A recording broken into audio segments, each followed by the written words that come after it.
drawing the Jordan Peak card, and in the next moment, reborn in the third year of high school. Tang Fei stared at the computer, grinning foolishly. With this card, I will crush you all. Suddenly, a bolt of lightning struck down when he opened his eyes again. He found himself seated in a third-year classroom, with merely 4 months remaining until the college entrance examination. Even more outrageous was that the Jordan Peak star card had directly merged with him, transforming into a growth system.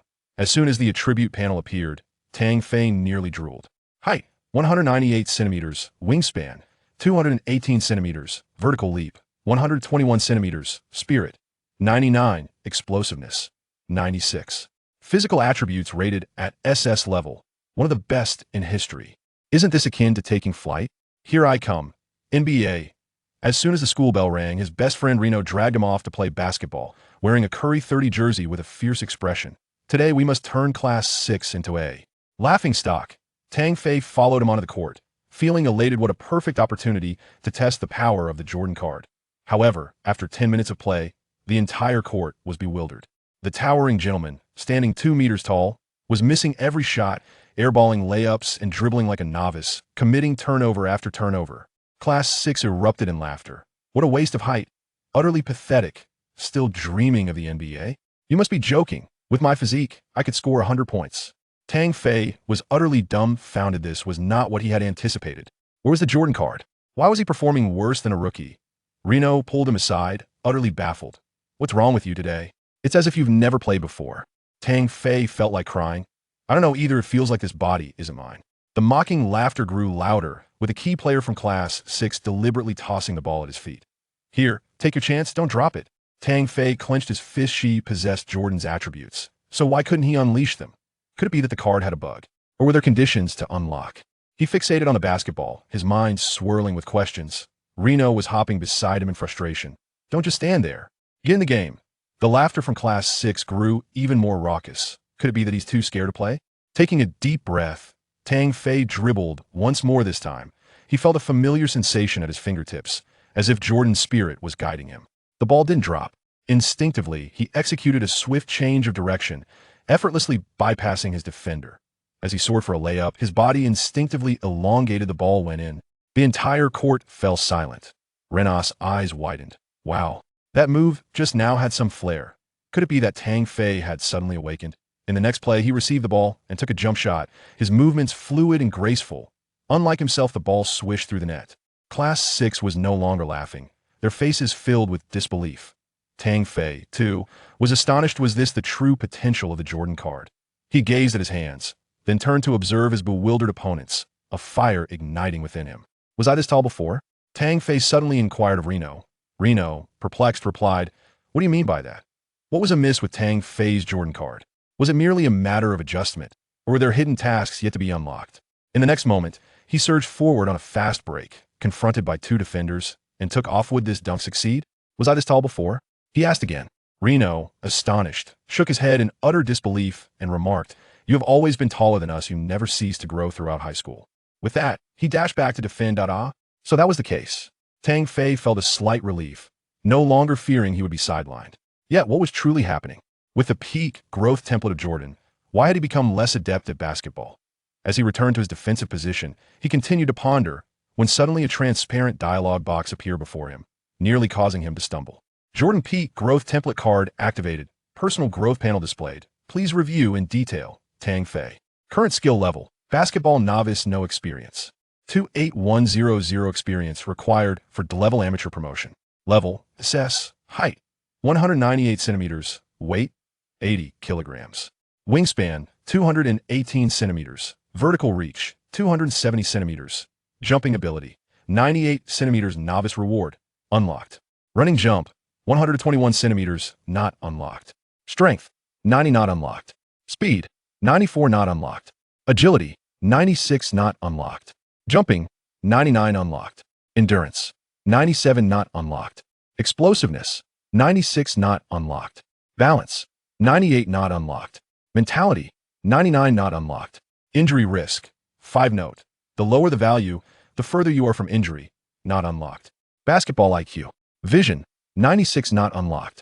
Tactical acumen, 96 not unlocked. Leadership, 99 not unlocked. Talent evaluation, The level amateur, subpar standard. Not unlocked. What does that mean? As Tang Fei scrolled to the bottom of the dialog box, he discovered an explanation. Unlock requirements. The host must independently upgrade through on-court experience each. Level Up randomly unlocks one talent and offers a chance for additional technical attributes and skill rewards. And no wonder I've become a clumsy giant. Tang Fei finally understood. Fortunately, aside from these locked data points, he had acquired other tangible talents from Jordan, particularly the unlocked jumping ability, which was simply exhilarating. What I need to do now is level up and unlock them. He pulled up once more, encountering certain elements that made him feel profoundly disheartened. Technical attributes.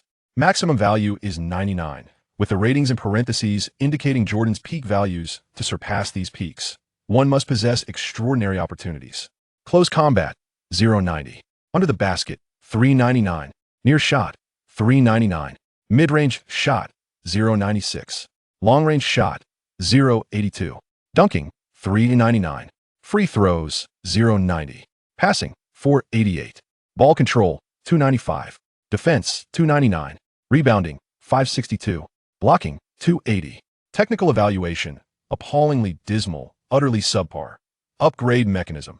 With each elevation in level, all attributes will increase according to a specific ratio. However, it is advisable for the host to engage in rigorous training, as this will yield improvement, albeit minimal. Are these technical attributes truly this lamentable? 2233 might be forgivable, but there is still a plethora of zeros. Surely, even an elderly gentleman would outshine this. Tang Fei was engulfed in a cloud of frustration. Was this some sort of jest? In an effort to comprehend the situation, he immediately signaled to a classmate on the sidelines to substitute him, and he stepped out of the court to stand aside. The talent was undeniably impressive, yet the technical skills were woefully inadequate. It felt akin to possessing extraordinary martial arts prowess without the knowledge of how to apply it. As precarious as a castle in the air, indistinguishable from a state of disability. After a meticulous review, he focused intently on his current ability level. A basketball novice? With no experience whatsoever? Was this truly necessary? After all, prior to his rebirth, he often mingled on the street courts. To be classified as utterly inexperienced was simply outrageous. That he clicked on ability level for clarification, and a dialog box appeared. Ability level, divided into two main categories: amateur and professional. Amateur level, ranging from novice level to A, B, C, and D, encompassing 5 tiers, with A being the highest. Upon surpassing this threshold, one attains professional level, endowed with basketball capabilities of a professional standard. B ranks next, followed by C, and so forth. Basketball novice, possesses a certain understanding of basketball, but lacks any practical experience on the court. At D-level amateur, 1 year of basketball experience, unable to dominate weaker opponents. C-level amateur, 5 years of basketball experience, capable of overwhelming weaker opponents. B-level amateur, 10 years of basketball experience, fully capable of dominating yet unable to withstand professional caliber. A amateur, 20 years of basketball experience. The ability to dominate weaker opponents does not reflect true skill, yet there remains a slender gap to professional status. Professional level, upon transcending amateur standards, one ascends to professional level, which consists of 9 tiers. Historical levels. SS ability value 100, indicating evaluation grade. Superstar, S ability value 94.99. Star, S ability value 90.94. All-Star, A ability value 85.89. Star Player, B ability value 80.84, possessing a certain degree of skill and renown. Tang Fei gazed at the scene before him, his heart a tempest of emotions. Was the path to upgrade truly so protracted? Yet, possessing the pinnacle template of Jordan, with diligent effort, the future appeared promising. Would he successfully ascend and unlock those formidable talents and techniques? What performance awaited him on the court in the forthcoming matches? Starting players, C skill level 75-79, a stable member of the starting lineup. Role players, D skill level 70-74, possessing a singular skill, a player with a narrowly defined role, akin to a benchwarmer in an equivalent team rotation. Benchwarmer, E skill level 65-69, perpetually stationed by the water cooler, only gracing the court during garbage time, ever fearful of being cut. Professional player, F skill level 60-64, a player who falls short of NBA standards yet manages to find a place in professional leagues beneath the NBA. As Tang Fei surveyed this array of classifications, darkness clouded his vision, nearly causing him to faint. How long must he toil to achieve these upgrades? Fortunately, upon discovering the method of advancement, he smiled. 1.1 experience, 1 rebound 2 experience, 1 assist 2 experience, 1 steal 3 experience, 1 block 3 experience. Isn't this merely a matter of accumulating statistics? Quite simple. He fixated on the experience bar, displaying 28, contemplating that it stemmed from the rebounds and blocks he had just secured. Lumingri, get down here. I must take the court. I need to accumulate stats. Oh no. I shall dominate the competition. Tang Fei's eyes sparkled with excitement, eager to conquer the entire arena. Upon re-entering the game, his classmates from Class 6 continued to mock his skills, only to be stunned in the next moment. Tang Fei unleashed a frenetic display in the paint, snatching rebounds as if plucking apples, swatting blocks that left his opponents questioning their existence, diving for steals. With relentless fervor, was an absolute force on the court. While his scoring still left much to be desired, his other statistics soared buzz. Upon achieving 20 rebounds, 4 blocks, 3 steals, and 6 assists, the system chimed. Congratulations on your promotion to level amateur player. His physical control surged instantaneously, propelling him to play with even greater intensity. Scoring began to click for him as well. Half an hour later, the Class 6 students collectively threw a tantrum. We're done playing.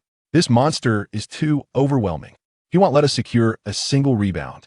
He blocked several of my shots. He's a completely different person from before, an absolute phenomenon. They grumbled as they exited, while Tang Fei called after them, don't leave. Come back for a while longer. Reviewing his personal stats, Tang Fei could hardly contain his joy. He had surged 2 levels to become a level amateur. All his technical attributes had increased. Layups at 6, under-basket shots at 7, mid-range shots at 7, although still lacking. It was a significant improvement from his previous scores of 0 and 2. His experience bar read 136,500. A few more matches would surely lead to another upgrade. Reno clapped him on the shoulder, exuberantly praising, "You were phenomenal today. You jumped higher than a spring and ran faster than a sports carrot. Was as if you were a different person. Have you taken some performance-enhancing substances?" Tang Fei, with a smug demeanor, replied, "Just the usual." Yet his face beamed with a desire for more accolades, and in his heart a singular thought resided. Accumulate stats, reach the NBA. In the next match, he effortlessly unlocked his mid-range shooting skills, executing a jump shot over the formidable defense of Class 6, the ball swishing through the net with a satisfying sound. The members of Class 6 were utterly dumbfounded. Is this really the same rookie from earlier? Tang Fei glanced at the panel displaying mid-range 7 that he had just unlocked, a cold smile creeping onto his lips. This is merely the beginning. How much experience do you think he would accumulate in the next game? Would he unlock the dunking skill and showcase a spectacular aerial slam? The upcoming chapter promises even more excitement. Tang Fei, having vanquished all challengers at school, was confronted by the coach of the school team at the court. Come with me to compete in the national tournament. Would he seize this opportunity and draw closer to the NBA? Noticing the teasing glint in the coach's eyes, Tang Fei playfully threw a punch, chuckling, "You must be on something.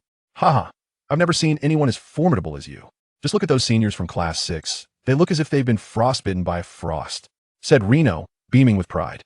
Hee hee, let's continue to dominate them next time. Tang Fei scanned the surroundings with a grin, realizing that other courts were merely playing half-court games. Curious, he pondered whether the data from half-court would count as experience, and suggested to Reno and the others to continue.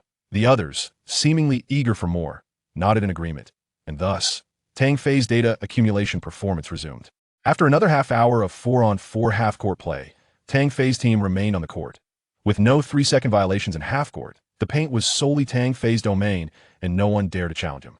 Furthermore, with the rapid pace and numerous rebounds, he was on the verge of leveling up again.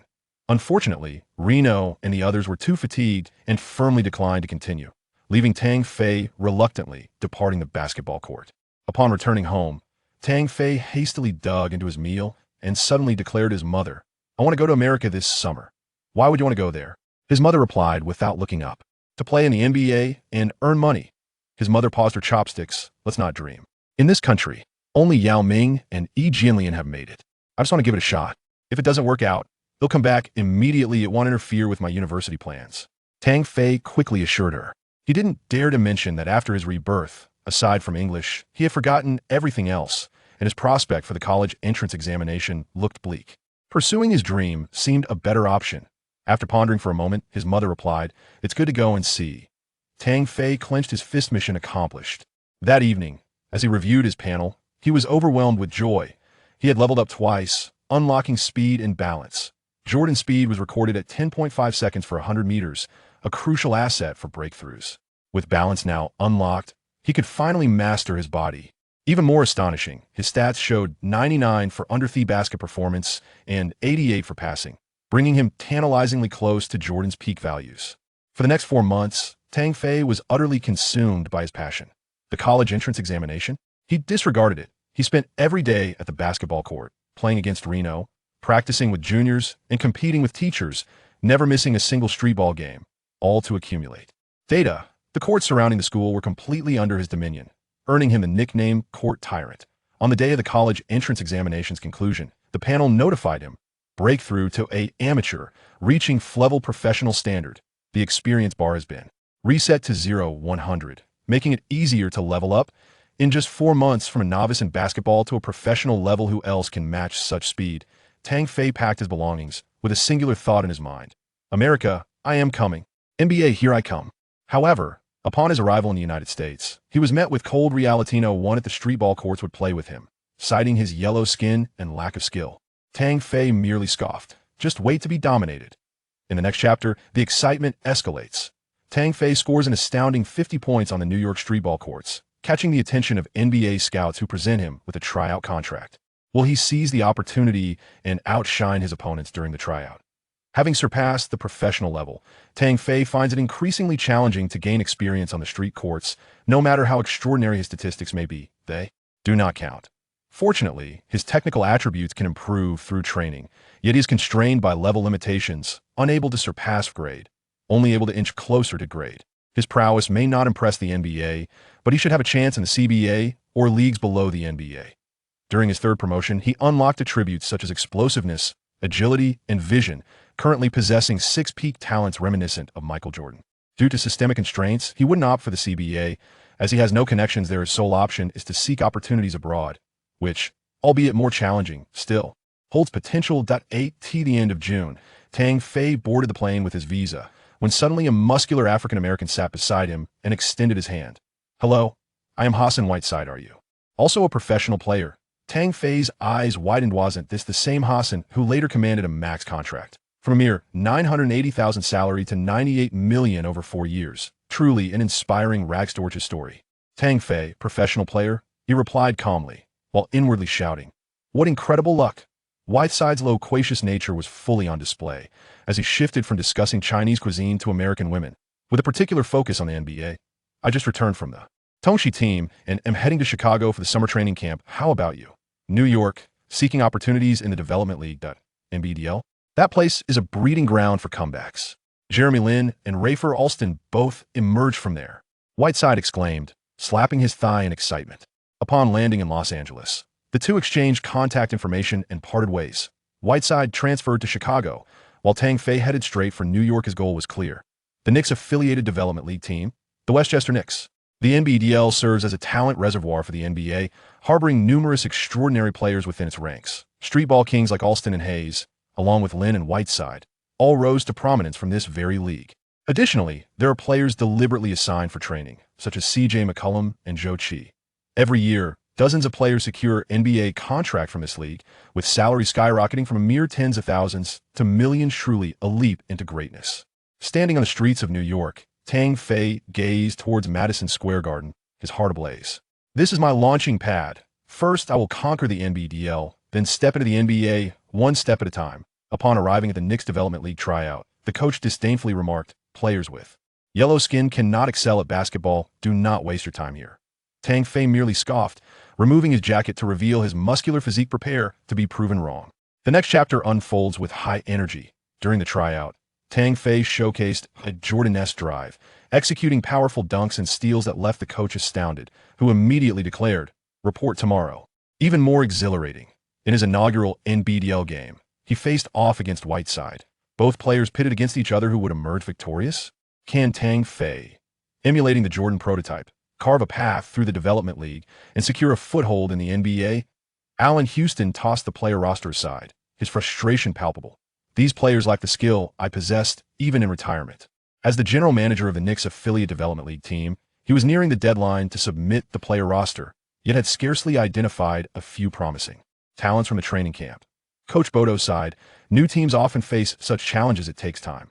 Suddenly, an assistant burst in, brandishing a sheet of paper, exclaiming, "Boss, we've struck gold." Houston snatched the physical assessment report, his eyes widening in disbelief.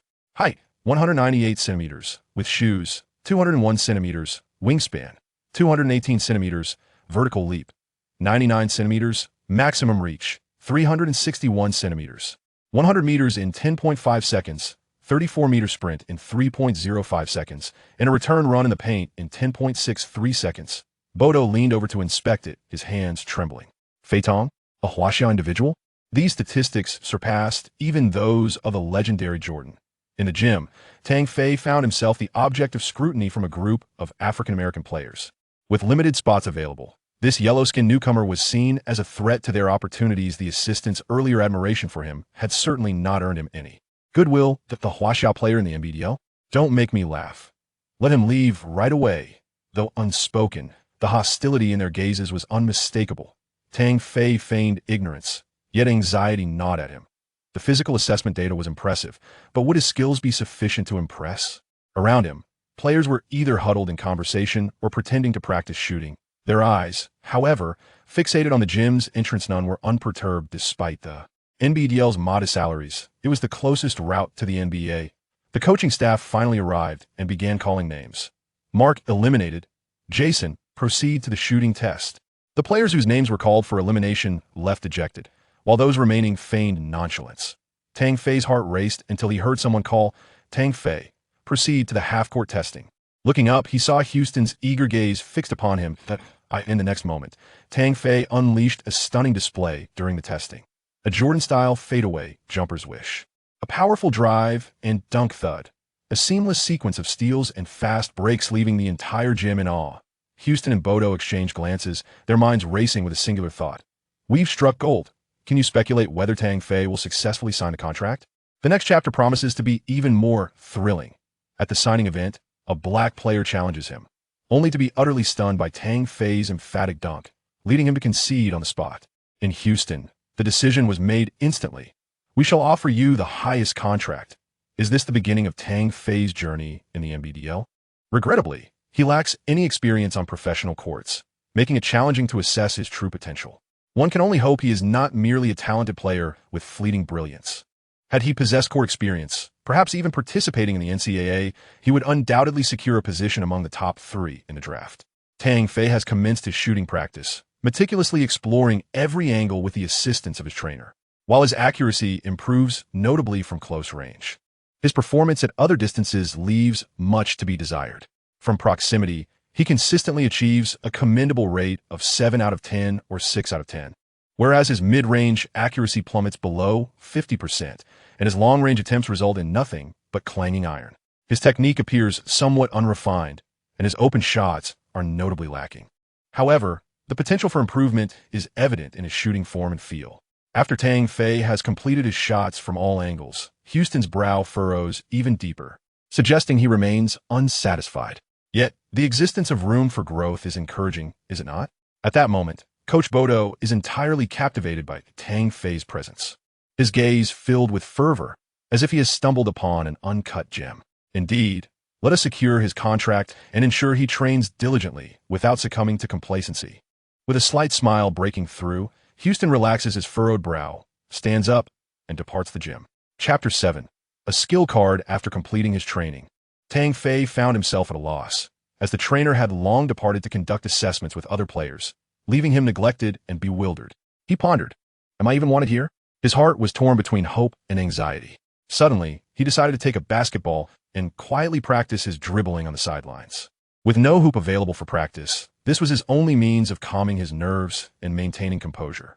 Unbeknownst to him, this solitary endeavor garnered the admiration of Coach Bodo, who nodded in approval. Time swiftly progressed to the evening, following dinner, as the number of players in the gym dwindled, eventually leaving only 12.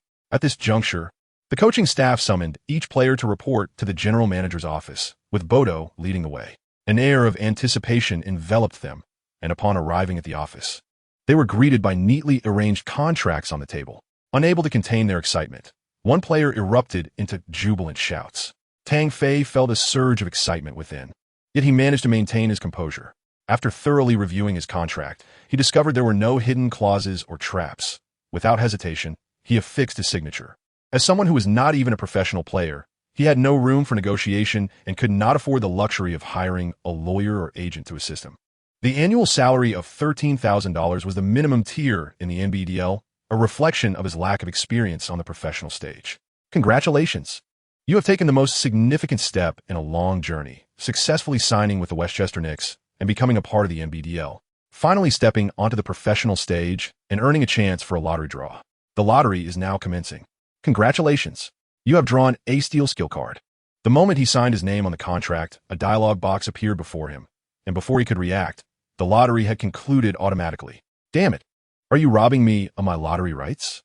Tang Fei was exhilarated to discover that he had received a lottery system and was eager to explore its potential rewards. However, in the next instant, it inexplicably malfunctioned, leaving him frustrated to the point of wishing to unleash his wrath upon this so-called growth template system. Yet, upon discovering the function of the theft skill card, he found himself inexplicably enamored by it. The theft skill card, a consumable item that can be used on any target of equal or higher level than oneself, allowing the user to pilfer a specific ability from the target for personal use, with the caveat that the target's ability remains intact after the theft. What a remarkable boon! Just when he lamented his mediocre attributes and lack of a specialized skill, fate had bestowed upon him a most fortuitous gift.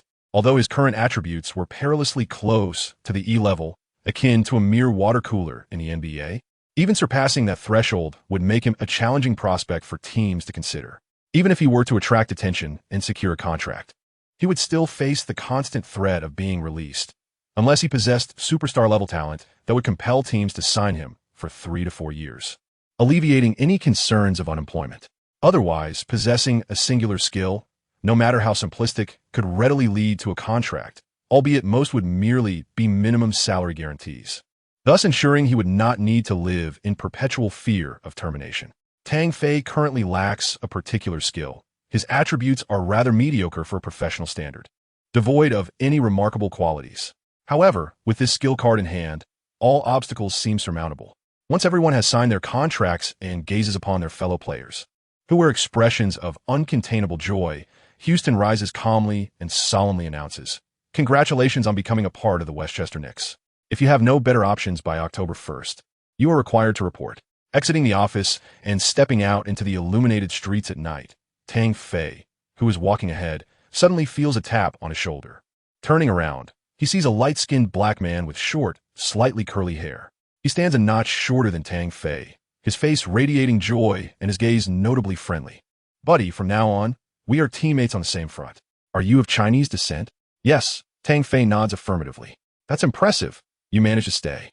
The man's tone is filled with astonishment, whether due to Tang Fei's heritage or another reason. He perceives it as quite remarkable that Tang Fei has been able to remain.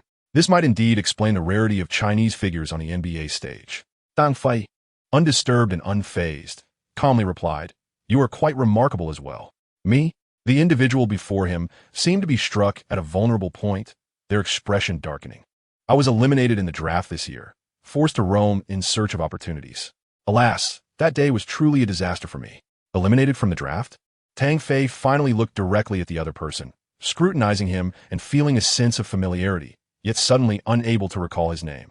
He could only ask, "What is your name?" "Pleased to meet you. I am Tyler Johnson, a rookie graduated from Fresno State University." Upon hearing Tang Fei's inquiry, Tyler straightened up, extended his right hand for a handshake, and, with a hint of self-deprecation, remarked, "Unfortunately, I'm an undrafted player." "Tyler Johnson? So it is you." This Tyler is a figure akin to Whiteside, having risen from a minimum salary player to ultimately secure a lucrative contract, later signing with the Miami Heat, embodying a story of inspiration. Chapter 8. The season begins. In contrast, Whiteside was selected in the draft by the Kings, but due to a lack of self-discipline and effort, he was waived, only to wander for several years before returning to the NBA. Tyler, on the other hand, was never regarded highly from the outset and went undrafted, seizing an opportunity in the summer when he was signed by the Heat. Like other players at the bottom tier, unless one is a prodigy or held in high esteem, the possibility of being overlooked is ever present. They toil day and night, tirelessly seeking that elusive opportunity, all in pursuit of sustenance and the sport they love. Life is arduous.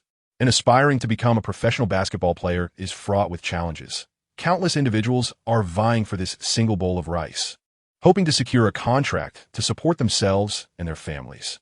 The competition is undeniably fierce. In the entire NBA, with over 400 players, there exists a pyramid of talent, and every day, innumerable athletes strive fervently to become one of those 400. The difficulty of achieving this is unimaginable. Players like Tyler and Whiteside are fortunate to have turned their fortunes around and secured contracts, while many others are engulfed daily by disappointment and despair, fading into obscurity. Unexpectedly, Tang Fei encountered such players within just a few days. It was a matter of luck or perhaps a sign of something more. After conversing for a while, the two decided to seek accommodation together. By Pingyuan City, a satellite of the New York metropolitan area, is merely 30 kilometers away and has a population of only several hundred thousand, akin to a small county in China, with relatively low living costs. Tang Fei and Tyler casually found a modest inn near the arena and settled in, planning to look for rental housing the following day. That night, Tang Fei reassured his mother of his safety, explaining his circumstances, and then called Reno for a light-hearted chat. Subsequently, he found himself unable to sleep, excitement coursing through him as he gazed at the moonlight from the corridor railing. Surprisingly, he noticed that Tyler was in a similar state, lost in thought beside him. Upon Tang Fei's approach, Tyler initially engaged in conversation before ruefully stating, "Sorry, buddy, I've just changed my mind. I plan to head to Miami tomorrow to try my luck and see if any opportunities arise. I want to be able to search for housing with you tomorrow." Having known each other for merely a day, Tyler departed, fueled by ambition and hope, leaving then early to seek opportunities he deemed worthy. He was able to make such a choice, being a native player eligible for contracts with NBA teams. However, Tang Fei was not afforded the same luxury. He was merely an 18-year-old who had never attended a day of college. Not belonging to any NCAA team and lacking the status of a registered international player for the draft. The stringent regulations of the NBA confined him to the NBDL, where he could leverage this platform to eventually reach the NBA. The NBDL offered him the sole opportunity to advance, granting free agents a 2-month window to explore their prospects before reporting in early October, thus allowing them ample time to pursue their aspirations. Should they succeed in ascending to the higher echelons of the NBA, NBDL teams would naturally release them, as it functioned as a secondary league serving the NBA. This arrangement alleviated Tang Fei's burdens, permitting him to focus on self-training in a basketball court daily, honing his skills while awaiting his reporting date. Since learning of his signing with an NBDL team, his mother had breathed a sigh of relief, refraining from mentioning academics or imposing any pressure, instead encouraging him to strive for opportunities. Her open-mindedness and understanding remained unwavering, despite the challenges posed by their family's circumstances after her husband's early demise.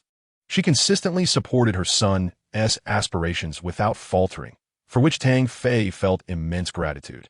He was equally appreciative of Reno, as it was through him that he secured the chance to come to America. The sum of $50,000, along with assistance in obtaining a visa, was all provided by Reno. Thus, if Tang Fei were to succeed in entering the NBA, the individuals he would owe the most gratitude to would undoubtedly be Reno and his mother, his lifelong best friends, without a doubt. The 2 months swiftly passed amidst Tang Fei's self-improvement. His daily practices yielded limited enhancements to his attributes and no experience whatsoever. Nevertheless, he remained unwaveringly dedicated, diligently refining his capabilities. He grew increasingly familiar with his own body, shedding the urgency he felt on the day of his rebirth. Tyler Johnson had yet to return. He successfully signed a summer training camp contract with the Miami Heat, showcasing his talents in the summer league and ultimately securing a spot on the team with a minimum salary.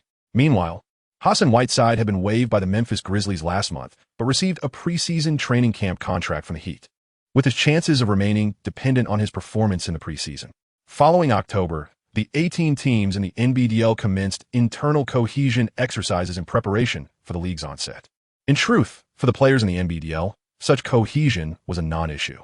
The league has long been dubbed the Toxic Alliance, a term that reflects the relentless self-promotion of players striving to capture the attention of scouts from NBA teams. Each individual endeavors to showcase their skills and accumulate impressive statistics, resulting in a highly unorthodox style of play. While each player's numbers may shine, their efficiency is alarmingly low, with scant collaboration among them. The notion of sharing the ball? Utterly non-existent. Even if one is inclined to share possession, it often fails to return once it reaches another player, unless the coach explicitly instructs otherwise. After only a handful of practice sessions, Coach Porto gained a rudimentary understanding of each player's strengths, and thus the league commenced. Whether it was due to innate talent or nationality, Porto held a particularly favorable view of Tang Fei, astonishingly elevating him to the starting lineup, thereby establishing a sense of centrality around him. Although other players expressed dissatisfaction, they adhered to the coach's directives and engaged in more cooperative tactics. In their inaugural match, they faced off against the Delaware 87ers, an affiliate of the Philadelphia 76ers, hailing from the Pacific Division. Chapter 9. Scout Evaluations. Despite the Knicks being a newly formed team with players still unfamiliar with one another, they demonstrated a spirited back and forth on the court. The NBDL is characterized by high player turnover. Rosters are in constant flux, with a player potentially representing a different team the following year. As such, the players' sense of synergy is unparalleled, and they view it as paramount to simply perform to the best of their abilities. Each NBDL game unfolds in a modest arena with a seating capacity of around 5,000, devoid of national broadcasts or renowned commentators. The atmosphere is supported by a sparse crowd of a few thousand fans, along with scouts or NBA executives lurking in the shadows. As the game commenced, there was no grandiose opening ceremony. Instead, the players contested the jump ball at the sound of the referee's whistle. The Knicks secured the initial possession and surged toward the front court. Right from the outset, Porto emphasized the need for aggressive inside play and increased collaboration, with Tang Fei positioned as the focal point. Tang Fei's physical talent is truly exceptional. After participating in several team training sessions, his speed in attacking the basket and his sudden explosive power are nothing short of astonishing. Defenders consistently find themselves outpaced, and before the center can react, he has already executed a dunk, which is simply terrifying. However, his ball handling skills are notably frustrating, a source of great concern for Coach Porto. In today's match, Tang Fei's relentless drives were devastating, yet frequent dribbling errors significantly diminished his success rate. Nevertheless, even with this reduced efficacy, he managed to catch the opponents off guard, disrupting their defensive formation entirely. In just 5 minutes, he scored 15 points on 6 of 8 shooting, along with 3 of 5 from the free throw line, albeit accompanied by 5 turnovers. Had Coach Porto not recognized his immense potential, he might have been sidelined long ago. Despite the NBDL games rarely calling for timeouts, Tang Fei single-handedly forced the opposition to halt their play. Who is this individual with such formidable talent? The opposing coach was left bewildered. Their team struggled to score a mere 2 points, while their starting center fell victim to 3 fouls imposed by Tang Fei, an unbearable situation. However, the dynamics of the game remained unchanged. Tang Fei single-handedly wreaked havoc on the 87ers, leaving them utterly defenseless against his extraordinary speed and explosive power. Each breakthrough led to either a foul or an uncontested score, rendering the 87ers helpless. It felt as though an adult had entered an elementary school competition. Tang Fei moved as if in an unchallenged domain, thriving effortlessly. Yet, the persistent issue of his dribbling errors left Coach Porto exasperated, repeatedly facepalming. Following this match, the Knicks triumphed over the 87ers with a score of 94-52. Tang Fei astonishingly amassed 42 points, 8 rebounds, 6 assists for steals, and 3 blocks, leaving the audience in awe, though the glaring 12 turnovers were hard to overlook. His footwork is exceptional, explosive power remarkable, and speed unparalleled. He is a masterful attacker with an impressive court vision, capable of identifying optimal positions for his teammates. However, his shortcomings are glaringly apparent. He appears to lack sufficient game experience, and his ball handling is woefully inadequate, leading to inexplicable turnovers. Nonetheless, he remains a player worth monitoring. Tang, a representative of the Huaxiao ethnicity? In a secluded corner, a scout inscribed this line in his notebook, encircling Tang Fei's name and nationality. The scout noted his remarkable explosiveness, both in footwork and penetration abilities. However, his shooting skills were lacking, with a tendency to miss from the field and an undiscovered long-range capability. His dunking power is substantial, and there is significant room for growth. Regrettably, his ball handling skills are abysmal. He is, however, worthy of inclusion on the watch list. In another corner, a different scout penned similar observations. NBDL games frequently witness several scouts mingling among the fans, on the lookout for players who may fulfill their team's needs. In this inaugural match, Tang Fei's exuberant sprinting and his frenzied capacity to inflict damage were fully observed by all. However, His frequent errors inevitably elicited sighs of disappointment from the spectators. As the first game concluded, Coach Bodo expressed a measure of satisfaction with both the team's performance and Tang Fei's contributions. The skill levels of both teams were relatively comparable, yet the presence of Tang Fei elevated the Knicks to a significantly higher caliber. Indeed, it was quite effortless. That evening, Coach Bodo found himself in the office of the general manager in Houston, presenting the player statistics to his counterpart. 40 points? It seems I have underestimated him, Houston remarked, studying the data sheet with a hint of astonishment. Not only could he penetrate the defense to score, but he also exhibited the ability to galvanize his teammates, displaying remarkable prowess. Although his shooting skills were lacking, his strengths and weaknesses were distinctly apparent, and he possessed immense potential. With proper nurturing, he would undoubtedly prove beneficial to his parent team, Bodo remarked with a smile. Let us proceed, but the forthcoming stability remains uncertain. It is challenging to predict anything. Houston replied ambiguously, waving Bodo off while his gaze lingered on the data sheet, lost in thought. The NBDL league does not feature the same intensity as the NBA, where each team competes in 82 games per season. Instead, they engage in a single home and away match with 1 to 2 games per week, allowing ample rest for the players. After all, the NBDL teams do not possess charter flights. Traveling for away games necessitates lengthy bus journeys, which are physically and mentally taxing due to the considerable distances involved.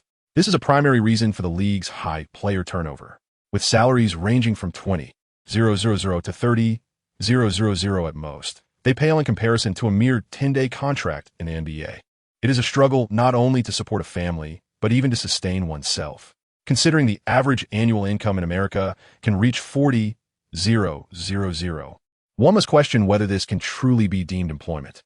Moreover, the ordeal of lengthy bus rides for away games is undeniably arduous. Each year, approximately 4,000 collegiate basketball players graduate from NCAA programs, yet only about 1 secure a place in the NBA, while 19 may first find opportunities in professional leagues. Although the chances of playing overseas far exceed those of remaining in the developmental league, a significant influx of players still enters this league annually. After all, it is the league closest to the NBA. If one catches the eye of scouts and secures a contract, it could lead to significant success, excluding, of course, the 10-day contracts. That night, as he lay in bed, Tang Fei felt a surge of excitement. His long-dormant experience bar was finally on the rise. Chapter 10. Facing Seth Curry, the statistics from the first game almost catapulted him to the next level. Indeed, it felt as though he were soaring to the heavens on a rocket. Tang Fei's ability level stands at F grade, indicative of a professional standard. A clear demarcation exists between professional and amateur levels. Upon ascending to a professional grade, participating in amateur competitions yields no experience points. Moreover, progressing to the E level, akin to an NBA water cooler level, presents another hurdle. Engaging in non-NBA professional matches significantly diminishes experience gain. Tang Fei is acutely aware of this, yet the prospect of a breakthrough level fills him with uncontainable excitement. The higher his prowess, the closer he draws to the NBA. In the second match, the Westchester Knicks faced off against the visiting Erie Bayhawks, whose parent team is the Orlando Magic. The disparity in strength between the two teams is negligible. Yet one player stands out. Seth Curry, the younger brother of Stephen Curry, the star of the Golden State Warriors, serves as the point guard for this team.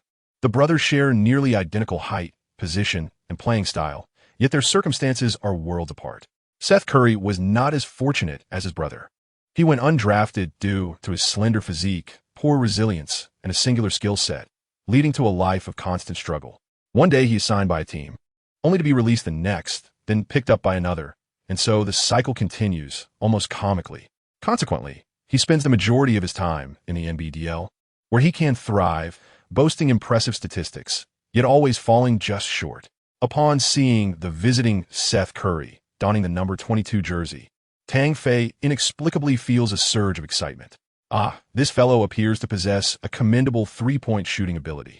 How does he compare to his illustrious brother? Should he utilize a skill card on him? Although currently outside the NBA, he maintains an impressive three-point shooting percentage of around 43 when he plays there. The defensive caliber of the NBA and NBDL is not on the same level, yet he manages to sustain such a high shooting percentage, a testament to his skill. It is worth noting that even the legendary Michael Jordan had a career three-point shooting percentage below 33, despite not relying on it as a primary weapon. Such a figure is indeed rather low. At this moment, Seth Curry's skill level appears to surpass Tang Fei's by a tier. If he could acquire that ability, it would undoubtedly allow Tang Fei's three-point shooting to transcend the pinnacle attributes of Michael Jordan, becoming a hallmark of his own skill set. Why not take the chance? Tang Fei fell into contemplation for a moment before resolutely making up his mind. When he shook hands with Seth Curry, he wore a broad smile, his gaze fixated on the latter with an intensity that seemed almost predatory, sending shivers down Curry's spine. What could this fellow be thinking? It was truly unsettling. Seth Curry hastily withdrew his hand and dashed away like the wind. Congratulations, host. You have successfully stolen and acquired Seth Curry's three-point skill set. Goodness, is it truly a? Does that mean I have reached an all-star caliber in three-point shooting? This is incredible. Tang Fei paid no heed to the disdainful gaze cast by Seth Curry as he departed, secretly grinning with amusement. He had never anticipated that such a sordid maneuver would yield such a remarkable reward. Simply astounding. He promptly accessed his personal growth panel to observe the changes that had transpired. Tang Fei skill level, F professional standard, 91,100 technical attributes, close range shooting, 34, 90 under basket, 99, 99 near shot, 45, 99 mid-range shot, 42, 96 long-range shot, 89, 82, 7. Enhancement from skill package dunk, 99, 99 free throw, 90, 90 passing, 88, 88 ball handling, 43, 95 defense, 38, 99 steal, 37, 97 rebound, 28, 62 block, 80, 80. I am astounded. I have remarkably increased by 7 points in peak value, reaching 89, nearly surpassing the S-level threshold of 90. Is this what they refer to as serendipity? It is truly astonishing. Tang Fei was secretly astonished.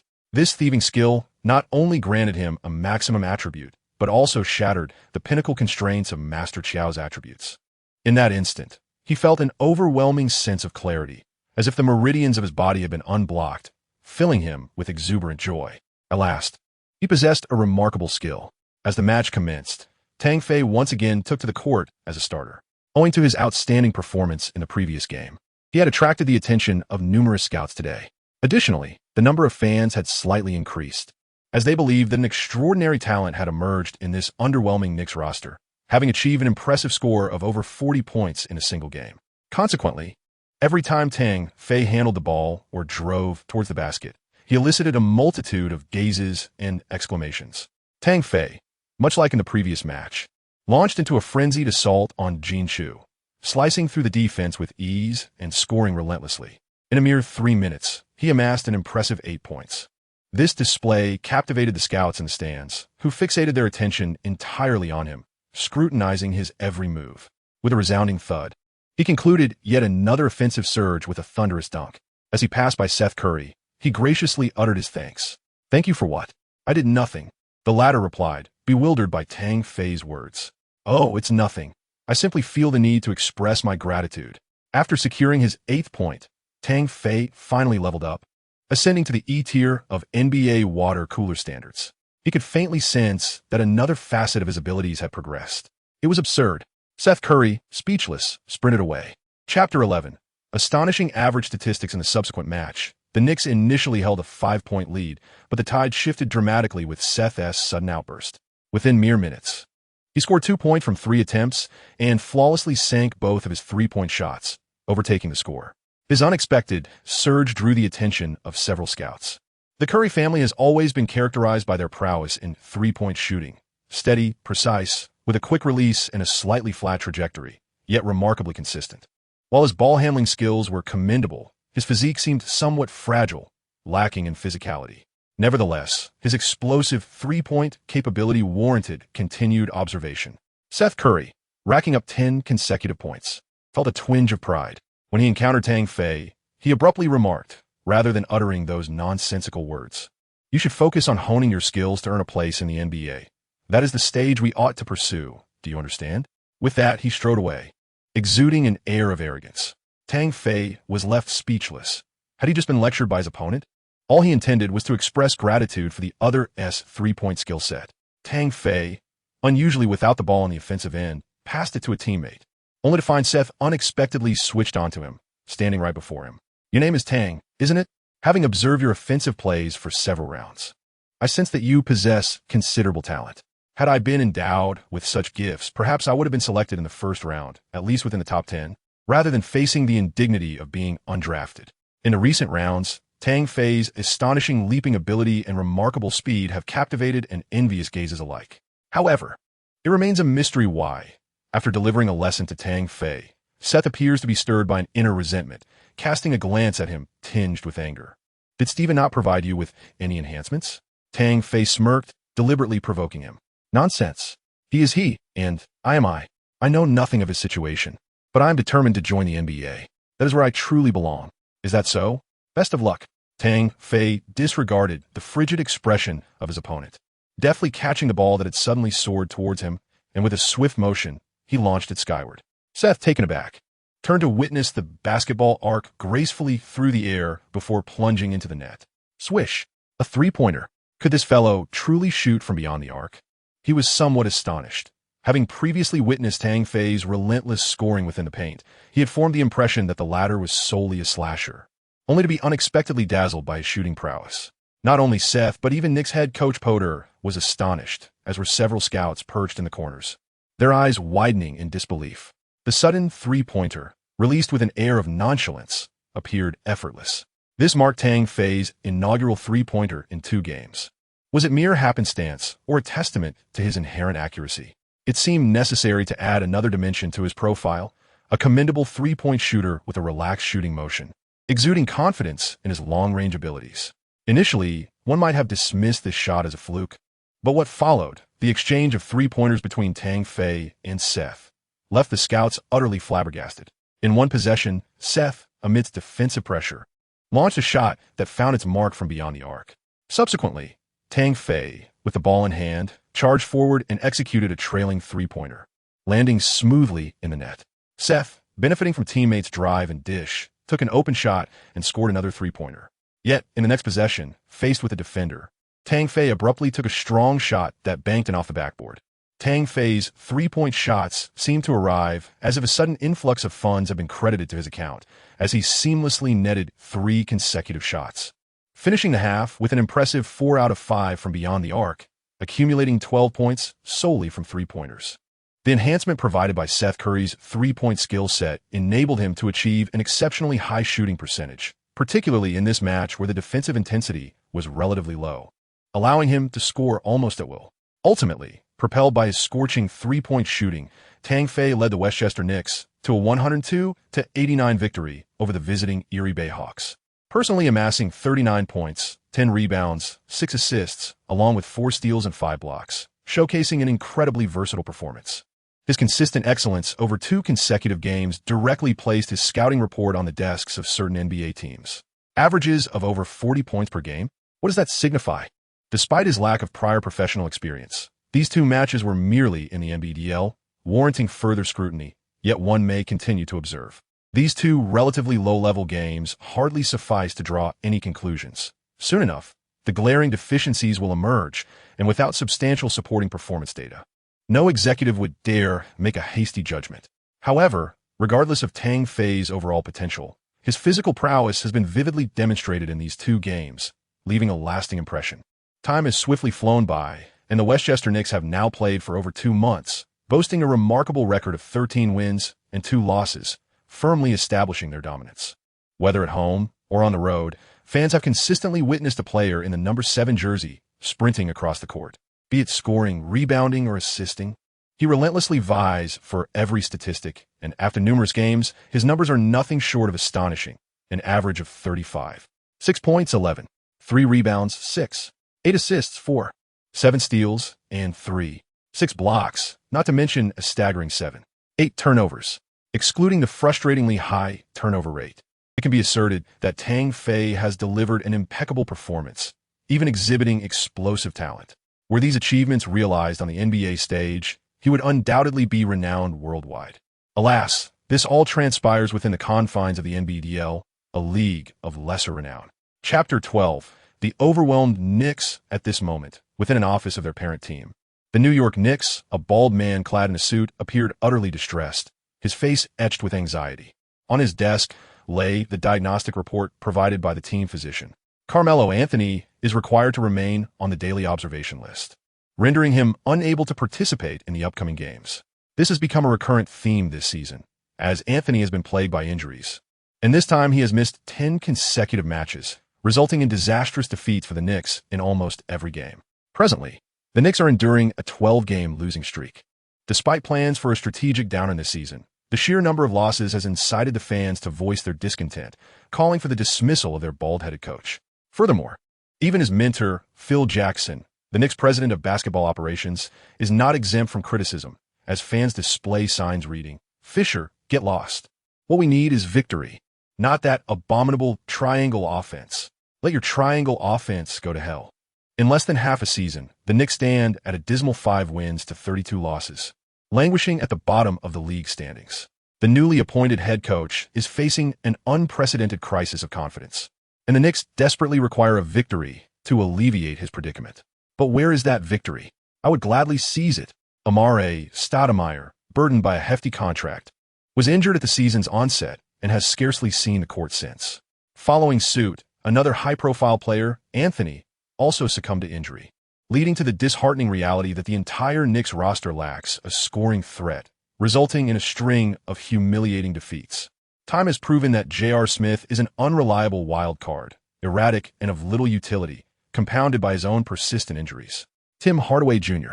exhibits potential but remains inconsistent and unreliable as a core player. Cole Aldrich proves too soft to establish himself in the paint, while Iman Shumpert is simply inadequate. Moreover, the latter three are on minimum contracts. What can one realistically expect from them? What am I to do? I find myself in despair. There are even substitutes whose performances elicit facepalms from him. Seriously, you expect me to create a culinary masterpiece with these subpar ingredients? This is an unreasonable demand. Fisher wishes he could loudly tell those fans, if you think you can do better, step up. Otherwise, stop your incessant whining. However, now J.R. Smith has been traded away. That unreliable player sent to the Cleveland Cavaliers in exchange for 3 nearly nameless role players, merely to clear cap space for next season's anticipated marquee signing. A marquee signing? Not a chance. Given the dismal roster and performance this season, I wouldn't even play for money, let alone expect a star player. Moreover, next season holds no promise of a star either. Fisher silently curses under his breath, then slumps back in his chair, rubbing his temples. He feels utterly overwhelmed. Ultimately, a thought crossed his mind. He retrieved a form from the drawer and dialed a number. "Bordeaux, have that lad come for a trial tomorrow." "Oh, have you finally come to a decision? Aren't you supposed to ponder it a bit more?" From the other end, Bordeaux's sardonic tone resonated, clearly displeased with Fisher. "I'm at a loss too. You are well aware of the current state of the team, and that lad's shortcomings are glaring, with far too many mistakes. Nonetheless, I sincerely hope he surprises me with an exceptional performance," Fisher replied with a wry smile. Upon hearing this, Bordeaux let out a derisive chuckle. A month ago, he had fervently recommended that lad, only to be rebuffed under the pretense of the team's plan to tank. Subsequently, the Knicks suffered a 12-game losing streak, inciting growing discontent among the fans and amplifying calls for the dismissal of the coach. Now, he finally recalls his recommendation. Well, regardless, I believe you have made the wisest decision, for after tonight, that lad may very well be signed by another team. You must understand, he has been receiving an increasing number of offers and is currently in a state of indecision. "Oh, he is so sought after?" Fisher exclaimed in astonishment. "What do you think? That chap is improving every single day and at an astonishing pace. Do you comprehend, Derek?" Bordeaux nearly shouted the last sentence, revealing his profound frustration with the young man. At this moment, if there were anything to convey to Fisher, it would echo Song Xiaobao's words. "Haiyan, do be a bit more mindful." Tang Fei has been leading a fulfilling life lately. Each day, apart from competing in matches and accumulating statistics, he is consumed with thoughts on how to expedite his ascent. During this period, several teams have extended invitations, and he senses an opportunity on the horizon. 2 weeks ago, the Philadelphia 76ers issued a trial invitation, followed by the Milwaukee Bucks a week ago, and even the Indiana Pacers reached out 3 weeks prior. Notably, the Boston Celtics also extended an invitation. These teams share a commonality. They have all encountered significant injuries this season, seemingly positioning him as a potential backup. However, the condition remains that he must meet their expectations. Yet, Tang Fei finds himself waiting persistently. None of these teams spark his desire. This is not due to a sense of entitlement to choose his team. Rather, he believes that even if he were to sign, he might ultimately find himself languishing on the bench, deprived of playing time. Aside from the 76ers, the other teams are not in a state of disarray. They are vying for playoff positions, while he is merely an inexperienced rookie, making it challenging for them to allocate him minutes. The 76ers, on the other hand, are heavily reliant on outside shooting and are determined to tank for a favorable draft position, rendering them less in need of a newcomer like him. If he is destined to sit idly on the bench, he would prefer to remain in the NBDL to continue his development, biding his time for the next season. Only the New York Knicks resonate with his aspirations. This season, no other team has faced the misfortune of losing two key players in succession, compelling them into a position where they must tank. Their roster is filled with underperforming substitutes, and the most significant threat, JR, has just been traded away. Consequently, the Knicks present the greatest opportunity for him to see the court. He has already ascended to the level of an E-tier water cooler, just one step away from further advancement, and it is this confidence that sustains his patience. Chapter 13, a 10-day contract. Tang Fei ability level. E. NBA benchwarmer level, 549. 600. He is just a step away from advancing to the D-level role, yet the NBDL League's low caliber has made it increasingly challenging to gain experience. With nearly 100 points only accruing after several games, this pace is painfully sluggish. He is eagerly anticipating the opportunity to showcase his skills on the grander NBA stage. Height, 198 centimeters. Weight, 82 kilograms. Wingspan, 218 centimeters. Vertical reach, 270 centimeters. Jump height, 98 centimeters. Newcomer bonus. Unlocked, running jump, 121 centimeters. Not unlocked, strength, 90. Unlocked speed, 94. Unlocked agility, 96. Unlocked vertical leap, 99. Unlocked stamina, 97. Not unlocked explosiveness, 96. Unlocked balance, 98. Unlocked mental fortitude, 99. Not unlocked injury risk, 5. Note, the lower the value, the further you are from injury. Not unlocked basketball IQ vision, 95. Unlocked tactical acumen, 96. Not unlocked leadership, 99. Not unlocked talent evaluation, B grade, remarkable talent but evident shortcomings. An enhancement in strength has bolstered his confidence. Regrettably, his stamina remains unchanged and still in the locked state. The intensity of defense in the NBA starkly contrasts with what he faced in the NBDL.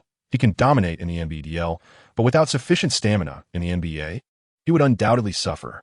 Fortunately, his current skill level somewhat compensates for this deficiency.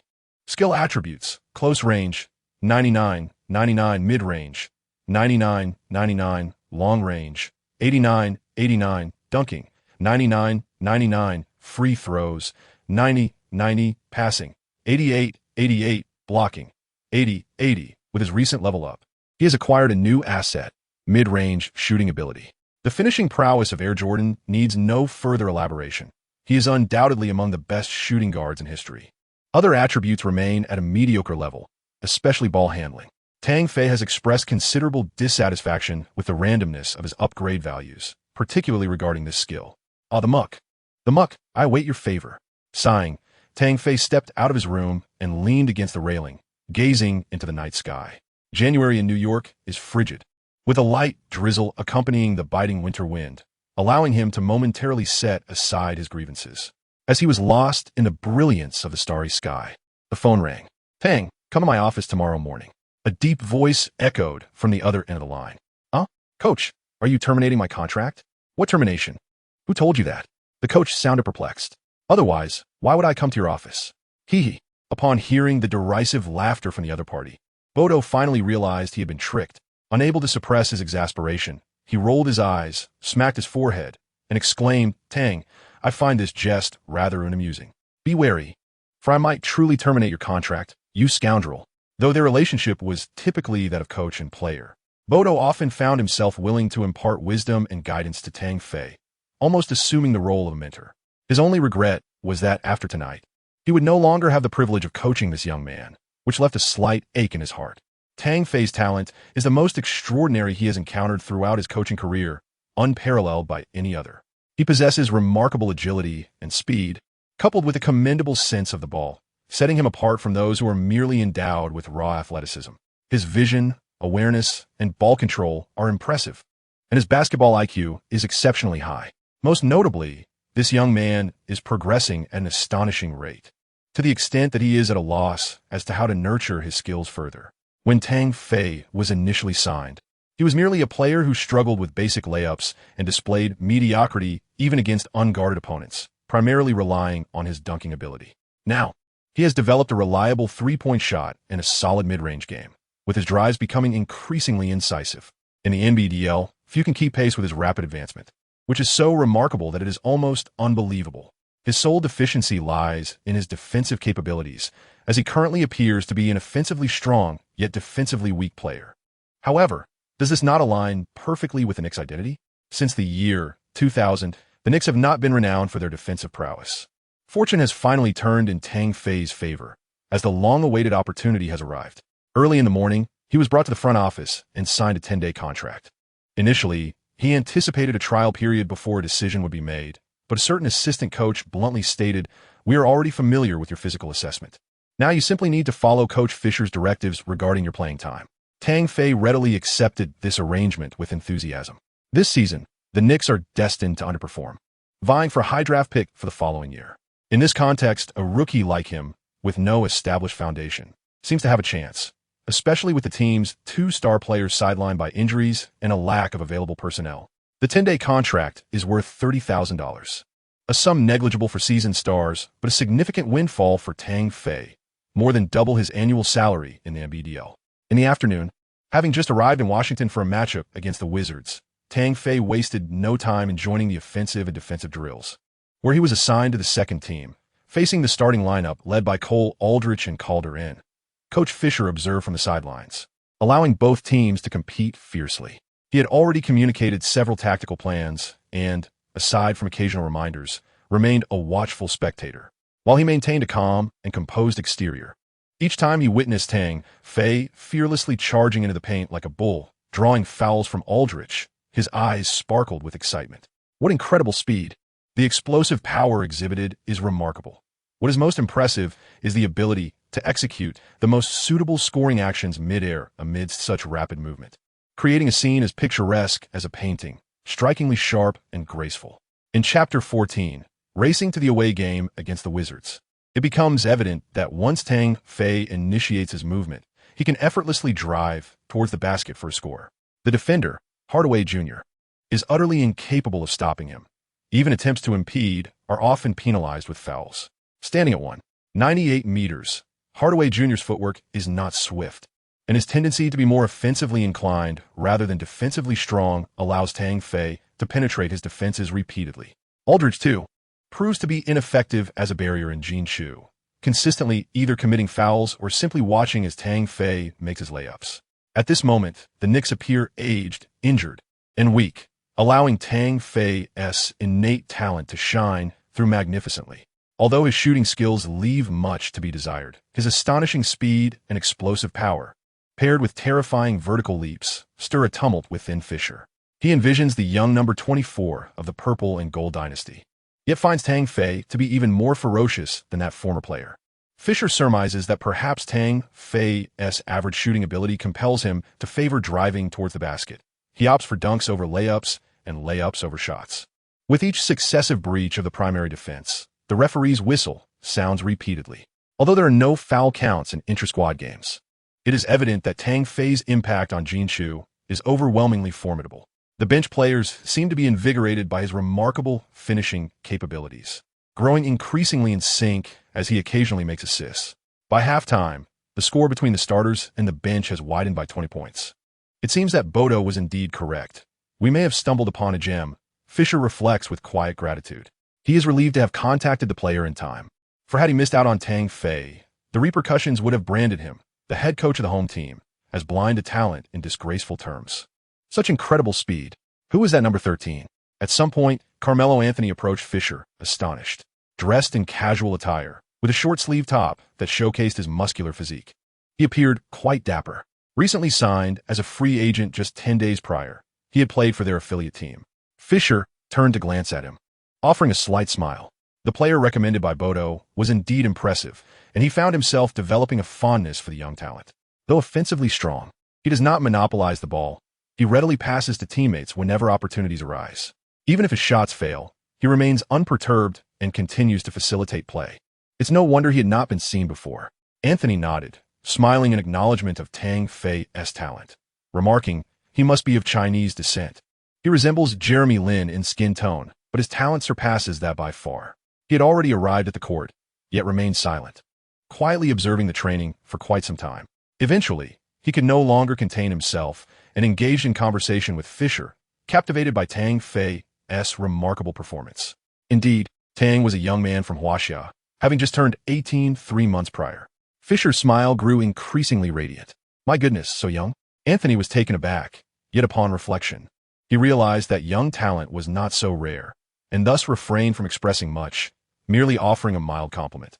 He possesses considerable talent, his footwork is swift, and his timing for driving to the basket is commendable. It seems he has a certain aptitude for reading defenses. "Ah, have you noticed that too?" Fisher laughed heartily, his gaze sparkling as he looked at Tang Fei. "It appears that we have uncovered an extraordinary rookie thanks to Bodo, and you have acknowledged him. Well, it's nothing much. I merely seek a helping hand. I am weary of the team's losing streak," Anthony replied noncommittally. Soon, a scene that would leave both men shaking their heads in disbelief unfolded. Tang Fei, in the midst of a drive, inadvertently dribbled the ball into his own feet, sending it flying out of bounds. This marked the fourth elementary mistake in nearly 20 minutes of practice, leaving Anthony and Fisher at a loss for words. "These blunders are atrocious. His ball handling skills are infuriating," Anthony lamented. "And that abysmal shooting ability. What on earth has he been doing all this time? Such talent squandered." It was imperative that they urged him to practice. It was a necessity. The two men turned their gazes toward Tang Fei, their eyes filled with resolute determination. On January 7, 2015, the New York Knicks were set to face the Washington Wizards on the road, uncertain if they could end their losing streak and secure a victory. However, the home crowd believed that facing an opponent missing both Anthony and Stoudemire would not be too daunting.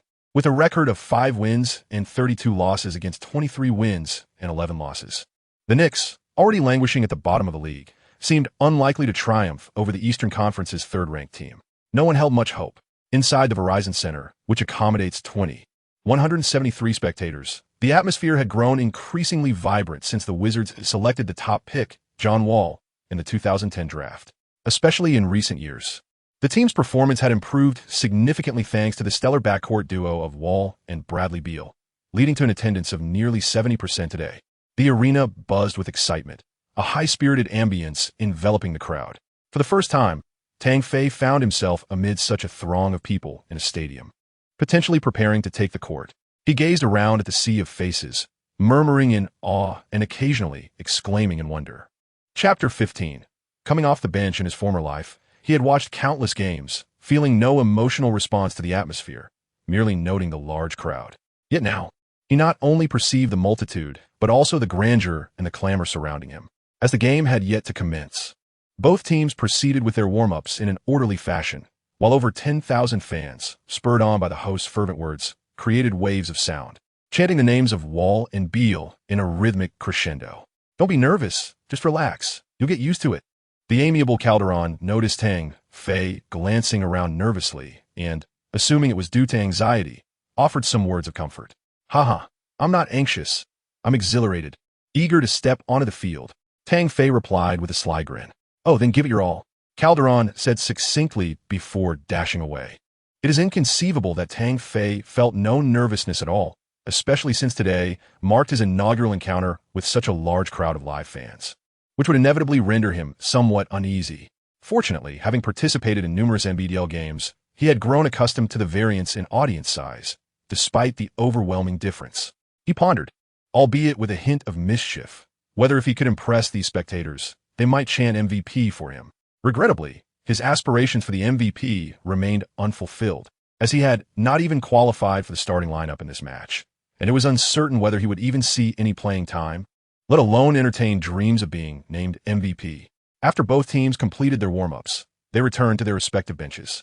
The starting lineup for this game mirrored that of the previous match. Josh Calder in, Cole Aldrich, Tim Hardaway Jr., Quincy Acey, and the seasoned Pablo Prigioni. The Wizards' starting five comprised the dynamic backcourt duo of John Wall and Bradley Beal, along with Marcin Gortat and Nene. Each roster featured 2 veterans and 3 younger players. Yet the Wizards possessed a clear advantage in terms of prowess. Since entering the league, Wall had emerged as the team's star, maturing into a more composed player over the years, with his statistics steadily climbing. This year marked his first season achieving a double-double average, posting 18, 3 points and 10, 1 assist per game. Pitted against the 30-something veteran Calder, Wall had a distinct physical advantage. Moreover, Beal, being younger, had the upper hand over the older Prigioni, born in 1977, which felt rather unfair. Additionally, the Wizards boasted a formidable presence in the paint with Nene and the seasoned Gortat. The youthful Aldrich would need to summon all his strength to withstand their relentless pressure. As anticipated, the game commenced with Nene executing a powerful dunk. However, Calder inadvertently turned the ball over, allowing Nene to intercept it and deliver it to Wall, who swiftly scored a 2-pointer. Within mere seconds of the game starting, the Knicks were caught off guard, trailing 0-4. Fortunately, Hardaway Jr. managed to stabilize the situation with a steady shot, bringing the score to 2-4. The pace of both teams was not particularly rapid, as they engaged in methodical half-court offenses. The Knicks, due to Calder's seasoned and stable approach, excelled in set plays, while surprisingly, the youthful Wizards opted for a similar strategy. However, after a couple of possessions, the Wizards shifted gears, with Wall accelerating the pace, leading to a back-and-forth exchange of offensive plays. Despite the Knicks' struggles this season, characterized by aging players and several individuals preoccupied with expiring contracts, Calder's presence on the court ensured that they managed to maintain a semblance of stability for the majority of the time. Tang Fei remained intensely focused on the action unfolding on the court, contemplating each offensive play by the Knicks and analyzing the opponent's defense. At the onset of the game, his mind was devoid of distractions, as he devoted most of his attention to deciphering the dynamics of the game. Consequently, he consistently discovered opportunities to penetrate the paint, rarely relying on screens. It was this habitual reading of defenses that allowed him to thrive in the NBDL. With 6 minutes remaining in the first quarter and a score of 11-8, the Knicks were closely contesting the game. Fisher, seemingly exasperated by Quincy Acey's lackluster performance, opted to substitute him. Regrettably, Tang Fei's glance toward the head coach went unnoticed, and instead, Jason Smith took to the court. Smith, a towering figure at 6 feet 9 inches, was brought in as Fisher sought to address the team's passive interior play by implementing a twin tower strategy.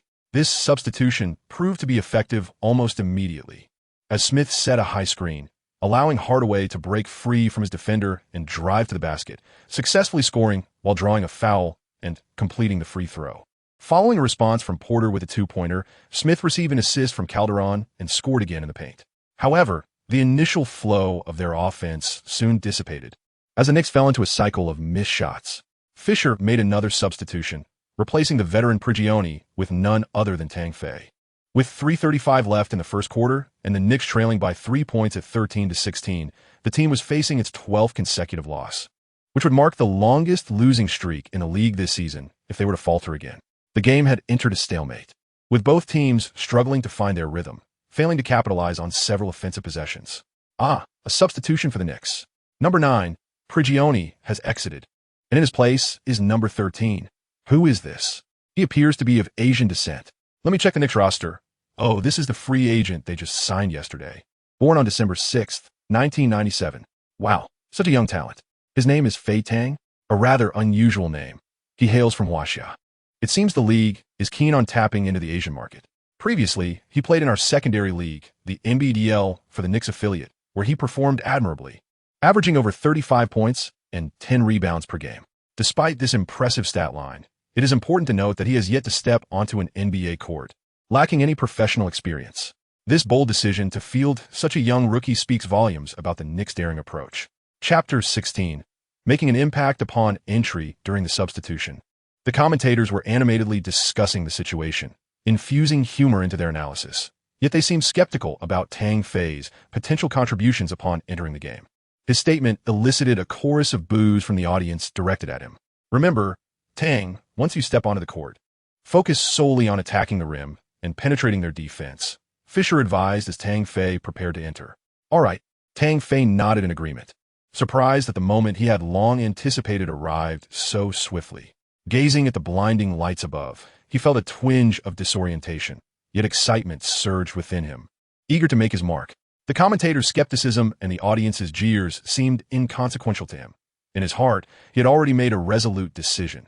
No fear, just action. Go out there and showcase your talent. Calderon and Prigioni, the seasoned veterans of the team, offered their encouragement.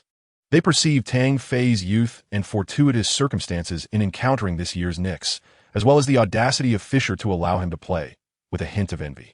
Of course, others were equally envious as they lingered by the water cooler, yearning for their own chance on the court.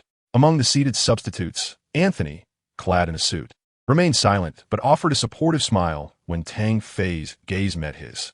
He held high hopes for this gifted young player, wishing for his success. After all, this season for the Knicks felt stagnant, a still pond, and he hoped Tang Fei could hone his skills in the forthcoming matches, converting potential into performance. Perhaps by next season, they could dream together of greater aspirations. In the depths of Anthony's mind, he compared Tang Fei to the departed J.R. Smith and realized they were not comparable at all, aside from the disparity in experience and the need to refine shooting skills. Tang Fei far surpassed the latter. Beside him was Stoudemire, who, like Tang Fei, was currently on the injury watch list. However, Stoudemire's gaze seemed wandering, entirely lost in thought and not focused on Tang Fei. Joining Tang Fei on the bench were Sean King, a 1'8" point guard donning the number 0 jersey, and the 2'3" forward, Corin Sony Early, a second-round draft pick with rather unremarkable statistics, falling into the category of a dispensable player. On the court alongside them were Quincy Acee, who had been substituted earlier, and Jason Smith. The Wizards also fielded their bench players, with Tang Fei matched up against the seasoned veteran number 8, Rasul Butler, born in '79. Jason initiated the play by passing the ball to Sean, who dribbled past the half-court line. Following Fisher's instructions, he promptly handed the ball to Tang Fei and signaled for the others to spread out. Wow, the Knicks are actually creating space for number 13, Tang, to go one-on-one? It seems our coach Fisher is not only bold in substituting players, but also daring in his tactics. The commentator, while keenly observing the dynamics on the court, interspersed his remarks with playful banter. His words provided the audience with yet another opportunity to jeer at Tang Fei. Stepping onto the court for the first time, Tang Fei was immediately entrusted with the ball for a solo play, leaving him immensely grateful for Fisher's confidence. His hands were remarkably long, measuring 23.5 centimeters in length and 29 centimeters in width, allowing him to effortlessly cradle the ball high above his head. However, his opponent, Butler, maintained a composed demeanor, taking a step back to guard against Tang Fei's advance. Suddenly, Tang Fei dribbled the ball forcefully against the floor, signaling a drive.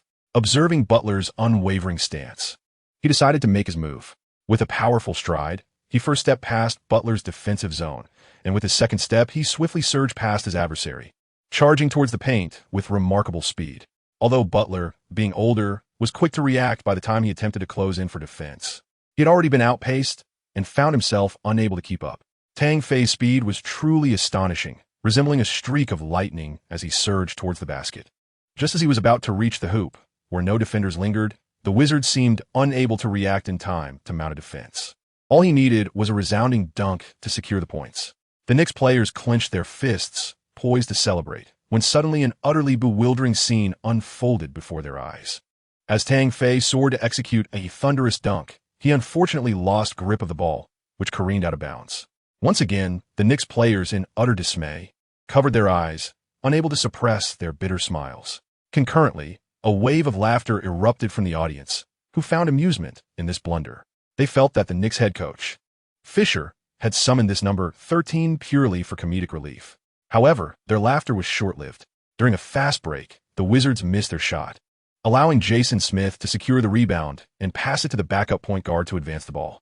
Upon reaching beyond the three-point line, the guard delivered the ball to Tang Fei. Faced once again with Butler, Tang Fei, uninterested in feints, initiated his move. As his teammate completed the pass and inadvertently screened the defender, he swiftly charged towards the paint. Porter attempted to provide support, but was unexpectedly outmaneuvered by Tang Fei's quick change of direction, leaving him to confront Gortat. As a seasoned veteran, Gortat would not allow an inexperienced player to score so easily. Although Porter failed to contain him, he managed to slightly delay Tang Fei's advance, stepping forward to obstruct the shot. However, He was unprepared for Tang Fei's determination, who, rather than passing, made a sudden stop, sidestepped past Porter's towering figure, and laid the ball up. Swish! The basketball nestled into the net, marking Tang Fei's inaugural basket on the NBA stage. Chapter 17. The ball will grow stronger. What incredible shot. What astonishing speed. The young number 13 effortlessly maneuvered past 3 defenders to score. Simply spectacular. This was merely a fleeting 20 seconds since his entrance onto the court, and he had already made his mark for the Knicks. Butler, showing signs of age, could not keep pace. The young player had surpassed him with ease. The announcer's voice, laced with excitement, rang out, reflecting the fervor ignited by Tang Fei's impressive drive and deft handling. The previous exchanges between the teams had devolved into a dismal contest of missed shots. But witnessing a player break through 3 defenders to score was exhilarating. In stark contrast, the home crowd responded with boos directed at Tang Fei. With a score of 15-16, the Knicks trailed by a single point. The Wizards initiated play from the backcourt, with Andre Miller advancing the ball and feeding it to Humphries in the paint. Sensing the pressure of a defender behind him, Humphries passed the ball out. After a few exchanges on the perimeter, it returned to Humphries' hands. With time running low, he attempted a 4-shot, but it clanged off the rim. Realizing the ball was unlikely to find the net, he attempted to circle around Quincy to secure the rebound. Suddenly, a blue figure darted past him, soaring high to snatch the rebound. None other than the Knicks number 13. Tang Fei seized the rebound and swiftly propelled forward. Miller, who attempted to intercept him, was effortlessly outpaced by Tang's sheer velocity, his formidable explosiveness leaving him in the dust. With only Butler positioned defensively ahead, Tang suddenly accelerated, deftly bypassing his opponent and charging toward the basket for a thunderous dunk. From the moment he secured the rebound to the completion of his offensive play, no more than 5 seconds elapsed. His extraordinary speed and powerful dunk instantly ignited jubilant cheers from the Knicks bench. Even the impeccably dressed Anthony rose to applaud. Fisher, too, wore a smile, clearly pleased with Tang Fei's aggressive penetration into the paint. Although it did not result in any fouls, the consecutive 4 points he scored were commendable. Fortunately, Tang maintained his control during this critical moment, avoiding any errors that might have left him in tears. Before Tang Fei took the court, he had already hinted to the opponent that he could launch unlimited attacks and penetrate the paint. However, Fisher remained skeptical due to the opponent's erratic ball handling skills. Furthermore, whether from the NBDL footage or the intra-team offensive and defensive drills, defense was clearly not Tang Fei's forte. He was a quintessential player exhibiting strength in offense yet weakness in defense. Ho-ho, the Knicks number 13 scored once again. While Butler's defensive footwork was as sluggish as a dilapidated tractor, utterly incapable of containment. Let us revisit that previous offensive play in slow motion. My goodness, number 13, Tang, leaped so high that his head surpassed the rim by approximately 10 centimeters. His leap was indeed remarkable.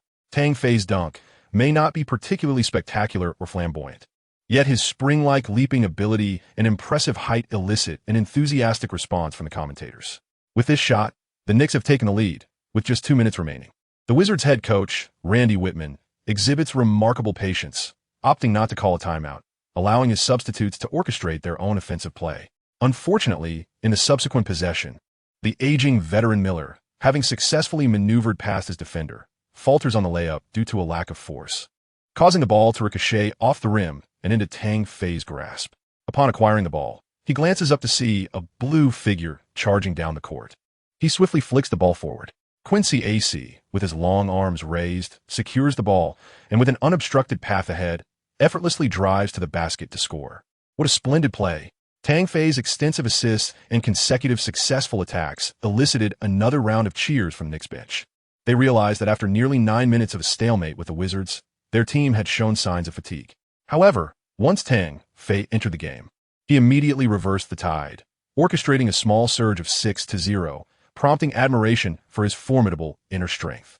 This young lad had just signed on and was merely a 10-day contract rookie, reportedly just past 18 years of age. Rather than exhibiting any timidity, he instead took command of the game with remarkable authority. Anthony wore a broad smile, raising his fist high in the air, thoroughly pleased with Tang Fei's performance over the 3 possessions. The opponent's agility required no elaboration, yet what was unexpected was Tang Fei's exceptional court vision. Ashy and Tang Fei exchanged applause, their faces brimming with joy. As the game progressed, the Wizards bench seemed suddenly bewildered by this newcomer, who had seemingly emerged from nowhere. For over a minute, they appeared dazed, committing several errors. Either the ball went out of bounds or was intercepted, with their lackadaisical offense resulting in 2 blocks by Jason. On the other hand, the Knicks found their rhythm, continually scoring 6 points thanks to Tang Fei's relentless drives to the basket. With the first quarter concluding, the Knicks had achieved a remarkable 12-2 run in the final 3.5 minutes, finishing at 25-18, securing a 7-point lead. With Tang Fei being the most significant contributor during his brief time on the court, 8 points, 3 rebounds, 2 assists, and 1 steal in just 3.5 minutes. During the intermission, Anthony expressed his fondness for Tang Fei, playfully ruffling his hair, causing the latter to wear a worried expression as he lamented, "I want to end a ball, will I?" Seeing Tang Fei's distressed demeanor, Anthony couldn't help but chuckle. "Well, you might just grow stronger with less hair," he joked, giving another playful ruffle. Chapter 18. The phenomenal rookie only Stoudemire appeared lost in thought, wearing an expression of bewilderment as if he had detached from the entire team. Anthony poked him, prompting Stoudemire to snap back to reality and smile at Tang Fei. "Do you really think being bald makes one stronger?" Tang Fei leaned closer, inquiring with utmost seriousness, as though he were ready to shave his head at a moment's notice. Yet, when Stoudemire was distracted, he winked at Anthony and the others, clearly enjoying the moment. "Are you having fun with this?" Seeing Tang Fei's antics, Anthony and the others found it highly amusing, chuckling softly. Stoudemire, however, remained somewhat dazed, lost in thought. "Huh," he mused internally, wondering, "What on earth are you talking about? Baldness makes one stronger? Is that a thing?" Gradually, images began to form in his mind, and he blurted out, "Ball, isn't Ginobili quite strong? And LeBron is a bit bald too, and he won championships. It seemed there might be some truth to it. Could it be that my persistent injuries are due to not being bald?" He appeared momentarily bewildered, scratching his head and sinking into deep contemplation. Alas, this fellow had entirely succumbed to the whims of the young lad. Stoudemire's endearing naivete only served to amuse Anthony and Fisher, who stood nearby. This young man was a true gem, in stark contrast to Jeremy Lin. Anthony mused. Jeremy Lin, also known as Lin Shaheo, had been his teammate, and he had witnessed the rise of the latter, cheering for the whirlwind that Lin had unleashed upon the league. Yet, while the court was ablaze with excitement, off the court, Jeremy Lin was humble and reserved, a far cry from the vibrant personality of this Tang. Of course, the so-called Linsanity that had emerged during that time, in Anthony's eyes, was not particularly remarkable. It was merely the product of a somewhat legendary narrative that had been embraced as an inspirational tale. Had such achievements been accomplished by an African-American player, the reaction would undoubtedly have been far less pronounced. Tang exhibits yet another facet of his personality. On the court, he is quite wild, while off the court, he effortlessly bonds with his teammates, adept at playing the fool. Observing Stoudemire in a daze, Tang chuckles to himself, embodying a mischievous demeanor that suggests he could lead others astray, evoking a smile from those around him. Fisher, armed with a tactical board, intended to outline a strategy, but soon realized that the atmosphere, thoroughly disrupted by Tang's antics, lacked any sense of tension. He could only muster a few words. Offering a token gesture, the second quarter commenced. Trailing by 6 points, Randy Whitman remained unhurried in substituting his starters, briefly outlining a strategy before signaling his bench to continue. The aging Butler was replaced by the younger number 17, Garnett Temple, a 2009 undrafted player averaging less than 4 points per game, though his skills were modest. He compensated with his youth. Tang Fei's performance in the initial minutes proved to be quite exasperating. The physical prowess of number 13 was simply extraordinary. His explosive drives to the basket left him at a loss for countermeasures. Regrettably, even after Temple took the court, he failed to contain Tang Fei, who aggressively penetrated the defense several times, resulting in 2 fouls against him, sending him to the free throw line. Due to Tang Fei's continuous pressure and adept passing, the Knicks were afforded 3 or 4 opportunities for open shots from beyond the arc, converting 2 of 4 attempts, thus widening the score gap to a double-digit lead. This prompted coach Randy to feel a sense of urgency, hastily substituting in Bradley Beal, hoping to leverage his ability to attack the rim to staunch the bleeding. As one of the dynamic duo for the Wizards, Beal, the 3rd overall pick in the 2012 draft, has seen a steady enhancement in his skills and statistics over recent seasons, forming a formidable partnership with Wall, earning the adoration of fans. In his rookie year, he played 56 games, starting in 46, averaging 13, 9 points, 3, 7 rebounds, and 4 assists. Last season, he reached an average of 17 points, And although his performance has slightly dipped this season, he still boasts averages of 16 points, 4 rebounds, and 3 assists. With his nimble footwork, rapid speed, and formidable ability to attack the basket, Beal has consistently been a driving force for the Wizards. Upon his entry into the game, he did not directly match up with Tang Fei, but instead allowed Temple to defend while he focused on aggressively attacking the basket. His incisive drives and accurate mid-range shooting quickly netted him 6 points.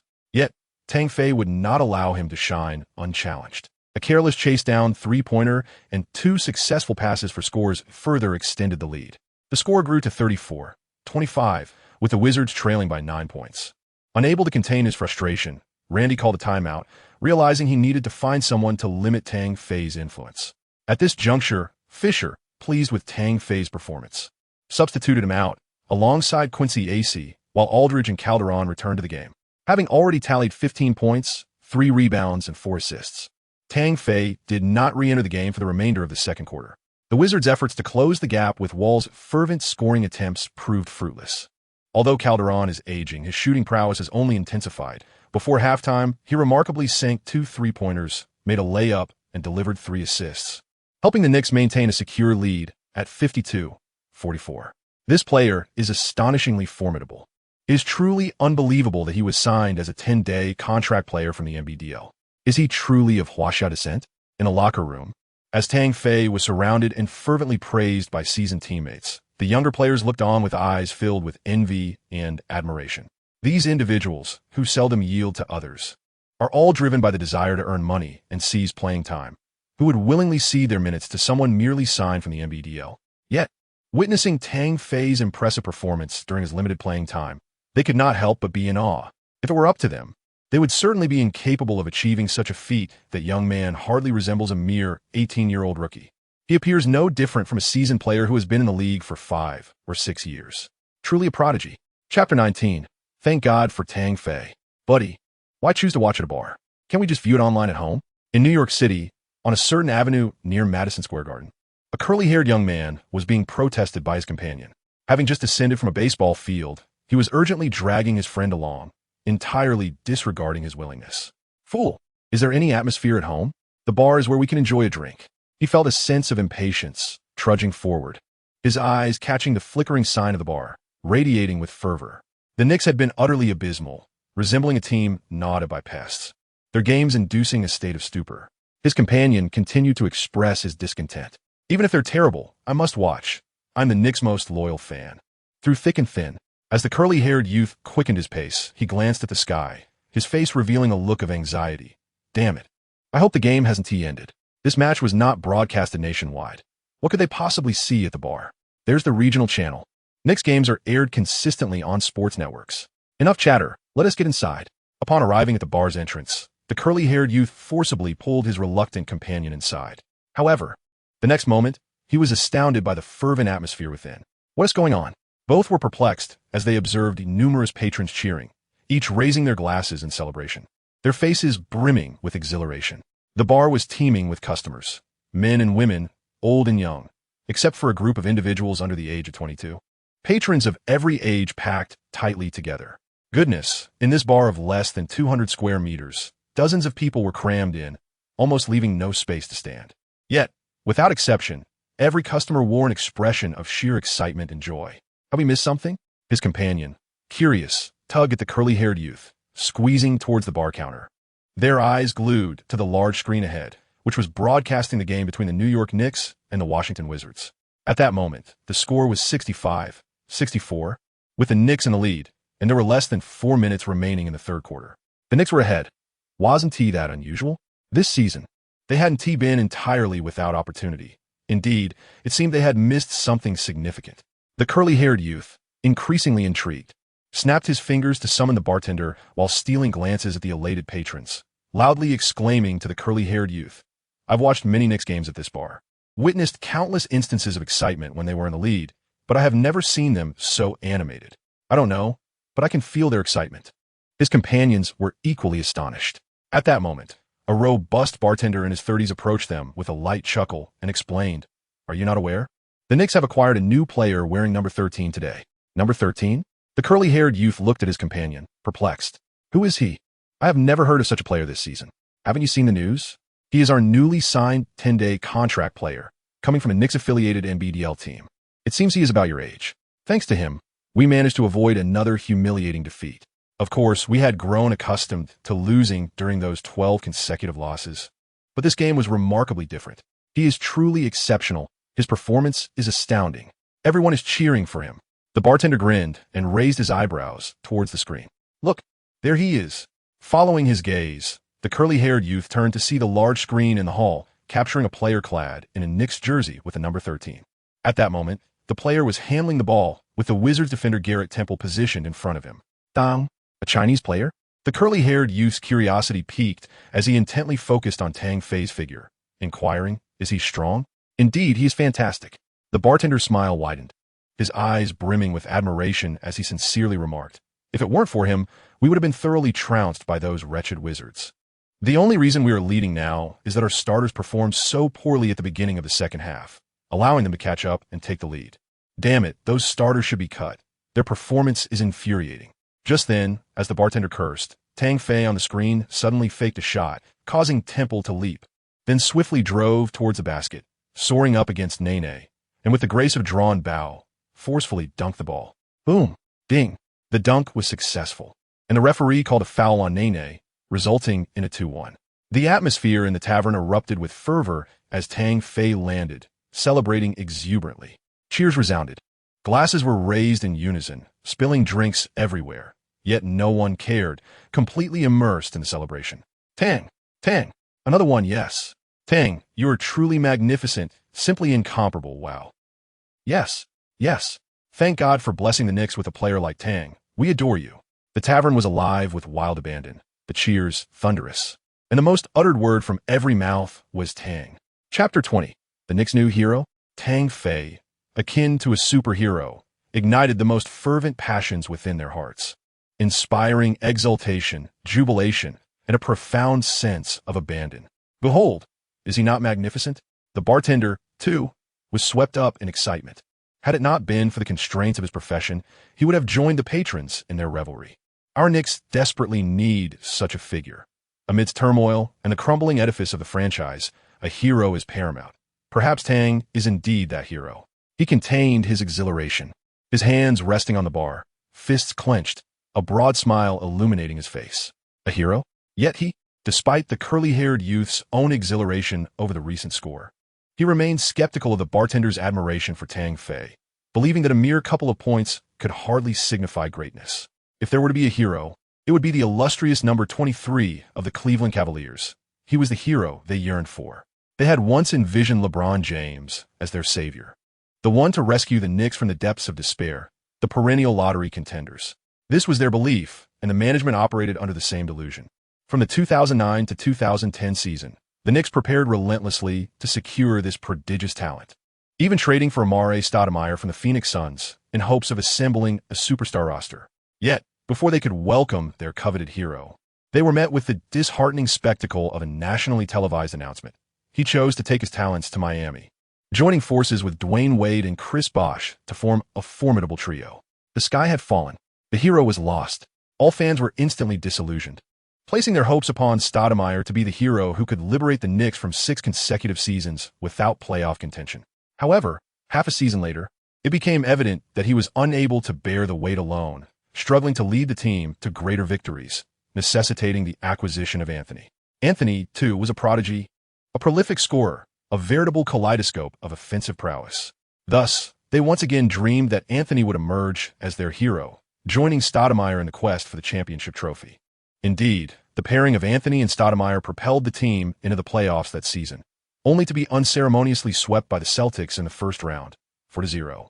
In the following season, while the team's performance was mediocre, they still reached the playoffs, only to be eliminated again in the first round by the Miami Heat, this time with a 1-4 scoreline. Yet, the fans remained undeterred, believing that as long as Anthony and Stoudemire were present, hope for the Knicks persisted. Indeed, in the 2012 to 2013 season, the Knicks surged fourth, claiming the second seed in the Eastern Conference playoffs, triumphing over the Celtics 4-2 in the first round. Advancing to the second round, at last, they glimpsed hope, their spirits buoyed. In the second round, the Knicks were unexpectedly sent back home by the Pacers after just 6 games, their hopes dashed. Yet, the fans remained undeterred, clinging to the hope that still flickered. Little did they know, the foundations of the Knicks were beginning to crumble. In the 2013 to 2014 season, as Stoudemire aged and his prime faded, injuries plagued him, disrupting his play and ultimately casting the Knicks out of the playoffs. The team seemed to revert to the lifeless state it had endured 4 seasons prior, mired in despair. This season proved even more arduous. Not only was Stoudemire beset by severe injuries, but Anthony also faced setbacks, along with several key players frequently sidelined. The Knicks encountered unprecedented challenges, plunging into a seemingly irretrievable predicament. A string of defeats ensued, culminating in a harrowing 12-game losing streak, their performance gravitating towards the depths of the league standings. The hope for resurgence had once again been extinguished, enveloping all Knicks fans in a shroud of despair, as they could only anticipate further losses and disappointment. They had never been devoid of heroes. Rather, fortune had consistently eluded them. Anthony, once their champion, was now beleaguered by injuries, unable to elevate the team. Stoudemire, their former hero, was now a shadow of his former self, aging and perpetually injured. Then there was Lin, the whirlwind who had captivated the league and become their hero, only to be lost due to the folly of the management. Legends such as Billups, Ewing, Van Gundy, and Riley had once graced the franchise, yet the coveted championship trophy remained elusive. The long-awaited arrival of James, who failed to don a Knicks jersey and instead secured 2 championships with the Heat, left the fans heartbroken. That illustrious title, the greatest honor they had yearned for yet had not tasted in decades, slipped through their fingers. Thus, the curly-haired youth believed that James embodied the hero they desired. Alas, even if that number 23 were to return to the impoverished Cleveland, he would not grace the affluent streets of New York. His decisions and destinations had never aligned with the Knicks, piercing the hearts of their faithful supporters. They no longer dared to dream of the arrival of that infuriating figure, nor did they believe that the current number 13 on the court could be their savior. What did a couple of beautiful shots matter? The Knicks had plenty of those. The curly-haired youth raised an eyebrow, yet his gaze remained fixated on the television screen, chasing the elusive form of that number 13. Whoosh! Tang Fei successfully executed a crucial free throw. The head coach of the Wizards, Randy Whitman, immediately called for a timeout. The Knicks led by 2 points, 69-67. At this moment, the screen displayed Tang Fei's statistics: 20 points, 5 rebounds, and 4 assists. "Oh, these numbers are impressive," exclaimed the curly-haired youth, who had been harboring other thoughts. "Do you know how many minutes he has been on the court?" The bartender smiled as he served drinks to the curly-haired duo, then raised a finger, indicating 10 minutes. He had only been on the court for 10 minutes, and, as a substitute at that, 10 minutes? Such efficiency? The curly-haired young man and his companion gasped in astonishment. Chapter 21. A name made in battle indeed. Whenever those lackluster starters performed poorly, he became the team's savior. The bartender expressed his frustrations about the Knicks starters with palpable disdain. The commentators on the television echoed the sentiments, praising Tang Fei's efficiency while showcasing every moment of his performance. Every basket scored. It was a display of Tang Fei relentlessly attacking the basket, creating opportunities with remarkable prowess, single-handedly dismantling the Wizards' defense, rendering them utterly helpless. He was simply unstoppable. His drives were thunderous, swift as lightning. His scoring was rapid, executed with grace akin to a masterpiece. His performance was nothing short of breathtaking, stirring the passions of all who witnessed. It was simply flawless. The replay resembled a highlight reel of a superstar, brimming with impact, inciting the curly-haired youth's enthusiasm, compelling him to cheer in excitement. In that moment, he suddenly realized that the Knicks were on the brink of welcoming their hero, a new champion. Number 13, Tang Fei. As the timeout concluded, the Wizards were forced to employ a double-team strategy to contain Tang Fei, resulting in a series of uncharacteristic turnovers from him. Seizing the opportunity, the Wizards launched an 8-2 scoring run, overtaking the Knicks until the end of the third quarter. A chorus of sighs filled the bar, patrons lamenting the Knicks' squandered advantage and feeling disheartened by Tang Fei's missteps. Yet, no one holds him accountable, nor do they cast blame upon him. After all, he is merely a novice, an 18-year-old youth who previously played in the NBDL. His remarkable performance thus far has already brought them joy. The Knicks' defeat is not entirely unforeseen, especially considering the absence of 2 superstars, Anthony and Stoudemire, whose formidable presence would have otherwise restrained the opposing team. The Wizards, unburdened by such constraints, were free to double-team a rookie with no prior game experience. They offered Tang Fei their understanding. And even though the team ultimately succumbed in the match, they would not reproach this individual who instilled hope within them. However, as the fourth quarter commenced, their excitement surged, with cheers erupting wave after wave. As Tang Fei took to the court, he swiftly altered his strategy, amplifying his off-ball movement while diminishing the frequency of isolation plays. This modification caught the Wizards off guard, as he consistently sliced through their defensive formation, leading to an unrelenting cascade of points against them. Tang Fei's speed was nothing short of extraordinary. The moment he launched into action, penetrating the paint, no one could single-handedly intercept him. Defenders were compelled to provide assistance, often resorting to double teaming. This, in turn, created numerous open opportunities, and other players began to step up. However, it was not the scoring players who elicited uproarious cheers from the spectators, but rather Tang Fei's sudden expansion of his arsenal. During one ball advance, before the Wizards could form a proper double team, he unexpectedly launched a three-pointer from behind, sinking it effortlessly.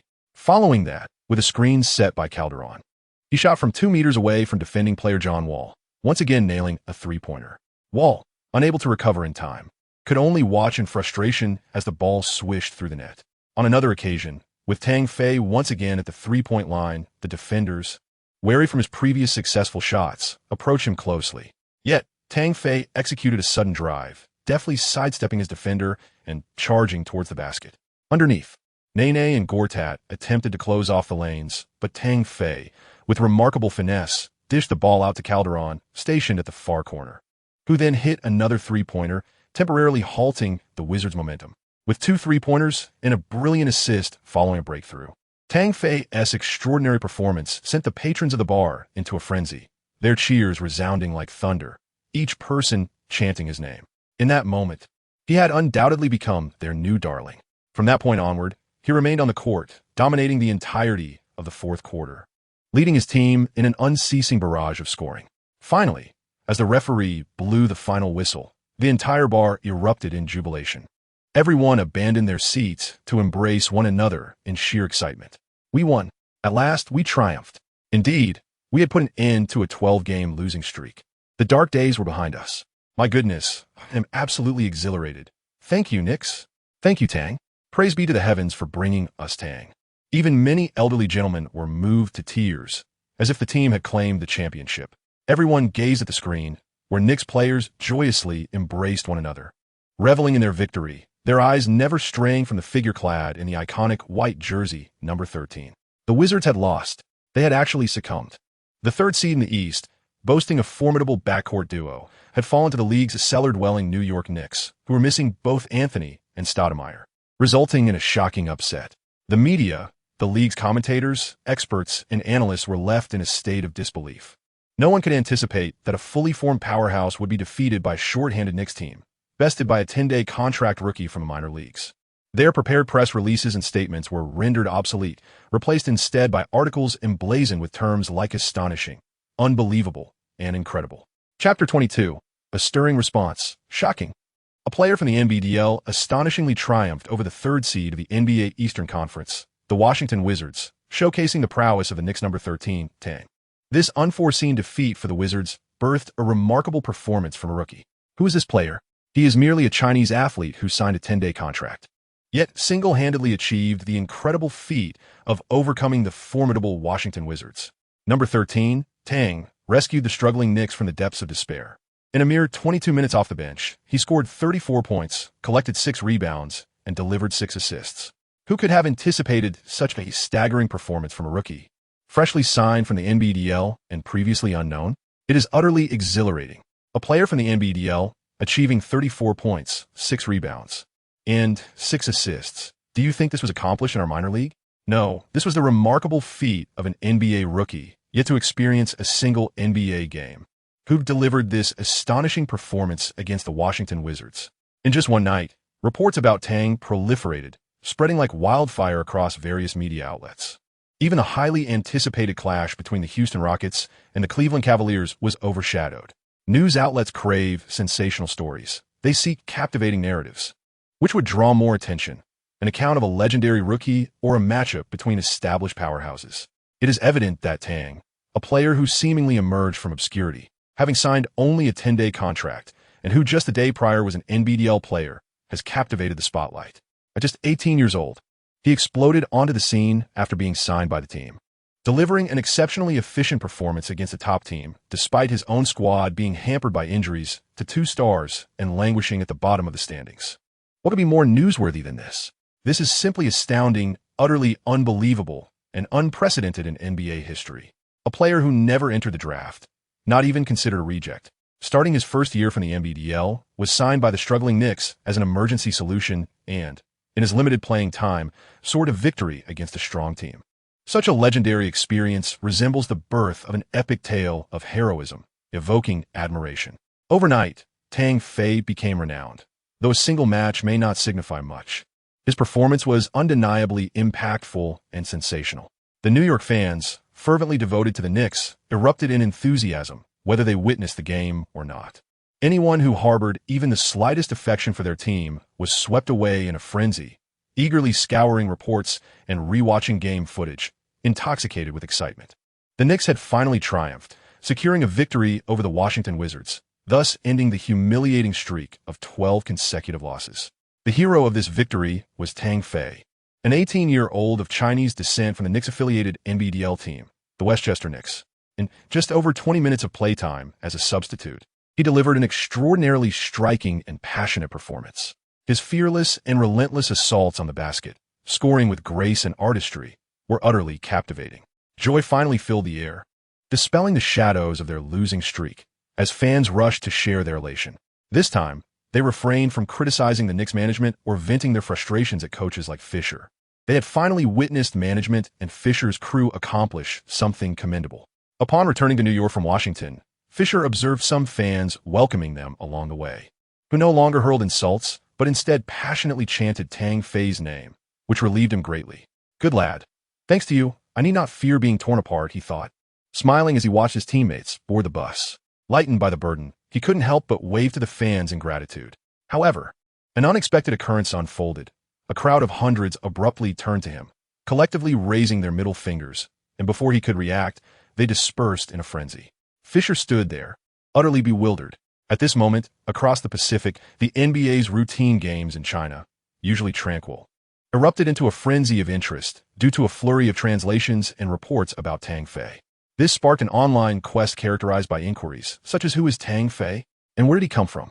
It resembled the fervor of the Linsanity phenomenon 3 years prior, with astonishing reports flooding in, igniting both surprise and intense curiosity. Suddenly, Tang Fei emerged as a figure of prominence, achieving superstar-like results and leading the struggling Knicks to victory over the Wizards. Such an unexpected and legendary individual compelled them to delve deeper into his story. Thus, they embarked on a relentless search for information about Tang Fei, akin to digging 3 feet into the ground, yet the online resources were scant, leaving them yearning for answers regarding how he had arrived in America and how he had inexplicably burst onto the scene, unable to satiate their thirst for knowledge. Chapter 23. Reno and his cousin within a CAF at the entrance of the capital city media university. Reno found himself seated opposite a charming young woman with delightful dimples.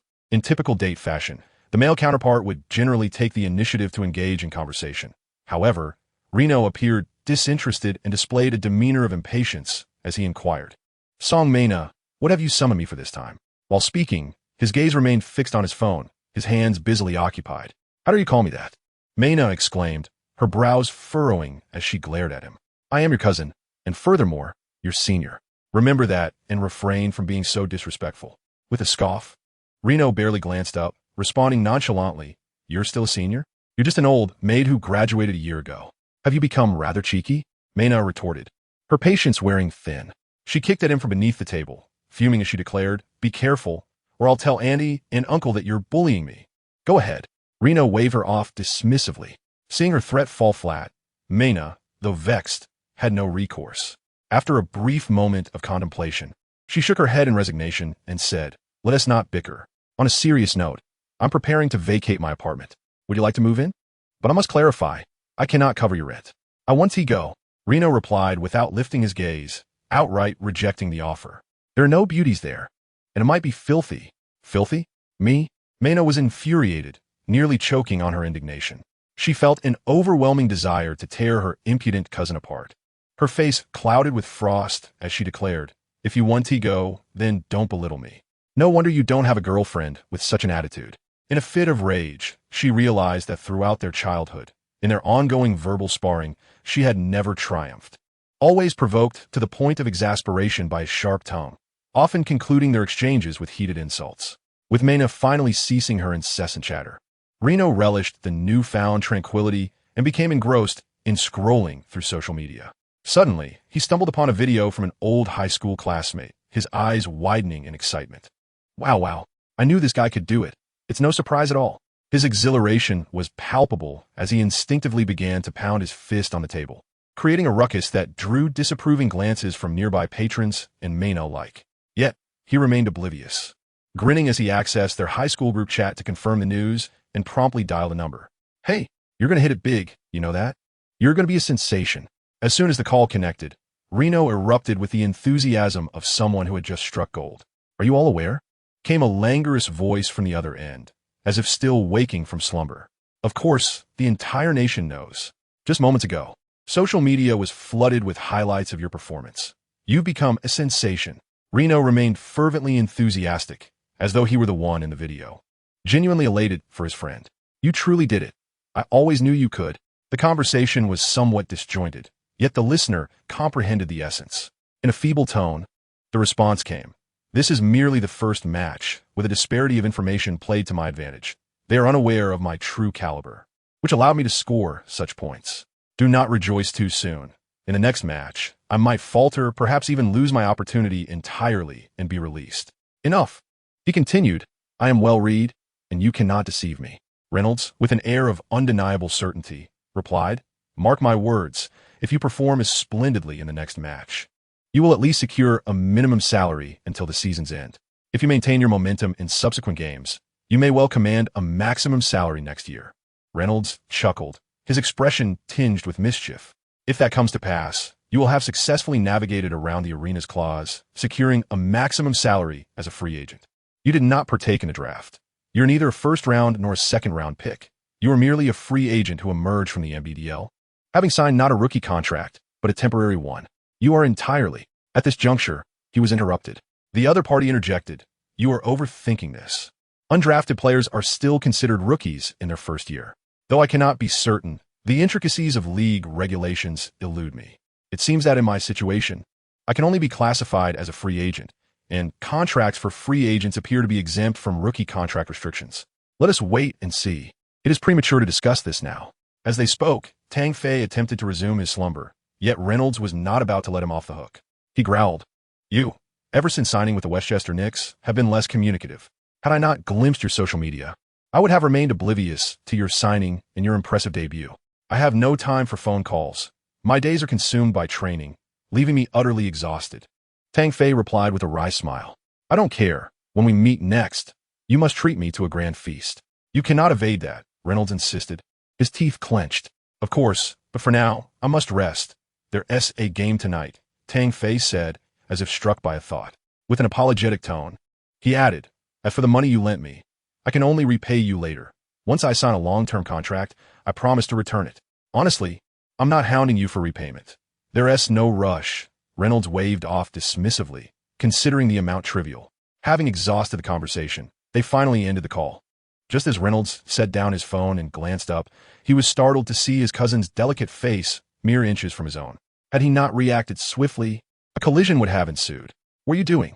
Reynolds turned away, casting a disdainful glance at her. Who were you just on the phone with? Was it Tang Fei? Mena's exquisite visage radiated with a cheerful smile, though her expression bore an air of insincerity. Indeed, it was a semblance of flattery, as if she sought to obtain something. Her countenance uncharacteristically eager to please. In chapter 24, number 24 or 23, Dear cousin, I beseech you for a favor. Mena's large, glistening eyes gazed imploringly at Reno, her demeanor suggesting she was on the verge of uttering something significant. Reno's eyes roamed over Mena's curvaceous figure and the long, fair legs showcased beneath her short denim shorts. His expression morphing into one of confusion as he inquired, Surely, you do not intend to. His thoughts veered toward something unsavory, prompting a shiver down his spine as he dismissed the notion, exclaiming, I am not that kind of person. I could never entertain such thoughts about a relative. What are you imagining? Maina's previously quelled ire reignited, and she pinched him firmly at the waist, casting him a fierce glare. What base thoughts occupy your mind? Speak plainly. If I can assist, I shall consider it. As Reno winced in pain, instinctively rubbing the afflicted area, he noted that Maina had adopted a serious demeanor. Satisfied, she settled back in her seat, gazing intently at him, and earnestly stated, "Could you provide me with Tang Fei's contact information? I am preparing for an interview with the 10-cent NBA sports channel to become a broadcaster. For someone like me, lacking connections and resources, I might not be considered." "Oh, I see what you desire," Reno comprehended, and immediately shook his head in refusal. "Do not even think about it. I will not betray my close friend to serve as your resource. Abandon that hope. Please, you need only furnish me with his contact details. You need not divulge anything further. I shall approach him personally. What do you say?" Meanwhile, within the office of the president of Knicks basketball operations, two high-ranking officials were present. The venerable Phil Jackson, his hair now entirely white, and the bald Derek Fisher. The pair appeared relaxed as they watched a video of the recent Knicks game against the Wizards. When the footage reached the segment showcasing Tang Fei's entrance and his pivotal contributions to the team, Jackson repeatedly replayed that moment, scrutinizing it meticulously. Once the video concluded, he combined his observations with Tang Fei's player statistics laid out on the desk and cheerfully inquired of his subordinates, "What are your impressions of him?" O. Fisher tilted his head in contemplation before confidently responding. Although this is merely his debut, his technical skills and innate talent are already evident. As you observed, his speed is remarkable. He possesses both great pace and balance. Notably, during his drives to the basket, he maintains his form even while contending with opponents, showcasing impressive body control. His balance is exceptional, and he demonstrates considerable strength in physical confrontations. Indeed, Jackson nodded in agreement, extracting the physical assessment sheet from Tang Fei's data table and let out an admiring sound. Height and wingspan, with an impressive reach of 218 centimeters. Remarkable. This is nearly on par with last year's Finals MVP, Leonard. Indeed, he possesses strength, speed, exceptional jumping ability, and explosive power, along with an outstanding vision. His talent is truly remarkable. There's also vast room for improvement and immense potential. "Phil, guess who I see when I look at him?" Fisher, with eyes alight, began enumerating Tang Fei's merits. "Kobe?" Jackson asked with a smile, without a moment's hesitation.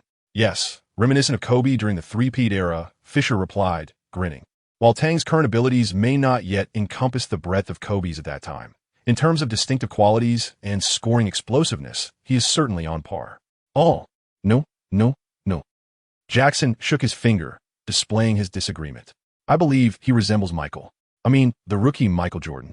The similarities between the two, in terms of technical characteristics and their aggressive approach to attacking the basket, were strikingly similar." "Michael? That old rascal?" Fisher exclaimed, taken aback. "Does Tang Fei truly warrant such high praise? That kid has only just signed from our minor league team, and his skills are still unrefined. His shooting, aside from three-pointers, is nearly non-existent." "No, we don't understand." Jackson leaned back in his chair, lost in recollection. "I have studied footage of Michael in his early days. His skills were also not fully developed then, and he had much to improve in terms of ability and playing style, much like Tang Fei now. Back then, he was merely a rookie who relied on sheer athleticism, rarely utilizing his body wisely in the game. After suffering a significant injury in his second year, he began to alter his style, gradually refining his shooting and incorporating it more into his game. However, his three-point shooting remained abysmal. Ha ha. Fisher chuckled, recalling the infamous three-point contest that had plagued Jordan's legacy, his smile broadening. Even the legendary Michael Jordan had such less than glorious moments in his past. Regardless, I hope you will diligently refine Tang's skills. In my view, his potential is practically limitless. Whether he can achieve Michael's feats remains uncertain, but he certainly has a chance at Kobe's accomplishments. He cannot continue to rely solely on driving. It places excessive strain on his knees and ankles, and one misstep could lead to injury. With a serious expression, Jackson cautioned, encourage him to practice his shooting and adopt a style that combines both inside and outside play. This will better protect his body. Chapter 25. Promotion to D-level. I understand, and I will make such demands in the future. Fisher recalled Tang Fei, a look of admiration gracing his features as he remarked, "Fortunately, this young man is aware of his shortcomings and diligently practices his shooting every day. That rascal Bedona even shared his training videos with me." It can be said that Tang is an exceptionally disciplined player who holds himself to high standards. Yes, I appreciate such players. Jackson smiled as he took a sip of his coffee. What are your thoughts on his upcoming contract? Fisher pondered a crucial question before departing. Given his performance in the first game and his innate talent, I believe numerous teams have set their sights on him, right? This 10-day contract is far too restrictive. I am concerned. You raise a valid point. I have also received several calls from dubious individuals, some even making offers, Jackson scoffed, a derisive smirk crossing his lips. It takes audacity to propose a 2-1 rookie contract for him. They expect to take away our future Jordan with a rookie contract? They are overly optimistic. Fisher's expression turned to one of indignation. I, of course, declined. We possess the right of first refusal. If he continues to perform like this in the next game, a rookie contract? Such an agreement deserves to languish in the trash until it grows moldy. After Jackson's contemptuous laugh, a sense of boldness surged within him. I never expected that after just one game, Tang would become such a coveted asset. Observing his mentor's demeanor, Fisher felt a wave of relief wash over him. He shook his head with a wry smile, saying, I initially thought signing him was merely a precautionary measure for injuries. Yet it seems we've inadvertently secured our very own Jordan. Tang Fei awoke and glanced at his phone, astonished to find several congratulatory messages awaiting him. The essence of these messages celebrated his remarkable performance in last night's game, which had garnered him considerable acclaim. Among the senders were not only his former teammates from the Westchester Knicks, but also Tyler Johnson, who had recently signed with the Miami Heat, and Hassan Whiteside. These individuals constituted his scarce circle of friends in the United States. To his surprise, he had triumphed over the Wizards with an impressive display of skill, which stirred a sense of exhilaration within him. Yet, what filled him with even greater joy was the stellar performance he had delivered. 34 points, 6 rebounds, and 6 assists, complemented by a block and 2 steals. Achieving such statistics within a mere 22 minutes while contributing to his team's victory explained why Reno remarked on his newfound fame. His advancement in the NBA had indeed proven to be a delightful journey. A single game had earned him 67 experience points, propelling him to a higher level. Tang Fei's ability level, D level, role player, 161200. His rank has finally ascended beyond the mere status of a water cooler and has been elevated to that of a role player. However, he remains uncertain about which talents have been randomly unlocked and what attributes he has gained. Upon accessing the growth panel, he could only sigh in disappointment. The coveted enhancements remain elusive, while he has unlocked a 121 centimeters running jump. What use is that to me? At best, it merely serves as a supplementary advantage. What I truly need is an endurance boost.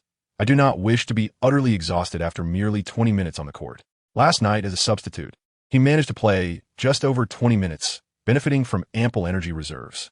Yet tonight, in a back-to-back match against the formidable Western Conference team, the Houston Rockets, he cannot guarantee that he will have the stamina to last even 20 minutes. He glanced at his technical attributes and noticed an additional weapon, one that reflects the peak performance of the legendary Jordan.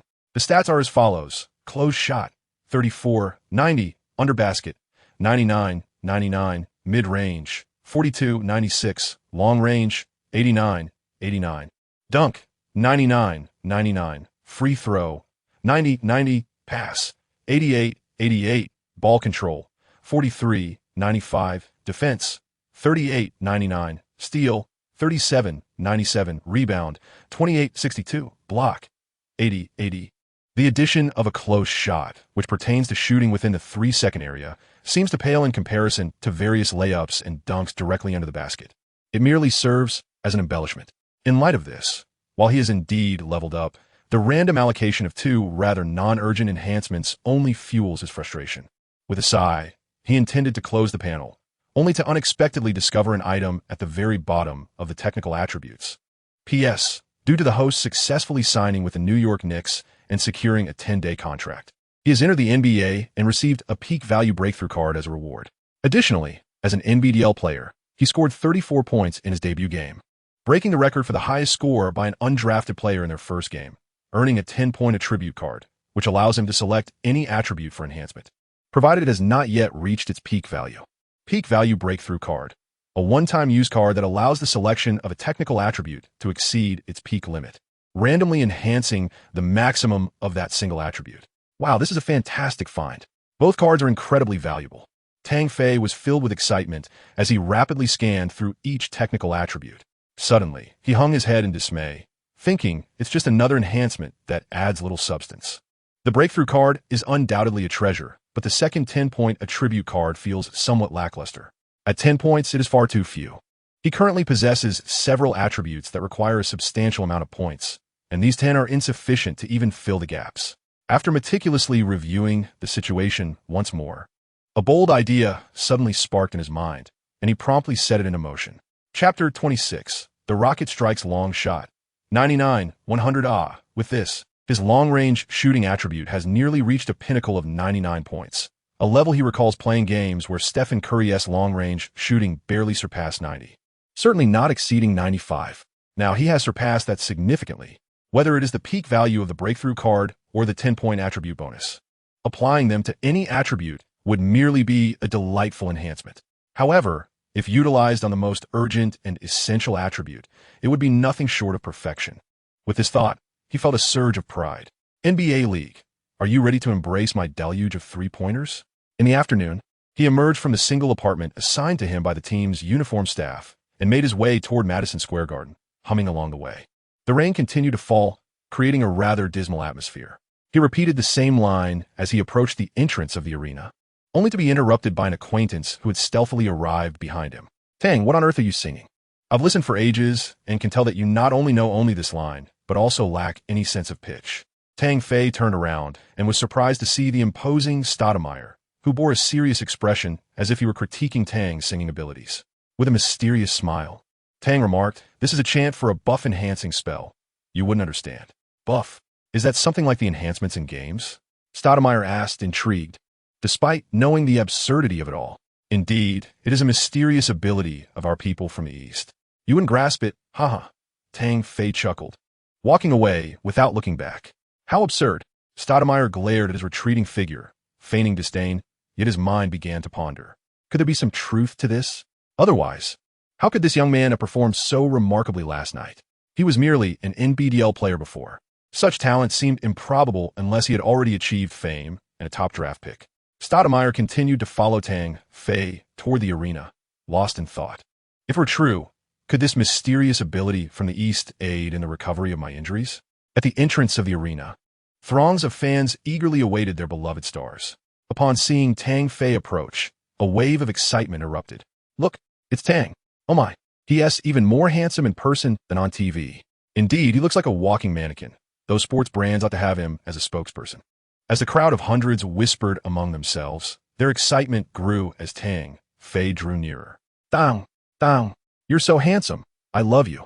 Tang, get your all tonight. We're all cheering for you. Tang, unleash all your energy and send the Houston players back home." With fervent enthusiasm, they called out to Tang Fei, yet they instinctively parted to create a path for him, expressing their admiration as he passed by, each reaching out to touch him. As Tang Fei smiled and waved at them, a chill coursed through him. He felt as though someone had mischievously pinched him. Without regard for whether the culprit was male or female, he hurriedly fled the scene. In stark contrast, Stoudemire was not met with the same enthusiasm upon entering the arena. He garnered only a smattering of applause, and a few well-wishers extended their hopes for his swift recovery from injuries. Oh, no, rather, for him to conquer them. How envious he felt for that young lad, who had captured their affection in just a single match. As Stoudemire entered the arena, he cast a glance at Tang Fei's retreating figure, pondering this disparity. When he first arrived, he too was welcomed warmly, but after being plagued by injuries, his performance became sporadic, and the cheers from fans had long since faded. Now, in comparison to Tang Fei, a sense of melancholy washed over him. Nevertheless, he quickly dismissed such thoughts. The admiration of fans was predicated upon one's stellar performance and contributions to the team's victories, and there was little to lament.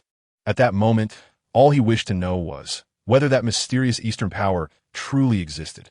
Throughout the afternoon, under the guidance of the coaching staff, the team engaged in restorative training, eschewing any offensive or defensive drills. Given the back-to-back nature of the games, it was essential to conserve the players' physical and mental energies. Fisher appeared diligent, having spent the day reviewing footage of the Rockets games, mentally rehearsing potential challenges for the evening's match, and frequently engaging with players on the sidelines. Tang Fei was the most pampered among them. Whenever inspiration struck Fisher, he was invariably summoned. It was evident that the other players recognized the coaching staff's prioritization of him. By 5 o'clock, the members of the Rockets entered the arena, engaging in a court adaptation exercise with the Knicks. As they passed one another, Tang Fei felt the weight of James Harden's gaze upon him. "That fatso," he muttered, not bothering to look back as he walked away. However, it wasn't long before he sensed another scrutinizing stare. Upon turning around, he discovered it was Stoudemire, not far behind him. He realized that there was something more than mere observation in Stoudemire's eyes, as though he were conveying a deeper intention. Oh, misinterpreting the sentiment. Tang Fei shivered and hurried away. Chapter 27. The Knicks loyal fan. On January 8, 2015, in the United States, the New York Knicks hosted the visiting Houston Rockets. Following their previous match against the Washington Wizards, which ended a 12-game losing streak, the arena was filled to capacity, regaining the hearts of many fans. As the Knicks players entered the court, they were greeted by their devoted fan, Spike Lee, the renowned Hollywood director. Spotting the relaxed Tang Fei, he shouted, "Tang, give those Houston folks a good kicking." Tang Fei turned back with a coy smile and replied, "Hey buddy, I'm not interested in the posterior of men. Only beautiful women can make my heart flutter." Ha! Spike Lee was amused to the point of laughter, never having expected such wit from this young man from Huaxia. He responded heartily, "All right, as long as you bring them back to the homeland, I'll treat you to a night at the club." "Old man, you are tempting me to commit a crime. I'm just an innocent lad of 18, not suited for such venues. Let us keep it realistic." Ha! Spike Lee laughed again, and even the surrounding fans were thoroughly entertained. Indeed, there are explicit regulations in the United States prohibiting citizens under the age of 22 from entering bars and similar establishments. But keeping it realistic, this young man is truly amusing. They found Tang Fei utterly charming, akin to a mischievous child from the neighborhood, endearing in every way. The Knicks media experts had intended to conduct a pre-game interview with Tang Fei alone, but Fisher declined, fearing that the young player might lose focus on the game. He believed that Tang Fei, being so young, could easily get carried away, leading to a lack of concentration during the match. The lineup for the game had already been submitted to the league, and Tang Fei remained a substitute, a decision he accepted with grace. Endurance and stamina were his weaknesses. Less time on the court would allow him to unleash more energy. With Anthony and Stoudemire still on the daily injury watch list, the Knicks starting five continued to be Pablo Prigioni, Cole Aldrich, Jason Smith, Tim Hardaway Jr., and Calderon. The Houston Rockets starting lineup included James Harden, Trevor Ariza, Donatas Modiage Nas, Dwight Howard, and Patrick Beverley.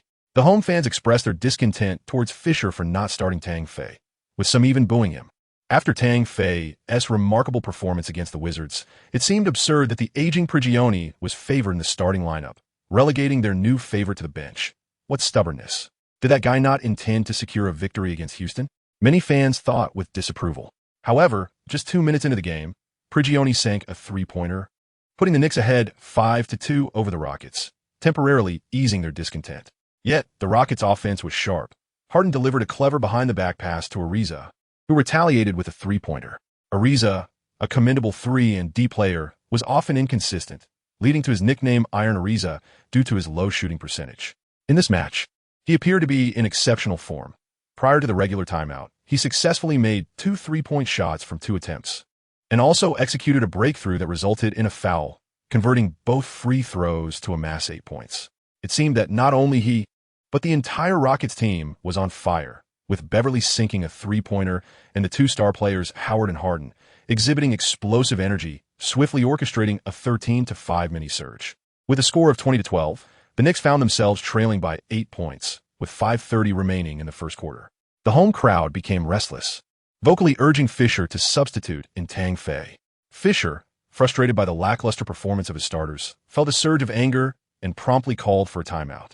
"Tang, you will replace Pablo. Once you step onto the court, I have but one expectation of you: relentlessly attack their interior defense." As the players returned to the bench, Fisher took a moment to confer with Tang Fei. "Understood." Tang nodded affirmatively, signaling his acceptance. Prigioni exited the game, and Tang Fei entered, while the others continued to play. Upon resuming, Calderon dribbled past half-court and, almost seamlessly, passed the ball to Tang Fei. Aware of the opposing team's instability in ball control, he deliberately set a screen, pinning Ariza firmly to his left side. Tang Fei readily accepted his gracious offer and dribbled the ball, making an immediate advance. Wow, at last, we are about to witness Tang's dazzling performance. Tang, charge forth and vanquish the Houston team. as Tang Fei seized the ball and initiated his breakthrough. The entire arena held its breath in eager anticipation. The spectators vividly recalled his previous dazzling performances in their minds. The formidable players on the court were nearly incapable of hindering him. Even when faced with the likes of John Wall switching defenses, Tang Fei could effortlessly outpace his adversaries with sheer explosive power. With the imminent onset of his first breakthrough showcase of the match, how could they not be filled with excitement? Tang Fei resembled an arrow released from a bow, soaring toward the basket with remarkable speed as he strode into the paint. Howard immediately abandoned his defensive assignment, pivoting to obstruct the view, yet he was far too late. Tang Fei's velocity was astonishing. In the blink of an eye, he was upon him, already within the 3-second zone. Left with no choice, Howard could only hastily leap to contest the shot, striving to thwart his opponent's attempt. As Howard was unable to position himself in time, Tang Fei leaped high into the air and executed a decisive dunk with remarkable finesse. At that moment, Howard's hand arrived late, striking Tang Fei's wrist. The referee's whistle pierced the air, signaling that Tang Fei would have an additional free throw. The home crowd erupted in jubilation, their cheers resounding like thunder. What a magnificent play! Excellent job, Tang. Take that, you lot. Oh, what a beautiful dunk. Even Spike Lee clenched his fists in exhilaration. In the midst of this fervor, Tang Fei, in tune with the crowd's enthusiasm, raised his arms at a right angle and celebrated with a clenched fist. The atmosphere in the arena intensified further, leaving Howard speechless as he muttered behind Tang Fei. One dunk, and you all act as if you've won the championship. Is your excitement threshold really that low? In truth, he harbored a tinge of envy for the electrifying ambience of the Knicks' home games, as it represented the pinnacle of the NBA's largest market. Playing for such an audience is a dream for any aspiring athlete. If one seeks influence and profit, the Los Angeles Lakers and New York Knicks are unparalleled choices. Yet if honor is the sole pursuit, then the matter is straightforward. Howard had often imagined donning the Knicks jersey and performing for the passionate New York fans, but during the Knicks' struggles, he found them unappealing, and when their fortunes soared, the opportunity eluded him. At that moment, witnessing Tang Fei's singular dunk inciting such fervent applause stirred a hint of jealousy within him. Tang Fei made the free throw, completing a 2-1 play. At 2015, the entire starting lineup of the Rockets remained unfazed by his achievement, maintaining their composure and rhythm. They executed several ball movements before the ball found its way back to Harden.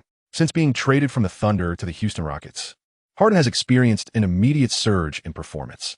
Over the past 3 seasons, his statistics have soared, averaging 27, 5 points, 9 rebounds, and 2 assists per game. Showcasing his versatility, faced with Tang Fei's defense, he maneuvered effortlessly, executing a change of pace that allowed him to break free from his opponent and drive towards the basket. Tang Fei possesses formidable offensive prowess, yet his lamentable defense has become a significant vulnerability. Whether facing the Wizards in the previous game or guarding Harden in this match, he has been unable to contain his opponents effectively. Indeed, even as he endeavored to keep pace with Harden when he penetrated the paint, he could only watch as the latter scored effortlessly. Tang was acutely aware of Harden's exceptional ability to draw fouls, thus his defense remained merely symbolic, failing to encroach upon the shooting cylinder. With Harden successfully making the shot, the score shifted to 22-15, narrowing the gap to 7 points. Shall we anticipate a change in tempo? Tang Fei gazed at Harden, who, even while sinking the basket, cast a quick glance at him, lost in contemplation. As the game transitioned from defense to offense, the Knicks resumed their attack, and the ball found its way into Tang Fei's hands, as it always did. Faced with Ariza's staunch defense, Tang Fei relinquished the notion of driving to the basket. He dribbled the ball twice, then suddenly elevated for a shot. What audacity! Was this fellow overly confident in his shooting prowess? Ariza, only a step and a half away, turned to face the hoop. Despite being aware of his opponent's commendable 3-point shooting ability, Ariza opted to defend against drives rather than shots. For the threat posed by Tang Fei's ability to penetrate the defense was too significant. Nonetheless, he maintained a distance of merely a step, striving to guard both inside and outside. Little did he anticipate that Tang Fei would take the shot so decisively. Swish! The ball arced gracefully through the air, crisply finding the net and creating a beautiful white ripple. It truly went in. Amidst the sudden eruption of cheers from the home crowd, Ariza was left speechless. Tang Fei made a 3-point gesture, returning to the backcourt with a cheerful demeanor while casting a provocative glance at Harden. Unperturbed, Harden calmly advanced to the frontcourt. seemingly indifferent to his opponent. As Tang Fei positioned himself for defense, he couldn't help but chuckle inwardly. How could Harden, a player of superstar stature, be provoked by someone who had just risen from the NBDL and only played one commendable game? Harden was renowned for his cunning and composure. As long as he was not completely incited or overwhelmed by emotion, he would never lose connection with his team. The ball returned to Harden's possession, yet this time, he chose to disregard his own aggressive play and instead passed it to Howard in the paint. Howard received the ball, muscling against Aldridge with a slight exertion. He pushed his opponent aside and executed a powerful dunk. As he leisurely jogged back to the backcourt, he encountered Tang Fei and proudly showcased his robust arm. As if to say, I am the stronger one. He then strutted back to his defensive zone. During the Knicks' offensive play, Ariza closely guarded Tang Fei, effectively obstructing his path to the basket while remaining vigilant of potential shooting opportunities. With no openings available, Tang Fei refrained from forcing a shot and passed the ball back to Calderon, cutting toward the basket empty-handed. However, Ariza was not about to grant him such an opportunity, closely trailing him every step of the way. On the opposite free throw line, Tang Fei received the ball. Observing that Ariza was closely trailing him, he suddenly feigned a turnaround jump shot, prompting the defender to slightly lift his feet. In an instant, Tang dashed beyond the three-point line and executed a turn to shoot. Swish! His touch appeared impeccable as he netted another three-pointer. Ariza, momentarily taken aback, was surprised that a rookie could outmaneuver him. He glanced incredulously at his opponent before returning to the front court. Within less than 2 minutes, Tang had amassed 9 points, his efficiency igniting the arena. The ecstatic fans erupted in applause, celebrating his remarkable feat. This number 13 was truly exceptional, having scored 9 points upon entering the game, showcasing a microwave-like scoring streak. He exuded such confidence, leaving a promising future in sight. As a commentator for the nationwide broadcast, Kenny Smith sat beside Barkley, genuinely praising Tang's performance. Kenny, do you think Tang will continue to score over 30 points tonight? Barkley inquired with a grin. Why not? He has already racked up 9 points. 30 doesn't seem too far-fetched, Kenny responded, glancing at Barkley with an amused expression. Do you doubt it? Shall we make a wager, perhaps involving a rather embarrassing forfeit? He added, alluding to the fact that Tang hailed from Yao's hometown. A delightful notion, was it not? Surely, Barkley must miss the days of that donkey's antics. Chapter 29. Barkley prays, hey Kenny, that joke is outdated. Can't you come up with something fresh? Barkley chuckled, gesturing towards Tang Fei on the court. If he surpasses 30 points tonight, oh no, let us say 40, you can kiss my smelly sock. He burst into laughter, though Kenny Smith refrained from responding, unwilling to fall for the jest. At this moment, Tang Fei found the offensive strategy employed by his opponents rather intriguing. They appear to have abandoned their previous match's relentless assault on the interior, opting instead for a balanced approach that harmoniously integrated both inside and outside plays. After executing a three-point attempt, they seamlessly transitioned into a drive. Although seemingly straightforward, this tactic proved remarkably effective. Ariza, no longer in the bloom of youth, born in 1985 and seasoned by a decade in the league, felt entirely manipulated by Tang Fei's seemingly simple offensive combinations. Particularly striking was the manner in which the opposing player initiated their dribble, embodying a triple threat. Tang Fei accelerated with great vigor, charging into the paint. Just as he finally caught up, his opponent unexpectedly passed the ball to Hardaway Jr. in the corner while facing Howard's defensive pressure. Although Hardaway Jr. found himself unguarded, his shot ricocheted off the rim, failing to score. Howard, using his imposing physique to shield Aldridge, prepared to seize the rebound, only to be surprised as Tang Fei suddenly maneuvered around and leaped into the air, catching the basketball mid-flight for an emphatic putback dunk. The atmosphere in the arena surged once more, invigorated by Tang Fei's dazzling display. The New York fans, having long awaited such a remarkable talent, were particularly thrilled, especially as the Knicks were languishing in a disappointing season. With a player capable of such explosive athleticism, they couldn't help but feel a surge of excitement. To hell with LeBron, we won't miss you anymore, for we have Tang. After Tang Fei took the court, he scored 11 consecutive points, dished out 2 assists, and recorded a spectacular block, leading the Knicks to a successful turnaround in the score, 26-25. With just 1 minute remaining in the first quarter, it seemed the Knicks were finally on the right track. Tang of the Knicks possesses talent that is plainly evident. He is simply remarkable, Kenny praised sincerely. He can score inside and out, his play is exceedingly intelligent, and he isn't greedy for the ball. He passes it to teammates in open positions. His talent is extraordinary. I haven't seen such an exceptional young player in quite some time. The Knicks have struck gold. Barkley nodded in agreement. Indeed, his scoring ability is explosive, an attribute seldom seen among this year's draft class. Yet, Tang Fei's performance was far from over. In the final minute, he astonishingly sank 2 3-pointers. And throughout the latter half of the second quarter, he shot an immaculate 4 for 4 from beyond the arc, finishing 3 drives to the basket successfully, along with a free throw. In approximately 6 minutes of play, he amassed a staggering 19 points, surpassing more than half of his previous game total of 34 against the Wizards. At this point, no one doubted that Tang Fei would score more than 30 points tonight. Whether he could reach 40 remained to be seen. During the intermission, the Rockets maintained a relatively relaxed demeanor, despite Tang Fei's offensive onslaught disrupting their plans. As a formidable team with superstars Howard and Harden, they were not overly concerned. The score stood at 36-27, with the Rockets trailing by just 5 points. In the second quarter, Aldridge took a seat, and Jason Smith, who had been substituted earlier, partnered with Tang Fei. Fisher sought his ability to create space for their number 13. Sean King replaced veteran Calderon, joining Quincy Acey and Early to form a bench unit, preparing to face the Rockets' second unit in the latter half of the second quarter. The Rockets' long-range shooter, Cole Brewer, known for his offensive weakness but defensive strength, found himself completely overwhelmed in this match, unable to keep pace with Tang Fei's swift movements. Tang Fei's breakthroughs and footwork, in their eyes, were as swift as that of a cheetah. Each time he accelerated, he left them in the dust. Indeed, this was the case. As Sean King's organization paled in comparison to Calderon's, the responsibility of orchestrating the entire team fell to the clumsy ball handler, Tang Fei. Tang Fei's exceptional vision requires no further elaboration. His seamless integration of offensive and defensive play often leads to unexpected passes. Throughout the first half of the second quarter, in a mere 4 minutes, he delivered 4 assists, 2 of which were remarkable drives followed by precise passes, leaving 2 prominent commentators utterly astonished. My goodness, this young man is truly outstanding. I can confidently assert that the Knicks have not merely stumbled upon a gem, but have discovered a bona fide superstar. His ability to score and orchestrate plays, even with a few turnovers, reveals immense potential.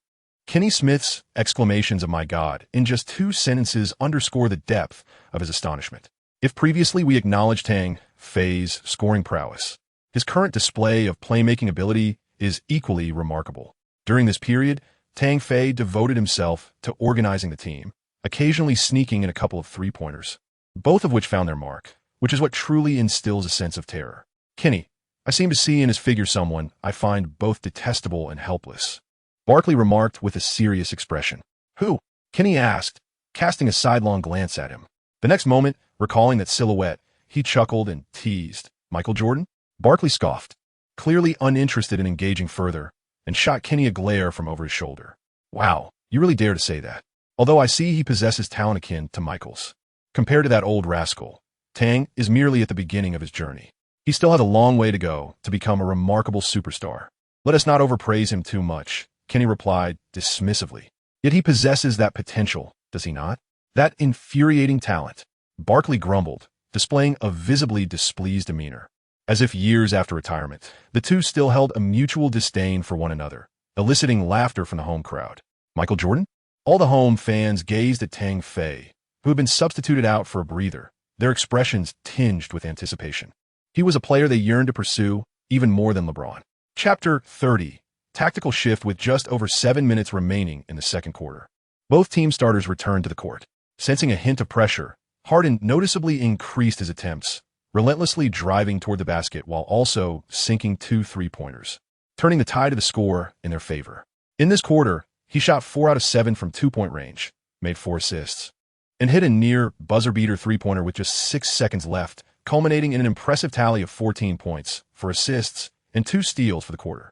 62-60 the Knicks starters, however, failed to impress the home crowd, as a series of missed shots squandered their substantial lead. Fisher, feeling helpless, recognized Tang Fei's evident fatigue and could only hope that the starters would step up, allowing him to endure their lackluster performance for a bit longer. During halftime, in the visitors' locker room, McHale wore an icy expression, dissatisfied with the team's performance. He pointedly called out several substitute players before outlining the tactical adjustments for the second half on the board. Once everyone grasped the plan, he turned to Harden and said, "James, Their number 13 has clearly become a bench marauder. Since we cannot contain him, focus on scoring as much as possible during your time on the court to widen the gap. You need to be more aggressive and take more shots. Understood? Yes, boss.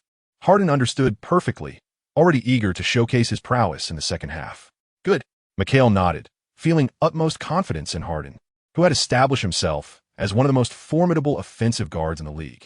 As he focused on Tang Fei, he furrowed his brow and remarked, although he is a rookie, his shooting touch has been remarkable this game, having already made several three-pointers. However, his accuracy is unlikely to remain consistent throughout the entire match. After all, he is still a novice, and he may falter in the second half. I urge you all to keep a close watch on him, especially you, Kerr. Your role in the second half is to monitor him closely. Jason, if necessary, assist Kerr in double-teaming. As long as we keep him in check. The Knicks 1T pose a significant threat. A group of Rockets players sat on the bench, fully attentive to the coach's directives. Brewer and Jason Terry, who were called out, nodded in acknowledgement. Known for their defensive prowess, they had already devised strategies to contain the Knicks number 13. However, they were unaware that Fisher planned to make a change to the starting lineup, promoting Tang Fei. Tang, in the second half, they will surely assign someone to shadow you closely. Even if they can't completely neutralize you, they will attempt to provoke you and throw you off your game. Thus, I am changing the starting player. In the second half, you will take Pablo's place, and your task remains to enhance our offensive efforts. He smiled at Tang Fei, saying, you've had a good shooting rhythm in the first half. I hope it continues into the second. All right, Derek, I will do my best. Tang Fei did not fully articulate his thoughts, as being promoted to the starting lineup posed a formidable test of his endurance. Fisher nodded gravely, surveying the surrounding Knicks players. Our strengths have entered the starting five. Now the bench must step up. Quincy, I urge you to be more aggressive during your time on the court and provide as much assistance to the team as possible. Do you understand? Understood. Quincy Ashe replied in a deep voice. He was relatively reserved within the team, somewhat rigid in his actions, yet this did not impede his performance on the court, where he was well regarded. Fisher gestured to illustrate the strategy, addressing Jason Smith and Calderon. In the second half, I need you to move to the top of the arc for screens, aiming to create opportunities for Tang. I suspect they will intensify their offense in the second half. Thus, we must take risks and engage them offensively. Understood, Derek. The two players nodded in agreement. Fisher pondered for a moment, reflecting on anything he might have overlooked. His decision to elevate Tang to the starting lineup stemmed from concerns that the starters might falter against their opponents, if overwhelmed. Even Tang's prowess would not suffice to bridge the gap. With the strong players in the starting five, he felt confident in matching their offensive capabilities, while for the bench, he could only pray for divine intervention. As halftime concluded, Kenny and Barkley exchanged surprised glances at the lineup on the court. Derek had made a strategic shift, promoting Tang to the starting role. Was this a bid to match the Rockets in offense? Clearly, the Knicks starters were struggling to withstand the Rockets' onslaught, and the only hope lay in matching strength against strength. Barkley merely nodded slightly, comprehending Derek Fisher's intentions. In the second half, both sides would engage in a battle of attrition, and it would hinge on whose stamina prevailed. I am curious to see how Tang will perform, Kenny remarked, expressing skepticism about Tang's starting role. That may not be the case. During his time on the bench, he could shine even brighter. However, in the starting role, facing the opponent's strong players might ignite his competitive spirit, Barkley countered. Then let us wait and see. As both teams took the court, Harden regarded Tang Fei standing before him and chuckled inwardly. It seemed the coach's plan had fallen short. Chapter 31. A duel with Harden. Howard and Aldridge contested the jump ball at center court, securing possession. Aldridge's playing style was rather soft, unable to match the sheer strength of Howard, whose robust physique was formidable. Not only did Aldridge struggle in the first half, but he was also rendered ineffective in the jump ball, despite his considerable height. As anticipated, Harden took the initiative in his offensive approach during the second half.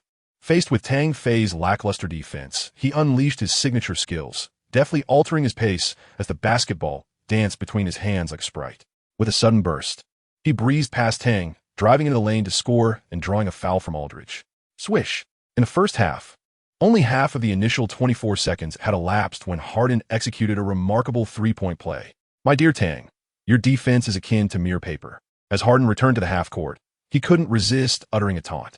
The Knicks number 13 was exceedingly active in the first half, scoring an impressive 19 points in a mere 8 or 9 minutes of playtime.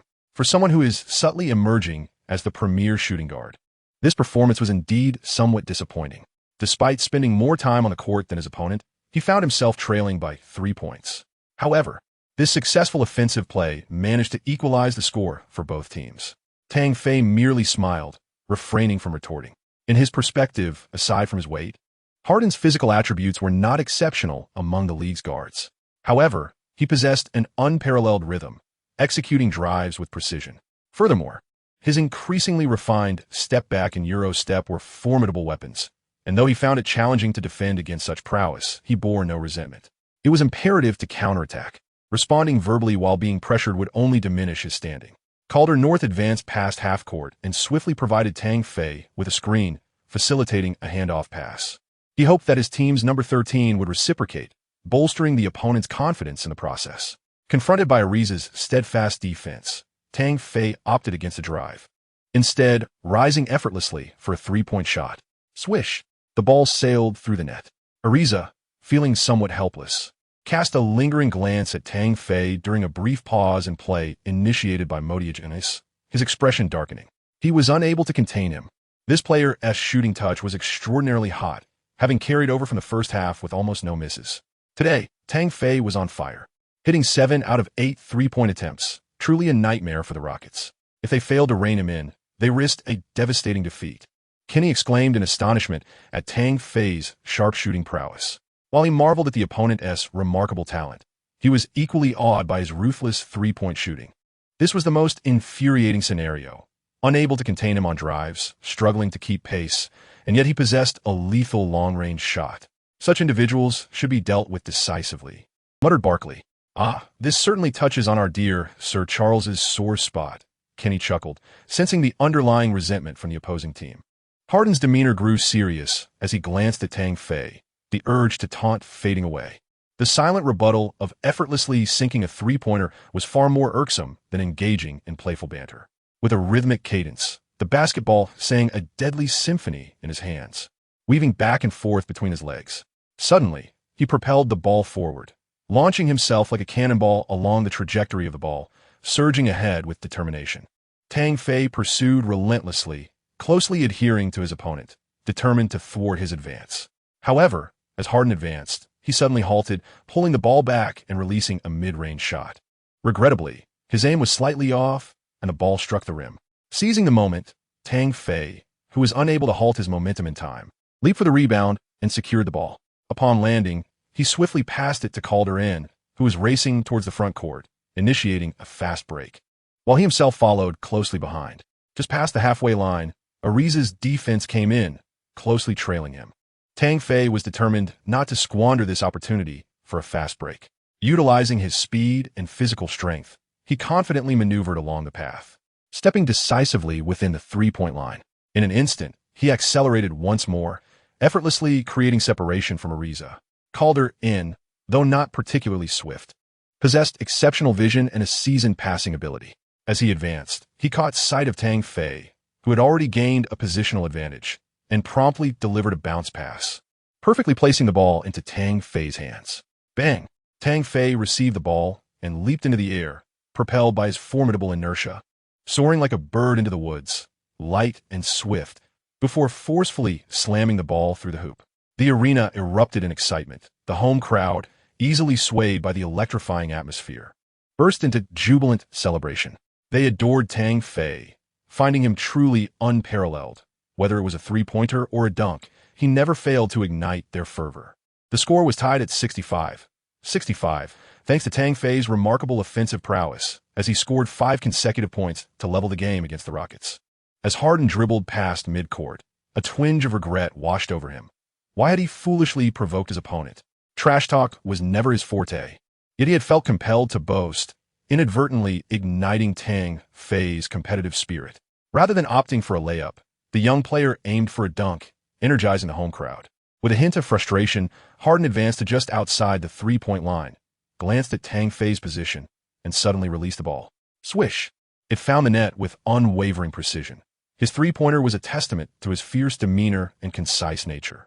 Harden, calm and collected, was indeed a formidable presence.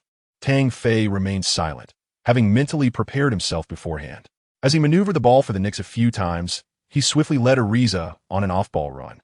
Finally, breaking free from his opponent, he caught the ball beyond the three-point line and took the shot.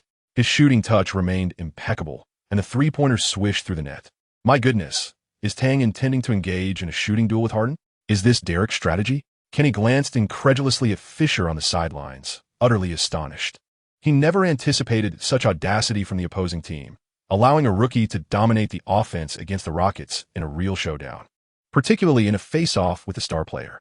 To everyone's surprise, Tang was not only bold enough to shoot, but also succeeded. Barkley was left speechless, wishing he could applaud the rookie Tang Fei. Chapter 32.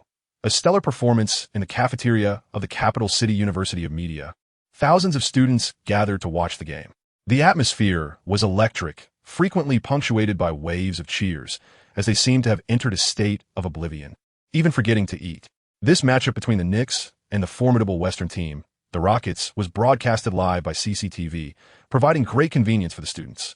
By 11:30, countless individuals had already gathered in the cafeteria, just in time to witness Tang Fei's explosive performance in the second half.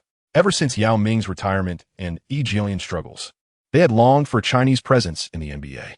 Then came Tang Fei's sudden emergence, rising to fame overnight like a long-awaited drop of dew in a parched desert.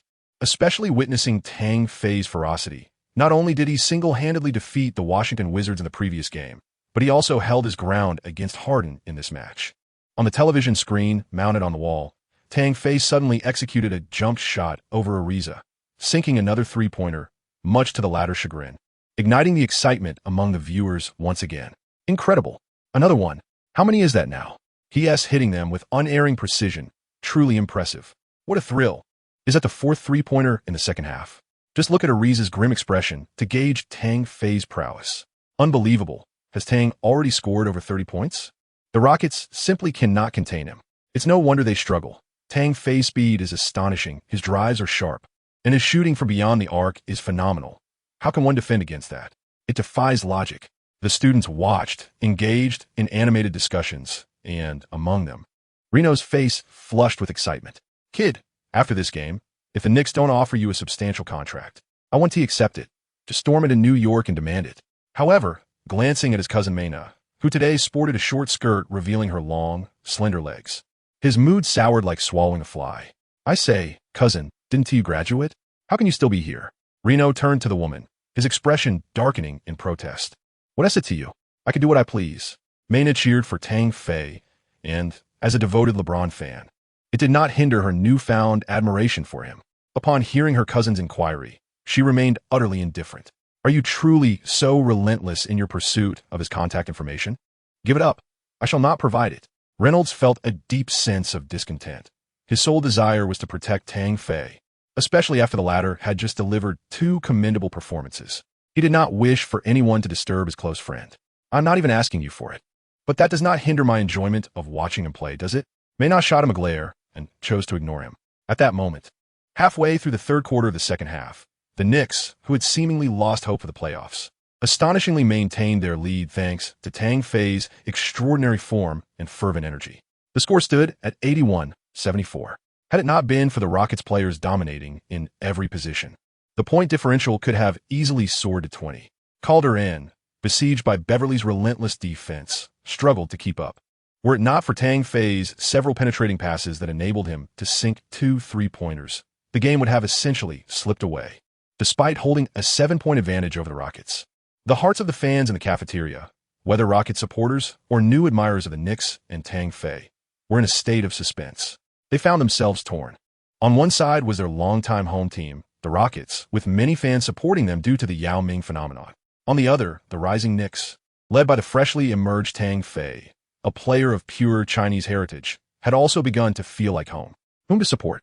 Regardless, even if the Knicks lose, it is still commendable for Tang Fei to achieve great stats. After all, the Knicks seem to have little hope for the playoffs this season, some fans remarked. If only Tang Fei could join the Rockets next season, the dilemma would be resolved. Are you out of your mind? Does the Rockets even possess that financial flexibility? Moreover, with Harden in the same position, would Tang Fei merely be a bench player there? No way. I can no longer contain my admiration for Tang Fei. Whether he is with the Knicks or the Rockets, my support will follow him wherever he goes. Exactly. It's about supporting the player, not the team. You are absolutely right. Reynolds, overhearing the conversation ahead, felt disdain. He mused, such fickleness is shameless. Those who have supported Tang Fei all along are in an entirely different league.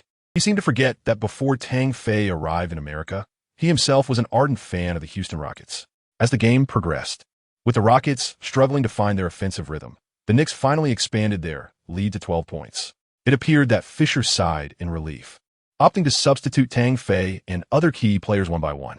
In a span of 7 to 8 minutes, Tang Fei's relentless offense had drained an excessive amount of his vitality. The spectators could clearly observe him seated on the bench, wiping the sweat from his brow with a towel, gasping for breath like a weary beast. Many of those who had steadfastly pledged their support for Tang Fei and the Knicks began to harbor concerns. They worried that the substitutes who would be entering the game might not provide adequate support, nor afford Tang Fei the necessary respite.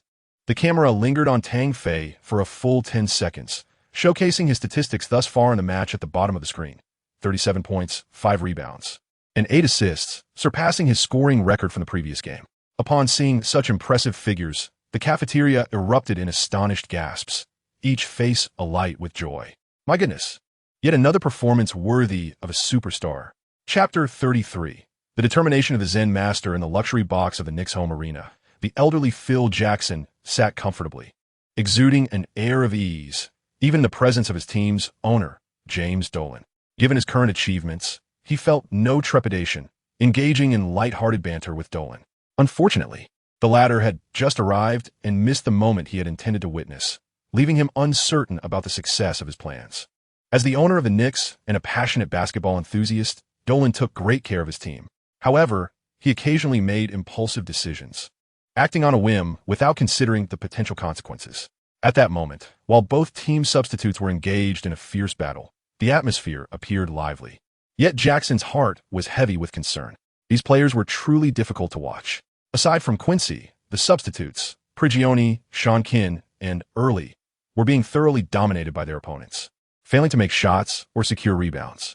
Had the opposing team not also been missing their attempts, the Knicks would certainly have found themselves trailing. Nevertheless, with Terry and Josh Smith regaining their shooting touch and sinking 2 consecutive three-pointers, the score began to close in. Jackson noticed Dolan's previously relaxed demeanor had darkened, causing a flutter of anxiety in his chest, fearing that Dolan might storm off in frustration. Fortunately, Dolan exhibited remarkable patience, showing no signs of rising from his seat. With a frown, he glared at Jackson and declared, "I do not wish to see these players on the team next season." Of course, even without his comment, those players would not remain. Jackson sighed in relief and replied with a smile, "We will create space in the summer to accommodate the players we need." Players we need? Dolan raised an eyebrow, interpreting Jackson's words as a promise to seek out big names during the summer, pondering, who could we possibly trade for in the summer? Has any prominent player stepped forward? The truth was, with many star contracts expiring, it would be challenging for the Knicks to acquire them. Jackson felt somewhat exasperated and glanced at Dolan, at a loss for words. Did this old fellow not watch the footage? How could the players I refer to be them? Regarding the video I sent this morning, it seems it did not garner the attention I had hoped for, which has left him feeling somewhat discontented. Perhaps you will see that player shortly, Jackson remarked. Oh, I believe I comprehend whom you are referring to, Tang. Doran's gaze remained fixated on the grand screen before him, where the camera had just captured Tang Fei taking a sip of water, and he suddenly came to a realization. Tang Fei's remarkable performance, along with the news of a stunning comeback against the Washington Wizards, had swiftly permeated through the ranks of the Knicks, and he was, of course, informed by his assistant. Nevertheless, this did not hinder his desire to further understand Yuang. Indeed, he was exceptionally talented. The owner finally reacted appropriately. Jackson chuckled. Just how exceptional? Can you elaborate? Dolan, intrigued, recognized that receiving the description of exceptional from Jackson certainly indicated that this was no ordinary player, much like the individual he had coveted 2 decades ago. Jackson mused. 2 decades ago? Dolan pondered momentarily before his eyes widened in astonishment as he inquired. Are you suggesting he is as remarkable as Michael? This is impossible. He promptly dismissed the notion, believing that since Jordan's retirement, it had been 16 or 17 years, making it exceedingly rare to encounter a player of comparable caliber. If one had to find a semblance, perhaps Dwayne Wade could be considered, yet that Heat player had exhibited fragility, and his prime was behind him. As for others, such as the so-called successors to Jordan from earlier years, Dolan could only scoff. each more fragile than the last, their achievements nowhere near matching Jordan's. Over the past decade and beyond, despite the emergence of talents like LeBron, Anthony, Wade, and others, the Knicks had inexplicably missed out on them, a source of chronic frustration for him. Especially as those prodigies had now blossomed into some of the league's brightest stars, he was nearly driven to madness. Particularly LeBron James, whose relentless pursuit of the former had led him to disregard the Knicks entirely, opting instead to return to the dilapidated Cleveland, an intolerable decision. There could not possibly be another as extraordinary as Michael. Dolan felt a profound sense of loss. Clearly, you did not watch the video I sent you this morning, Jackson remarked with a smile, pointing to Tang Fei, who was stepping onto the court. He then asserted with unwavering conviction, "Rest assured, next season I will cultivate him as if he were Michael, reserving a maximum salary solely for him, even if it means trading Anthony." What? Dolan was internally shaken, gazing in astonishment at the silver-haired Jackson, sensing the determination emanating from him. Was Tang Fei truly of such significance to this old man? In disbelief, he turned to the big screen, focusing on a young man clad in the Knicks white jersey number 13, seemingly unfazed even as the team was overtaken by the Rockets. He felt as though he were being drawn into the whirlpool of Tang Fei's presence, unable to extricate himself. What have I missed? Why does Phil hold you in such high regard? What inspires such resolute commitment? Chapter 34. A three-point shot in response 90-95. The Knicks, once enjoying a 12-point lead, now found themselves trailing by 5. Fisher cast a glance at the substitutes being rotated out, maintaining an outward calm while seething with unexpressed fury internally. In less than 7 minutes, these players had delivered a relentless series of missed shots, driving him to the brink of madness. Although the entire Knicks organization, himself included, had largely abandoned hope for the season, he and Phil Jackson had forged a tacit understanding. Even in the absence of a full commitment to losing, they must instill a winning mentality in their young player, number 13. Consistent losses and a lackadaisical approach could potentially undermine the confidence and motivation of any player, regardless of their innate talent.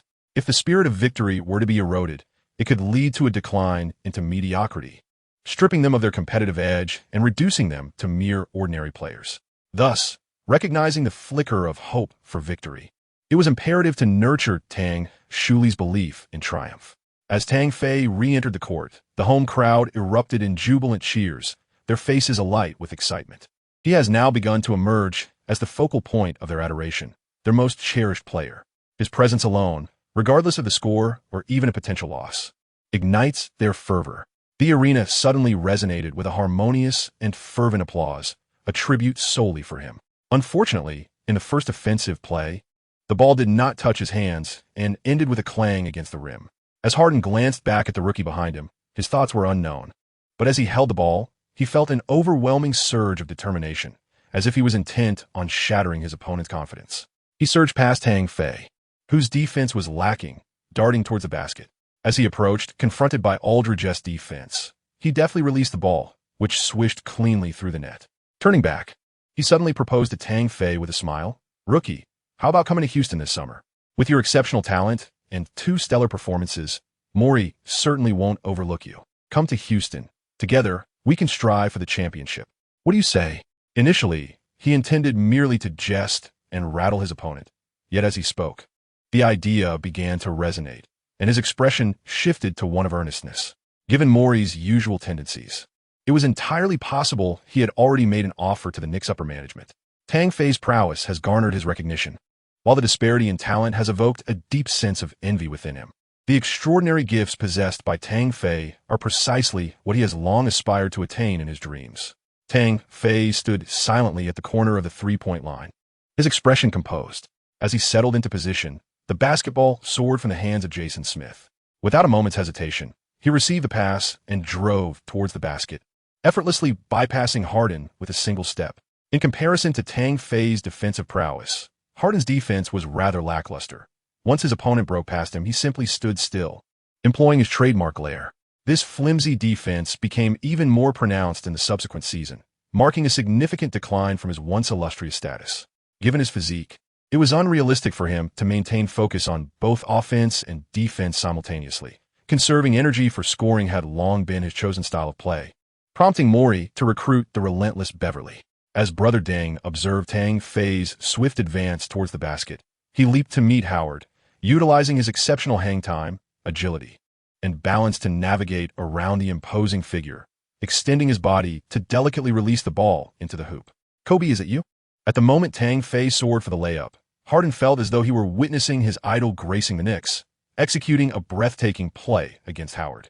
However, upon noticing the number 13 on the opposing player's back, he realized it was merely an illusion. The talent of this rookie was indeed enviable. He shook his head with a wry smile and ran to retrieve the ball. As he passed beneath the basket, he suddenly heard laughter nearby. "LeBron, I would much prefer you join the Knicks and pursue the championship together. Such an opportunity seems greater than your proposal." "Damn, I've been outmaneuvered." Harden paused momentarily, accepting the inbound pass from Beverly before resolutely moving forward. Yet, as a seasoned superstar or a burgeoning talent on the path to stardom, how could he allow his opponent to bask in glory? Upon reaching the front court, he executed a swift pull-up three-pointer, releasing the ball with a confident feeling of success. He maintained his shooting posture, grinning at Tang Fei as if to say, "What can you do about it?" Thud. However, instead of the satisfying swish of the net, he was met with the jarring sound of the ball hitting the rim. Harden's expression darkened as he turned to leave, denying Tang Fei any opportunity to mock him. Aldridge secured the rebound and passed it to Calderon, who deftly evaded Beverly's persistent defense. Advancing to the front court, he delivered the ball to Tang Fei at the top of the arc, while he himself drew Beverly away to create space. Tang Fei secured the ball, his gaze fixed on the hefty opponent who had just switched defenses. A subtle smile graced his lips as he remarked, "Perhaps this one will go in." Without waiting for a response, he leaped into the air for a jump shot. Swish! The crisp sound of the basketball net echoed, darkening Harden's expression as he realized he was too late to intercept. Upon landing, Tang noticed his adversary raising an arm in triumphant delight. Chapter 35. The three-point clutch shot heavens. Tang has once again sunk a three-pointer, leveling the score. How many threes has he made now? Kenny clicked on his computer, his astonishment palpable as he exclaimed, "My goodness, that's the 10th three-pointer, the 10th. In this match, despite being a rookie in only his second game. With 4 minutes remaining in the fourth quarter, he had already made 10 three-pointers, hitting an astonishing 10 out of 12 attempts. His shooting accuracy was nothing short of remarkable. He seemed to hit every shot. Most crucially, this young player had cleverly balanced his energy, demonstrating remarkable stamina. Barkley interjected, "Indeed. It is precisely because this rookie has skillfully managed his strength that he remains fully loaded with ammunition. He is practically single-handedly taking on the Rockets." Kenny was filled with awe. He had never witnessed such an aggressive rookie before, especially one who had played less than 2 games, yet displayed such astonishing prowess. He wondered how much energy Tang had left and whether he could maintain this performance until the final whistle. Barkley felt a twinge of concern. Compared to the formidable Rockets, he found himself rooting for the Knicks, as Tang Fei's performance had far surpassed his expectations. He struggled to recall any rookie in NBA history who had performed as impressively as Tang. Perhaps Michael or Wilt Chamberlain. Even the explosively scoring Kobe sat on the bench for 2 years during his rookie season, unlike Tang, who had delivered such terrifying performances in his first 2 games. As for Michael, he was simply a swift, sharp-slicing prodigy during his rookie year. He lacked Tang's unparalleled accuracy from beyond the arc. Just as this thought crossed his mind, Tang Fei, after Harden finally landed a three-pointer, pivoted and drove into the paint, dishing the ball to Calderon, who nailed a wide-open three-pointer, earning Tang an assist. This is heading straight for a double-double. Barkley marveled at Tang's presence on the court, filled with awe. If a rookie displays such explosive scoring ability, it is indeed impressive. Yet, if that same player also possesses the ability to propel the team forward, he embodies the potential of a true superstar.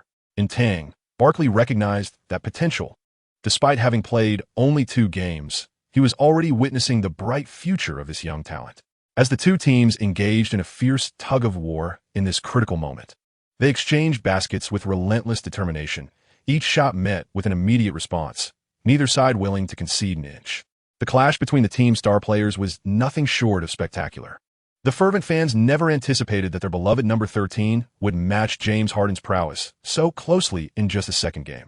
His seemingly effortless three-point shooting sent them into a frenzy, and coupled with his unparalleled talent, they were on the verge of witnessing the emergence of a superstar belonging to them. As the game drew to a close, the score oscillated with increasing tension. With only 30 seconds remaining in the fourth quarter, neither side was willing to concede. The Knicks led by a mere point, 112, 111, and it was the Rockets' possession. Defense. Defense. The atmosphere was electric as the home crowd rose to their feet, collectively holding their breath, unwilling to miss a moment. They were desperate not to see their team lose after such a valiant effort. Harden dribbled beyond the three-point line, appearing nonchalant as he faced the defense of Tim Hardaway Jr., controlling the tempo of the game.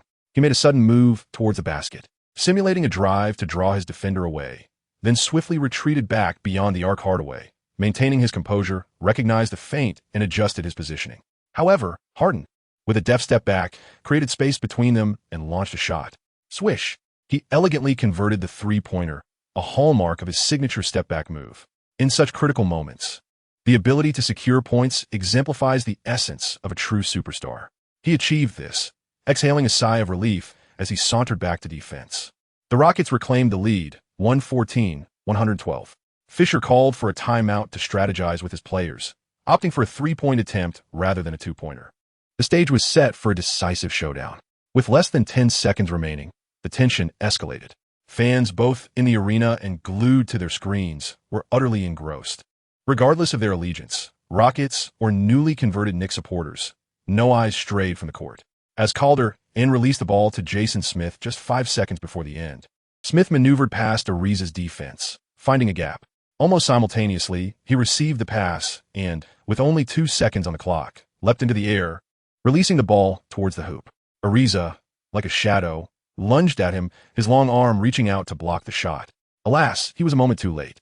As the ball soared through the air and found its mark, 3 points to seal the game. Boom! The arena erupted like a bomb.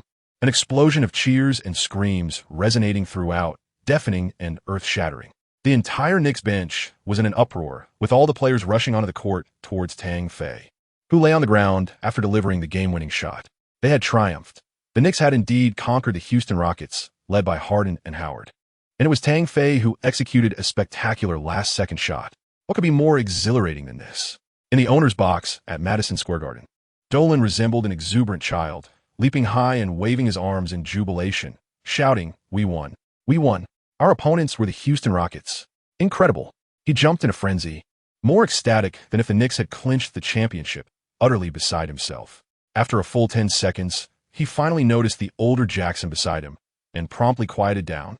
Though he remained unfazed, his expression shifting to one of seriousness, his eyes sparkling with intensity. "You are absolutely right. He is our Jordan. We must spare no effort to keep him. It must be done." Chapter 36. Shocking the league. Tang. Tang. Tang. Tang.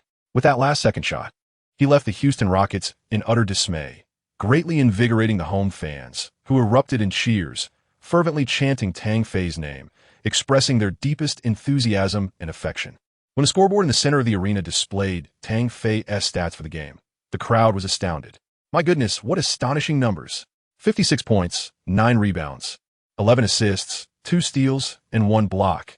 Oh, the sheer brilliance of Tang's performance was nothing short of terrifying. Had he not surpassed Brandon Jennings' record for the youngest player to score such a high tally in a single game? Tang had only turned 18 2 months ago. How remarkable. Incredible, Tang, we adore you. Yet, none of this compared to the fact that Tang had vanquished the Houston team, sending them back home. What could be more splendid than this? The fans were swept away by a mixture of shock and excitement, enveloped in a euphoric atmosphere. Following the game, their heroic sharpshooter, Tang Fei, received heartfelt congratulations from his teammates. "Congratulations, Tang. You were phenomenal tonight." Anthony enveloped Tang in a warm embrace, affectionately ruffling his hair, a look of admiration shining in his eyes. "Ausstiten, Tang, Julie Ausstiten. I never anticipated you would perform so flawlessly tonight." Other teammates joined in, playfully patting and ruffling Tang's hair, genuinely thrilled for him. Fisher, however, stood aside, smiling quietly as he observed the throng surrounding number 13, as if witnessing the pinnacle of his career, filled with a profound sense of joy. Tang Fei was naturally exhilarated. He had never imagined his shooting prowess could reach such a level that he could deliver a decisive blow to his opponents. Initially, when Harden made that near game-winning shot, Tang felt uncertain, yet he took the leap and succeeded. What could be more sublime than this? In this match, Harden, who also recorded an impressive 41 points, 6 rebounds, and 7 assists, felt a twinge of frustration. He could not fathom how he had been bested by a rookie, which left him in a state of exasperation. Before exiting the players' tunnel, he cast a lingering glance at Tang Fei, leaving with a wry smile. In both statistics and performance, he had been thoroughly overshadowed by a newcomer, who had also claimed victory. This was indeed disheartening. The Knicks triumphed, providing their home fans with a spectacular game, while the hero, Tang Fei, was swiftly encircled by reporters from various media outlets. His astonishingly flawless performance left even the seasoned journalists in a state of disbelief. It felt almost surreal, even more so than Tang Fei himself perceived. Tang, having triumphed over the visiting Houston Rockets tonight and achieved such outstanding statistics, do you have anything to say? A female reporter interjected, almost thrusting the question into Tang's mouth with a smile. Tang Fei glanced at his head coach, who nodded in approval, indicating that he was open to an interview. A smile broke across his face, and with a spirit akin to rebirth after a calamity, he remarked, "This match was fiercely contested. Our opponents are a formidable team from the West, boasting the exceptional talents of superstars Harden and Howard. We could only muster every ounce of our strength to compete. To our astonishment, we emerged victorious, which is truly a cause for celebration." The beautiful reporter appeared taken aback. It seemed this rookie was experiencing his first post-game interview, yet he answered with remarkable composure, leaving her with no sensational angles to exploit. Nevertheless, she was undeterred. Fixating her gaze on Tang Fei, she inquired with a hint of intrigue, "Tonight, you scored 56 points, breaking the youngest single-game scoring record set 5 years ago by Brandon Jennings, and you overshadowed Harden. How do you perceive your abilities in comparison to these two? Have you surpassed them?" Goodness, this reporter has ulterior motives, Tang Fei thought to himself, feeling slightly irked by the provocative question. However, he responded with poise, "They are incredibly talented and have been established stars for quite some time. I am diligently learning from them." With that, he excused himself, citing fatigue as his reason for departing from the group of reporters, particularly avoiding the gaze of the cunning journalist who bore an expression of subtle disappointment. In recent matches, Tang Fei has led the Knicks to triumph over formidable opponents, dispelling the gloom of a previous 12-game losing streak. In front of a nationwide audience, he delivered a breathtaking game winner that sent shockwaves throughout the league. Within an hour, a plethora of laudatory articles emerged, praising his remarkable performance. With statistics of 56 points, 9 rebounds, 11 assists, 2 steals, and 1 block, such figures would be celebrated if they belonged to LeBron James or any other superstar. Yet, these astounding numbers were achieved by a rookie who had only played in 2 NBA games after being signed from the NBDL. This is nothing short of miraculous, a quintessential example of overnight fame. As we reminisce about Brandon Jennings' record of 55 points, set in 1968 as the youngest player to achieve such a feat, we find that just a year later, another rookie has surpassed it. Jennings set his record at 20 years and 53 days old, while Tang, at merely 18, has not only eclipsed that mark, but also recorded 9 rebounds and 11 assists, nearly achieving a triple-double. Extraordinary statistics for someone who has played just 2 games. Who else at his age could perform so brilliantly? Even more remarkably, he secured the victory against the powerhouse Houston Rockets with a lethal 3-pointer, solidifying his status as a phenomenon. Chapter 37. Exuberant acclaim upon its release. The New York Sports Weekly seized the headlines of the NBA section, offering extravagant praise for Tang Fei's performance in the game, akin to the pride one feels when witnessing their child receive an award. With 56 points, 9 rebounds, 11 assists, 2 steals, and 1 block, he exhibited a superstar's prowess, proving that his future is boundless. In his previous game, he scored 34 points, leading his team to victory over the Washington Wizards. This performance was even more astonishing. He made 8 of 10 two-point attempts and 12 of 16 three-point attempts, totaling 20 of 26 shots from the field and 4 of 5 from the free throw line, amassing 56 points and breaking the record for the youngest player to score such a total since 1968. With such an efficient display, Tang has emerged as a rising star. Despite this being only his second game, ESPN remarked on his performance, noting the commendations from Charles Barkley and Kenny Smith, who referred to him as a phenomenal rookie. Furthermore, a deluge of reports flooded the league, with many superstars who had not played or had recently completed their games expressing their astonishment on Twitter. "Wow, an incredible rookie! Absolutely insane!" exclaimed LeBron James. "This is truly a shocking rookie. His performance is superstar caliber," noted Kevin Durant. "What an astonishing player, truly impressive," remarked Dwayne Wade. "Huh, tonight I witnessed the rise of superstar. LeBron, Dwayne, are you trembling?" Carmelo Anthony, alongside the remarkable Stephen Curry, expressed his astonishment this season. Goodness, his three-point shooting is impeccable. Numerous other stars have also emerged to voice their amazement at Tang Fei's performance. At this moment, they have finally come to recognize the existence of this remarkable individual. And perhaps, as the media suggests, a new superstar is indeed rising. Across the Pacific, fans in China are nearly ecstatic, continually awestruck by Tang Fei's extraordinary displays. He and his Knicks faced no ordinary team, but rather the formidable Houston Rockets, a franchise with a vast fan base. To achieve a last-second victory against them, while simultaneously dominating the statistics against James Harden, is enough to send fans into a frenzy. Major sports news outlets have fervently lauded Tang Fei, celebrating the astounding achievements of their prodigy and expressing optimism for his bright future. The highlights of this match have naturally graced numerous websites, allowing countless fans to marvel at his prowess. It is simply exhilarating. Tang Fei soared to 56 points, alongside a near triple-double, marking a trend towards superstar status. Tang Fei is truly phenomenal. May I exclaim, Fei Ge? One can only imagine the psychological impact on Harden, overshadowed by a rookie's overwhelming statistics, left in tears. Who is Tang Fei? Could someone enlighten us? Attention, everyone. Daryl Morey is poised to make a move. He has already prepared a max contract to present to Tang Fei, and I can sense it coming. The previous commenter is mistaken. In terms of grandeur, no other NBA team can rival the New York Knicks. James Dolan is undoubtedly the most generous owner in the league. Whenever there is a report or highlight featuring Tang Fei, a plethora of fan comments floods in beneath, the majority expressing astonishment at his performance.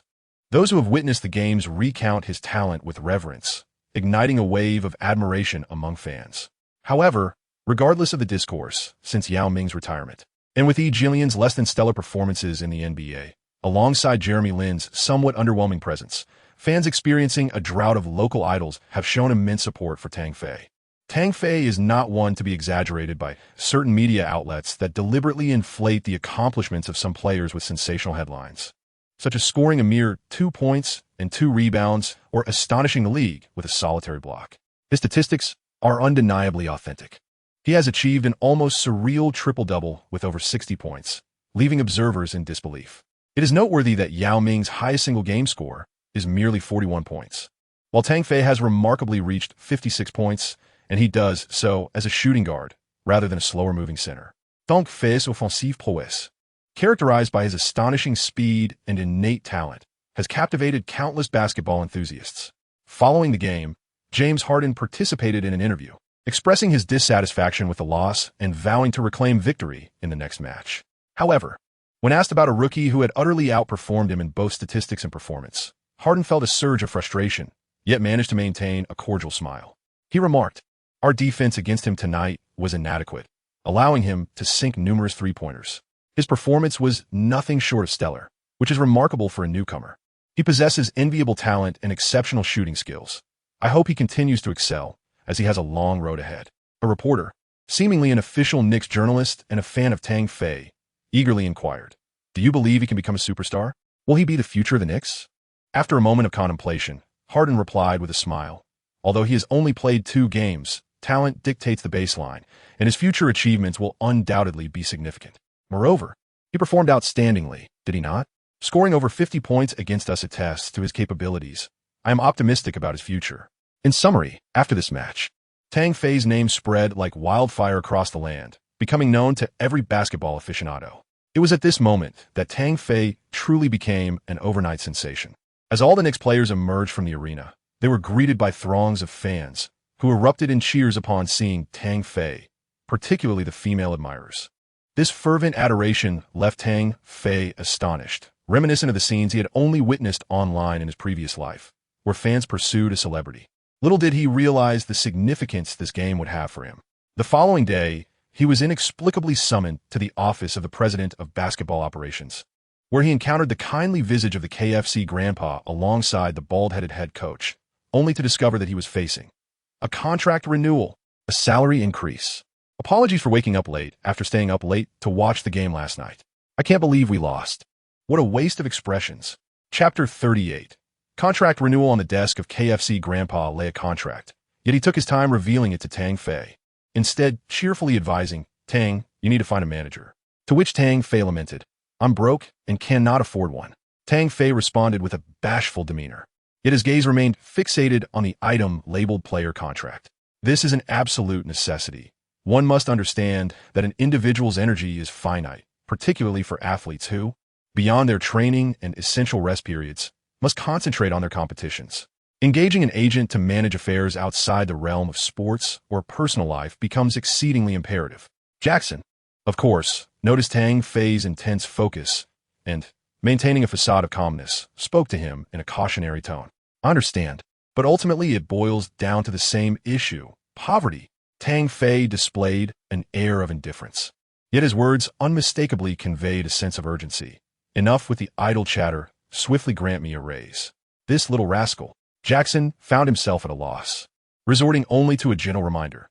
"Due to your remarkable performances in the past 2 games, numerous brands have expressed interest in having you as their spokesperson.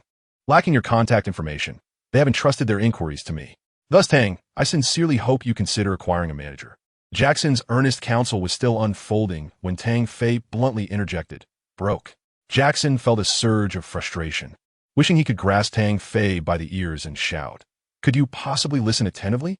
Nevertheless, he moderated his tone and continued, "Even when signing a contract, having a manager present would facilitate the process."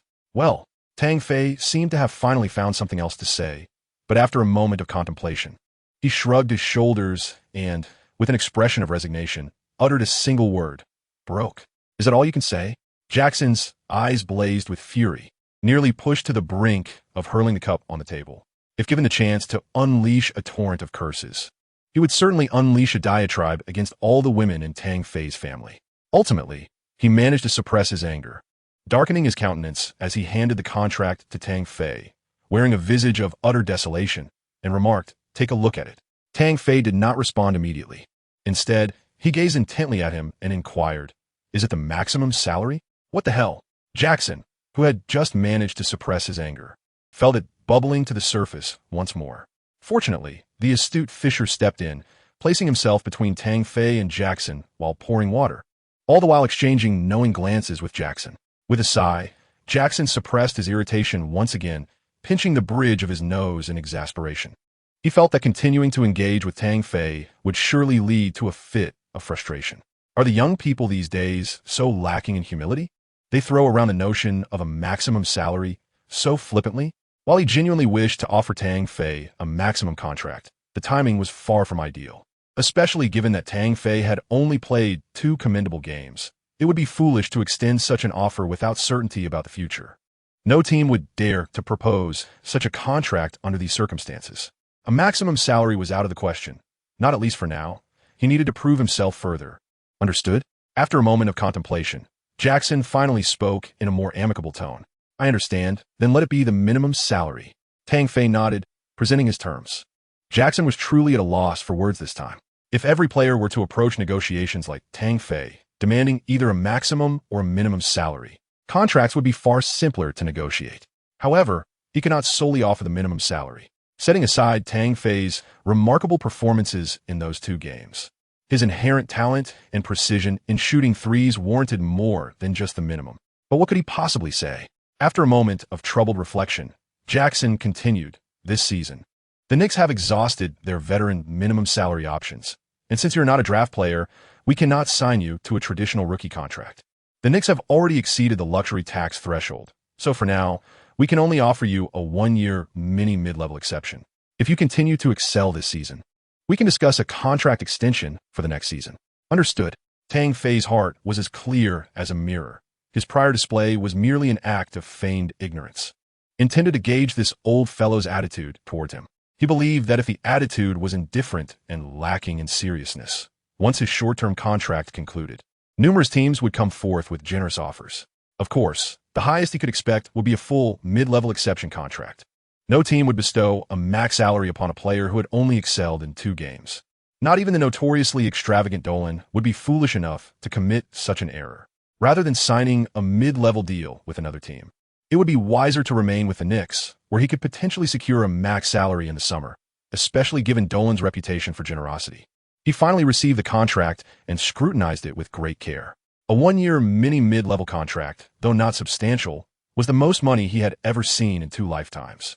With an annual salary of $27 million, and considering that nearly half of the season had already elapsed, he realistically expected to receive just over half of that, roughly between $170,000 to $180,000. Additionally, taxes would need to be paid. Although he was unsure of the tax rate in New York, he estimated that he would likely end up with only half of that remaining sum, approximately $80,000 to $90,000. Even the lowest figure of $800,000 was considerable. After carefully reviewing the contract and finding no hidden pitfalls, he happily affixed his signature. At last, he had the means to hire an agent. "Thank you, Phil." Tang Fei placed the signed contract on Jackson's desk, smiling as he said, "Now, I would like to request an advance of $200,000. Poor Jackson thought to himself, realizing the young man had been pretending all along. Witnessing his demeanor shift from the previous straightforwardness to that of a sly grin, Jackson's anger flared. He bellowed, "Go wait for the information. Now get out of here." Chapter 39. The agent comes knocking. The Knicks successfully extended their contract with the undrafted player Tang Fei until the end of the season, with an annual salary of $3 million, wishing him continued excellence in upcoming games. During lunchtime, as New York fans enjoyed their meals, the Knicks official website announced the renewal of Tang Fei's contract, igniting excitement among fans, refreshing the page. Dolan had finally made a commendable decision. This news was delightful. The front office had finally accomplished something commendable. "Tang, he is ours for the season. Wow, I am thrilled." This was indeed the right choice. Had they not renewed the contract, I might have resorted to violence against Phil, sending that old man to hell. Fans jubilantly discussed the renewal of Tang Fei's contract, deeming it more exhilarating than the returns of Anthony and Stoudemire, whose injuries had become all too familiar, making them a constant source of uncertainty. Their return pales in comparison to the exhilarating news of the home team re-signing a rookie endowed with prodigious talent within an unassuming Chinese restaurant. Fervent fans were celebrating with great enthusiasm when the wooden door suddenly swung open.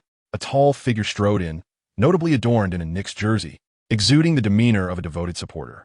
Upon recognizing the face of a newcomer, a wave of excitement swept through the crowd as everyone leapt to their feet. It was Tang, astonishingly present in their midst. Oh my, he looked incredibly dashing, fitting in seamlessly with the Knicks. How surreal it felt to have him standing right before them. Perhaps for many, securing tickets to the home games in New York was a formidable challenge, rendering them unable to witness their idol up close, hence the fervor of the moment. Tang Fei greeted the fans with a warm smile before taking a seat. One young fan, standing beside him, was almost beside herself with excitement, her eyes brimming with tears. Had it not been for her professional decorum, she might have rushed forward to embrace him. "I would like an order of scrambled eggs with tomatoes, please." Tang Fei has always been accustomed to Chinese cuisine, and despite having been in the United States for quite some time, he still yearns for the flavors of home.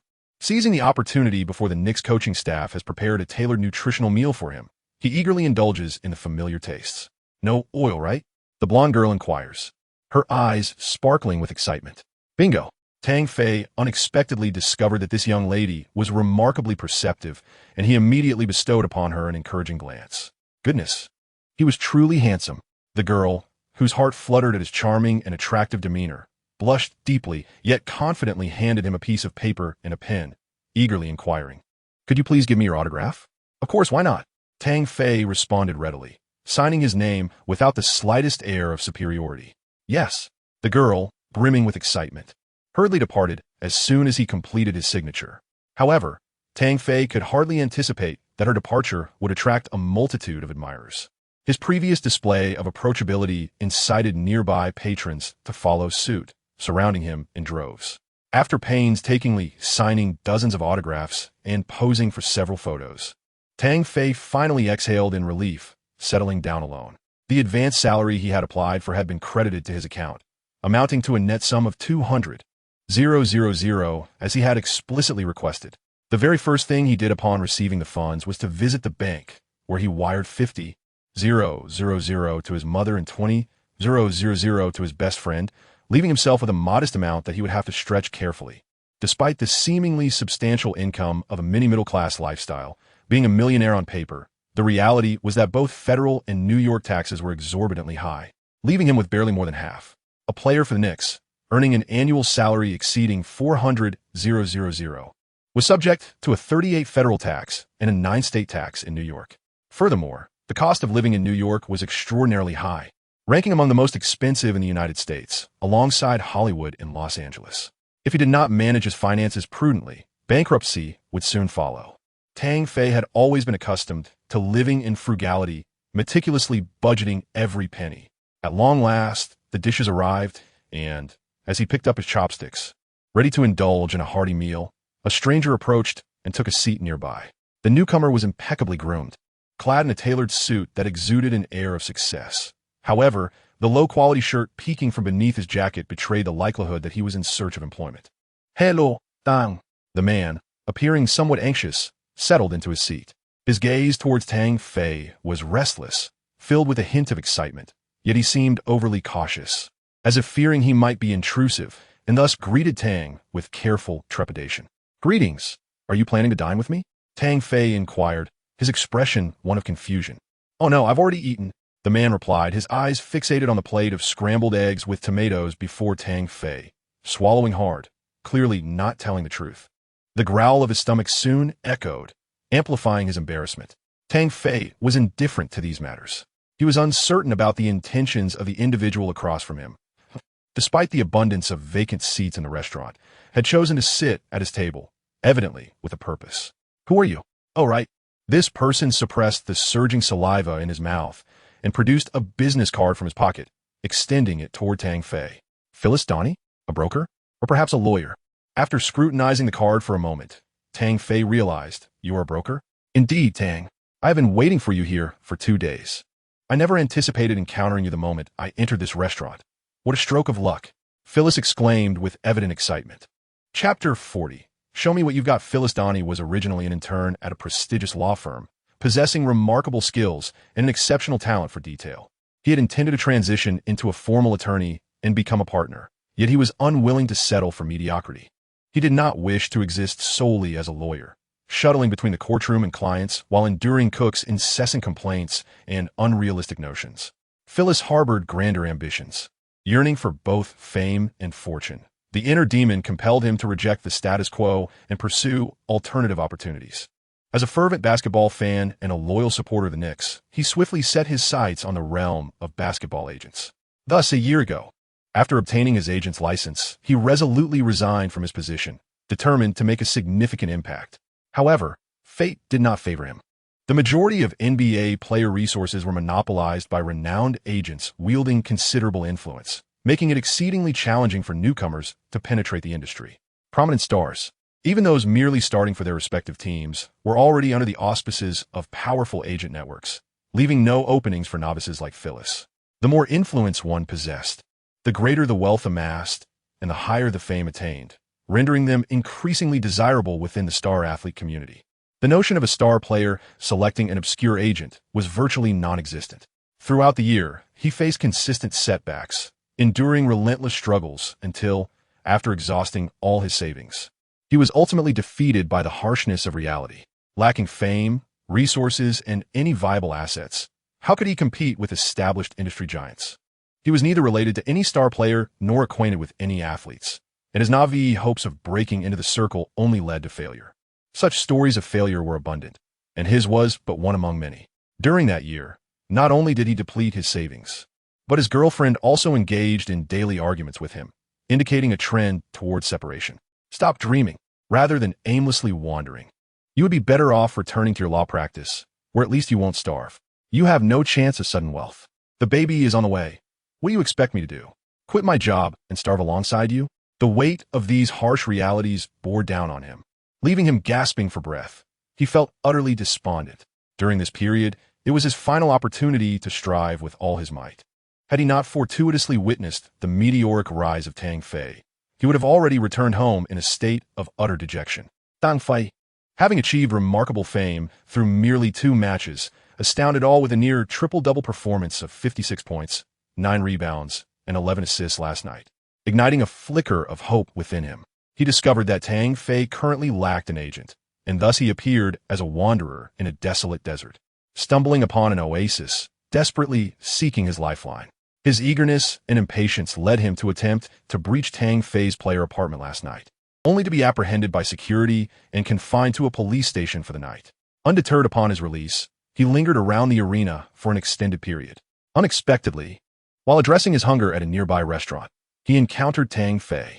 Ferris gazed at him with fervent anticipation, yet spoke with caution. Having endured significant setbacks over the past year, "Agent, several individuals have approached me recently, but since I did not disclose my phone number, they all left empty-handed." Haha. Tang Fei examined Ferris's business card with keen interest. The Knicks management grants players a degree of autonomy, including the selection of their agents, refraining from interference. This practice extends beyond the Knicks and permeates the entire realm of fame. Employers typically allow for personal choice. Hence, due to confidentiality, Tang Fei's contact information has never been divulged by the higher-ups.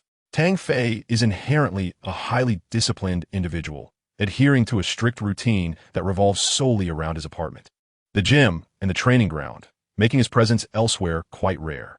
However, this morning he encountered several individuals, most of whom, like the one before him, were obscure rookies. As for prominent agents such as Jeff Schwartz, who represent stars like Kevin Love and Blake Griffin, the illustrious Bill Duffy and Rob Pelinka, who holds contracts with superstars like Kobe Bryant and James Harden, they manage a plethora of athletes, making it challenging to provide equal attention to each player. For someone like Tang Fei, who has only recently played a couple of commendable games, he cannot afford to be capricious in choosing an established agent. He must select one who can genuinely focus on his development. Oftentimes, the more renowned the agent, the more extensive their reach, and Tang Fei is reluctant to be manipulated by such powerful figures. His sole aspiration is to excel in his game and amass wealth. Consequently, he has resolved to seek out a personal agent. Initially, when Phyllis heard him mention that numerous agents had approached him, she felt quite anxious. But upon hearing that those prospects had all come to naught, she felt a sense of relief. Nevertheless, Tang Fei had not yet finished speaking, so she continued to listen intently. "Phyllis, if you were my agent, given the current circumstances, what advice could you offer me?" Tang Fei's gaze burned with intensity, seemingly igniting the very essence of his being, which rendered him all the more self-conscious. "Tang, forgive me for addressing you in such a manner for the time being," said Phyllis, regaining his composure after a brief pause. He adjusted his attire with meticulous care and, with a serious demeanor, continued, "You possess remarkable talent, surpassing all the newcomers this year. However, you have only played 2 games, exhibiting exceptional performance, yet it is vital that you remain unaffected by external influences. At this stage, your sole focus should be on continuing to play, training diligently, improving your worth. Those chaotic endorsements must not distract your mind. In my opinion, Tang, this year should not be about seeking financial gain. Rather, it should revolve around honing your skills and enhancing your rather inadequate ball handling abilities. Only by consistently demonstrating your prowess on the court will endorsements naturally follow in the future. Even if you desire to earn money now, it is challenging to command a higher fee based solely on a couple of games, regardless of the vast market that China presents."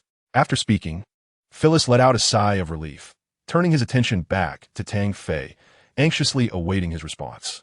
Tang Fei pondered for a moment and suddenly stood up, extending his hand for a handshake while smiling and saying, "Please prepare a detailed plan for me, encompassing my branding, training schedule, and the team that needs to be established. If it aligns with my vision, I shall consider you." "Really?" Philistin's eyes immediately brightened, unable to contain his excitement. Indeed, before Tang Ma could rise from her slumber, she was jolted awake by a text message. Upon grasping her phone and opening it, she was astonished to discover a remittance notification of approximately 350,000 RMB. Furrowing her brows in contemplation, she quickly deduced that it must be her son's doing. Recalling his words, she dialed his number, knowing that it was still evening in the United States. The call connected, yet no matter how she argued, he insisted she should keep the money and not strain herself too much. After hanging up, she felt an overwhelming sense of pride. Her son had matured, daring to venture out into the world and even achieving remarkable success. She believed her support had been justified. After purchasing groceries in the morning and returning to her dilapidated community, she was greeted by a cacophony of chatter at her doorstep. Peering out, she found her neighbors gathered, engrossed in lively conversation, seemingly forgetting their usual plaza dance routine. Upon her arrival with the groceries, several of the sisters who often visited her immediately seized the opportunity to engage her, exclaiming, "I always knew your boy was exceptional. Tall, handsome, and quite the gentleman. Look at him now, earning dollars in America. I heard he can make several million a year." Tang Ma has yet to respond when a woman rushed over, promptly taking the dishes from her hands with a demeanor that conveyed, "You rest. I shall take over." With unwavering confidence, she declared, "What do you understand? Hundreds of thousands? Just to dismiss beggars? My son has informed me that it amounts to several tens of millions annually, and that is in U.S. dollars. My heavens, that is truly remarkable. This directly equates to being a billionaire. I never imagined your son was so exceptional. I've heard that in the NBA, there are only 400 individuals worldwide who can make it. Is that so? The son of the Tang family is indeed an elite talent. Quite impressive. Indeed. Tang Ma was rendered speechless. The rumors propagated by these individuals became increasingly outrageous. It seemed as though the wealth of the Americans was solely meant for her son to accumulate, with no regard for the truth. She recognized that to amass an annual income of $20 to $30 million, one would need to be a superstar in the NBA. Her son was merely at the beginning of his journey and was far from earning such a sum. Although she was aware of this reality, she chose not to contradict them, finding it tedious to engage in such discussions. The more she refuted their claims, the more they seemed to distrust her, assuming that her affluence had inflated her ego. As it became apparent that these individuals had no intention of leaving, Tang Ma had no choice but to invite them into her modest abode. Her home was merely a two-bedroom unit, aged over 30 years.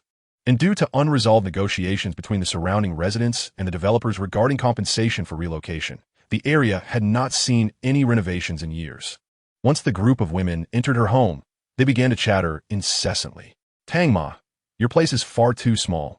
You should quickly purchase a larger, newer residence. Or perhaps a villa in the suburbs, since your son is making a fortune. Indeed, if only my child could earn money like that, I would be enjoying a life of luxury by now." Could these people truly not be dissuaded? Tang's mother placed the dishes in the kitchen.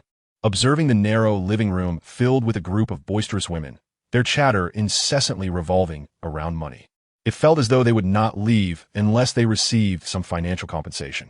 The blatantness of their conversation was almost unbearable for her.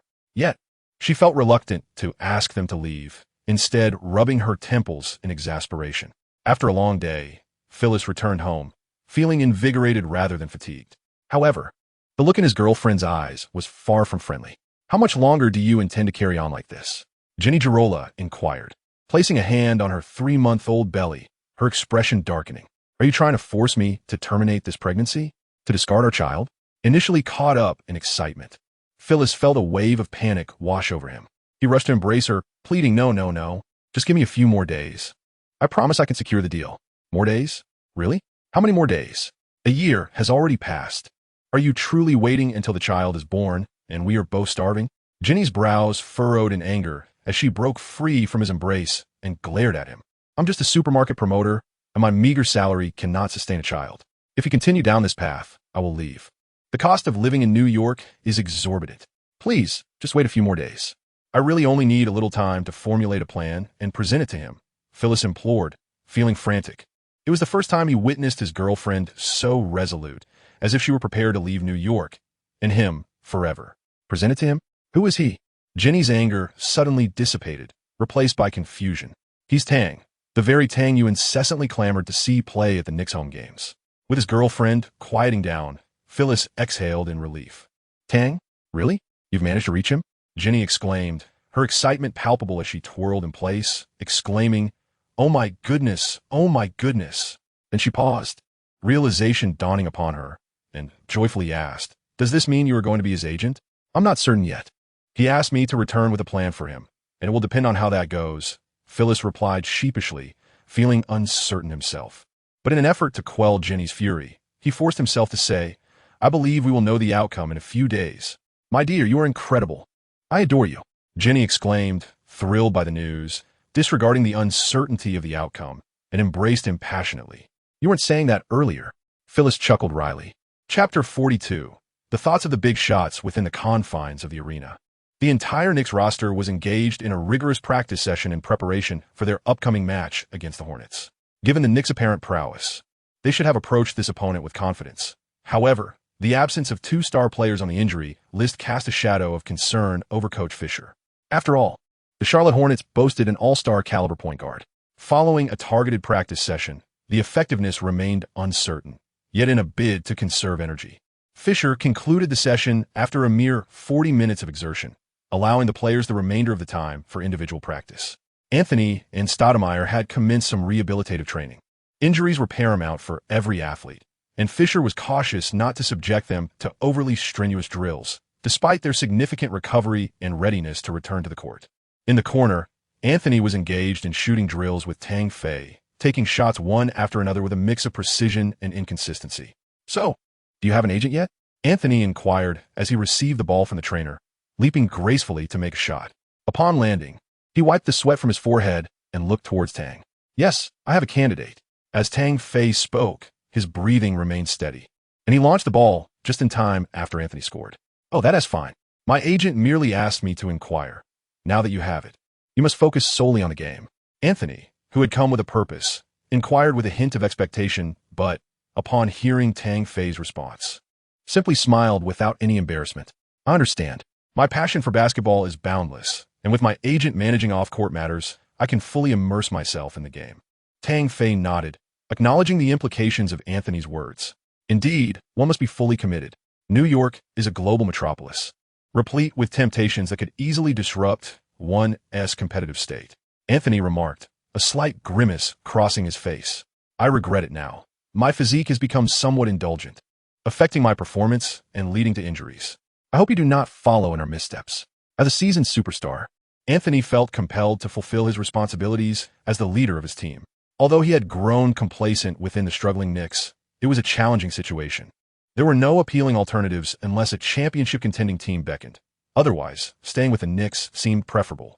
At least there was financial security, and perhaps one day Dolan and Phil would recruit better support for him, provided they did not resort to the infamous Sanjiao offense.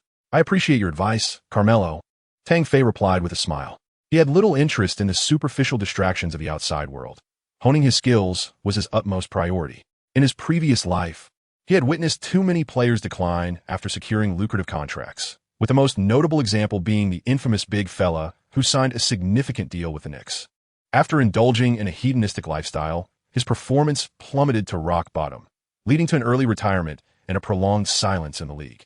Recalling such reports evoked a sense of regret.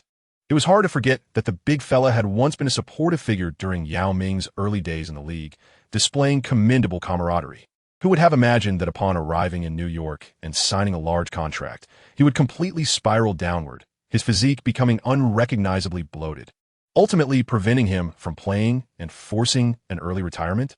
Anthony chose not to comment further and immersed himself in his rehabilitation training. He harbored concerns about Tang Fei's recent meteoric rise, transforming from a rookie into a standout player with remarkable performances, especially last night when he achieved superstar-level statistics. While this brought Anthony joy, he pondered whether he could coexist with Tang Fei upon his return. His own technical style and stubbornness in refusing to adapt had previously led to friction with teammates. For instance, despite their occasional synergy that propelled the Knicks to become an Eastern powerhouse, both he and Stoudemire required the ball in their hands to operate efficiently, leaving little room for effective collaboration. Consequently, the two individuals found no common ground, as the current season's performance plummeted to the bottom of the standings.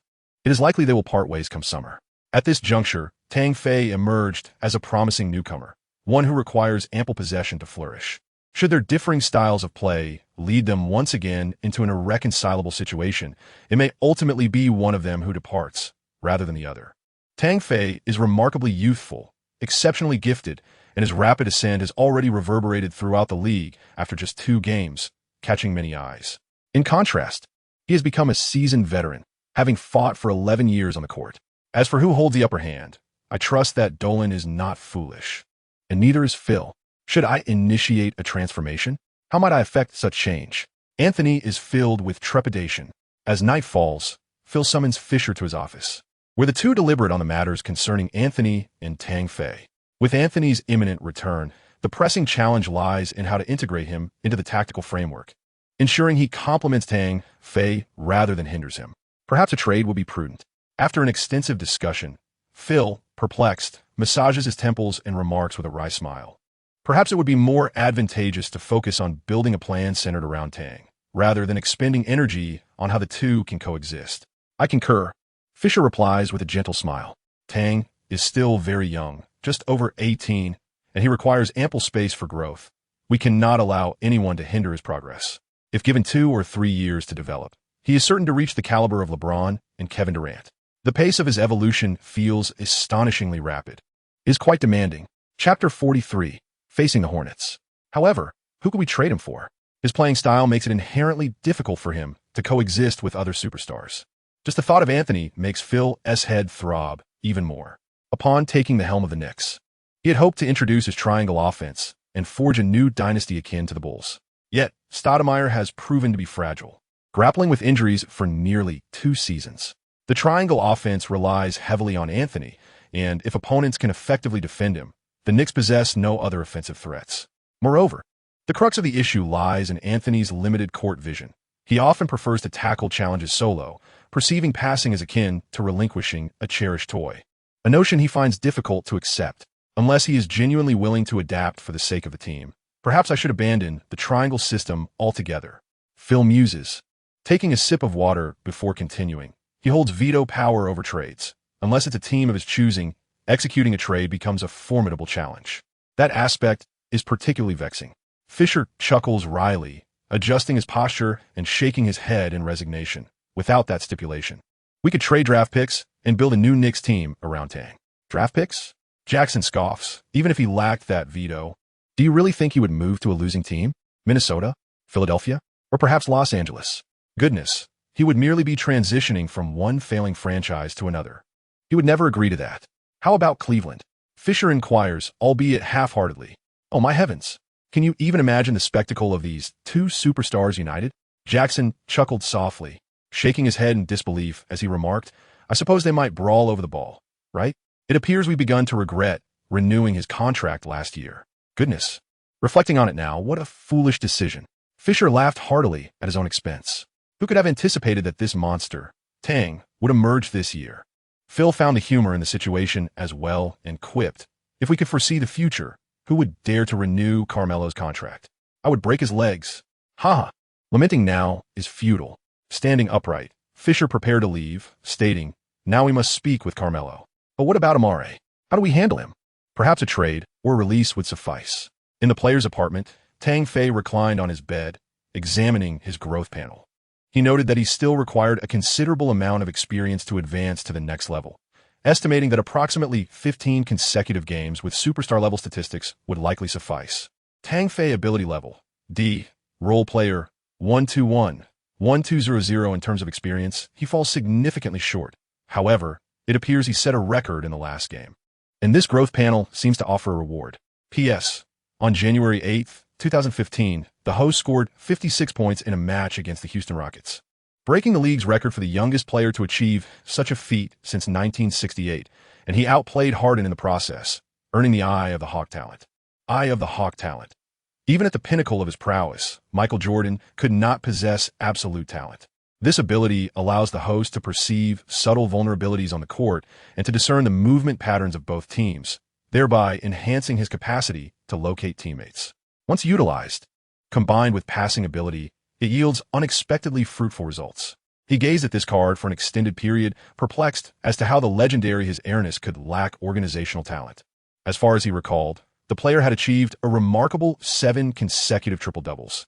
Is this indicative of a deficiency in organizational talent? Could it be that he solely relied on his superior vision and experience for organization, rather than inherent talent?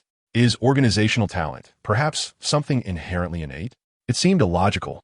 Regardless, it is indeed a valuable asset, and the more, the better. After employing it, the Eye of the Hawk talent was indeed added to the talent section. However, it did not specify a peak value or current attribute figures, only stating that it enhances passing ability and penetrates opponents' defenses. Upon further inspection of his technical attributes, his passing ability had indeed surged, reaching an impressive 92, surpassing the pinnacle threshold set by Jordan. Tang Fei felt a twinge of confusion as he tilted his head, pondering for a while, only to succumb to a deep slumber unknowingly. The day of the match arrived once more, and after a day's respite, the New York Knicks were set to face off against the Charlotte Hornets on their home court. During the pre-game warm-ups, despite knowing that the old mentor would not accompany the team, Tang Fei found himself harboring an inexplicable sense of anticipation as he gazed towards the visiting Hornets bench. As expected, the portly veteran was absent, seemingly devoid of any experience in joining the team on such occasions. The warm-ups proceeded in an orderly fashion for both teams. However, the Hornets players appear to be quite curious about the newly emerged rookie, Tang Fei. Each time they completed a shot during the drills, they would glance over towards the Knicks half of the court. Tang Fei exhibits a rather flamboyant style, occasionally leaping to dunk the ball with flair, eliciting fervent cheers from the home crowd. Is he perhaps a tad overzealous? The members of the Hornets expressed their disdain for such ostentatious antics. Who, after all, would squander energy before a game without cause? Moreover, do we not care for our dignity? In this match, Tang Fei remains on the bench, as Fisher is persistently concerned about his stamina. After his explosive performance against Harden in the previous game, he appeared utterly exhausted, drenched in sweat upon returning to the locker room, reclining on the bench. For safety's sake, Fisher has opted to keep him as a substitute in the first half, planning to reassess the situation thereafter. The Hornets are not particularly formidable opponents. Chapter 44. A display of talent. Please save this. This season, the Knicks and the Hornets have faced each other twice, each team claiming a victory. The last encounter, on December 5th, saw the Knicks narrowly defeated by a single point, with a score of 102-103. In their previous two matchups, neither team managed to win by more than 4 points, suggesting a fierce rivalry. Notably in those games, both teams were at full strength, with Anthony and Stoudemire present for the Knicks, and the Hornets likewise intact. In this matchup, however, the Knicks are missing their two-star players, while the Hornets are without the powerful forward Al Jefferson. Consequently, the Knicks appear somewhat weaker in terms of raw talent. Nevertheless, Tang Fei's formidable rise introduces an element of unpredictability, leaving the Charlotte team at risk of returning home in defeat. In the stands, a curly-haired spectator confidently assessed the rosters, believing that based on Tang Fei's recent performance, he could overpower any opponent. As long as Tang Fei is on the court, New York has a chance of victory. The starting lineups mirror those of the last game. New York Knicks: Cole Aldrich, Jason Smith, Josh Calder and Tim Hardaway Jr., and Colin and Sonny Early. Hornets: Kemba Walker, Bismack Biyombo, Michael Kidd-Gilchrist, Gerald Henderson, and Cody Zeller. However, one cannot help but wonder why that wretched Derek has not started him. The curly-haired spectator felt a surge of indignation. After Tang Fei's stellar performances in consecutive games, Fisher's decision to keep him on the bench seems utterly intolerable. Unbeknownst to him, Fisher's choice is rooted in concern for Tang Fei's precarious stamina. Yet, the spectator has every reason to be irate, as 6 or 7 minutes into the game, both starting lineups have clanged their shots against the rim with disheartening frequency, the sound of missed attempts echoing painfully. By the 8th minute of the first quarter, the score stands at a dismal 11-11, reflecting an abysmal efficiency. Curse that Derek. Had we begun the game earlier, we might have been leading by more than 10 points. A voice of frustration rings out, and upon closer inspection, the spectator notices a blonde beauty seated nearby, venting her ire towards Fisher at the sidelines. Indeed, the current offensive efficiency is woefully low. Are they attempting to take the hoop home to forge iron? The curly-haired boy smiled broadly at the beautiful woman.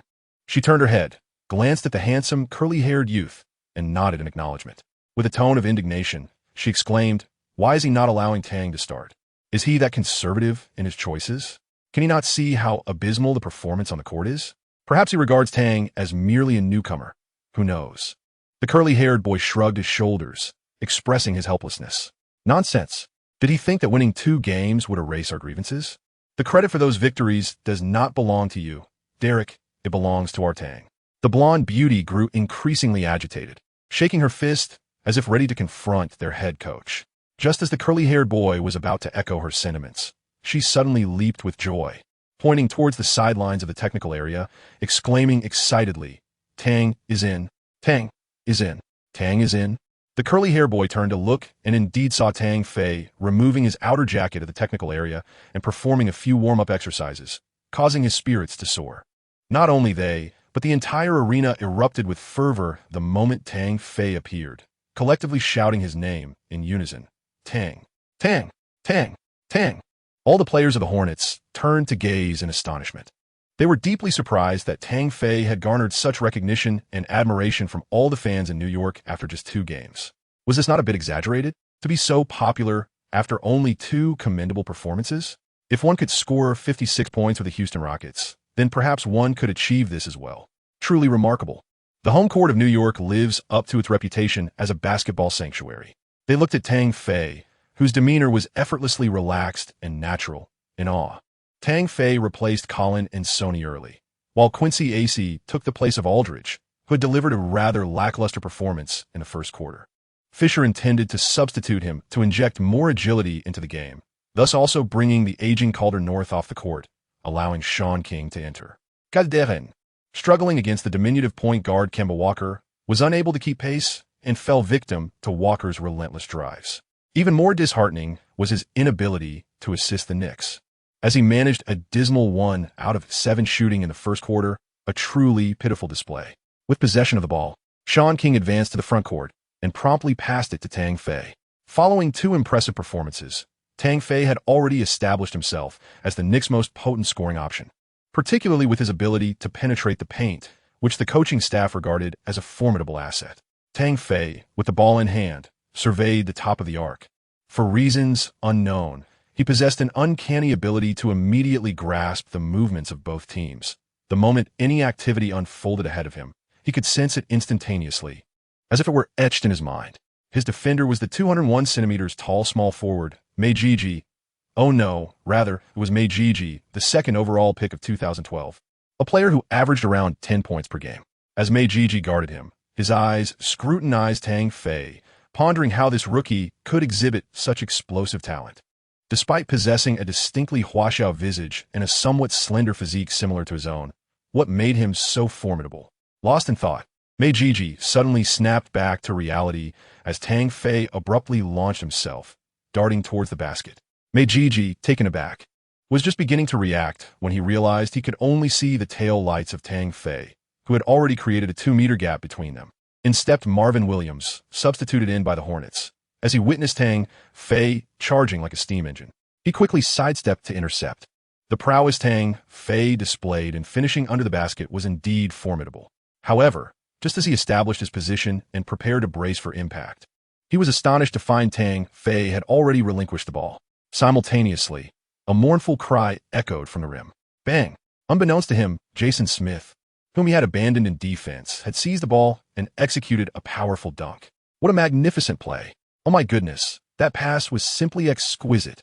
The atmosphere in the home arena erupted as Tang Fei, after drawing Williams' defense, sent the ball bouncing off the floor from behind him, perfectly setting up the unguarded Jason for an effortless dunk. Was this pass a mere coincidence? Fisher, who had been intently focused on his team's offense, was taken aback by Tang Fei's maneuver. Throughout the previous 2 games and during regular offensive and defensive drills, he had never witnessed such incisive passing from Tang Fei. Most of his plays had been focused on penetrating to create opportunities. It seemed he had further advanced. Had he analyzed the Hornets' defense prior to this match? Fisher was increasingly astonished.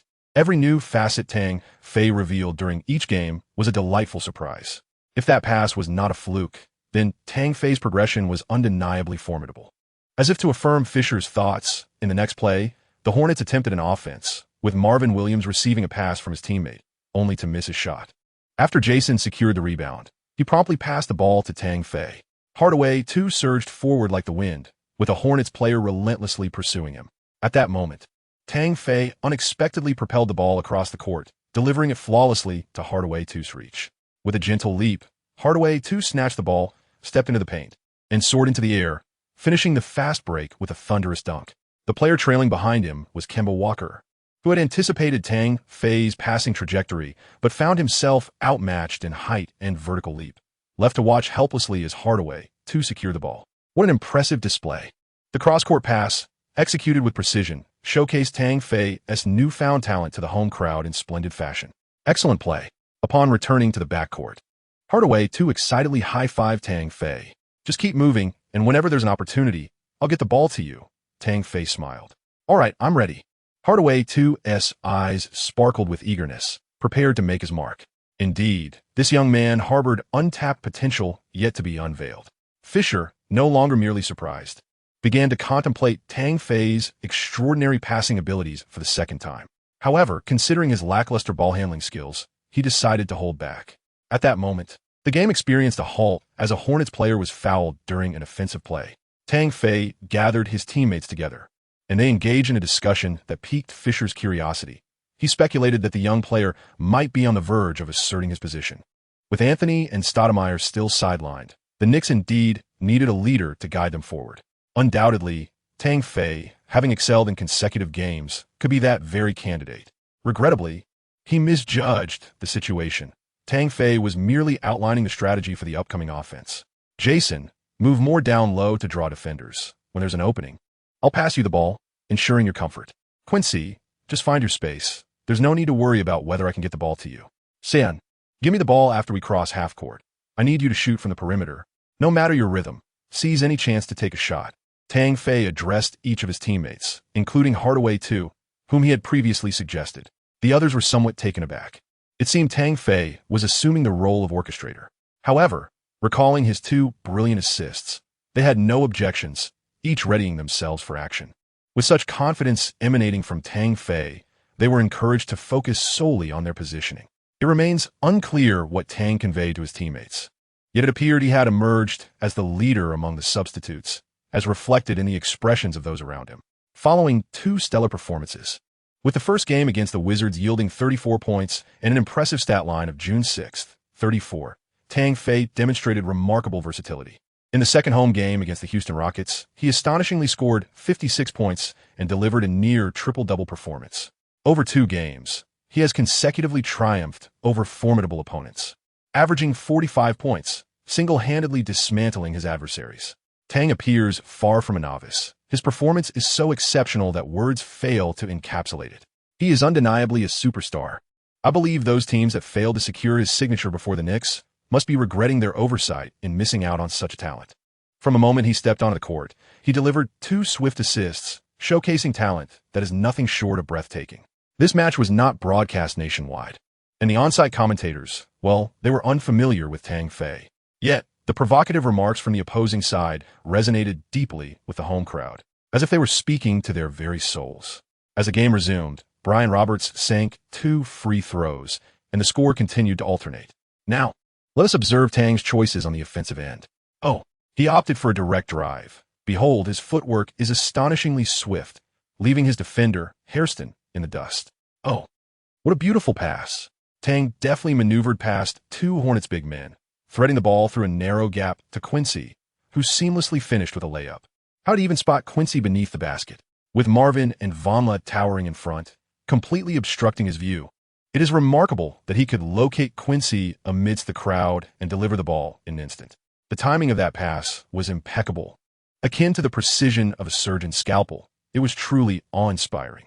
Chapter 46. Change now? Seeking support. Hornets coach Steve Clifford furrowed his brow. Following Kemba Walker's exit, the offense stagnated, and they were swiftly countered twice by the opposing team's fluid passing and movement. Is it that his substitutes are too weak? Or is Tang Fei simply too formidable? In any case, they found themselves in a predicament, with Tang Fei being the source of that trouble. His explosive drives and speed were evident from the sidelines, and the current no-hand-check rule favors offensive players immensely, particularly those with his extraordinary gifts. It was as if Michael Jordan had traversed 2 decades to dominate the game. He was utterly unstoppable.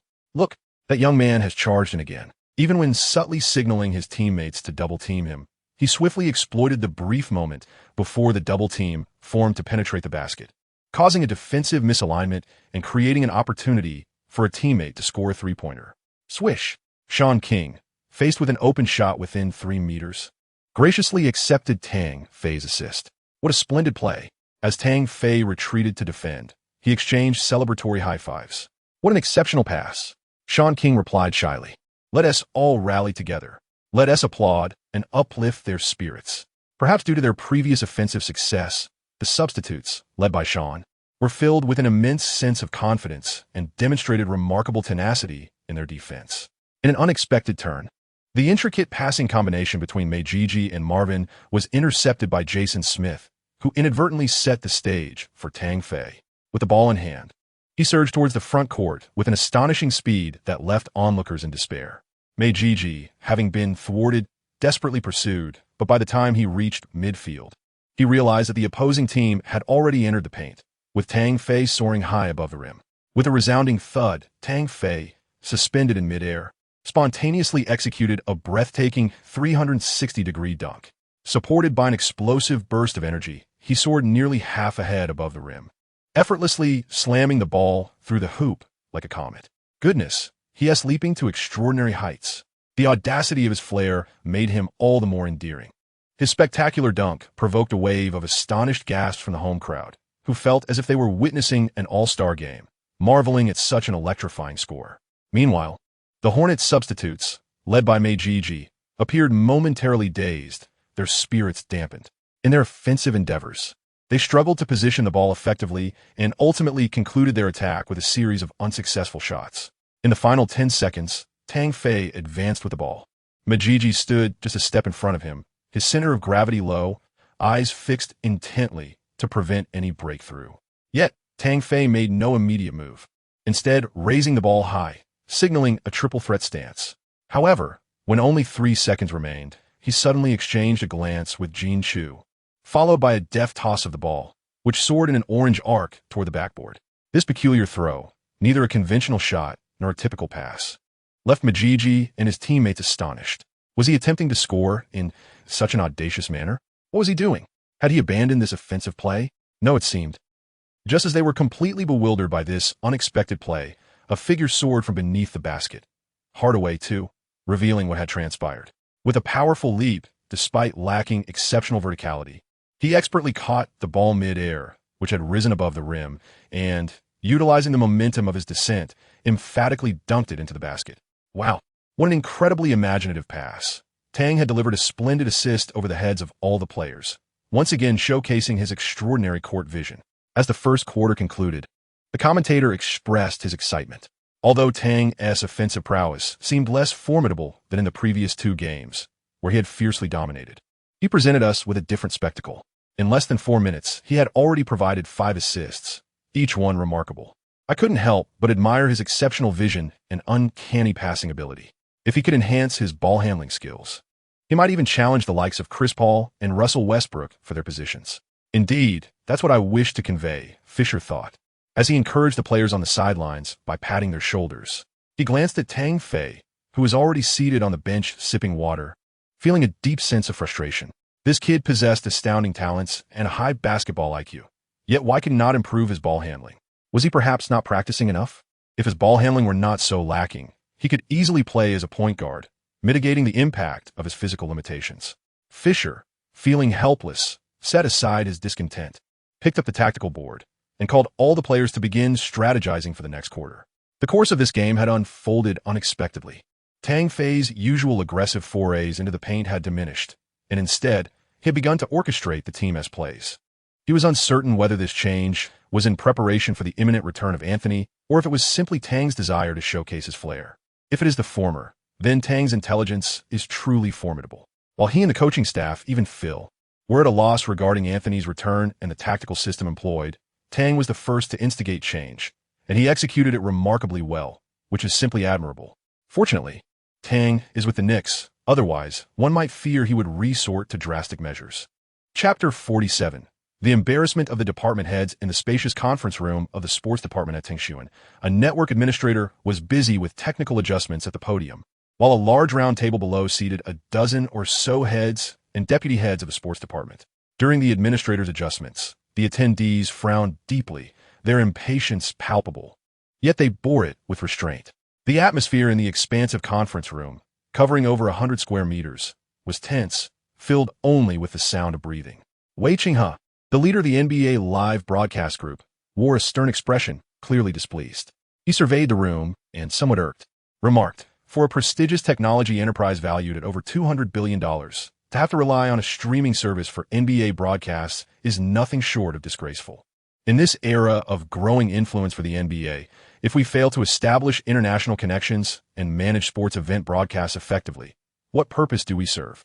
The higher-ups have made it clear, if this negotiation does not yield results, we may as well pack our bags and go home. The challenges were insurmountable.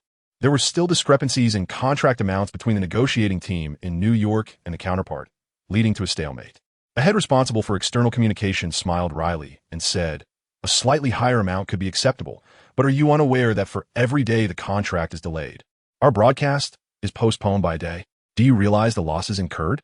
The leader was furious, his gaze sharpening to a cutting intensity that pierced the heart of the external liaison head. How are we to explain this to our already signed sponsors? What about the advertisers? Should we tell them, sorry, due to a few $1 million difference with Adam Silver, your investments have gone to waste? This is utterly negligent.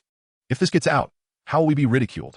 Just then, the network administrator completed the adjustments, and a vivid image appeared on the large screen at the head of the conference table. The expansive screen was broadcasting the game between the New York Knicks and the Charlotte Hornets. However, before the attendees could scrutinize it closely, they were met with the excited exclamations of the commentator. Oh, Tang has delivered yet another brilliant assist. After grabbing a rebound in the backcourt, he executed a long pass that sailed through the legs of McGee, landing perfectly in the hands of Jason Smith beneath the basket. My goodness, how did he achieve such an incredible feat? It's simply unfathomable. Let us review that play again. Astonishing. The timing, the power, and the angle of the basketball's spin are utterly remarkable. This marks his 10th assist during his time on the bench. My heavens, this remarkable play is undoubtedly destined to feature among today's top 5 highlights. Tang's vision and his precision passing, akin to that of Surgeon's scalpel, will undoubtedly astonish the league. The footage replayed repeatedly, only returning to the game on the 4th iteration. At this juncture, the score stood at 46-35, with the Knicks enjoying an 11-point lead on their home turf. On the court, Tang Fei exchanged high fives with Jason Smith, directing his teammates on defensive positioning. In that moment, he appeared to be the nucleus of the game, commanding the camera's attention at every turn. Wei Qinghe, the team leader, initially fraught with impatience, gradually found his composure, utterly engrossed in the unfolding moments of the game, forgetting to utter a word. Not only he, but the heads of other departments shared the same sentiment. At the sight of the game footage, particularly of Tang Fei, all their inner thoughts dissipated. When Tang Fei suddenly sank a three-pointer in the face of Maggette, compelling the Hornets head coach to call a timeout, Wei Qinghe finally turned to his colleagues. Look, he pointed at the screen, fixated on Tang Fei. His expression as cold as frost. As long as we have not finalized the contract, we risk missing a day of Tang Fei's performance. Do you comprehend what he has accomplished tonight? If the commentator had not mentioned it, would you have realized that he secured 10 assists in less than 8 minutes on the court? Are you aware of Tang Fei's current popularity? In a situation where CCTV cannot broadcast every NBA game, countless fans are eagerly awaiting the online stream. And here we are, still haggling over a few $1 million. Piece by piece, this is nothing short of a travesty. With that, Wei Qinghe took a deep breath, gravely instructing the leader of the foreign liaison group, today by the latest. We must finalize the contract, otherwise you will answer for it. Understood? The leader of the foreign liaison group promptly accepted the order and exited the meeting room to make a call. Casting a glance at the departing figure, Wei Qinghe turned to another department head, tapping the table with his index finger. The rhythmic thud of his tapping heightened the tension in the room. He inquired of the individual, "Have we finalized the selection for the female host?" "Yes, we have confirmed 6 candidates, all of whom possess outstanding physiques and appearances, are graduates from prestigious universities, and have the requisite professional competence." The person stood up nervously to respond. "Well, for now, we can set aside professional qualifications, but physical appearance must be commendable. After all, we are broadcasting to a vast audience of millions. Who would want to watch someone unattractive?" Wei Qinghe rarely displayed a smile. "We concur with your assessment. However, there is one girl about whom we remain indecisive." The individual furrowed his brow and handed a form to Wei Qinghe. Wei Qinghe scrutinized the document, noting the name Song Mei, a graduate of Beijing Media University. She appeared quite promising in the photograph. "What is the hesitation?" he inquired. As he spoke, he lifted his gaze towards the individual. She stated that she could establish contact with Tang Fei himself. And what we currently lack the most is comprehensive information about Tang Fei. Before the person could finish speaking, they were abruptly interrupted by a chorus of astonished exclamations. "What? We can contact Tang Fei? Is this true?" Chapter 48. The youngest triple-double record, seeking collections. "I have no idea." The individual shrugged, offering a rueful smile as an explanation. "As you all know, today's youth tend to be rather impetuous. They will do anything for fame, and we cannot guarantee the veracity of her claims. Who knows if this is merely a gimmick to secure a position? Then why not give it a try? A phone call could provide clarity." The sound of fingers tapping on the table echoed again, and the conference room fell silent, all eyes turning towards Wei Qinghe. The latter shot a contemptuous glare at the individual, embodying the frustration of unfulfilled potential as he interrogated, "What on earth are you thinking? Do you not realize that countless individuals outside are eager to discover Tang Fei's origins? When did he arrive in America? Why did he choose to start from the NBDL instead of participating in talent shows? Why is someone so gifted yet remains unknown? Which school did he attend previously? And what were his achievements? All of this information is crucial for us to delve into, to create a narrative that the public can embrace and find inspiring. But what are you doing? Dismissing others without verification? It appears your work is not up to par. Are you seeking to be replaced? Each piercing question struck the individual like sharp blades, leaving his face flushed and speechless. And after a long silence, he finally expressed his apologies. "I'm sorry. I will verify immediately." With that, he hastily exited to make a phone call. In a public classroom at the Capital City Media University, Renaud privately scrutinized the messages on his phone, his impatience reaching its peak. "Cousin, you are truly formidable, making a unilateral decision. Do you think this will compel me to comply?" He clenched his teeth and replied, "Handle it as you see fit. I cannot assist you. Whether or not you pursue a career as a female broadcaster is of no concern to me." It seemed the person on the other end pondered for quite some time before responding, "Don't be like that. Do you have any idea how many beautiful female broadcasters have been recruited by Tingshuan? Don't you wish to interact with them?" Renaud's eyes brightened instantly. Anyone hired by Tingshuan NBA as a female broadcaster would undoubtedly possess an impressive physique and features. After a moment's consideration, he suppressed a laugh, maintaining a resolute demeanor as he replied, "No sugary traps from the empire can bring me down." After a considerable time, the public class concluded, and it seemed his cousin had retreated, sending no further messages. I wonder how the game is progressing now. As Renaud left the classroom, he opened his browser, excitedly watching the live text updates from Tingshuan NBA. "Oh my, 78. 56, a lead of 22 points? Old Tang, you are simply remarkable." After glancing at Tang Fei's impressive statistics against the Knicks, all that remains is admiration for the number 13. With 21 points, 7 rebounds, and 14 assists. Is he on the brink of a triple-double before the third quarter even concludes? Old Tang, how did I not realize your prowess before? Observing the endless stream of text updates on the browser evokes a sense of discomfort. He felt that watching the game this way could never rival the joy of watching a live broadcast on television. Today, CCTV did not air the game, and it wasn't broadcast nationwide. Not only him, but countless fans and students were relegated to endure the text commentary, while only a select few managed to sneak into their dormitories to stream the game. As Renaud prepared to return to his dormitory and power on his computer, his cousin finally replied. Upon opening the message, he was taken aback by a series of photos showcasing long, slender legs and captivating images of alluring young women that nearly made him faint. Below the numerous pictures, his cousin provocatively smiled, challenging him. "Are you sure? These are the newly hired female hosts. I just added them all on WeChat for you." Her message contained a mere 4 words. "Will you yield? Damn it. I've already given you enough, right?" Resorting to such tactics, what else could I do? Thus, he reluctantly, yet inevitably, sent Tang Fei's number. "Thankfully, I consulted old Tang last night. Otherwise, did you really think I would betray him?" After sending it, Renaud chuckled mischievously as he opened his computer. In truth, ever since he learned of Tang Fei's contract renewal with the Knicks, he understood that maintaining the confidentiality of Tang Fei's contact information was futile. Moreover, there was no need to continue hiding it. The renewal implied that the other party was no longer burdened by concerns, and given Tang Fei's outstanding performance, it was time to unveil all aspects of his identity. Suddenly, a Chinese player emerged in the NBA, making an explosive entrance with astonishing statistics, dominating 2 games and performing so exceptionally that it was impossible for his information to remain under wraps. Especially in New York, this international metropolis, the impact was monumental. In just 2 games, with the second showcasing superhuman statistics, Tang Fei's name reverberated throughout the league, and his existence became known nationwide. One can only imagine the magnitude of this impact, far surpassing that of Yao Ming in his prime. Maintaining secrecy was no longer feasible, nor did Renaud desire to keep it hidden.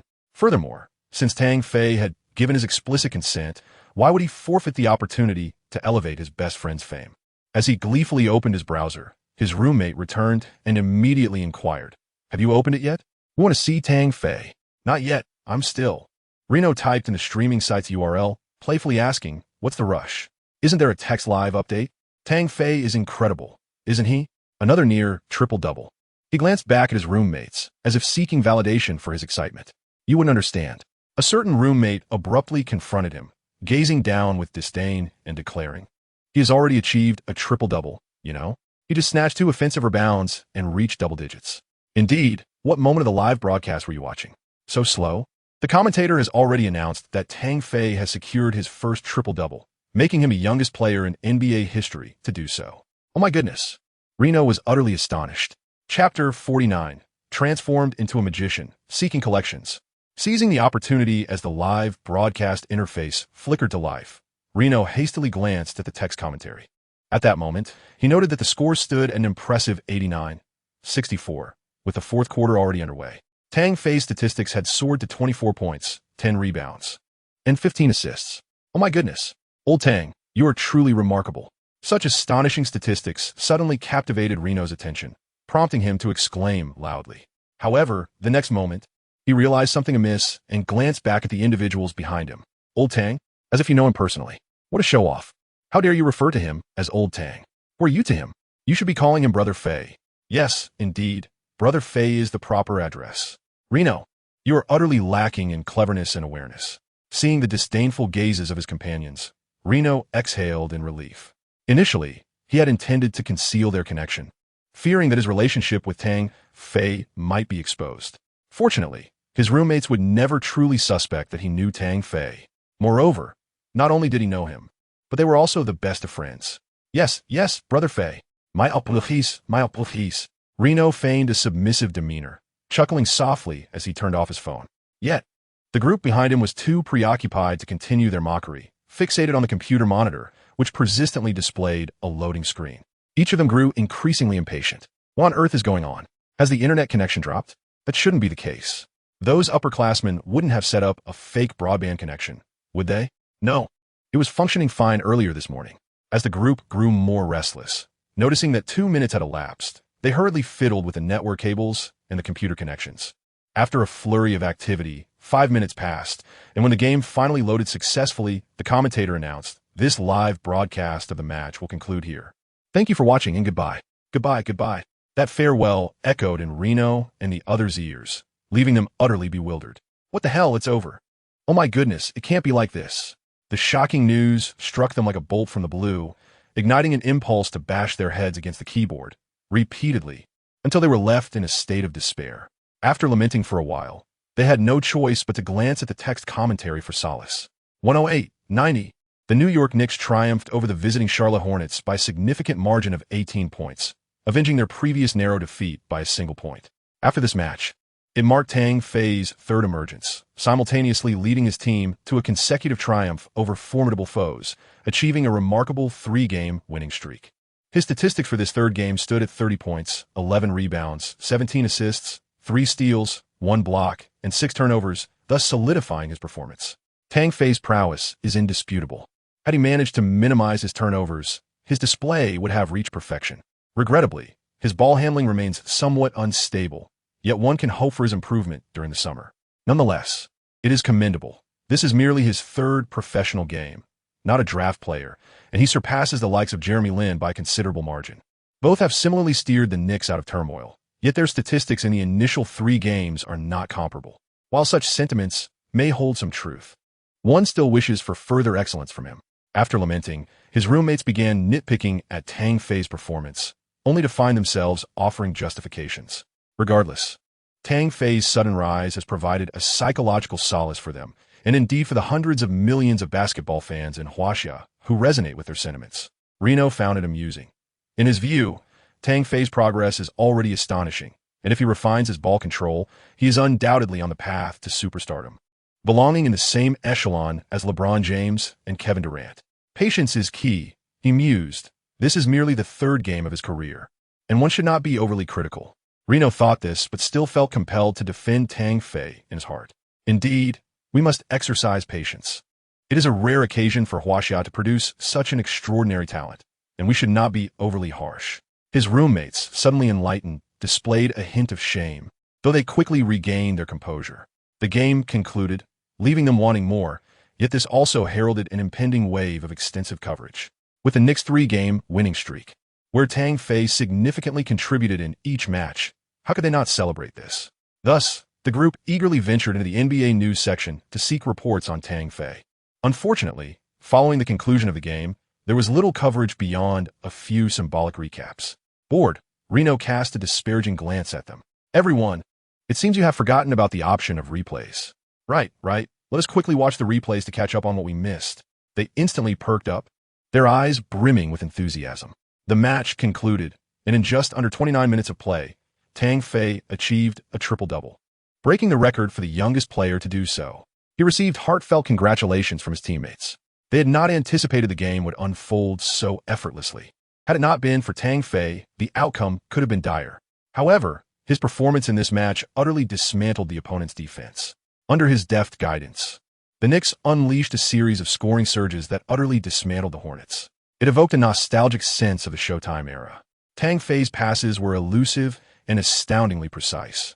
Leaving spectators in awe, he embodied the essence of the legendary Magic Johnson from that era. Chapter 50, The Contemplative One, Stoudemire Tang. Tang, hero. Leading the team to a triumphant 3-game winning streak, the Knicks, devoid of Anthony and Stoudemire, astonishingly vanquished formidable opponents one after another. Tang Fei's formidable performance ignited a frenzy among the home crowd.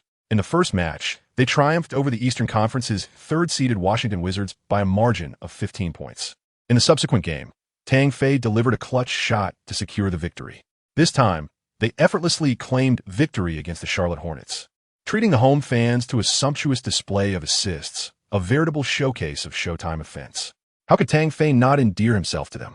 He emerged as a beacon of hope during the Knicks' most trying times, during a disheartening 12-game losing streak when victory seemed elusive. He suddenly ascended from the NBDL, setting sail and leading the team to an astonishing series of victories against stronger opponents, akin to a miraculous tale from an inspirational film. Moreover, would his momentum ever falter? They were resolute in their belief that it would not. Tang Zheng, with his astonishing talent, leads his team fearlessly against formidable opponents, conquering every challenge that comes their way. In the upcoming matches, he is destined to bring them an ever-increasing number of victories. How many years has it been? They have never felt such exhilaration for a homegrown player. Not even Anthony, who led the team to the playoffs as the second seed in the Eastern Conference over the past 2 seasons. Although Anthony is undeniably powerful, aided by the formidable scorer Stoudemire, he has not matched the sheer impact of Tang Fei, who single-handedly propelled the Knicks to new heights. This is a team that suffered a consecutive 12-game losing streak, with no strong allies by their side. His performance is nothing short of exceptional, his offense imbued with passion, and his rise has been so swift that it leaves one breathless. In essence, Tang Fei's return has captivated the Knicks in ways that are simply enchanting. The arena resonates with an atmosphere of fervent cheers, as if it could ignite the entire venue, evoking feelings of both admiration and envy among the Knicks players. They are acutely aware that this ovation is solely for Tang Fei, and while there's a tinge of bitterness in their hearts, they fully accept it. When Anthony pats Tang Fei on the shoulder to offer his congratulations, he gazes deeply into his eyes, his emotions complex. Tang, when you have a moment, I would like to talk with you. Sure, I will call you then. Tang Fei was taken aback by Anthony's unexpected request to speak with him. Without inquiring about the topic of discussion, he simply acquiesced. Very well, I shall await your call. Anthony nodded, his expression laden with significance, and took the lead, entering the players' tunnel. Suddenly, Stoudemire emerged from the bench, casting a scrutinizing glance at Tang Fei, as if attempting to discern something profound from him. With his hand resting thoughtfully on his chin, he fell into contemplation. What was he contemplating?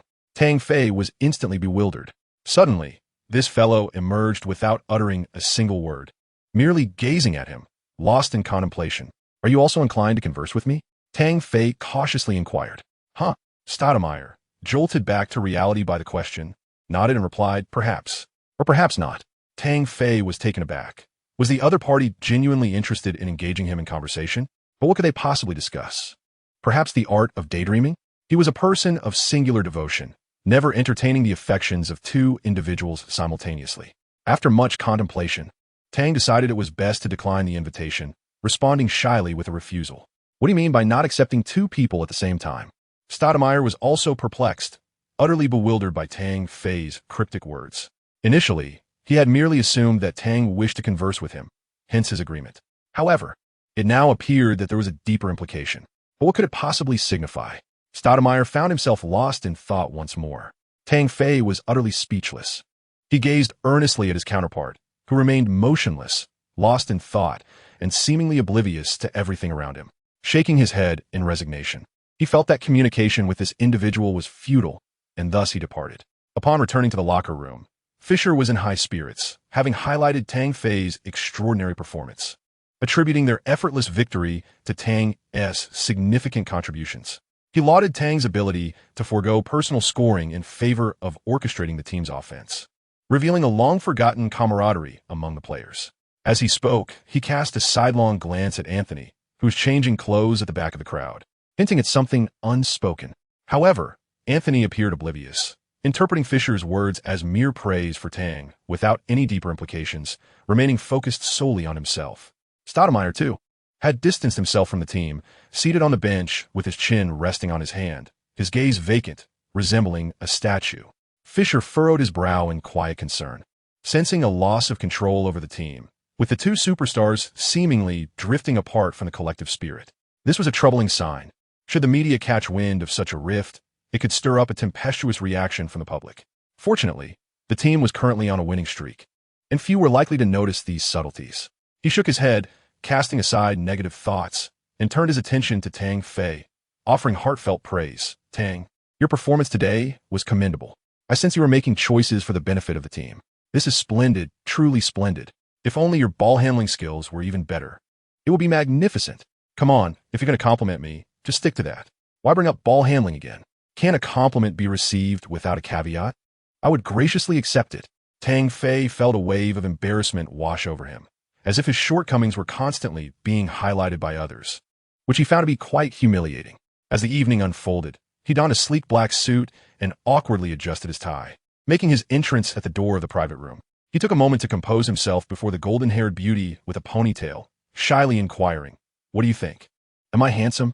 The ponytailed girl, her eyes sparkling with admiration, nodded enthusiastically like a chick pecking at grains, responding, "Yes, you look very dashing, sir." He wondered if he was presentable enough for her. Tang Fei, filled with newfound confidence, entered the private room after bestowing a smile as warm as spring. Inside, he found none other than Carmelo Anthony, who, upon seeing him, immediately waved in greeting. "Come over. Had he been waiting long?" With a stride he deemed gentlemanly, Tang Fei approached with his hands clasped behind his back. "I just arrived and haven't waited long at all." Anthony gestured for him to sit beside him, wearing a friendly expression. He scrutinized Tang Fei for a moment, then shook his head and remarked, "Tang, this isn't a formal occasion. There's no need for such extravagant attire. Moreover, the way you walked in just now resembled that of an elderly man, lacking any flair." "Really? Is that so?" Tang Fei observed that Anthony was clad in a relaxed outfit, standing with an air of nonchalance, a stark contrast to his own style, leaving him feeling somewhat out of place. Having lived in the United States for 2 or 3 months, he still struggled to grasp the local customs. This evening's arrangement felt like a squandered opportunity. Once they were seated, Anthony promptly summoned the waiter to place their orders. As the host who had suggested they engage in a meaningful conversation, inviting Tang Fei to a Chinese restaurant was a nod to local traditions. Typically, professional athletes strive to avoid greasy Chinese cuisine, yet he believed that indulging in such dishes would convey sincerity. "Are you sure this is wise?" Tang Fei inquired with concern, noticing Anthony ordering several high-fat dishes. At that moment, he was under a strict nutritional regimen imposed by the team's training staff, which advised him to steer clear of such foods. Anthony, however, dismissed his worries, stating an occasional meal won't pose any issues, especially with 5 days until the next game. Reluctantly, Tang Fei acquiesced to the host's preferences. In American culture, it is generally frowned upon to discuss serious matters at the dining table, unless at home or in specific circumstances. Anthony adhered to this norm, enjoying a polite meal before finally relaxing and turning his attention to Tang Fei. This was a strategy to avoid any awkwardness that might lead to an unpleasant conclusion. When Tang Fei finally set down his chopsticks, satisfied, Anthony smiled and remarked, "To be honest, I am not particularly fond of your Chinese cuisine. On one hand, it's due to my profession, and on the other, it simply doesn't agree with my palate. I've gradually reduced my intake. I dare not touch it outside of holidays." Tang Fei responded with a gentle smile. "Well then, let us discuss serious matters." Anthony's expression grew somewhat grave as he fixed a penetrating gaze on Tang Fei and asked, "Do you believe we can coexist?" Surprised, Tang Fei thought, "Such directness." Tang Fei gazed at him in surprise, opting to dispense with any circumlocution and responding directly, If it were in the past, I believe that given our respective playing styles, it would be quite challenging to achieve success together. Your forte lies in one-on-one play, particularly at mid-range, which necessitates a significant allocation of ball possession. As for me, I also prefer to have the ball in my hands, allowing me to score against my opponents. While our styles may differ, we both believe that our methods are optimal for scoring. And now, Anthony, far from feeling displeased, inquired with genuine curiosity. Now, I seem to have developed an affinity for distributing the ball, relishing the sensation of assisting. Tang Fei pondered for a moment before continuing. In tonight's match, I believe I have gained insight into the subtle dynamics on the court, perceiving the intricate movements of both teams' players. My vision feels exceptionally sharp, granting me clarity in reading the opponent's defense. Simultaneously, I seem to have glimpsed a broader vision of our future direction. Truth be told, his words were mere platitudes, intended to spare the other party any embarrassment. Who does not relish scoring? If given unlimited shooting opportunities, he could easily amass 100 points. However, scoring is a physically demanding endeavor. Assisting is far less taxing, yielding 2 points of experience for a single assist, allowing one to accumulate experience with minimal exertion. Why not pursue that? The combination of scoring and facilitating is simply exhilarating. Moreover, he currently needed to win games and cultivate popularity to secure a higher salary. If there were a way to coexist with Anthony, accumulate statistics, and lead the team to victory, sacrificing a bit of shooting privilege would be a small price to pay. Anthony's return, regardless of personal sentiment, would invariably disrupt the team's tactics and the chemistry established during their 3-game winning streak. The key lies in integrating Anthony into his own system, thus achieving both statistical success and team victories. This represents a mature playing style. Scoring alone, without victories, regardless of how high the points may be, would merely lead to being labeled as a hollow scorer. Losses do not enhance one's reputation or generate positive recognition. Otherwise, every player would aspire to emulate Devin Booker, focusing solely on their scoring while disregarding the team's outcomes. In contrast, Jeremy Lin made a significant impact by leading his team to 7 consecutive victories in the absence of Anthony and others, showcasing a series of extraordinary performances. Even when it was later proven that he could not coexist with Anthony, he was ultimately extracted from New York by Morey through a burdensome contract the following year. I have decided to release a frenzied 20 updates at midnight tomorrow. I hope my brothers will support me with their subscriptions. However, I won't be able to write tomorrow, as I must return home to pay respects at a grave. It is unavoidable. Chapter 52. The future of the team. Please collect. Do you see our future?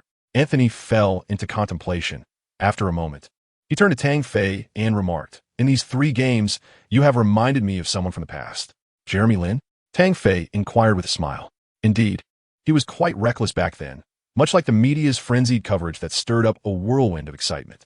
Anthony, upon recalling this, couldn't help but smile wryly, lamenting that, regrettably, he and the others still failed to achieve a tactical synergy.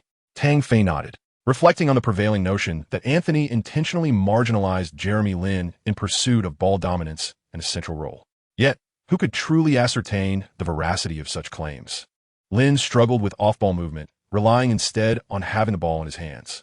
After 7 games, his vulnerabilities became increasingly apparent to rival teams, and his inability to execute plays without the ball necessitated greater teamwork and rotation. Anthony's return, however, implied that ball control would no longer be solely his, and his playing style hindered effective ball circulation, leaving Lin without the requisite screens to facilitate his game. Consequently, Lin found himself sidelined, reduced to a mere passer, while Anthony monopolized the offense. Coupled with his erratic shooting, Lin's statistics plummeted. Nonetheless, there existed a significant disparity between the two.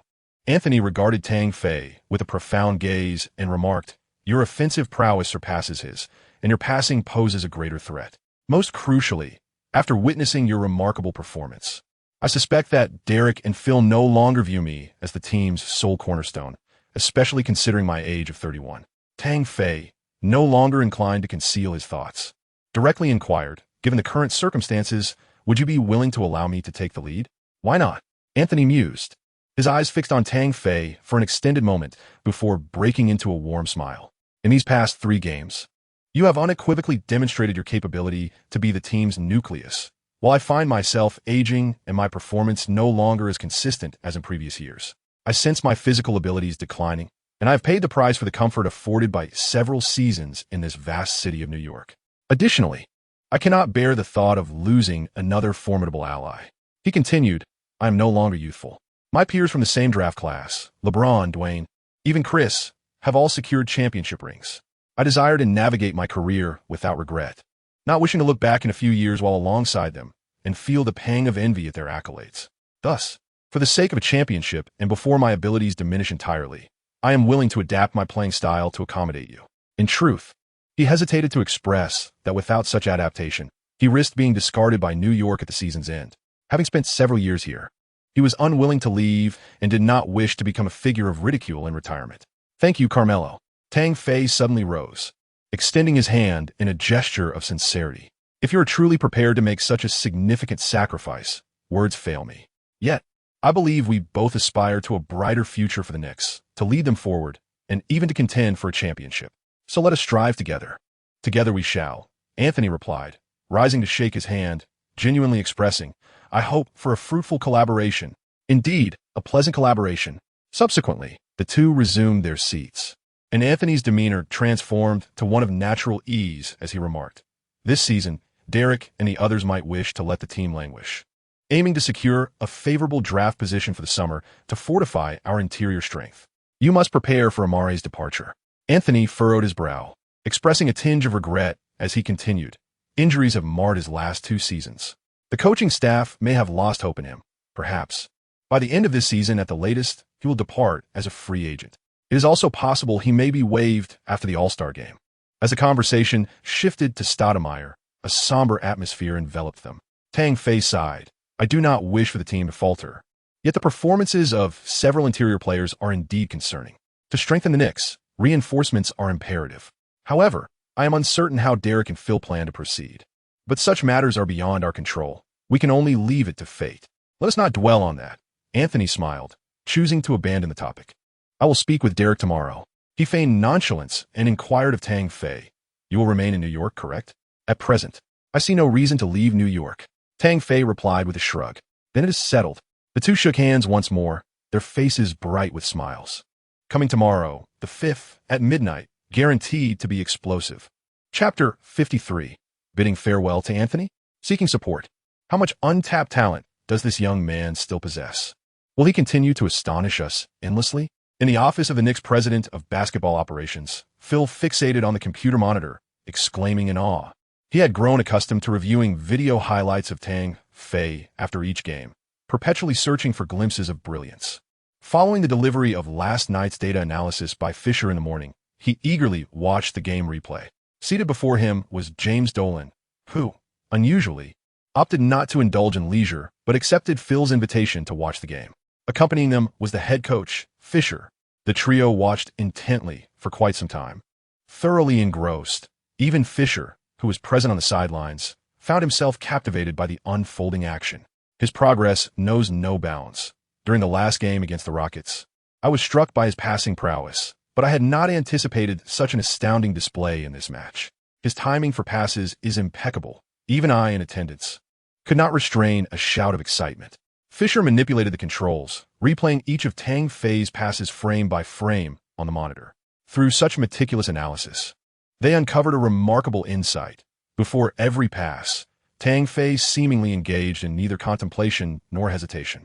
Wherever his gaze fell, he appeared to react instinctively, delivering the ball with impeccable precision.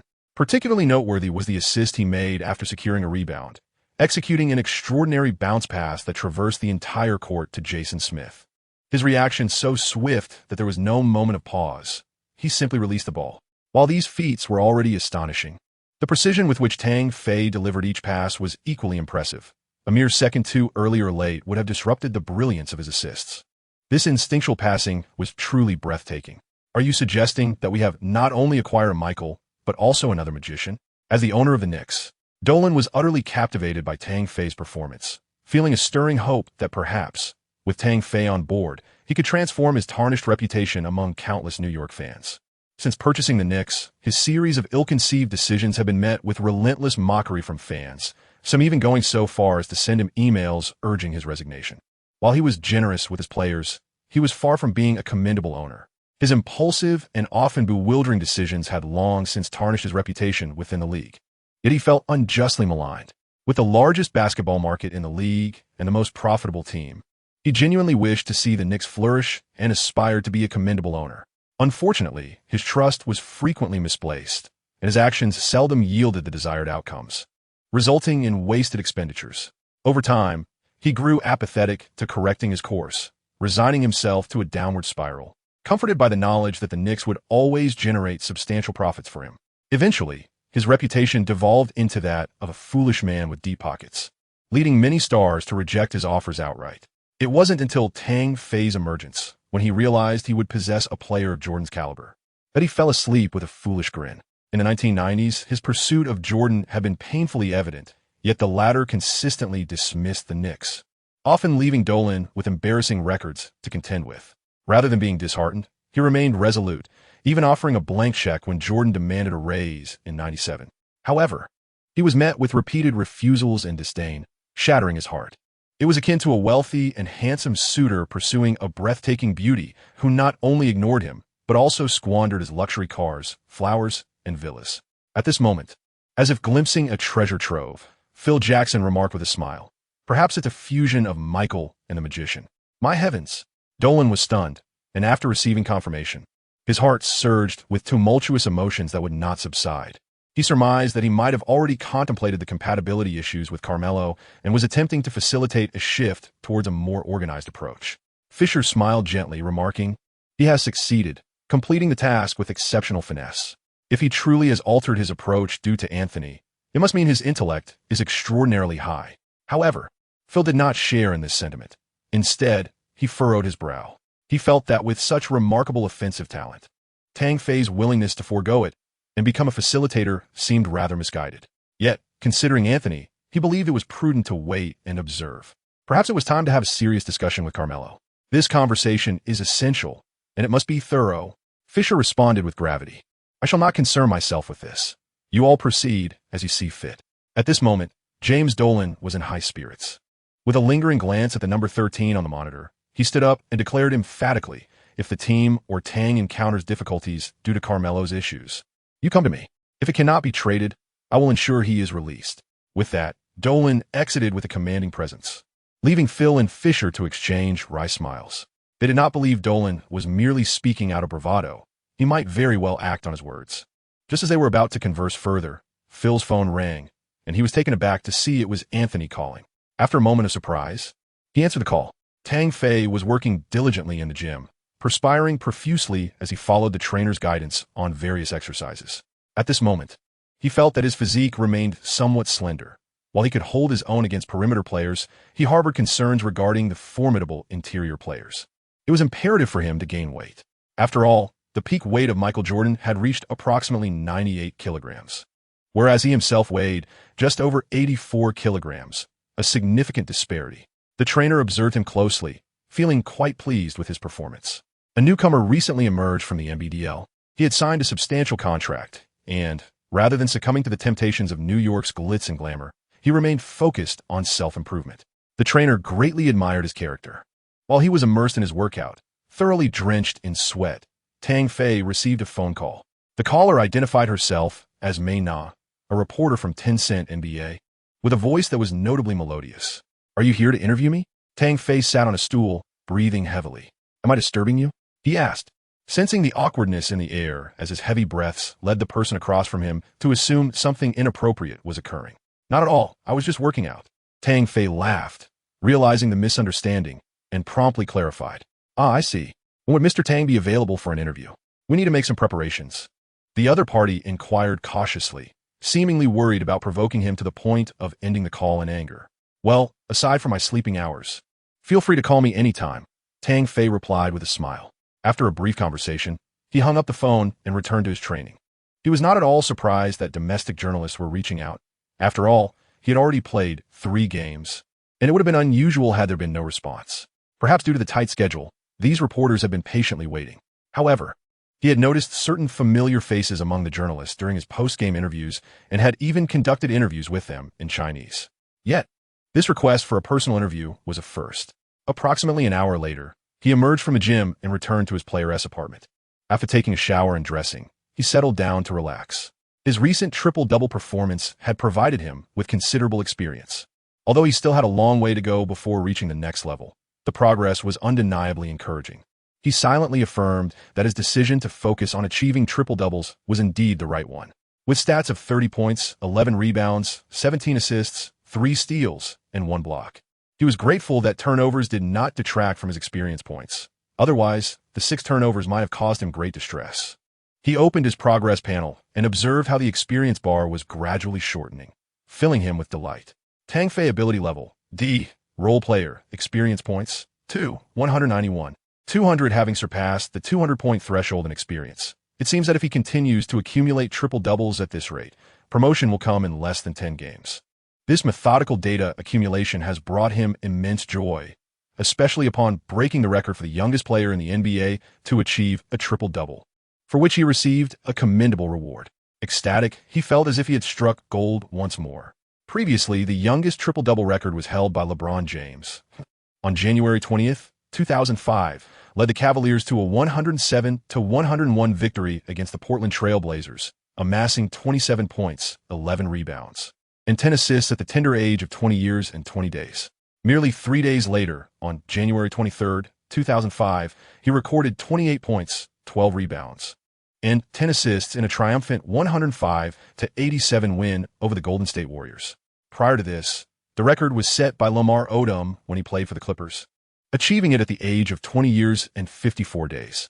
In stark contrast, Tang Fei has nearly surpassed this record by a significant margin, being born on October 31st, 1997, and currently standing at merely 18 years and 73 days. This remarkable achievement has seemingly granted him an extraordinary reward, the rebounding position card. Upon utilization, this card enhances his rebounding value and its threshold by 30 points, bestowing him with an exceptional instinct for rebounding positions, paving a path for his triple-double aspirations. This item is akin to having an eagle eye. Presently, his rebounding statistics are rather dismal, not only due to his inherent low values reminiscent of the peak performance of Air Jordan, but also because his previous promotions failed to adequately address this aspect. Had it not been for his impressive jumps and a stroke of luck in securing several rebounds across these 3 games, the prospect of achieving triple-doubles could have remained elusive. Now, with the reward of a rebounding card, he may indeed find himself in a position where it would be shameful not to secure triple-doubles. Previously, his rebounding skill value was 28.62, but it has now seen a substantial increase to 60.92. While this new figure might still provide him with room for growth rather than being fully maximized, the potential is tantalizing. Should he reach full capacity, he could transform into a second coming of Turtle Xiao, monopolizing his teammates' rebounds, leaving them with nothing to do, ultimately leading to his dismissal from the team. In addition to this, his passing ability may have benefited from this record, yielding a modest increase in points. His passing skill is now recorded as 93.93, reflecting an increment of merely 2 points. Yet, Tang Fei continues to feel as though his growth panel has undergone a rejuvenating transformation. Truth be told, we have been concerned about the recent price hikes on Feilu's literature. However, it appears they were compelled to raise prices due to pressures from competing sites. I'm uncertain of the veracity of this claim. The new listings will go live tonight. Once I return from paying my respects, I will attend to the listing matters. On the book's release, the book has finally been published. After nearly 10 days of intense writing, the previous updates were so overwhelming that the collection couldn't keep pace, and I dare not even contemplate the recommendations and ratings. Nevertheless, the book is now available, which signifies the opportunity to earn a modest living to support my family, especially as I am now a parent. I sincerely hope for your generous support. Following the release, I will strive to provide 4 to 5 updates daily. Writing about competitions and sports can be quite exhausting and may sometimes lead to a decline in quality. I will do my utmost to ensure that the matches do not appear monotonous. The NBA Godlike Guards release note currently being transcribed. Please wait a moment. After the content is updated, kindly refresh the page to access the latest information. Chapter 56, Arrival of Domestic Talent. Exclusive interview with Tang Fei. Tang Fei is making an astonishing impact on the NBA at an unprecedented pace. A young player from China, he began his journey in the NBDL Development League and, after being signed by the New York Knicks, has achieved remarkable feats in 3 consecutive games. Does this sound familiar? Indeed, it mirrors the phenomenon of Jeremy Lin. Yet Tang is showcasing an even more exceptional performance, leading the Knicks to a thrilling 3-game winning streak. Both players share remarkable similarities. Lin and Tang are both of Chinese descent. However, while one grew up in the United States, the other is a true native of China. Their explosive emergence coincided with the absence of Stoudemire and Anthony. It is evident that Tang possesses a level of talent that significantly surpasses Lin's, exhibiting the potential of a superstar. It is noteworthy that the opponents faced in the first 2 games were formidable playoff contenders. And in the third match against the Charlotte Hornets, they were indeed a stronger team than the Knicks. In the car, Wei Ping Bryant listened to Song Meina's report on Tang Fei with great interest. Once she finished, he expressed his satisfaction, stating, "Tang Fei is truly impressive. I watched all 3 games. His talent is astonishing. Not only domestically, but even in the United States, he ranks among the elite." Indeed, Coach Zhang. Tang Fei's performance in these 3 games has been extraordinary. We have never witnessed a Chinese player deliver such outstanding games. Meina, clad in a down jacket and black boots, exuded an air of confidence and joy. After receiving Tang Fei's affirmation, they hurried from Los Angeles, landing directly at Madison Square Garden. Knowing that Tang lived nearby and had obtained his location, ensuring they did not delay their journey. On that day, they had already appeared near the arena, and as they approached their destination, Meina joyfully gazed out of the car window, taking in the surrounding scenery. She had initially believed her chances of entering the 10-cent NBA sports segment were slim, as the expression on the recruiter's face conveyed disbelief regarding her claim of having Tang Fei's contact number, which resulted in her being coldly dismissed. At that moment, she felt immense regret, realizing that her eagerness had backfired. Had she merely participated in the interview without boasting about her connection to Tang Fei, she might have secured the position. However, her attempt to leverage the information had inadvertently led to her disqualification due to perceived character flaws. Fortunately, the recruiter soon rectified this misunderstanding and sought her out to verify the authenticity of her claim, thereby granting her another opportunity to join 10-cent NBA, assigning her as a liaison for the on-site reporting team. Before long, they disembarked at a corner close to the arena. Meina, Coach Bryant, and the rest of the interview crew, totaling around 9 individuals, gazed up at the magnificent Madison Square Garden, struck with awe. They had not anticipated that, 3 years later, this place would once again be the epicenter of excitement, drawing them back. Yet, this time, they held a greater sense of pride. For Tang Fei was a true son of the land.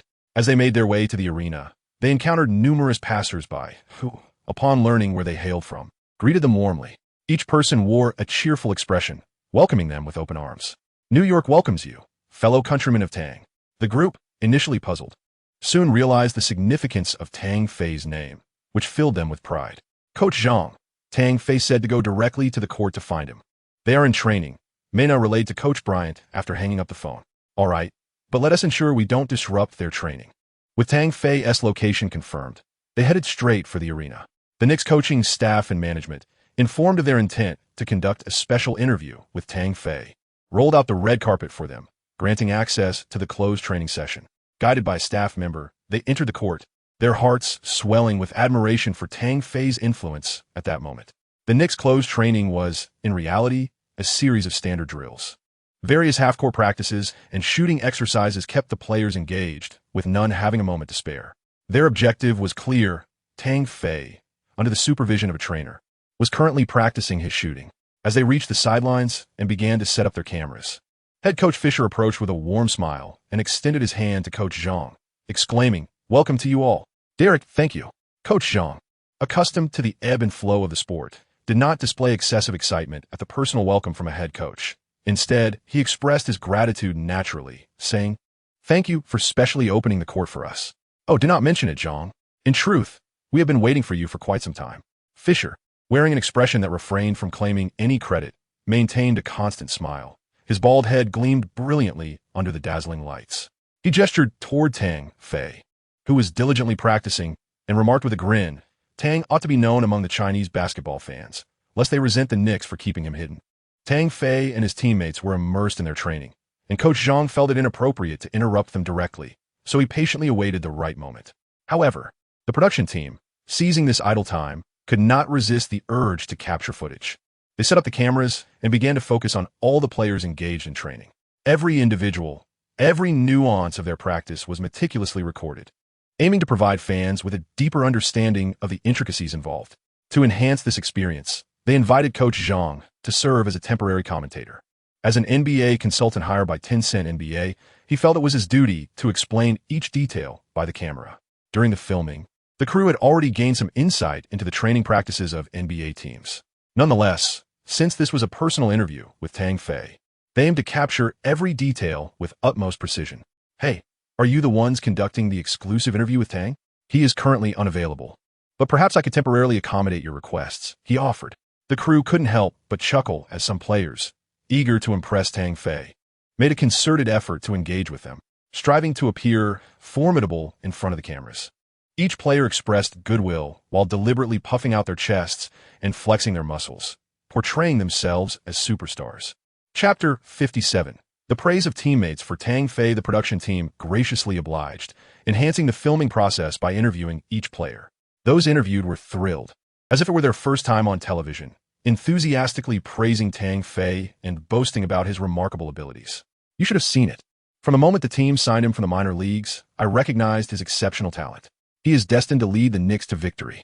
As you know, I hold him in high regard. He is as handsome as I am. What about Tang? That kid is something else. The first time he stepped onto the court, I immediately recognized his prowess. My goodness, his speed and vertical leap are unmatched in the Knicks. No one can compare. Of course, aside from him, there's me." These players seemed to revel in their own bravado, eager to prove their own worthiness. They spoke to the camera, stating, "Did you know? I am incredibly talented. In the Knicks, only Tang and Anthony surpass my capabilities. Don't believe me? Would you like me to demonstrate? Believe? Very well. I shall show you. Hey, don't shift the camera just yet. I haven't finished." After approximately half an hour, Fisher, unable to bear the weight any longer, finally interrupted Tang Fei's training. Shortly thereafter, Tang Fei and Anthony, who was preparing for his return, approached the production team, laughing and chatting. Witnessing this scene, Coach Zhang and the others were astonished. They had not anticipated that Tang Fei, having only played 3 games for the Knicks, could forge such a close bond with the team as star. Moreover, judging by the other players' reactions, it was clear that Tang Fei was well-liked within the Knicks organization. "Hello, everyone. Welcome to New York." As the team leader, Anthony greeted the camera with a warm smile, demonstrating considerable experience in interviews and discussions. Although it appeared he was addressing Coach Zhang and others, his gaze and body language were directed solely at the lens. Following Coach Zhang's lead on the topic, he joined the chorus of praise for Tang Fei, proclaiming, "He is one of the most exceptionally gifted individuals I have encountered throughout my career." With a beaming smile, Anthony continued, "His talent surpasses that of all recent rookies. And this is no exaggeration. I firmly believe that Tang possesses not only physical prowess, but also remarkable organizational skills and an exceptionally high basketball IQ, attributes that are indeed a rare combination among recent newcomers. He exhibits outstanding speed, terrifying leaping ability, and explosive power that ranks him among the finest in the league. Yet, what is most remarkable is his composure during games and his ability to read defenses. Honestly, I find myself envious. Why has God bestowed so many virtues upon him? I have encountered numerous players from your country and competed against them, but Tang's talent stands unparalleled among Chinese athletes. Truly, there is no deceit in this statement." As if a floodgate had opened, Anthony lavished praise upon Tang Fei, showering him with unrestrained compliments. Tang Fei, standing beside him, felt a surge of anxiety, fearing that such exaggerated accolades might attract the ire of certain prideful critics back home. In stark contrast, the production team was thoroughly impressed, having never before heard an NBA superstar extol the virtues of a player from his own country, particularly one he admired so greatly. They believed that Tang Fei's performances indeed warranted such commendation, without a doubt. Once Anthony's effusive praises concluded, Tang Fei tactfully redirected him, unable to bear the overwhelming flattery any longer. After the team leader departed, he bashfully remarked, "I have been given a break by the coach. If you wish for some tranquility, you may visit my accommodation." He found the noise of filming to be quite engaging, recognizing that domestic fans would be eager to witness his regular training routines. Coach Zhang chuckled, assuring him that it was no bother at all. In fact, he sought another individual to further praise Tang Fei, as the earlier endorsements from both Tang's teammates and Anthony had filled them with delight. Somewhat lost in their enthusiasm, several members of the crew scanned the gym to identify anyone who had yet to be interviewed. Stoudemire, limited by a back injury, had concluded his light recovery session early and was already changed and resting. As he and the trainer emerged from the gym, they were immediately spotted by the crew. "Look, it's Stoudemire," one staff member exclaimed with excitement. "Where is he?" Others followed his gaze and soon spotted the individual they were seeking, who was approaching them. Stoudemire seemed to be aware of their intentions. As one of the two superstars on the Knicks roster, he felt it necessary to greet someone from Tang Fei's hometown, lest he be perceived as unfriendly or unsociable. "Hello, everyone. Welcome to New York." His opening was reminiscent of Anthony's, as he positioned himself as the Knicks host, though he appeared considerably more serious than the latter. The entire crew greeted him and, in accordance with tradition, inquired about his thoughts on Tang Fei. "Tang, he is an extraordinary young player, astonishingly gifted. He has recently steered the Knicks out of adversity with remarkable performances." Was that it? Just a few words? The crew, realizing that Stoudemire had offered only a few familiar remarks, fell silent, taken aback. They had anticipated that he would lavish praise on Tang Fei like others had. But this abrupt conclusion was hardly satisfactory. No, they needed to prompt him for more compliments. With a glint in her eye, Song Mena, beaming with curiosity, asked Amare, "Do you think there is a difference between Tang Fei on the court and in daily life? For instance, in terms of personality?" Stoudemire glanced at the charming beauty before him, resting his chin on his hand, and after a moment of contemplation, he replied, "On the court, Tang is always brimming with passion. When he attacks, there's an inexhaustible energy about him. Yet, in everyday life, I haven't interacted with him much. I only know he is a low-key player who trains diligently. He hardly has other hobbies and doesn't frequent entertainment venues. He is rather dull and uninteresting." Wait, do you have a misunderstanding about dullness and uninterest? Tang Fei, overhearing himself being described by someone even more tedious and mundane, couldn't help but roll his eyes. Song Mena, oblivious to his expression, continued with keen interest, "Is that so? But I see Tang getting along quite well with his teammates. Indeed, he is very easygoing when interacting with his older guys and shows them great respect. This aspect is completely different from his on-court demeanor." At this point, Stoudemire seemed to recall something, his gaze intensely fixed on Song Mena and Coach Zhang. He hesitated slightly, as if treading carefully, and asked, "Does Tang have a profession as an Eastern magician? Is that right?" "What on earth? An Eastern magician?" The entire crew, including Coach Zhang, was taken aback, glancing at Tang Fei in search of clarification. However, before they could catch his eye, Tang Fei turned away nonchalantly, whistling at the ceiling as if he had heard nothing. They all understood then. What exactly had this fellow done to Stoudemire? The crowd could not help but stifle their laughter, unable to release it openly. They could only endure in silence. Song Mena, oblivious to the gravity of the situation, pressed on with her inquiries. "A sorcerer, you say? What did he utter?" He claimed to possess a spell-casting ability that allowed him to sing a buff to himself, transforming his state into something extraordinary. Stoudemire recounted this with an air of authenticity. Nodding in affirmation, "Yes, it seems to be just that." The entire production team felt as though they might bleed from laughter, their suppressed mirth threatening to cause internal injury. After much restraint, Song Mena finally burst into laughter, though she tempered her tone, sounding almost like a duck quacking quack, quack, as she stifled her voice. To prevent any damage to Tang Fei's image before Stoudemire could catch on, she hastily altered her intonation, pursing her lips as she said, "Well, you ought to ask him yourself. We aren't quite sure." "Oh, very well." Stoudemire paused, not sensing anything awry, and cast a glance at Tang Fei, who seemed to be gradually retreating deep in thought. "I can't take it anymore. I'm going to die."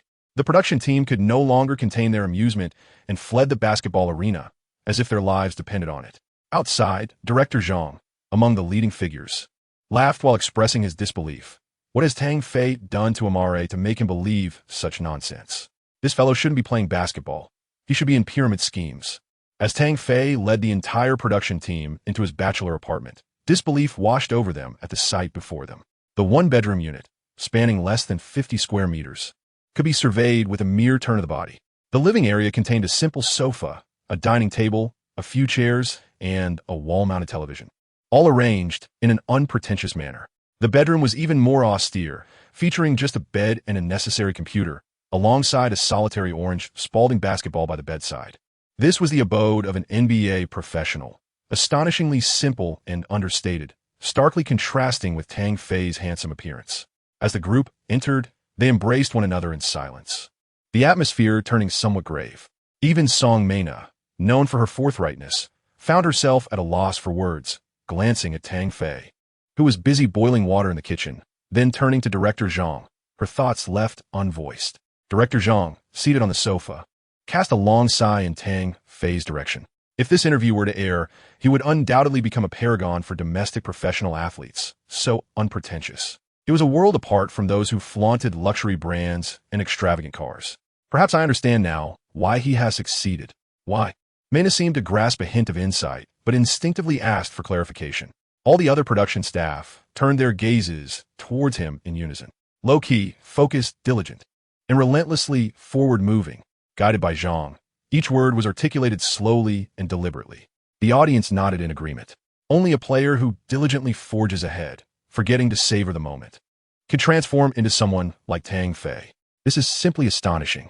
Reflecting on the demeanor of domestic stars and contrasting it with Tang Fei, one wonders how such disparities exist among professional players. As Tang Fei emerged from the kitchen, he poured water for everyone, who gazed at him with admiration. With a hint of self-deprecation, he remarked, "Don't look at me like that. I simply haven't reached the moment to indulge. Behold, this is what a role model looks like."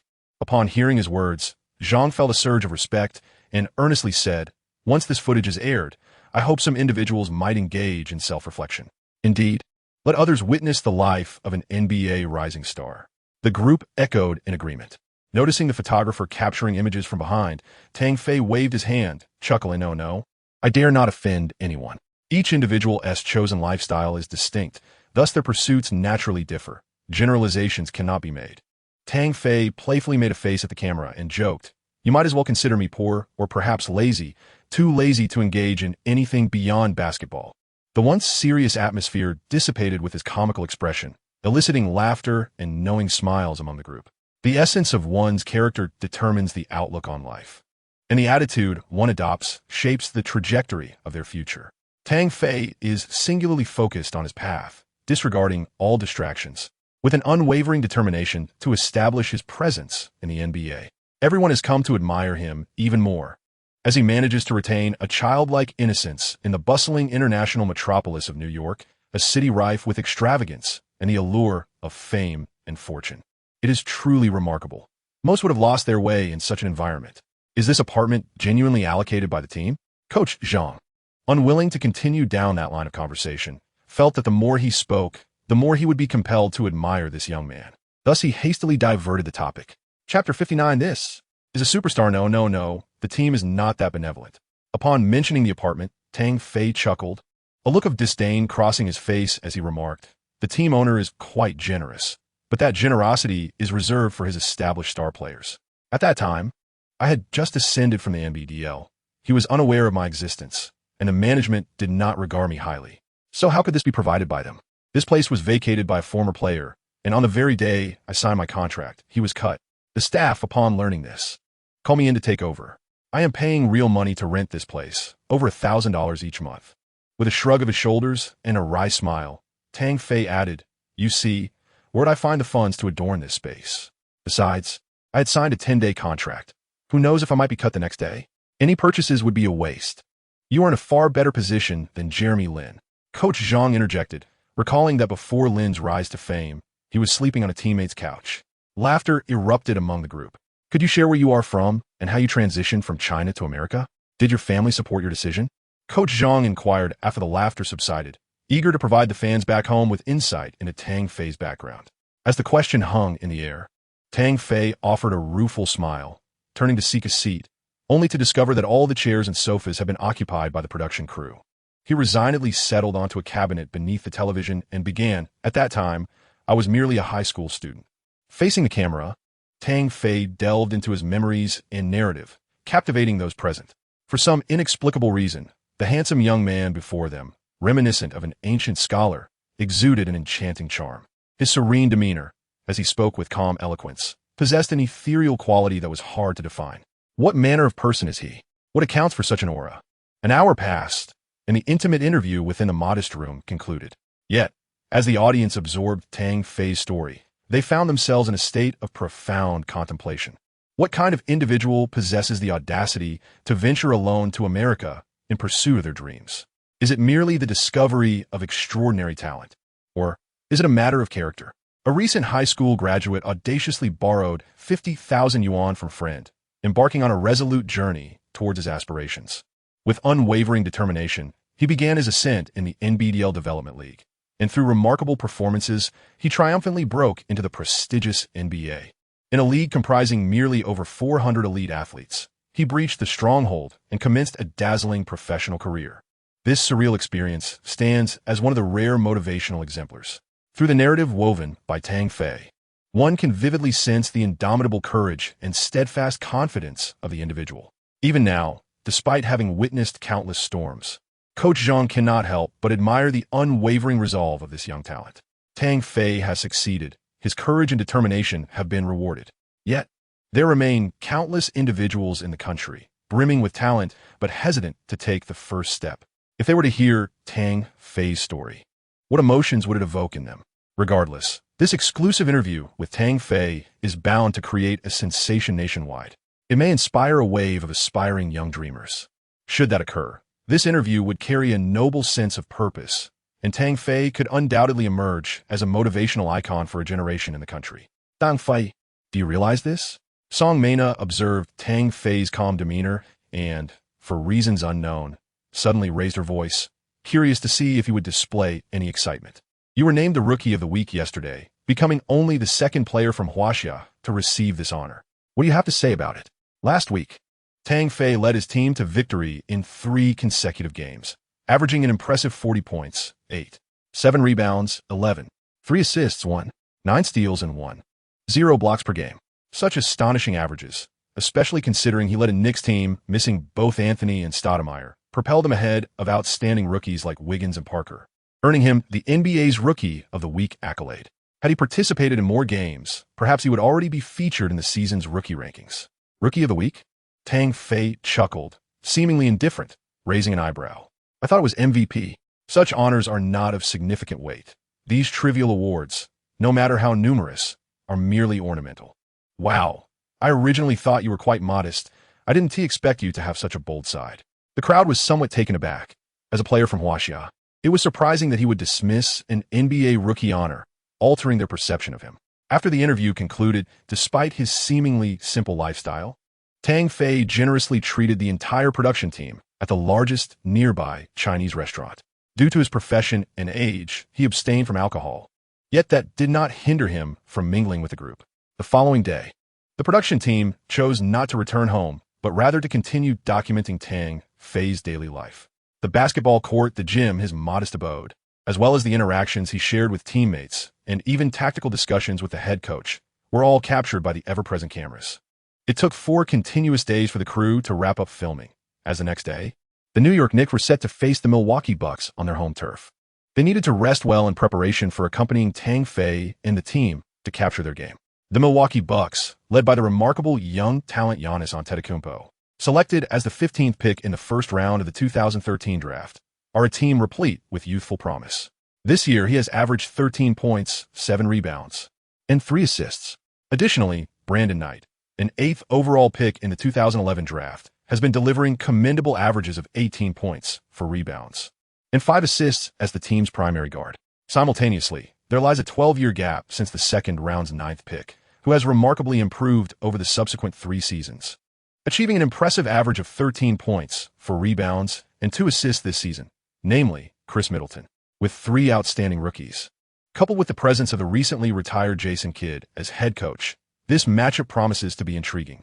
After all, the Knicks have just secured 3 consecutive victories, and within their ranks is the incredibly gifted rookie, Tang Fei, prompting many to wonder what kind of sparks will emerge from the confrontation between these promising newcomers. Chapter 60, Rookie of the Week, Part 5. Particularly, the anticipation surrounding Tang Fei's potential for another astonishing performance is palpable. Will he continue to deliver explosive displays?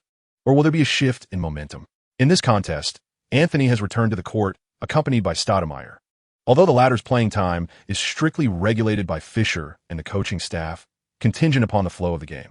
Due to Tang Fei's influence, the entire production team, including the venerable Wei Ping Bryant, is embarking on their first journey with a Knicks charter flight for an away game, which is a rather amusing experience for them.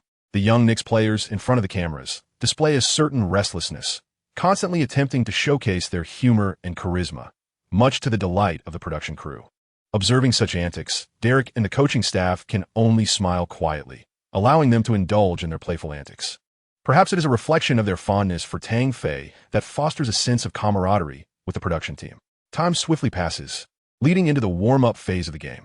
Upon arriving at the Bucks' home court, the production team is taken aback by the electrifying atmosphere generated by the local fans. Over 10,000 supporters enthusiastically rally behind their team during warm-ups, erupting into applause when a young player from their lineup, standing at an impressive 6 feet 9 inches, sinks a beautiful shot.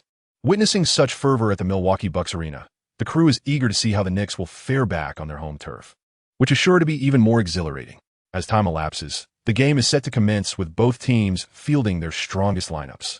The Milwaukee Bucks starting five consist of Brandon Wright, Giannis Antetokounmpo, Chris Middleton, Zaza Pachulia, and Johnny O'Bryant III.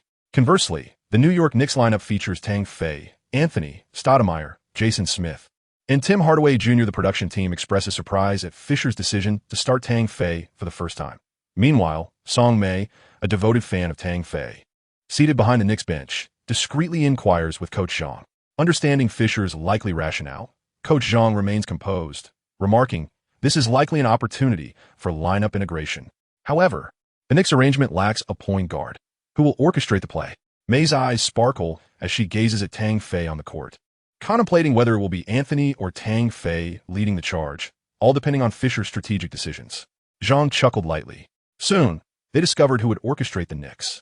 Due to the constraints of injuries, Stoudemire was not chosen for the tip-off but was replaced by Jason Smith. Despite Smith's height, his leaping ability was rather mediocre, providing no advantage against the towering 211 centimeters opponent. Nevertheless, the competition remained evenly matched as the ball soared into the hands of the Bucks' Antetokounmpo, who effortlessly passed it to Wright and sauntered towards the frontcourt. Tang Fei crouched down, positioning himself in front of the towering Giannis Antetokounmpo, who loomed 2 inches taller than him, and marveled at the sight.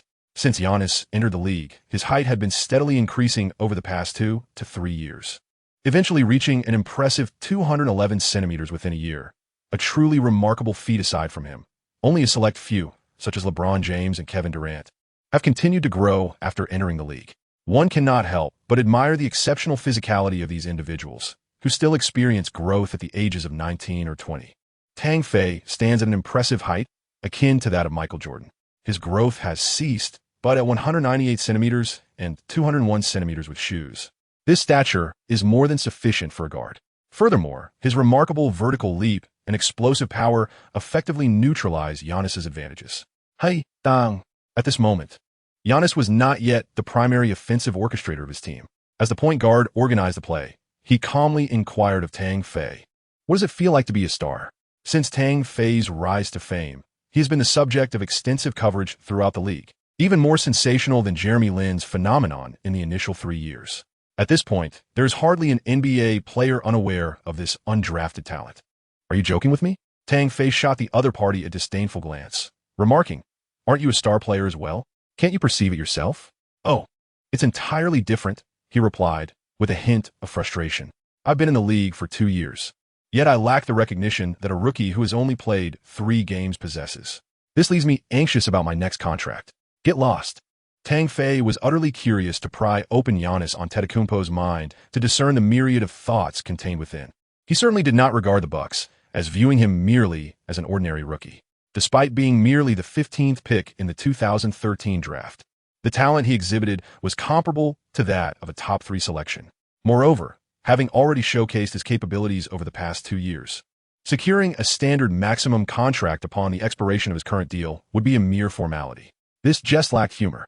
Tang Fei's lips twitched subtly as he cast a loving yet irate glare at his counterpart, remarking, "You may secure a maximum salary before I do. Are you teasing me?" "Haha."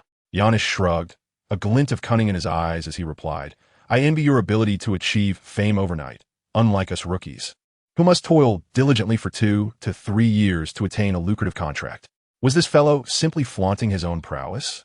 Tang Fei, reluctant to engage in conversation, cast a sidelong glance at Giannis, who was struggling with his own circumstances. He was acutely aware of Giannis's humble beginnings, marked by financial hardship. The young athlete and his brother could only afford to share a single pair of sneakers. Despite signing a lucrative rookie contract upon entering the NBA, Giannis had once forgotten to manage his own funds, sending money back home and finding himself without adequate attire for a game. It was only thanks to the kindness of a couple who drove him back that he made it to the evening's match in time. A story that soon became a delightful anecdote among fans, showcasing his unpretentious character. Noticing Tang Fei's silence, Giannis opened his mouth, ready to speak, but was interrupted by the failure of his team's offense, which fell short with a clang. As Tang Fei received a pass from Anthony at the halfway line, Giannis seized the moment to chatter again. "Tang, I watched your 3 consecutive victories. Your speed is impressive, and your explosiveness is remarkable. Jason said I should do my utmost to contain you. Come, let me see if your pace matches what I saw on video." However, his taunts earned him nothing but disdain from Tang Fei, who merely glanced at him with a scoff before passing the ball to Jason Smith. Just when Giannis thought Tang Fei had abandoned his drive, the latter suddenly surged forward. Tang Fei's acceleration was astonishing. In the blink of an eye, he slipped past Giannis. The latter's heart raced, aware that despite his long limbs, he was a step too slow and could only watch as Tang Fei sliced through to the basket. Receiving a pass from Jason Smith, as he approached the rim, he was met by the imposing figure of Zaza, who stepped forward to intercept. Zaza's substantial frame nearly obscured the entire lane. Yet, in a moment of brilliance, Tang Fei halted, deftly flinging the ball toward the sideline, where a recently returned superstar, Carmelo Anthony, awaited. Anthony's defender had been drawn away, leaving him with ample space to shoot. With effortless grace, he launched a three-pointer, the net swishing as his shot found its mark. "Great shot," Anthony exclaimed, pointing at Tang Fei as he jogged back to the half-court, his spirits buoyed. To his surprise, their first offensive play connected seamlessly, and Anthony began to embrace the reality of sharing the ball with Tang Fei. With Tang Fei drawing defenders and creating opportunities, Anthony found his game becoming markedly easier, a stark contrast to the solitary burden of leading the team alone. "Why don't you take the shot yourself?" Giannis chirped as he passed through the front court, his incessant chatter reminiscent of a persistent chick, seemingly never tiring. "You actually passed the ball to that ball hog, Carmelo. He's been in the league for over 2 years, and he cannot help but feel a sense of melancholy regarding Anthony's playing style and the persistent incompatibility with other star players. Despite the fact that the latter is a superstar, he remains unwilling to collaborate with him. Oh, you dare to call Carmelo a ball hog? I shall inform him immediately." Tang Fei appeared to have received earth-shattering news, expressing profound shock, seemingly on the verge of rushing to inform Anthony. No, you cannot tell him, Giannis." Noticing that Tang Fei was genuinely about to disclose information to Anthony, grew anxious. He discreetly glanced at Anthony to his right and found him looking in their direction, as if he had overheard something, his gaze imbued with a menacing intensity. Giannis shivered involuntarily and exchanged furtive glances with him. It was a jest. Even if Anthony were indeed a domineering player, he was nonetheless a superstar, and one could scarcely expect him to acquiesce to such remarks without consequence. He envisioned Anthony transforming into a fearsome Tyrannosaurus Rex, spewing fire in his direction, regardless of whether the Tyrannosaurus Rex could breathe fire. One thing was certain, Anthony would annihilate him. "I will tell him." Tang Fei remained undeterred, his gaze drifting towards Anthony. Please, I will treat you to dinner and introduce you to some beautiful women," Giannis exclaimed in desperation, nearly resorting to clinging to Tang Fei's leg. "Were they not on the court? Am I the sort to be swayed by mere beauty?" Tang Fei replied, lifting his chin with an air of aloofness. "Shall I relent just a little and feign vulnerability, allowing you to break through?" Giannis inquired cautiously. "Am I the type to throw a match?" Tang Fei continued, his righteous demeanor unwavering as his eyes flitted towards Anthony, tauntingly adding, "Furthermore, do you truly believe you can defend against me? Damn it, if you won't speak the truth, we might as well become friends." Giannis felt an overwhelming sense of shame, not knowing where to hide. He understood that Tang Fei's speed was extraordinary, and his explosive power made it exceedingly difficult to guard against him, especially considering the disparities in physique and talent. This was a harsh reality born out of watching Tang Fei's game footage. "So what shall we do?" "As long as you don't tell him," Giannis resigned. Could only sign a pact of submission.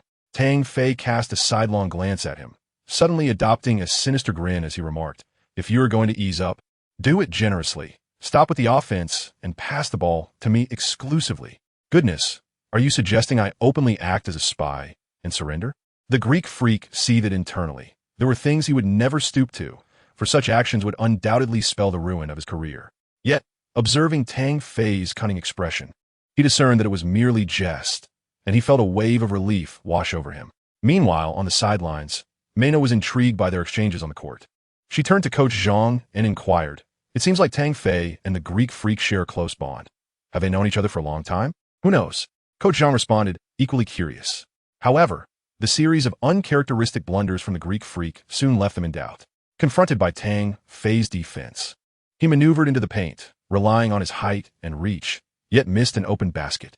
In a subsequent play, while attempting to drive to the rim, he inadvertently thwarted a teammate's scoring opportunity under Anthony's defensive pressure. More astonishing was his tendency to evade Anthony's assistance. He would sidestep, even when in possession of the ball, hastily passing it away or handing it directly to the opposition. This gave the impression that he was reluctant to confront Anthony head-on, a stark contrast to the fearless second-year rookie he was known to be. Conversely, after a series of deft maneuvers, Tang Fei and Anthony coordinated seamlessly, orchestrating a vibrant offensive display that culminated in an early 9-2 run. I can't shake the feeling that the Greek freak has been led astray by Tang Fei. Meina observed the Greek freak's string of elementary mistakes and glanced at Tang Fei, who maintained a calm demeanor while continuously engaging him in conversation. "It's undoubtedly him. That lad always seems to wreak havoc on others," Coach Zhang concurred. From a moment he had bewitched Stoudemire, transforming into a mysterious Eastern sorcerer. Tang Fei had established himself as a master of deception, far more intricate than he appeared. Jason Kidd was profoundly displeased with the Greek freak's performance and substituted him out with 6 minutes remaining in the first quarter, visibly irate. The Greek freak seemed to grasp the gravity of the situation, his face falling as he quietly retreated to the bench. Once he was off the court, Tang Fei's exuberance only intensified. The player who replaced him, the once prodigious O.J. Mayo, now lacking his former brilliance, found himself unable to halt Tang Fei, who repeatedly penetrated the Bucks' defense. To add insult to injury, Tang Fei, undeterred by the lackluster defense of Middleton and others, consistently found a way to score. Meanwhile, the Greek freak, shaken by Tang Fei's influence, hesitated to face Anthony directly and was soon replaced, feeling defeated. Here he was, a second-year rookie and the Bucks' beacon of hope, utterly outmatched by someone who had only played 3 games. Chapter 62, a stunning revelation. As he grappled with his own discontent, a sudden gasp erupted from the home crowd, revealing to their astonishment that Tang Fei had leapt high into the air to deliver a thunderous dunk over his opponent. This audacious act also drew a foul, resulting in a 2-1 play. With the score widening further, Kidd's dissatisfaction grew, prompting him to call for a timeout. At that moment, the arena's large screen replayed Tang Fei's spectacular dunk, leaving Giannis wide-eyed in disbelief, profoundly moved by the display of athleticism. As Tang Fei faced Mayo's defense, he forcefully broke through with success. At that moment, Middleton rushed to assist in the defense, yet Tang executed a sudden stop and a swift change of direction, evading the opponent's grasp. Even more astonishing was what transpired next. Before Wright, who was positioned to draw an offensive foul within the restricted area, Tang spun like a top in a wide arc, his speed leaving Wright no chance to react as he swiftly maneuvered beneath the basket. Though he could have opted to pass to his teammates, who were entirely unmarked on the perimeter, he chose instead to soar for a resounding dunk over the towering center, Zaza Pachulia, standing at 211 centimeters. This was a performance that not only showcased his ability to weave past 3 defenders, but also humiliated his adversary. This moment revealed the full extent of his terrifying talent, speed, explosiveness, vertical leap, strength, and control, all manifested exquisitely in a single play. This individual was even more formidable than anticipated. Giannis, completely taken aback, was rendered speechless, much like the home crowd, who gasped in unison as they replayed the astonishing moment on the screen. Everyone seemed entranced, watching the replay time and again. Yet, Tang Fei, seemingly unfazed, strolled back to the bench nonchalantly. His teammates, however, did not let him off easily, surrounding him in excitement, playfully pinching and rubbing him. Outside the Bradley Center, a bar was filled with exuberance as a man and a woman sat at a central table, their eyes glued to the large screen. They followed the movements of Knicks number 13 with unwavering attention. When they witnessed Tang's spectacular dunk over 3 defenders, the woman could not contain her excitement and leapt to her feet, eliciting scornful glares from nearby Bucks fans. "Oh my, Tang's performance is phenomenal. Isn't it?" she exclaimed. "Yes, but you should keep your voice down. This isn't our home court," the man replied, gently guiding her back to her seat while cautiously surveying their surroundings. To his relief, he found that the fans around them were merely glaring and had not reacted violently. "Don't worry," the woman responded, her spirit undeterred. "We're not watching soccer. The atmosphere among basketball fans isn't nearly as intense." The man nodded, his heart aching as he looked at her, especially given her slight pregnancy. "I'm so sorry for bringing you all this way, making you miss the live experience," he lamented. They had traveled nearly 20 hours across New York State from New York City. For a pregnant woman, such a journey was indeed arduous, yet she expressed no complaints, which only deepened his concern for her well-being. "Phyllis, wouldn't it be wonderful if we secured Tang's representation contract?" she said cheerfully, gazing at him with a bright smile. "If we can get Tang, our lives will improve significantly, making all of this worthwhile." With that, she leaned against his shoulder, smiling sweetly. However, he remained anxious, as Tang had not made any promises, and he was uncertain whether the player had already acquired an agent. He worried that all their efforts during this time might ultimately be in vain. The man did not immediately feel elated, for his visit had cost him some money, depleting the only savings his family possessed. Yet, one must seize the opportunity, mustn't one? "If you can venture here despite the odds being slim, why should I not accompany you?" The woman, unfazed, encouraged her boyfriend, having come to a realization within a few days. He could channel all his fervor and focus into a seemingly futile proposal, thereby demonstrating his dedication and passion for this endeavor. If she wished to remain by his side, she had no choice but to offer her support. Despite her frequent complaints about him, her feelings were rooted more in her insecurities about the future and her compassion for him. Moreover, with her pregnancy, her emotions were understandably tumultuous. However, upon reflection, she found it within herself to empathize with him. Phyllis fell silent, tenderly stroking the woman's hair and planting a gentle kiss on her fair, delicate face before turning his gaze to the television screen. As the first quarter concluded, the Bucks found themselves trailing the Knicks by 7 points. In the final 2 minutes of the first quarter, the re-entering Giannis Antetokounmpo transformed the tide, scoring repeatedly and reducing the deficit to single digits just before the quarter's end. He sat on the bench, slightly breathless. The relentless 2-minute offensive had drained much of his energy. Yet, when he glanced across the bench at his opponent, determination surged within him. "Tang, you are cunning, daring to disturb my mental state." After being substituted earlier, he finally understood that Tang Fei was merely employing psychological tactics against him and would not genuinely report him. He realized that when facing Anthony, he need not fear being caught off guard by a sudden remark that could undermine him. "In the upcoming match, I will give my all to defend against you," he resolved silently. However, the anticipated matchup did not materialize immediately as he continued to battle through the bench period. He scored 8 consecutive points, narrowing the gap further until there were 8 minutes remaining in the second quarter, with the score at 42-38. At last, Tang Fei and Anthony were set to take the court, yet he himself was sidelined. Due to injury, Stoudemire's playing time was restricted and, after the first quarter, he was no longer part of Fisher's considerations. The hope of victory now rested on Anthony and the already star-performing Tang Fei. He was eager to witness whether their previous collaborations in the first quarter were mere flukes or if there was room for further improvement. As the Knicks regained possession, Calderon returned to the starting lineup. After a lengthy rest in the first quarter, he entered during the bench period. Once Stoudemire was no longer in play, he resumed his familiar position, bringing the ball past half-court, orchestrating the play before promptly setting a screen for Tang Fei. In the 2 recent games, Tang Fei's organizational and passing abilities had left him in awe. Therefore, without Fisher's prompting, he would naturally strive to pass the ball to Tang Fei. Chapter 63. The Former Prodigy, 8th Update. Tang Fei's performance undoubtedly did not disappoint. The moment he seized the ball and stationed himself beyond the arc, his teammates immediately engaged the opposing defense, darting back and forth.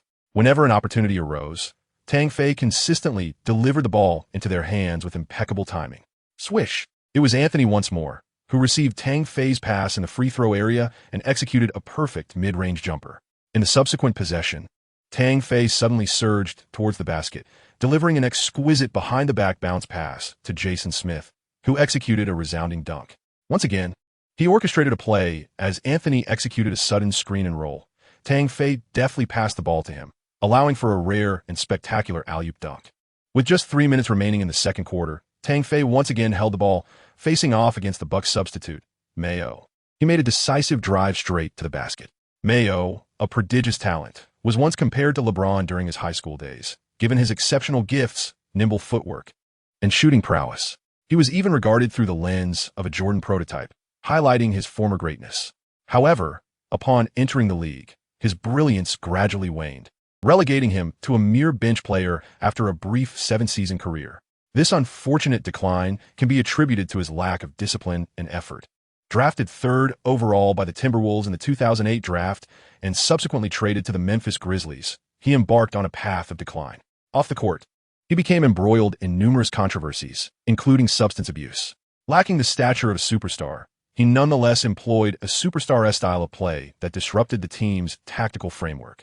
His notorious temper often led to conflicts with teammates and coaches, resulting in his demotion to a bench role by his 3rd season with the Grizzlies, where he only started in a little over 10 games throughout the entire year. His rookie season showcased averages of 18.43, which dwindled to 17.43 in his 2nd season and plummeted to 11.22 in his 3rd. By the 4th season, he was cast aside by the Grizzlies and traded to the Dallas Mavericks, where he experienced a brief resurgence in the 2017 to 2018 season, averaging 15.34. Yet, after securing a 3-year, $24 million contract with the Bucks, he once again succumbed to his habitual decline. Tang Fei was acutely aware that this individual would face a 2-year suspension in the upcoming season due to drug possession, effectively erasing his presence in the NBA and causing him to vanish from the public eye. In contrast, contemporaries such as Derrick Rose, Russell Westbrook, and Kevin Love have ascended to the status of superstars, with Rose even becoming the youngest MVP in history. Yet, the once promising Mayo has tragically fallen from grace, evoking a sense of melancholy. Even Michael Beasley, who also grappled with his demons, managed to redeem himself. It is lamentable that Mayo remains in a state of despair, inciting both pity and contempt. In this narrative of a fallen talent, Tang Fei demonstrated remarkable precision, effortlessly penetrating the opponent's defenses and facilitating an assist to Calder in beyond the 3-point arc.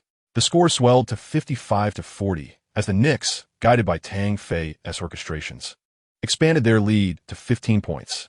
At that moment, he intensified his offensive efforts, dismantling Mayo's sluggish defense with ease, scoring 8 consecutive points to conclude the first half. By halftime, Tang Fei had amassed an impressive stat line of 19 points, 4 rebounds, and 9 assists, teetering on the brink of a double-double.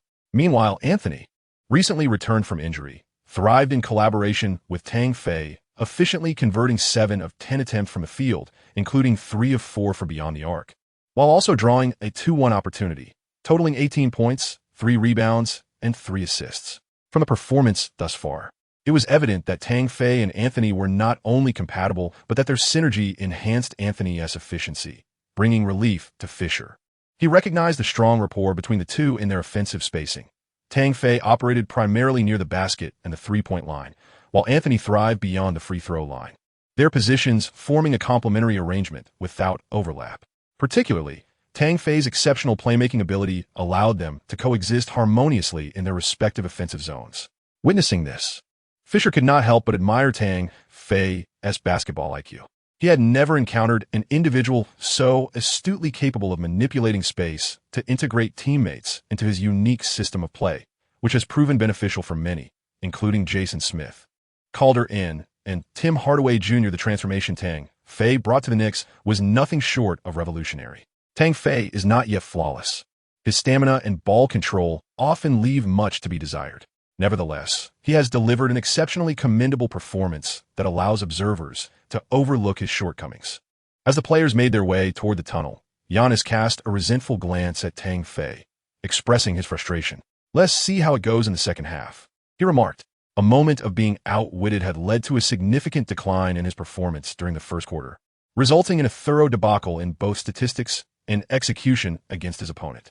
At this moment, Giannis had every reason to harbor considerable resentment and indignation towards Tang Fei. On the sidelines, Coach Zhang glanced at Giannis, then at the now-vanished Tang Fei, letting out a sigh of lament. Both are prodigious talents, yet their performances in the first half starkly delineated a disparity of excellence. Tang Fei's display was remarkably mature, devoid of the typical awkwardness associated with rookies. He demonstrated versatility, scoring independently while also facilitating plays for his teammates. He was adept at penetrating the paint and drawing fouls, as well as launching precise three-point shots, executing his game with remarkable logic. In contrast, Giannis's performance faltered at times, perhaps influenced by Tang Fei's prowess, revealing that his mental acuity has yet to reach full maturity, a common affliction among rookies. Although he showcased his unique abilities while coming off the bench, he consistently fell short in comparison, overshadowed by Tang Fei's comprehensive mastery. Hearing Coach Zhang's substantial praise for Tang Fei, Mena felt an unexpected surge of happiness, seemingly forgetting her allegiance to LeBron. Naturally, after spending time with Tang Fei, her identity as a LeBron enthusiast had been cast aside. Coach Zhang, where do you think Tang Fei would be selected if he entered the draft? Could he possibly go first overall? She inquired. With a chuckle, Wei Ping Bryant responded, the draft does not solely hinge on a player's talent. It also considers the needs of the team, even if you possess extraordinary skills. Unless a team is willing to take a gamble or the player's abilities are so compelling that they are indispensable, the first pick may not necessarily be allocated to him. However, based on Tang Fei's current performance, he is undoubtedly worthy of a top position. Moreover, he is backed by the vast Chinese market, which serves as a significant advantage. Even teams seeking interior players must weigh this factor's importance. Indeed, that is quite true. Mena's eyes sparkled with appreciation for Coach Zhang's insights. Reflecting on this, she felt a pang of regret and reluctance, as Tang Fei's image had etched itself deeply in her mind, yet she was preparing to depart. Coach Zhang, after recording this game, are we really heading back? Aren't we planning to wait for the next game, where the Knicks face the New Orleans Pelicans? Of course, the itinerary provided is quite limited. It's impossible for us to linger here for an extended period, Coach Zhang replied, fully aware of her little thoughts. After all, having finally encountered her beloved idol, she was understandably reluctant to leave. What a pity. Mena felt a tinge of sadness as she gazed vacantly at the court, captivated by the enchanting cheerleaders performing during halftime. You, my dear, once you return, you will undoubtedly be summoned to the broadcasting studio of the New York Knicks. This way, you can behold him every day, remarked Coach Zhang, affectionately ruffling her hair with a gentle smile. Your responsibilities are quite significant. Even if you're an ardent admirer of Tang Fei, you must refrain from displaying any overt bias in the studio.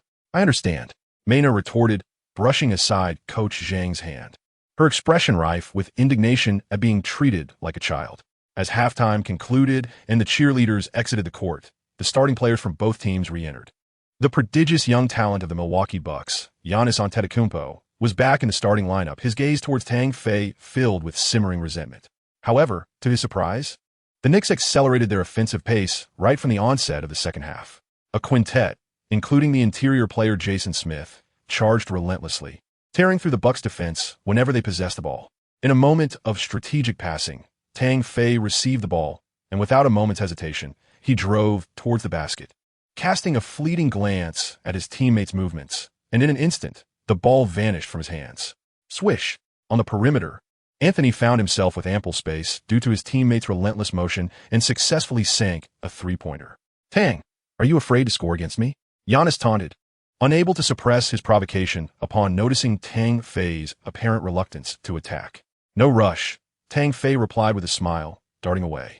The Bucks, meanwhile, operated fluidly on the offensive end. The Knicks' defense faltered, lacking strength, with seasoned players slowing down and the team's overall defensive prowess in question. Giannis maneuvered past Tang Fei in a seamless give-and-go, depositing the ball into the basket. After scoring, Giannis struck a muscular pose in a show of bravado, taunting, "You cannot guard me." Tang Fei remained silent, casting a deep glance at him before scoffing.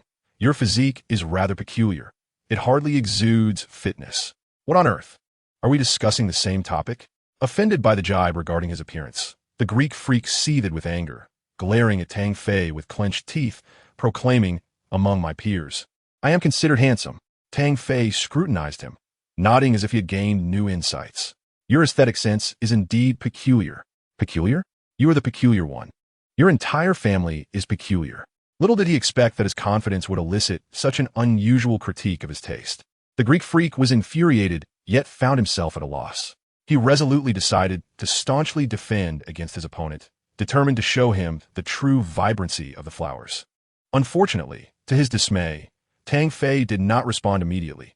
Instead, he effortlessly executed a bounce pass at the arc, delivering the ball to Hardaway Jr., who scored with a layup. 2 double-doubles secured. Assists and points yield the same experience. Why should he toil tirelessly for points? With a smile, Tang Fei sauntered away, unfazed by the furious glare from the Greek freak. Damn it, I've been ignored. The Greek freak's anger surged as he raised his arms, demanding the ball from right. The latter glanced at him, perplexed, and passed the ball, watching silently. He sensed that this fellow had been chattering with Tang Fei and was clearly agitated. On the NBA court, the strong often retaliate against their opponent's trash talk with points. For instance, when provoked, players like the Englishman would roar defiantly, showcasing their tenacity. Wright was well aware of this dynamic and thus did not refuse. With the ball in hand, the Greek freak glared at Tang Fei, silently challenging him with the intensity of his gaze. Brace yourself for my wrath. Pa pa pa. His dribbling was fluid, allowing him to maneuver smoothly before Tang Fei, gradually encroaching within the three-point line. Tang Fei remained focused, closely guarding him while retreating cautiously. Suddenly, with a powerful move, the Greek freak dribbled forward, launching into action. His strides were long, and within 2 or 3 steps he surged into the paint. Although Tang Fei matched his pace, the Greek freak's strength and physique provided him with the advantage, propelling him closer to the basket. Just as it seemed his opponent was poised to score against Jason Smith's defensive effort, Tang Fei abruptly halted, perfectly timing his move. With a resounding leap, the Greek freak soared, raising the basketball high above, ready to slam it down into the hoop. His height, wingspan, and exceptional jumping ability outmatched Jason's earnest attempt to contest the shot. With a swift motion, the ball descended rapidly toward the basket, mere inches from score. At that moment, however, a hand suddenly intervened, striking the basketball with force, redirecting it against the backboard. Was he actually blocked? The Greek freak, suspended in midair, wore a bewildered expression as he descended. Meanwhile, Tang Fei had already regained possession, launching the ball with vigor to the sprinting Hardaway Jr. The latter, confronted with an unguarded basket, effortlessly laid it in. 1 block, 1 assist, and 5 experience points secured. Tang Fei twirled his wrist with a mischievous grin, feeling an immense joy. While he could choose not to respond to Antetokounmpo's scoring, he was determined to elevate his statistics. What a timely block. On the sidelines, Fisher felt a sense of relief. He perceived a slight improvement in Tang Fei's defensive skills. Defense had always been Tang Fei's Achilles heel.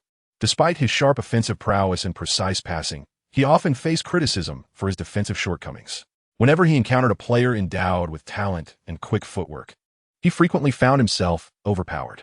Although his feet moved swiftly, his defensive awareness was lacking, and he struggled to leverage his body for effective guarding. In this particular block, he witnessed Tang Fei's advancement. He adeptly timed his jump to intercept with his long arms. This was not merely a stroke of luck, but rather a conspicuous improvement. Fisher silently hoped that this young man's delightful surprises would not dissipate too soon.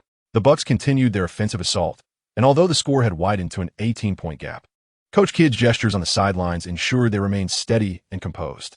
The youth and talent of the Bucks' core players had consistently been their advantage. If utilized properly, they were not intimidated by the Knicks. With the season not yet halfway through, their record stood at 20 wins and 19 losses, placing them 5th in the Eastern Conference. What was their secret? It was, after all, their youth and talent. It is noteworthy that last season they were at the bottom of the Eastern standings, yet now, they had already surpassed their previous season's win total by 5 games. It was evident that Kidd, since taking the helm, had made significant contributions. Following his appointment, he restructured the roster, which invigorated the young players and unveiled their potential, resulting in remarkable progress. Regardless of the circumstances, the Bucks' improvement and performance this season were undeniably evident. As Antetokounmpo once again entered the paint with the ball, backing against Tang Fei, he felt an indescribable frustration. Matching up against the 210cm Tang Fei left him feeling somewhat powerless. His counterattacks either went unreciprocated or failed altogether. He perceived Tang Fei as his nemesis, a divine retribution sent to thwart him, especially after being intimidated into inaction in the first quarter. Reflecting on that moment filled him with a sense of grievance. I must overcome him once more to alleviate this pent-up resentment, he resolved, and he proceeded to do just that. With a sudden pivot, he evaded Tang Fei's defensive effort and drove to the basket, successfully scoring. What a relief. After scoring, he felt the weight of his frustration finally lift, and as he returned to his position on defense, he cast a pleased glance at Tang Fei. However, as Tang Fei received Calderon's pass and advanced to the half-court, he unexpectedly stepped back and launched a three-pointer. Swish! After scoring, Tang Fei maintained a shooting gesture towards the Greek freak, smiling as he ran away. Goodness, this individual is utterly insufferable. The Greek freak felt a surge of frustration. The pressure in his chest, previously alleviated, returned with a vengeance. After laboriously securing 2 points for himself, he witnessed his opponent effortlessly sinking a three-pointer, surpassing him by a point. Where's my weapon? I must take him down. Oh my heavens. It seems they are exchanging words, yet Tang remained unfazed by his rival's remarks, responding with a three-pointer that silenced them. The Greek freak, a prodigious talent hailing from Greece, was drafted 15th overall by the Milwaukee Bucks in 2013. They recognized the remarkable speed and impressive wingspan of this young player, aiming to reconstruct their team around him. However, tonight, their cornerstone player appeared exceedingly green in the presence of the Knicks number 13. Indeed, he seemed remarkably juvenile. Tang resembled a seasoned star, having played in the league for several years, while facing a rookie who had entered the league a year earlier. His playing style was refined. He wasted neither time nor energy engaging in a brute contest with the Greek freak, even with the notable presence of Van Gundy. The former head coach of the Houston Rockets during Yao Ming's era, the TNT commentator could not help but marvel at Tang Fei's effortless approach to the game. In the contest of youthful talent, he favored the meteoric rise of Tang Fei. Currently, with the fervor generated by New York media, Tang Fei's popularity has eclipsed that of the Linsanity phenomenon from 3 years ago. Within the league, any individual connected to basketball across the 30 teams is well acquainted with the name Tang Fei. The remarkable performances during the initial 3 consecutive victories need no elaboration. In this match against the formidable Milwaukee Bucks, the New York Knicks not only held their ground but, under Tang Fei's orchestration, played with remarkable flair. By the third quarter of the second half, they had stretched the lead to nearly a 20-point margin. Who could have imagined? Anthony, notorious for his inability to coexist with other stars, found a new rhythm as Tang Fei adapted his style. Both players exhibited exceptional efficiency. Whether it was Tang Fei's proactive adjustments or Anthony's recognition of his need for support as the pinnacle of his career waned, their synergy began to reveal its potency in this game. With a score of 69-51, the visiting team held the advantage, much to the astonishment of the commentators and the home crowd. Jason Kidd's talented squad found themselves trailing the bottom-dwelling Knicks by 18 points, with less than 3 minutes remaining in the third quarter. How could this transpire? Wasn't Amare sidelined due to injury?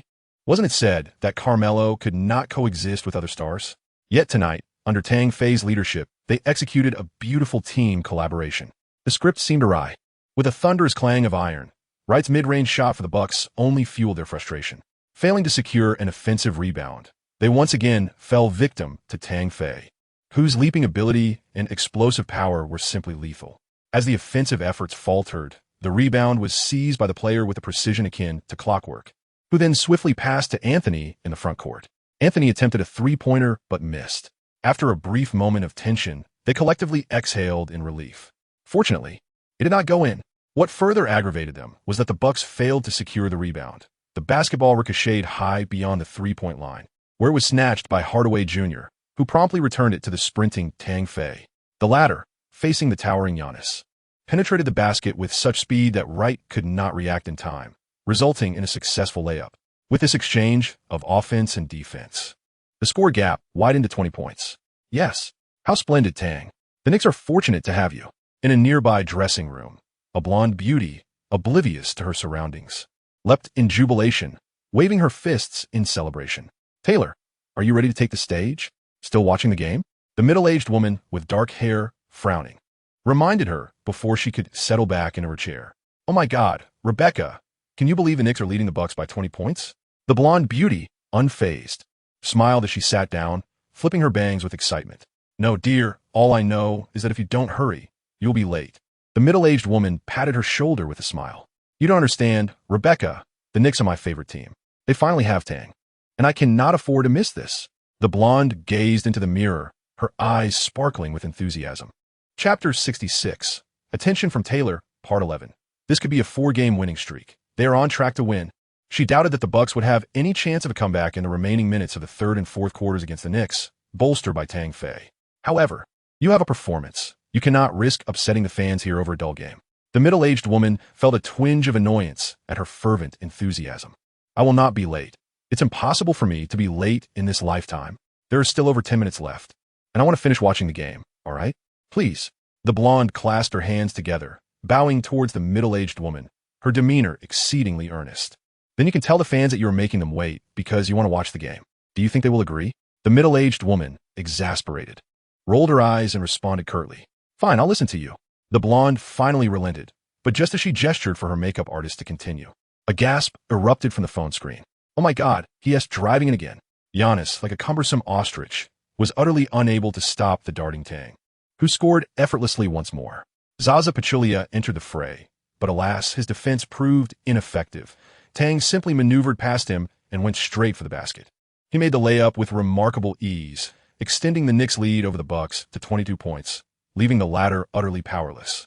In merely 25 minutes, one can scarcely believe the spectacle unfolding before us. The technical statistics reveal that Tang has once again surpassed the 20-point mark, having only graced the court for a mere 20 minutes. The commentator, akin to an ardent admirer of Tang, is effusive in his praise, filled with awe at Tang's prowess. With a score of 25 points and 12 rebounds, Tang has achieved a double-double within just the first 5 minutes of the third quarter, while also contributing 5 rebounds and 2 steals. His performance is becoming increasingly multifaceted. At last, the Milwaukee Bucks have broken the deadlock as Chris Middleton, receiving an assist from Wright, manages to score a 2-pointer and draws a foul from Cole. 2-1 successfully executed. Giannis seems to be at a loss, his defense against Tang's relentless attacks appearing almost lethargic, yet Tang effortlessly eludes him. Instead of opting for a personal shot, Tang gracefully passes to Carmelo beyond the 3-point line, who promptly sinks the shot. Oh my, Tang, you are simply too magnificent. I find myself falling for you. The blonde commentator, caught up in her fervent narration, steals glances at the screen displaying the Knicks number 13, her eyes sparkling with admiration. Alas, can this continue? Just a few paces behind her, a middle-aged woman sighs quietly, realizing that her earlier admonitions have been in vain, as her employer remains obstinately indifferent to tardiness. Time is of the essence. Even as the makeup artist hastens to prepare her, her gaze remains glued to the mobile screen. The New York Knicks, initially mired in mediocrity this season, have unexpectedly witnessed the emergence of a dashing young talent from China, sparking an exhilarating wave of victories, culminating in a 3-game winning streak. If this match proceeds toward triumph, it will herald a 4th consecutive victory. As for Tang, his brilliance has captivated the attention of the entire world, including her, a devoted fan. The exhilaration she feels is palpable, especially upon witnessing the Bucks' most promising rookie, Giannis, utterly unable to contain Tang's advances. The Knicks, once graced by 2 superstars, have been hampered by injuries, one failing to reclaim his peak form, the other plagued by persistent setbacks. Yet now, the emergence of a superstar in Tang brings her immense joy as a New York fan. Finally, in the latter half of the third quarter, Tang is substituted out, and she reluctantly departs the makeup room, preparing to take the stage. Giannis, too, has been replaced, panting and feeling fatigued, overwhelmed by a sense of gratitude mingled with powerlessness. In terms of innate talent, he is not significantly inferior to Tang. Aside from leaping ability and explosiveness, his height and wingspan surpass those of his opponent. Yet it is precisely this that renders him incapable of defending against Tang's speed and explosive prowess. The advantage he once held in the first half has completely dissipated. What is his stat line now? 17 points, 8 rebounds, and 3 assists, aside from the rebounds. Does he excel in any category over his rival? As I observed the substitutes on the court relentlessly attempting to breach the Knicks' hoop, waves of attacks came and went. Yet their limited abilities and poor shooting left behind a cacophony of missed opportunities. Rather than closing the gap, Quincy capitalized on their shortcomings, sinking 2 3-pointers and a layup, extending the lead to a daunting 25 points. He felt utterly disheartened, seeing him with a towel over his face, devoid of any expression. Kid grew concerned that his prodigy was becoming demoralized by Tang's prowess. He placed a comforting hand on his shoulder and advised, "Do not lose heart. Tang's talent is evident, and it is forgivable if you cannot contain him. However, you might try focusing on his left hand and defending his right." Defend a right hand? The Greek freak suddenly grasped the implication and turned to his coach. Indeed, Tang's dribbling skills are rather lacking. Though he scores effortlessly, his ball control is precarious, and his left-hand capabilities are almost non-existent. He has rarely attempted to penetrate using his left. "You must apply pressure on his right hand and force him into mistakes," Kid explained with a smile. "But his outside shooting is incredibly accurate." The Greek freak acknowledged his mentor's insight, but still felt a sense of frustration. "Yes, I am well aware of his shooting accuracy," But what can we do? I, too, feel a sense of despair. Kid momentarily paused, his anger flaring as he reflected on how much he disliked Tang. After finally devising a strategy to support his disheartened disciple, he realized he had overlooked the opponent's sharpshooting. With an exasperated gesture, he tapped his forehead and shot a disapproving glance at his protege, expressing a mix of disappointment and determination. You only need to defend in that manner. The rest is left to fate. I want you to focus on preventing his drives, not his outside shooting. If you fail to specialize in one aspect, you will remain in your current state, akin to a lost dog. Leave it to fate? The Greek freak stared blankly at the court. Were it not for his professional contract, the need to provide for his family, and the dreams he still harbored, he might have exploded in frustration. To hell with a basketball dream. Stay resilient. A single game-S outcome does not define you. Your journey is far from over. Kid, unconcerned whether his disciple absorbed the words, returned to his position on the sidelines. Chapter 67. A resounding victory over the Bucks, Part 12. The game appeared to be unfolding in this manner, with the score widening. If the starters failed to step up in the remaining moments, the outcome would be bleak. As the fourth quarter approached the 8.5-minute mark, both teams fielded their starting lineups. Regardless of the Greek freak's frustration or displeasure, he had to continue matching up against Tang.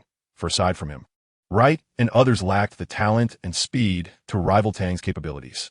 At this moment, the Greek freak's offensive potential had yet to be fully realized, preventing him from serving as a true offensive cornerstone for the team. There is no other option. Do not conserve your strength. Continue to defend against that detestable Tang Fei. The score stands at 95-70, with the Milwaukee Bucks trailing the New York team by 25 points. Glancing at the score, Giannis felt no stir within. His gaze remained fixed on Tang Fei, muttering to himself, guard the left hand, defend the right hand. Guard the left hand, defend the right hand.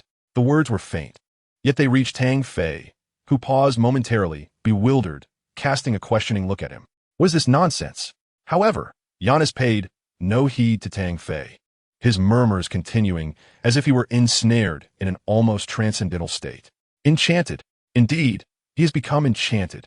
Has this fellow truly lost his senses? Tang Fei felt a surge of astonishment within, a mischievous smile curling at the corners of his mouth as he jested. I recommend you do not let go with either hand, for in certain respects, both my left and right hands are quite formidable, known as the hands of Kato Takashi. Who is Kato Takashi? Is he widely renowned? At last, the lettered gentleman lifted his eyelids, casting a cold smirk at Tang Fei, embodying an air of haughty defiance that suggested no matter what was said, his pride would remain unshaken. Tang Fei received the ball, while Anthony, observing his previous excitement in facing Giannis, could not resist feeding the ball to him. As soon as Tang Fei grasped the ball, Giannis swiftly moved a step to his right, obstructing the path to the basket. Tang Fei suppressed a chuckle. Suddenly, he dribbled the ball forcefully on the ground, feigning an aggressive drive, and took a step forward with Giannis. Abruptly, he pulled the ball back, leaped to the left, and steadied himself for a three-point shot. Swish! The basketball settled neatly into the net. Meanwhile, Giannis, caught off guard and almost stumbling, was unable to react. Hey, I told you not to focus solely on my right hand. Tang Fei grinned at Giannis, who appeared both astonished and frustrated by the score. On the sidelines, Jason Kidd, exasperated, slapped his forehead in disbelief. Despite his guidance, his disciple was unable to defend against Tang Fei's precise shooting, leaving one to wonder about the magnitude of his inner turmoil. On the offensive end, Giannis, a refined young player, was not easily swayed by a single score. He resolved to overpower Tang Fei once more. With both players equally matched in offense, it boiled down to shooting accuracy and explosiveness. Clearly, Tang Fei outmatched him in the ensuing exchanges, yet Giannis was far from conceding defeat. He chose to attack Tang Fei again, with the ball in hand. He drove to the basket, soaring for a layup and scoring with conviction. This time, as he passed Tang Fei, his expression remained impassive. However, Tang Fei was determined not to let him off the hook, cheerfully remarking, "Buddy, your skills are truly commendable. You're catching up to me. With a bit more effort, in 3 years, you might very well find yourself gazing at my back." I won't listen. I won't listen. Tang Fei's taunts were infuriating, eliciting considerable ire from Antetokounmpo. Yet, he swiftly dismissed the negativity that threatened to invade his mind, adopting a stoic demeanor as he hurried past. During the defensive play, he opted to guard against his opponent's right-hand path. However, Tang Fei suddenly assumed a shooting stance, his hands aimed towards the hoop. This remarkably convincing gesture instinctively drew Antetokounmpo to leap for a block. In that fleeting moment, Tang Fei ducked, evading him effortlessly and charging towards the basket. Antetokounmpo was filled with frustration, clenching his fist in dismay at having fallen for his opponent's feint. The young Greek player, still lacking in experience, had indeed devised a sound defensive strategy, yet he remained susceptible to deceptive moves, paying the price for his inexperience. Tang Fei possessed the remarkable ability to effortlessly transition into a triple threat stance: shoot, pass, or drive, leaving Antetokounmpo in a state of uncertainty. Wei Ping Bryant observed as Tang Fei maneuvered past Zaza Pachulia, culminating the offensive play with a challenging pull-up score. He glanced at the somewhat despondent figure of Antetokounmpo and shook his head. However, Tang Fei's defense was equally inadequate. Aside from a single block against Antetokounmpo in the first half, he had made little impact on that end of the court. Song Mena did not harbor much sympathy for Antetokounmpo, yet she felt discontent with Tang Fei's lackluster defense. Tang Fei's struggles were not merely a matter of experience. They stemmed from a lack of capability. Although Antetokounmpo had yet to display his full offensive prowess, his height, long reach, and agility posed a significant challenge for Tang Fei. Coach Zhang, with a rueful smile, shared his perspective, positing that should Tang Fei elevate his defensive skills to a certain level, he could truly become a star player. Yet, he reflected that Tang Fei had only participated in a handful of games, thus it was unreasonable to expect more from him at this stage. The game had essentially slipped away, as the Bucks were unable to contain Tang Fei, especially with the explosive Anthony by his side. They could only resign themselves to the outcome. Song Mena remained silent, her gaze fixed on Tang Fei on the court, utterly captivated by his presence. Antetokounmpo was not one to surrender easily. Recognizing that he could not stop Tang Fei, he resolved to exert greater effort on the offensive front. As long as he possesses the ball, he relentlessly drives towards the basket, successfully breaking through time and again, achieving a series of emphatic dunks that somewhat alleviated his frustrations. Unfortunately, in this match, Tang Fei and Anthony relied on spatial coordination, outside the paint and near the three-point line. Whenever Anthony found an opening or created a mismatch, Tang Fei would pass, unless he found a better position or another teammate was more advantageous. As the final 3 minutes approached, with a lead maintained at around 25 points, Jason Kidd finally conceded defeat and began substituting players. The first to be substituted was the Greek freak who had been thoroughly dominated by Tang Fei throughout the game. When the final buzzer sounded, the TNT commentator focused on the standout player of the match, Tang Fei. The game concluded, and in this contest of talent, the young Greek was overshadowed by the recently rising star, Tang, who outshone him in both skill and performance. Tang's statistics for the game included an impressive 8 out of 11 in two-point attempts, all from within the paint, alongside 4 three-pointers, culminating in a remarkable 31 points, 7 rebounds, and 15 assists, leading the Knicks to victory against the Milwaukee Bucks. The frenzy of Tang continued, as the Knicks' winning streak persisted. Chapter 68. The Heartbroken Stoudemire, 13th Update. Do we win? How splendid. In the dressing room, Taylor Swift, who had just completed her pre-show performance, sat at her vanity. After singing several songs, she felt a hint of fatigue, but was unable to resist her desire to check the game results. As soon as she stepped off stage, she dashed into the dressing room, where her makeup artist touched up her look while she eagerly opened her phone to view the results. They had triumphed over the Milwaukee Bucks by 25 points, a resounding victory that astonished her, revealing Tang Fei's tremendous contribution to the Knicks' offense. Anthony also performed admirably, returning from extended absence with stellar statistics: 26 points, 6 rebounds, and 5 assists, looking anything but a player recently returned from injury. Yet, in the face of Tang Fei's dazzling double-double, he appeared somewhat overshadowed. Taylor did not immediately peruse the post-game reports. Instead, she opted to watch the game replay, indulging in the moments she had missed. With a victory secured and her favorite player excelling, she felt liberated to enjoy the highlights without any burdens. This Tang is truly exceptional. Her manager, Rebecca, watched the Knicks number 13 on the screen and genuinely praised him. Of course, how could he not be called a Tang Typhoon?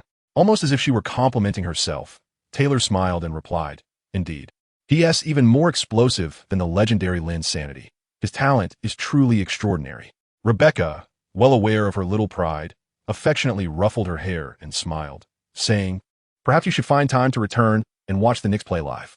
"Yes, absolutely, immediately." The mere thought of returning to New York to watch the game in person ignited an eager excitement within Taylor, compelling her to set off at once. As she contemplated the prospect of witnessing that remarkable individual in person at home, her heart became increasingly restless.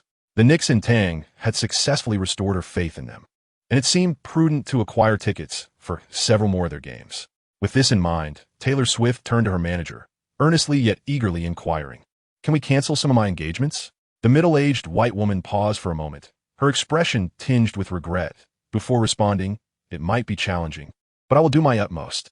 "All right, I know you're amazing. You will certainly manage it," Taylor exclaimed, embracing her with excitement. Regardless of whether additional engagements could indeed be canceled, she resolved to press the matter, determined to make it happen. Rebecca, well aware of this, could only smile wryly, knowing she could not refuse this persistent little sprite.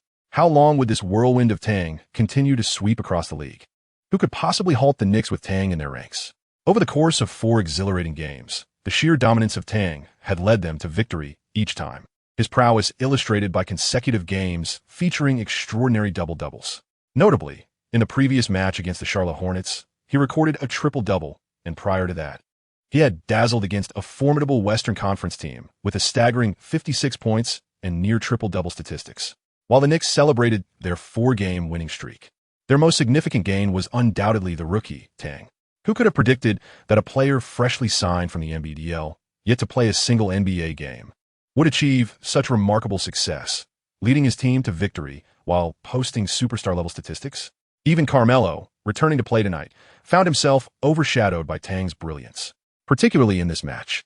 Amidst a showdown of prodigious rookies, Tang's performance and statistics eclipsed those of the taller and longer-armed Giannis Antetokounmpo, leaving the home crowd in awe. This was truly unimaginable. Throughout these 4 games, he averaged. Last week, Tang was awarded the Rookie of the Week title, his performance having overshadowed that of fellow rookies Wiggins and Parker. Should he maintain this level of excellence until the season's conclusion, he might secure yet another accolade, Rookie of the Year. Tang's meteoric rise, his rapid ascent to fame, and his immense potential resembled a powerful tornado sweeping through the entire league. When would his momentum cease? Would his fervor ever wane? When might he experience a setback? These were the questions that countless fans pondered ceaselessly. With Tang's relentless advance, all teams in the league were put on notice. After yet another victory, the accolades for Tang were inevitable. The players aboard the team as a private jet had grown accustomed to such praise, yet they still eagerly read aloud from their phones. With each sentence, they erupted into exaggerated gasps of excitement, as though experiencing a collective high, their reactions bordering on theatrical. Behind them, Tang, feeling somewhat embarrassed, was overwhelmed by their antics, sensing a hint of malice in their admiration. The team leader did not partake in their antics, but wore a broad smile. Not deterred by their exuberance, his eyes glinting with amusement as they playfully teased Tang. Tang Fei could only cast his gaze out of the window, believing that what is unseen is untainted. Yet, he could not escape the entanglement, for Stoudemire sat beside him, occasionally directing his gaze towards him, his eyes filled with an unmistakable scrutiny. Noticing Tang's turned head, Stoudemire could no longer suppress the words that had been bottled up within him. "Do you love me? Oh, wait. Tang, are you truly a magician? Huh?" Tang Fei turned his head, gazing at the other person with astonishment. He never anticipated that this individual had retained the jest and sincerely believed in it. "What do you think?" He found it both amusing and infuriating. How could the other be so straightforward? How could Amir just be taken so seriously? "I think, no, you are the magician. I am not. It is not merely my opinion that shapes reality." With a gravely serious expression and tone, Stoudemire's earnestness left Tang Fei with the impression that he was not jesting. He was indeed taking it to heart. Oh, how he longed to strike him. Tang Fei felt a surge of frustration, yet he was compelled to smile and explain. "My friend, that was merely a jest. How could you take it seriously?" But was it truly just a jest? For reasons unbeknownst to him, Stoudemire's expression darkened, and he turned away, choosing to ignore Tang Fei. What a perplexing fellow. Tang Fei was at a loss for words. Observing the other party's demeanor, he was struck by how reminiscent it was of a girl rejected in her confession of love. Just look at those despondent eyes, that forlorn expression. He resembled a heartbroken soul. What could I possibly say? Tang Fei found himself overwhelmed with frustration, unable to express his feelings. Chapter 69, The Proposal 14th Update. The airplane gradually descended towards the airport, and, as the players disembarked, they were astonished to discover a considerable number of fans awaiting their arrival. The moment they saw the players, enthusiastic cheers erupted. The smiles on the faces of the fans radiated joy and excitement, with the names of the players being called out one by one as they stepped off the aircraft. Tang Fei's name was shouted the loudest, accompanied by fervent applause. Following closely was Anthony, who, while waving to the fans, couldn't help but cast a glance at Tang Fei ahead of him. The significance of Tang Fei in the hearts of the fans had clearly eclipsed his own, and it would be disingenuous to claim he felt no jealousy. However, recognizing that Tang Fei was still a crucial teammate he needed to cultivate rapport with, he harbored no ill feelings. Tonight's match had already demonstrated their compatibility, particularly in the division of space and cooperative play, ensuring that their offensive zones rarely overlapped, thus maximizing their scoring efficiency. During this game, Anthony had significantly reduced his individual ball handling, almost having his previous attempts, while his share of possession had diminished. The team's victory was a worthy sacrifice that bore fruit. As they bid farewell to the enthusiastic fans, Anthony had intended to invite Tang Fei over for dinner, eager to extend his hospitality, but Tang Fei politely declined. He needed to return home to review the proposal sent by Phyllis and simply had no time. Understanding his busy schedule, Anthony did not press the matter, merely suggesting they gather again when time permitted. As Anthony drove away in his luxurious car, Tang Fei glanced at the fading taillights, pondering his thoughts. Although their cooperation during the match had been commendable, he noticed that whenever the ball was in Anthony's hands, it tended to linger for a moment before he decided to either pass or take the shot himself. Unless presented with an exceptionally open opportunity, Anthony instinctively leaned towards individual plays. It was uncertain whether the coaching staff had noticed this trend and what their plans might be. Nevertheless, it marked a promising beginning, and he hoped that Anthony would genuinely be willing to make sacrifices. Upon returning to his modest abode, he indulged in a warm shower and comfortably reclined on his bed, pulling out Phyllis' detailed proposal to peruse. Tang Fei felt a twinge of gratitude towards Phyllis, who had gone to great lengths to deliver the proposal, enduring a 20-hour drive to the Milwaukee Bucks home in the absence of leisure funds, solely to wait for him. Had it not been for his thoughtful phone call, Tang Fei would have remained unaware of Phyllis and his girlfriend's arrival. Regrettably, in his haste to return to New York, Tang Fei left immediately after obtaining the proposal.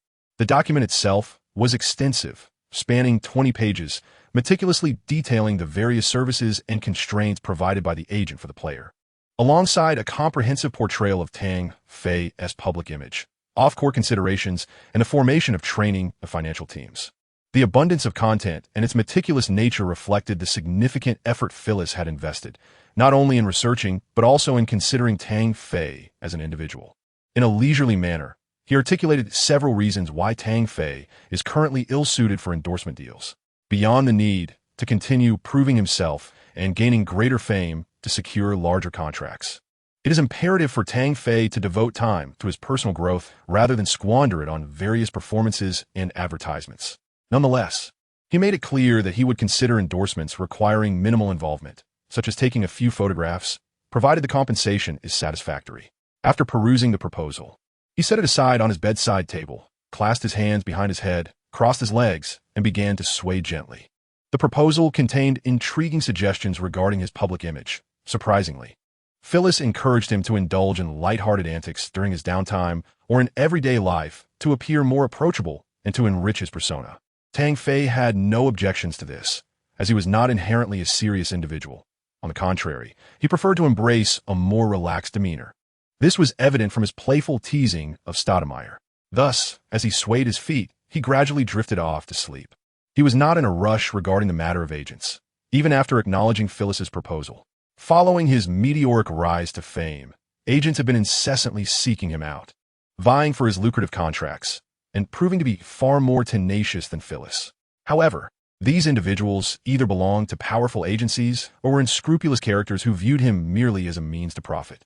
There was a real possibility that, upon signing, he could find himself overworked and overwhelmed by advertisements without his awareness.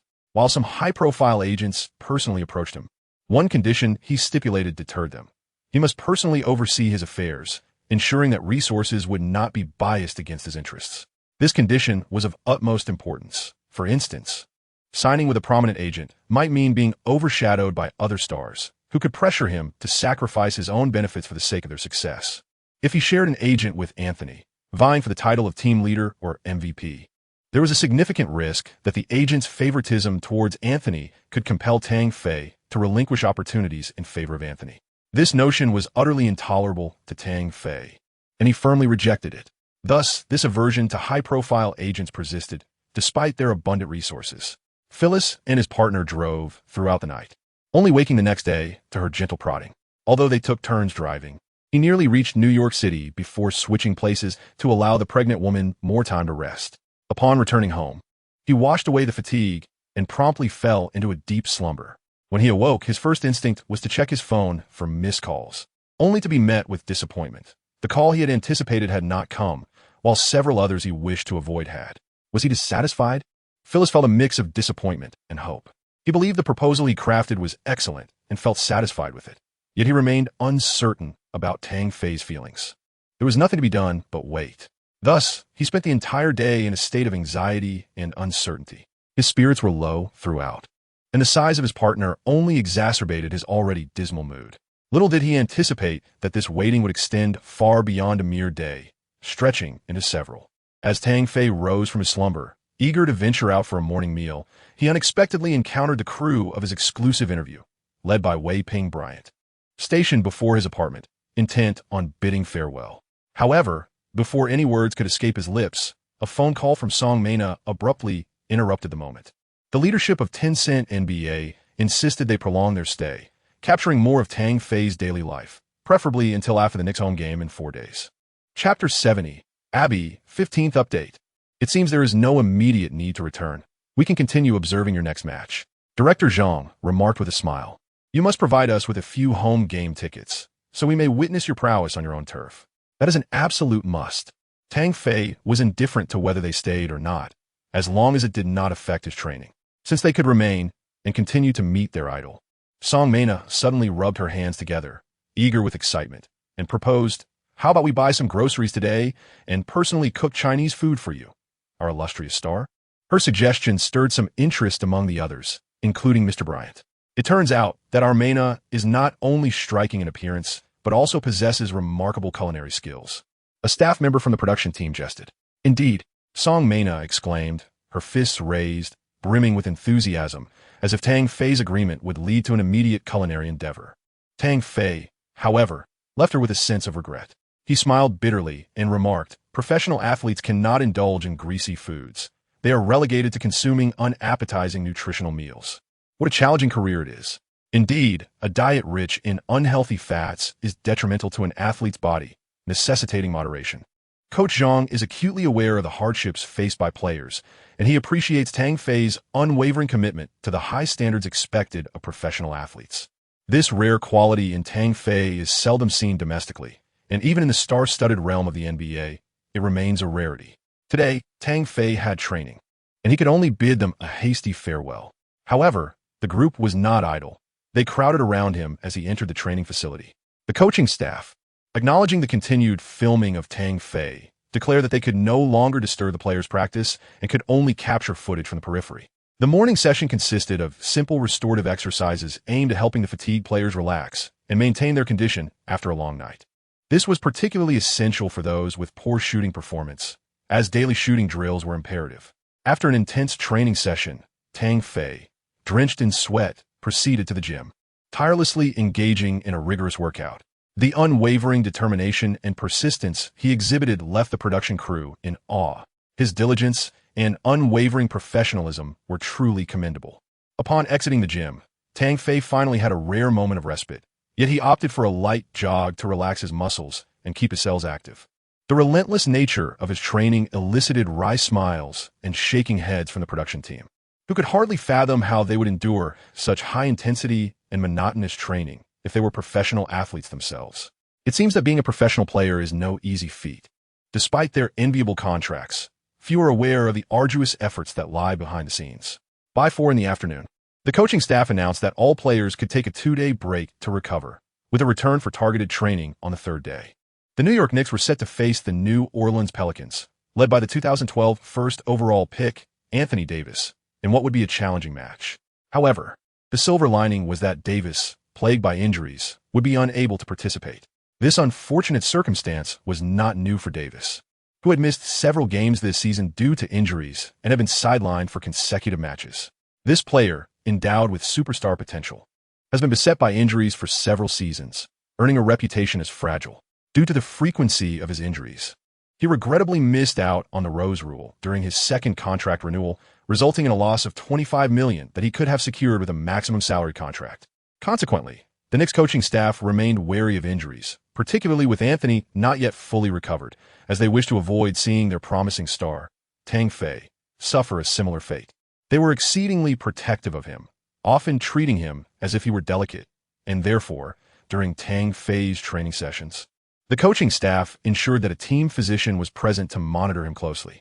After a rigorous training session, Tang Fei was immediately attended to by a dedicated masseuse, ensuring his well-being was well taken care of. In the evening, he graciously accepted Anthony's invitation to visit his home for a chat. Anthony's wife, Laura, warmly welcomed Tang Fei, personally preparing a sumptuous Western dinner. During a brief respite, Tang Fei enjoyed playful moments with Anthony's son in the garden, engaging in a friendly game of basketball. Anthony, eager to foster a closer bond with Tang Fei, spared no effort in his hospitality, pouring fine red wine and engaging in light-hearted conversation, creating a harmonious atmosphere at the dining table. Regrettably, Tang Fei could only gaze longingly at the exquisite bottle of wine, unable to indulge due to his own strict self-discipline and the legal drinking age of 21. The wine in question was rumored to be a vintage 1982 Lafite. After a delightful meal, as they emerged from Anthony's residence, the clock had already struck 10. Unable to drive, due to his inebriation, Anthony attempted to call a friend for assistance. However, as they stepped outside, they were startled by a striking red Porsche parked nearby, from which a blonde beauty emerged. Upon spotting them, she exclaimed with exuberance, seemingly eager to ensure they noticed her presence. "Hi Tang, Camaro. Did you enjoy your dinner?" Before Anthony could respond, Tang Fei was captivated by the stunning blonde. Standing approximately 6 feet tall in red high heels, she appeared even taller. Her features were strikingly beautiful, embodying Western ideals of attractiveness, and would certainly be considered alluring by Eastern standards as well. Dressed in a crisp white professional blouse paired with a red skirt, she exuded a refreshing and competent aura, undeniably eye-catching. Who could this be? Tang Fei cast a questioning glance at Anthony. "Abby. She is the daughter of the Suns' head coach, Horacek." After exchanging greetings with her, Anthony smiled and elucidated the matter. "Ah, so does she? No wonder she seems somewhat familiar. This familiarity stems not only from news in a past life, but also from the feeling that I have encountered her somewhere before, though I cannot quite place it at this moment." Tang Fei was taken aback. This Abby Horacek was renowned for her beauty within the social circles of NBA stars. She is not only the daughter of former NBA player and current Suns coach Horacek, but also a celebrated journalist known for her captivating interviews with numerous superstars, with whom she shares personal friendships. Furthermore, she has graced the covers of several magazines, making her a remarkably talented Western woman. Even more astonishing is her exceptional basketball prowess, a skill undoubtedly honed due to her father's professional background. Chapter 71. The girls stormed off. 16th update. "What brings you here? Are you not secretly capturing something?" After greeting her, Anthony feigned a menacing glare at her. "Nonsense. I am not one of those paparazzi who profit from negativity. Please respect my profession," Abby retorted, glaring at him with indignation. "So, your presence here tonight is merely to greet us?" "I do not believe in coincidences," Anthony asserted. "For him," Abby exclaimed, thrusting her index finger towards Tang Fei. "Me? Do I even know you? Are you suggesting it's all about me?" Tang Fei was momentarily taken aback, astonished beyond measure. He pointed at himself and uncertainly inquired, "Are you truly here for me? Have I become so striking that a stunning beauty would personally come to my door?" Anthony, equally surprised, silently observed Abby, bewildered by her intentions. However, upon hearing Tang Fei's words, Abby felt a surge of annoyance. She had not anticipated that the recent sensation sweeping through the league, Tang, would be such a narcissistic individual. "I have personally come to see you. How do you feel about that? Are you interested in joining me in my car?" She retorted with irritation. No. I am not interested in that sort of thing. It would not be fulfilling."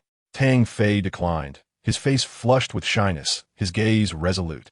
"Goodness. Not only are you self-absorbed, but you are also rather unsavory," Abby thought to herself, wishing she could slap Tang Fei across the face and demand, "Who gave you the audacity? Was it Liang Jinju?" "Wait, who is Liang Jinju? I have a favor to ask of you."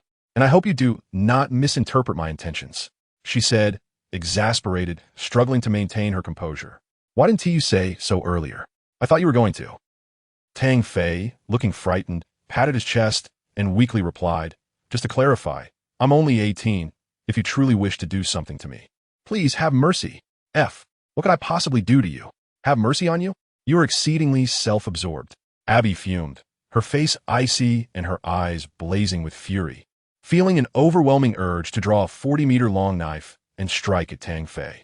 She believed that perhaps she had made an ill-advised choice in coming here, granting him the opportunity for such nonsensical banter. Anthony, standing nearby, was on the verge of bursting into laughter. It was his first time witnessing Tang Fei's antics, managing to provoke the renowned sports journalist, Abby, to such an extent that her complexion turned a shade of green. Despite being only 21, Abby had seen her share of tumultuous experiences and encountered numerous athletes due to her father's influence. To have her so irked on first meeting, Tang Fei was undoubtedly a singular case throughout history. Tang Fei managed to convey his sentiments without uttering a single curse, demonstrating that perhaps he should not pursue a career in basketball, but rather take up a role as a host for talent shows. Should I just leave then? Abby, filled with frustration upon arriving at this place, felt an overwhelming urge to turn on her heel and depart. However, recalling her objective for the day, she took several deep breaths, dismissing her earlier thoughts, and calmly addressed Tang. I genuinely have matters to discuss with you, Tang. Let's get in the car and talk, and I'll give you a ride home. Is that all there is to it? Tang Fei sighed in relief, reluctantly opening the car door and taking a seat.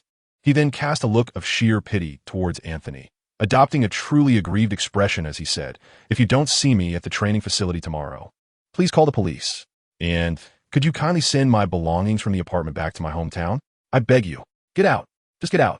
I'm done with this. Whoever wants to deal with it can. Abby could no longer contain herself. She would not allow Tang Fei to continue his tirade. With determination, she flung open the car door, shoved him out, and pushed him towards Anthony before taking her seat. With a roar of the engine, she slammed the accelerator and sped away. Tang Fei and Anthony gazed at the faintly disappearing taillights of the car, exchanging bewildered glances. After a moment of silence, Anthony finally turned his head in astonishment and inquired, Tang, did you know her before? Has she caused you any trouble? Not at all, Tang Fei replied, raising his hands in confusion. Then why did you act that way? You drove her to madness. Anthony expressed his bafflement. Tang Fei pondered for a moment before breaking into a smile, exclaiming, who could blame her for setting a few linguistic traps during my post-match interview? He recalled how, upon hearing her speak, he was reminded of her previous inquiry after the New York Knicks faced the Houston Rockets, where she had asked some rather malicious questions that left him quite nauseated.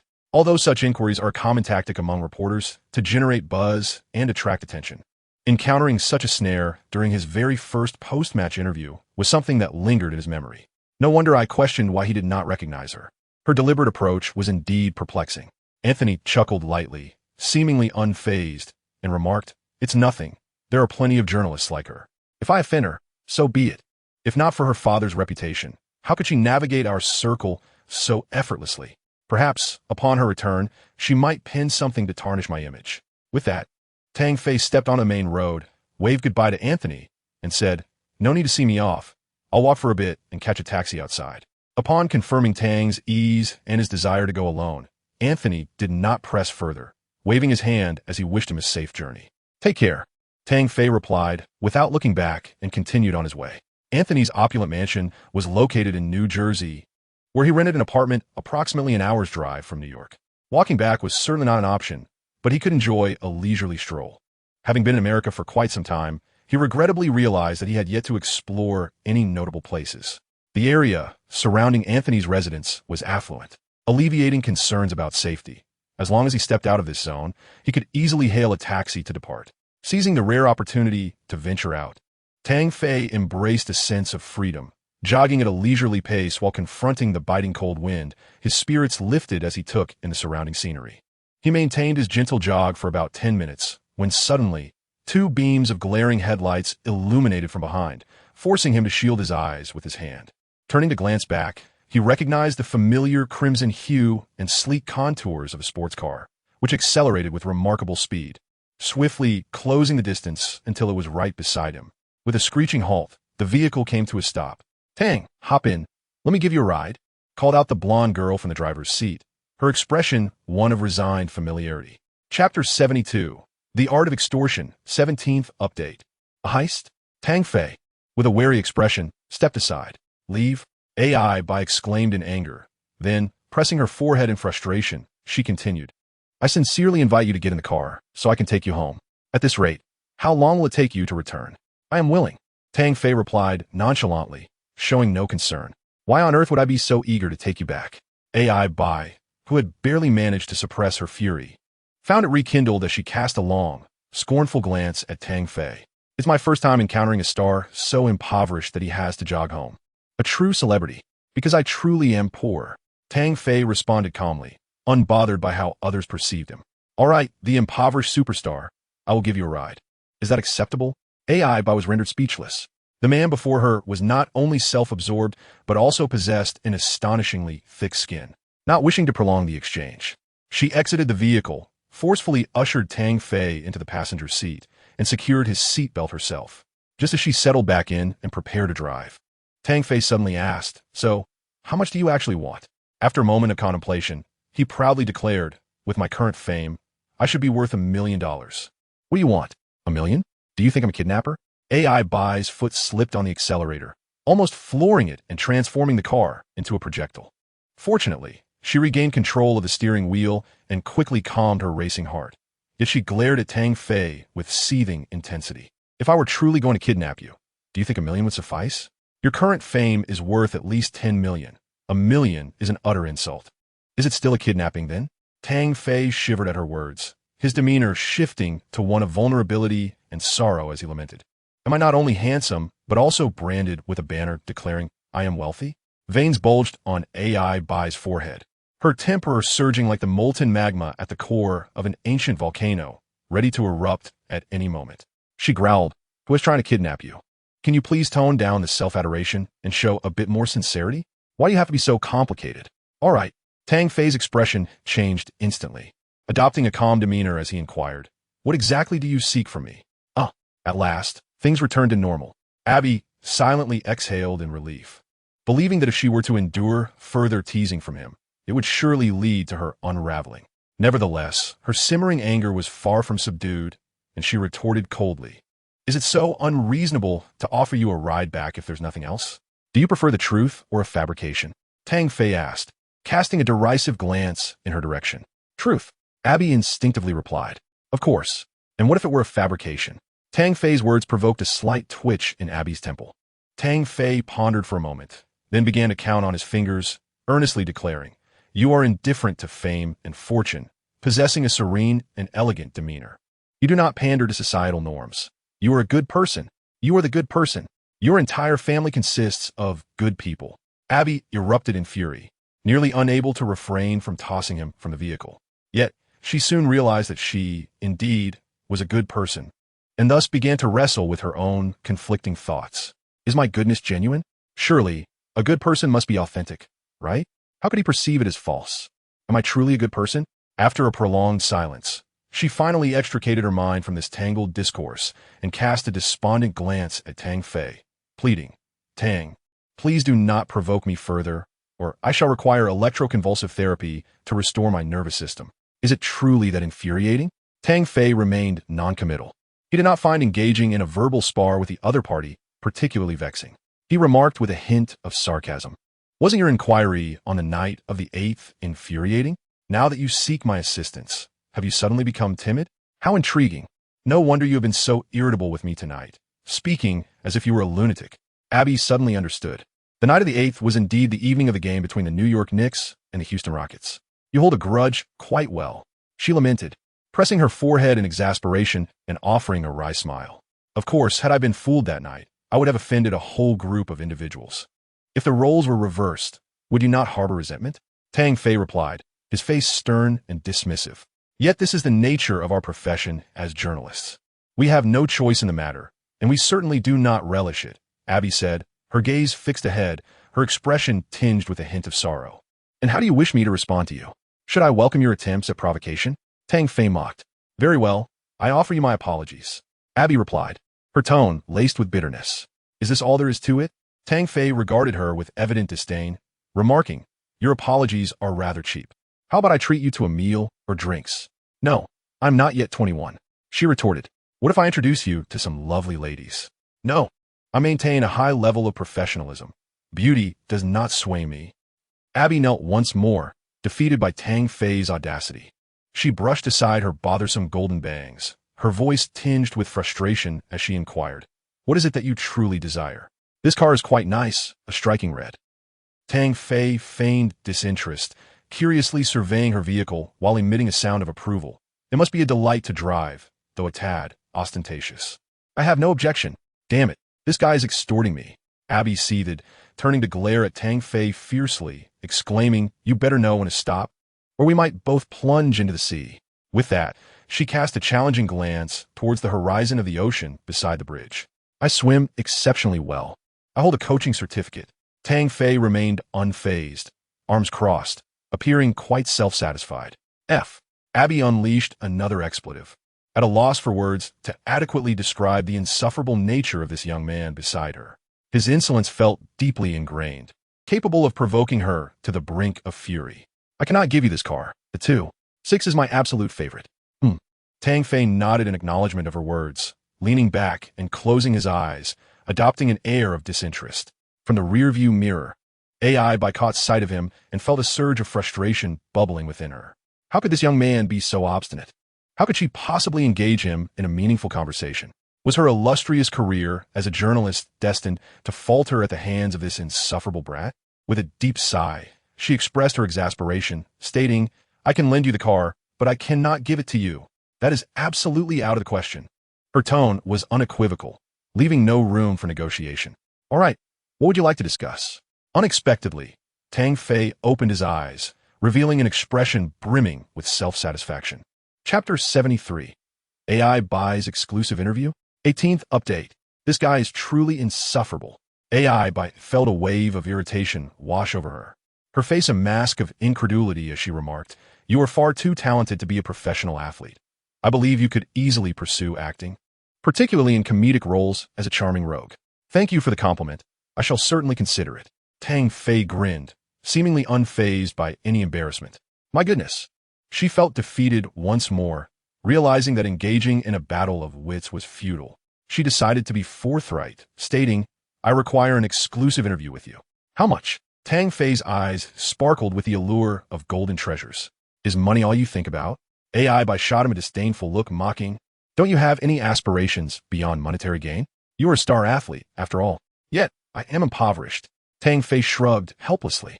But it seems you have signed a substantial contract with the Knicks, Haven TU? Over $3 million is hardly insignificant. AI responded, incredulous. That is merely a mid-level exception, and after taxes, it amounts to a meager salary, Tang Fei retorted, his eyes reflecting his resentment towards the Knicks. To think that such a prestigious franchise would offer me, a star player, nothing more than a pittance of a contract. My heavens, you've only showcased a few remarkable performances. Do you truly expect a lucrative maximum salary? AI scoffed, regarding Tang Fei as if he were an unsophisticated provincial. Dolan may be generous, but the management is astute, especially since Phil took charge. You should consider yourself fortunate to have been signed from an obscure player in the NBDL. That alone provided you with an opportunity to shine. And what then? Tang Fei retorted sharply. Am I to be eternally grateful, signing a minimum contract to conclude my career? Not at all. I firmly believe that if you continue to excel, next year you will undoubtedly secure a maximum contract, albeit a standard one at the 25 level. Abby shook her head and elucidated. As a beautiful journalist well-versed in the intricate nuances of NBA contract stipulations, she was acutely aware of the immense value that Tang Fei possessed at that moment. She believed that as long as New York refrained from offering him a maximum contract renewal, there would be no need to wait until summer. Once the renewal period commenced in April, numerous teams would undoubtedly present lucrative maximum contracts in a fervent pursuit of him, rendering the Knicks' opinions irrelevant. Tang Fei was indeed unearthed by the Knicks, yet he has already demonstrated his superstar potential and validated his worth. As long as he continues to perform steadily in the upcoming matches, it is inconceivable for the Knicks to relinquish him merely to avoid offering a max contract. Setting aside his prowess and performance, the market surrounding him will undoubtedly entice other teams to vie for his services. Unless Tang Fei is foolishly loyal. signing a modest contract solely out of gratitude. It is evident that he is neither naive nor simple-minded. Rather, he exhibits a rather shrewd disposition. Abby's car sped swiftly, and before long, they were crossing the bridge, en route to Tang Fei's apartment. The fiery red sports car glided through the shimmering lights, leaving a captivating silhouette in its wake. 20 minutes later, the vehicle came to a halt beneath the apartment building where Tang Fei resided. As they exited the car, Tang Fei waved, intending to ascend, while Abby also raised her hand in farewell. However, she suddenly realized something and called him back. This rascal. Throughout the drive, he had been preoccupied with discussing his performance, value, and contracts, completely sidestepping the crucial matter of money. A diversion of the most ludicrous kind. What a slippery character. Abby silently scorned Tang Fei, and as he paused, looking at her in confusion, she approached him hastily and inquired, "You haven't yet answered whether you will agree to my exclusive interview invitation." "Can I say no?" Tang Fei responded with a grin. "No, you cannot. I followed you to New Jersey just to secure your interview, and I even brought you back. This gesture alone warrants your agreement," Abby insisted. "So you were stalking me?" Tang Fei exclaimed in feigned shock, pointing at her, his expression a mix of fear and incredulity. "You psycho." Abby's face darkened, wishing she could kick him against the wall, from which he would be unable to extricate himself for days. Every serious conversation was inevitably derailed by this fellow, and she found it intolerable. "Could you please be serious for once?" Abby asked, glaring at him in frustration. "All right." Tang Fei quickly straightened his collar, adopting a gentlemanly demeanor. "An interview is merely a trivial matter. I can agree to that." And then, Abby suspected he had further stipulations. She was genuinely intimidated by his antics. "And then?" Tang Fei echoed, puzzled. "What do you mean, and then? Do you actually pay?" "Get lost, you money-obsessed fool," Abby retorted, her face turning a shade of green, barely restraining her ire. Fortunately, he had agreed. She opened the car door, intending to leave, but then realized something and called Tang Fei back once more, regarding him with a meaningful expression. "I believe the current Knicks are not the right fit for you. If the opportunity arises, you should consider other teams." "Is it because of Carmelo? Or that ridiculous triangle offense?" Tang Fei asked, chuckling. "It seems you have given this some thought. I shall refrain from further comment." At this point, Abby gazed intently at Tang Fei and suggested, "Although your previous collaboration appeared somewhat commendable, the inherent individualistic nature and pride of Camaro make it challenging for continued partnership. A couple of matches cannot substantiate anything. You will come to understand this in due time." Having spoken, Abby promptly entered the vehicle, waved at Tang Fei, and remarked, "Farewell, impoverished superstar." She then transformed into a fleeting crimson silhouette, vanishing from sight. Tang Fei stood silently in place for a considerable time, uncertain of what to articulate. He was acutely aware of the sentiments expressed by the other party, as he had been contemplating similar matters during this period. However, he found himself devoid of options. In terms of both status and reputation, he could not rival Anthony. If true compatibility proved elusive, the decision would rest with the Knicks' upper management. Whether to trade him or for him to depart would be revealed at the conclusion of the season. As for the triangle offense, unless he were to leave the Knicks or Phil were to be dismissed, he would still need to grapple with this exceedingly complex and perplexing tactical system. Shaking his head, he let out a wry smile, casting aside the turmoil that plagued his mind, and ascended the stairs with a sense of weariness. Unbeknownst to him, a black luxury vehicle lingered not far behind an intersection, its occupants observing him with a mixture of excitement and curiosity. Chapter 74. His success is no mere coincidence. 19th update. A step closer to promotion. Tang Fei reclined on his bed, immersing himself in his growth template, his gaze fixed upon the experience bar, which had nearly reached its halfway mark, filling him with eager anticipation. He longed to level up immediately, unlocking the coveted stamina talent. Attributes related to skills and tactics were essential for enhancing his ball control. Currently, he found himself lacking in two crucial areas, which could be optimally addressed in one fell swoop.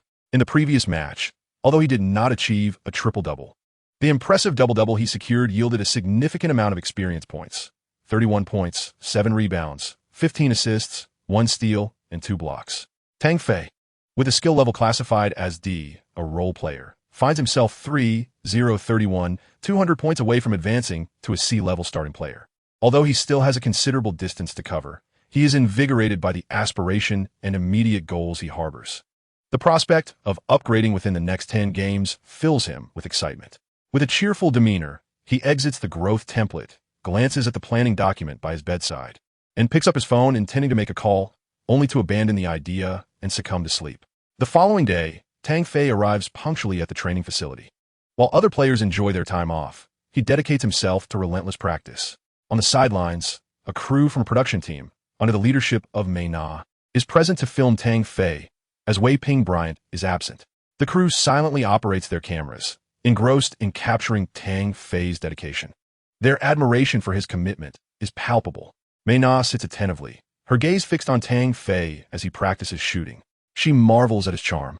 A man immersed in his work exudes an irresistible allure, particularly when he possesses both talent and striking looks, qualities that render him utterly captivating to his female admirers.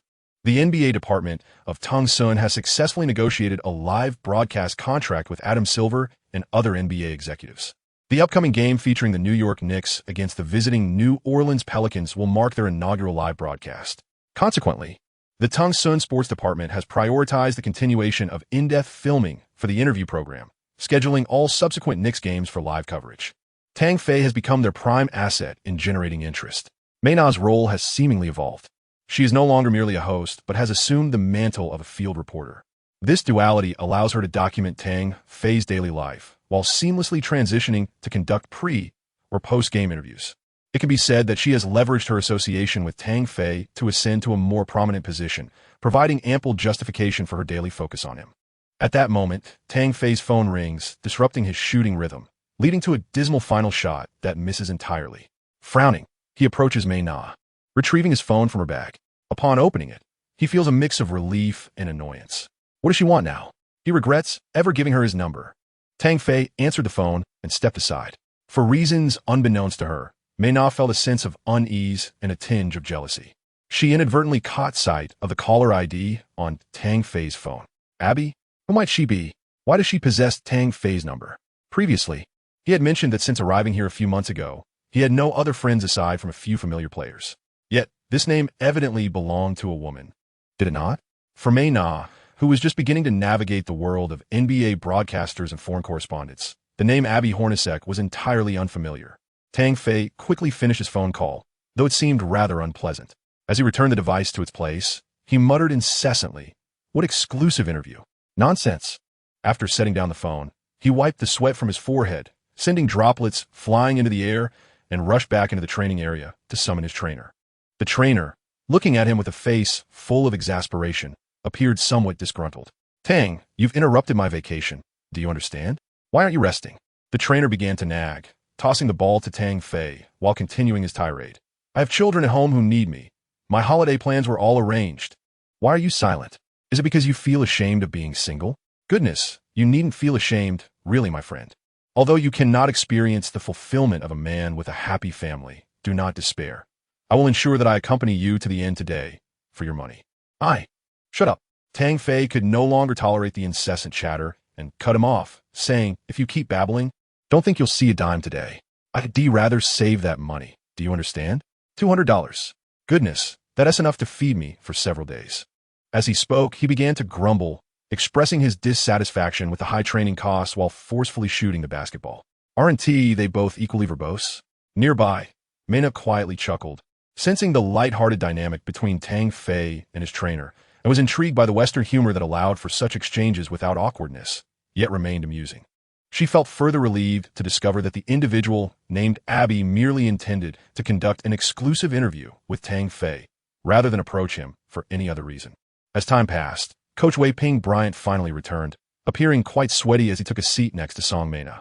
"Coach Zhang, how did the discussion go?" Song Mei Na asked, surprised. The expression on his face seemed devoid of disappointment, indicating a successful negotiation. "Indeed," Coach Zhang replied with a smile. "I did not disappoint, young lady. We secured the best second-row seats." "Really? That's wonderful," Song Mei Na exclaimed, her face lighting up with joy. For this live shoot, Coach Zhang had sacrificed the originally assigned front-row seats to negotiate with the Knicks upper management for an entire morning. Thankfully, the outcome was favorable, allowing him to breathe a sigh of relief. "Has he been training like this all along?" Coach Zhang asked, observing the empty gym where only the sound of Tang Fei's shooting echoed. "Indeed, his dedication is truly admirable," Song Mei Na responded.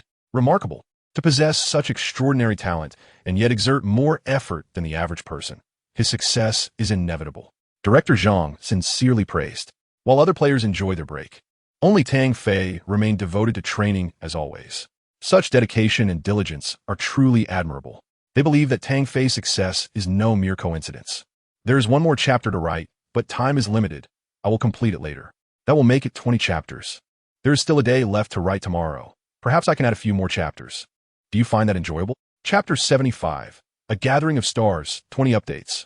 Dear audience, welcome to the live broadcast of the NBA's inaugural game by Tongxuan Sports, featuring the New York Knicks facing off against the New Orleans Pelicans. Fans have undoubtedly been eagerly anticipating the start of this match. Our beloved Chinese player, Tang Fei, is part of the Knicks. His rise to fame, his performance, and his legendary journey have been deeply etched in the hearts of many. He is currently the only Chinese player in the NBA capable of starting and becoming a core member of his team. After being signed by the Knicks from the NBDL Development League, his first contract was merely a 10-day agreement. Yet, through this contract, he delivered a phenomenal performance, earning himself a lucrative new contract that extends through the end of this season. Thus far, he has led the team to 4 consecutive victories, averaging an astounding 37. 7 points, 8. 2 rebounds, 12. 2 assists and 5 steals per game, showcasing exceptional statistics while securing 4 straight wins. Among these victories, the Wizards, Rockets, Hornets, and Bucks all boasted better records than the Knicks, and notably, 2 major stars, Anthony and Stoudemire, were absent in all but the 4th game. It can be said that Tang Fei is igniting a frenzy in New York that is uniquely his own. As a commentator for Tongxuan's first live NBA game, Kofan eloquently introduced Tang Fei's rise to fame and his remarkable experiences before the game commenced. For him, Tang Fei's emergence has reignited the fervent interest of domestic fans in the NBA. With such outstanding performances from the opposing team, fans exhibited immense enthusiasm, something he was keen to witness. Although the viewership was affected by the traffic taken by CCTV Sports, there remained millions of online viewers. His commentary partner, the illustrious Yang Yi, renowned for his professional acumen and incisive commentary, joined him in this esteemed collaboration. As they detailed Tang Fei's myriad accomplishments and performances, Yang Yi seamlessly took the conversation forward with a smile. Tang Fei's talent is an exceptionally rare gift among Chinese players, with experts in the domestic industry likening him to Michael Jordan, a commendation of the highest order. His performances measure up to this comparison, leaving audiences in awe with each game he plays. However, we have extolled his performances on numerous occasions, yet we remain in the dark regarding his past, particularly the experiences that preceded his rise to fame. I can, however, assure you that our 10-cent NBA program has dispatched a team to the United States to engage with Tang Fei for a personal interview, led by Coach Zhang. We believe this will provide us, the fans who closely follow Tang Fei, with a deeper understanding of the man behind the talent. The exclusive interview with Tang Fei will soon be unveiled, so stay tuned. Tang Fei's personal interview? Wow, I have truly been looking forward to this. Countless fans watching the match online were immediately filled with excitement, inundating the live stream interface with messages, fervently requesting that the interview be aired without delay. Tang Fei's rise to fame is nothing short of legendary, shrouded in mystery regarding his past. Countless individuals are eager to learn about his history. Where does he hail from? Why did he suddenly appear in the NBA? What prompted the Knicks to sign him on a 10-day contract? What remarkable performances in the NBDL Development League captured the attention of the Knicks higher-ups? Moreover, how did such a talented individual remain relatively unknown prior to this, even foregoing the draft to join the NBDL directly? The enigmatic nature of his past fuels their curiosity.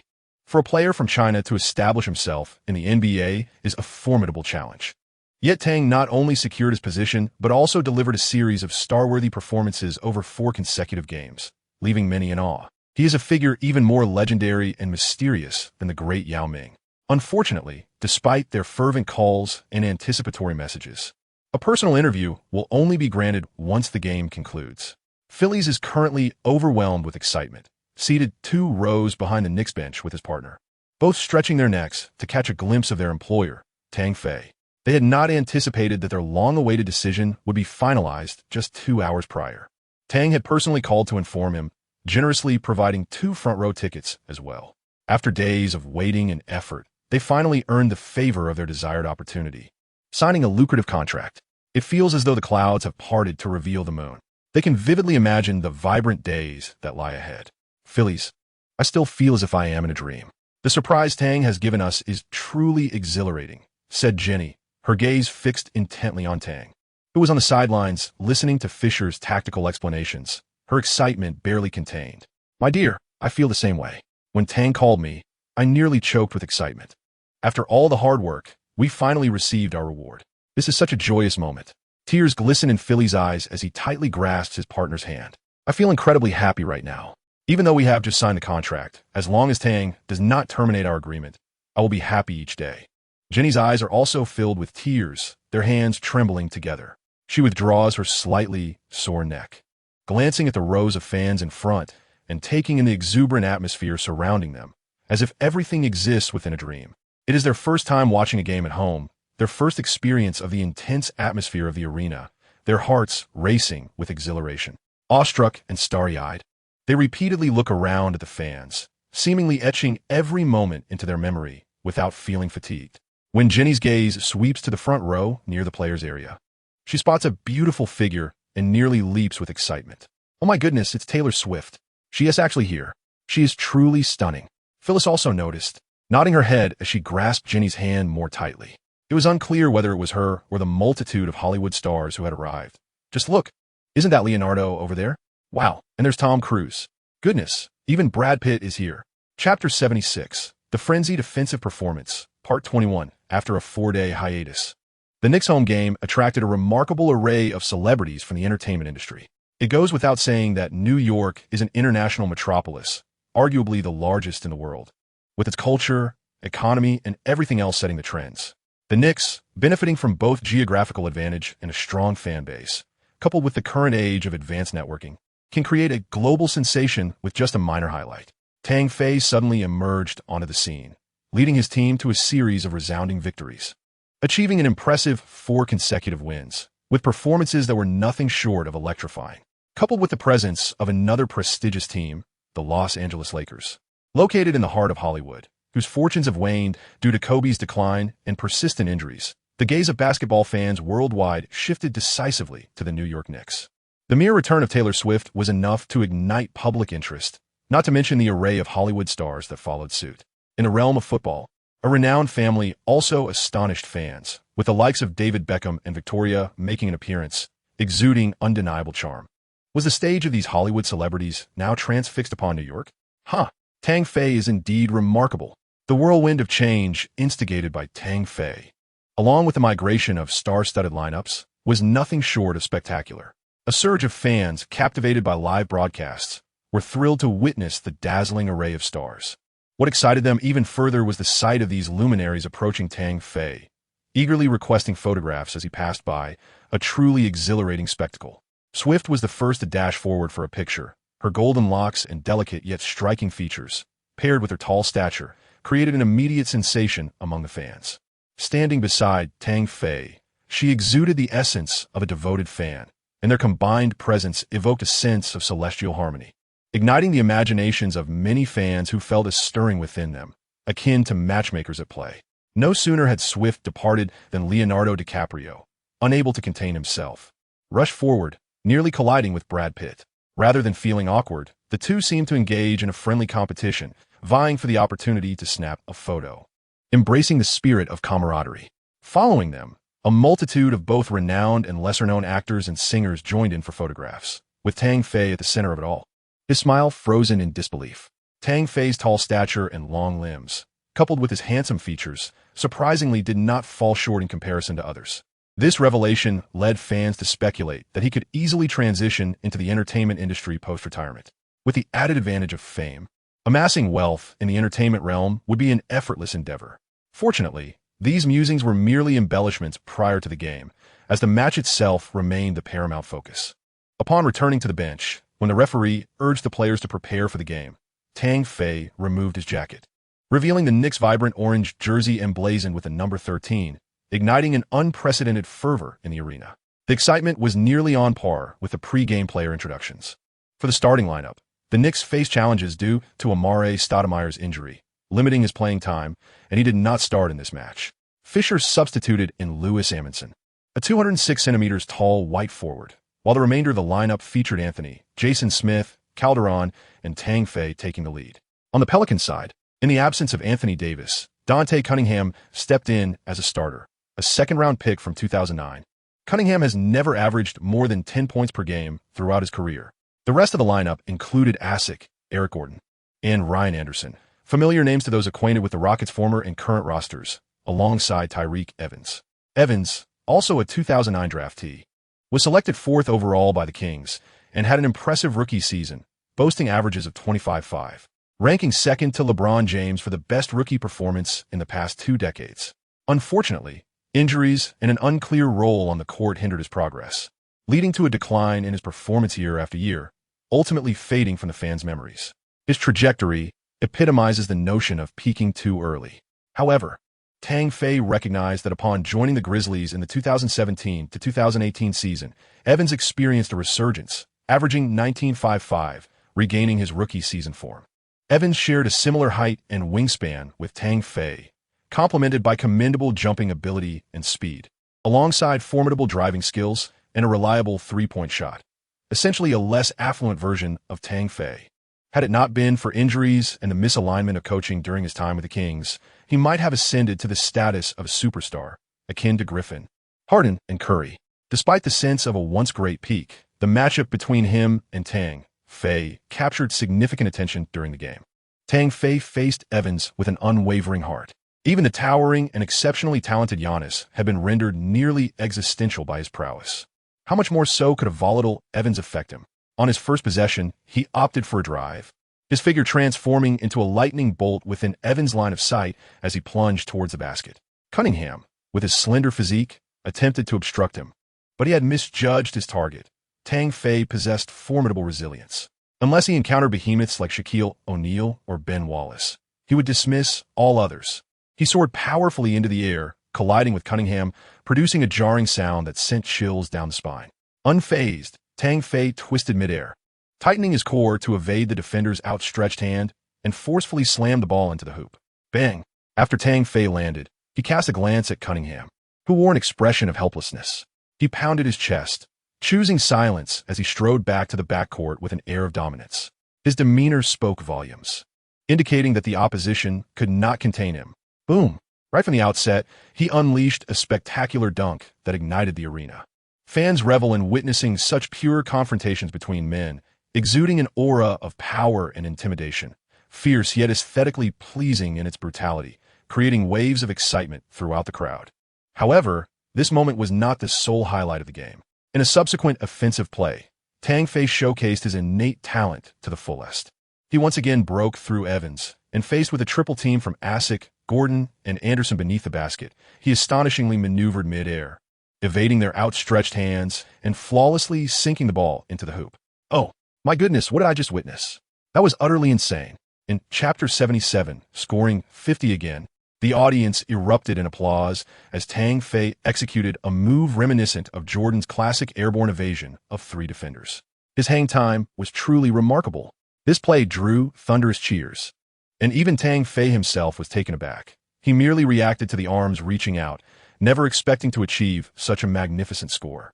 Observing the multitude of fans and even celebrities along the sidelines, all with expressions of disbelief, he joyfully pounded his chest as he walked away with satisfaction. Without Anthony Davis, the Pelicans seemed to lack a foundational pillar. Despite having offensive weapons like Eric Gordon, they were unable to shake Tang Fei's commanding performance. After battling inside, he executed various shooting techniques and explosive dunks following swift drives to the basket.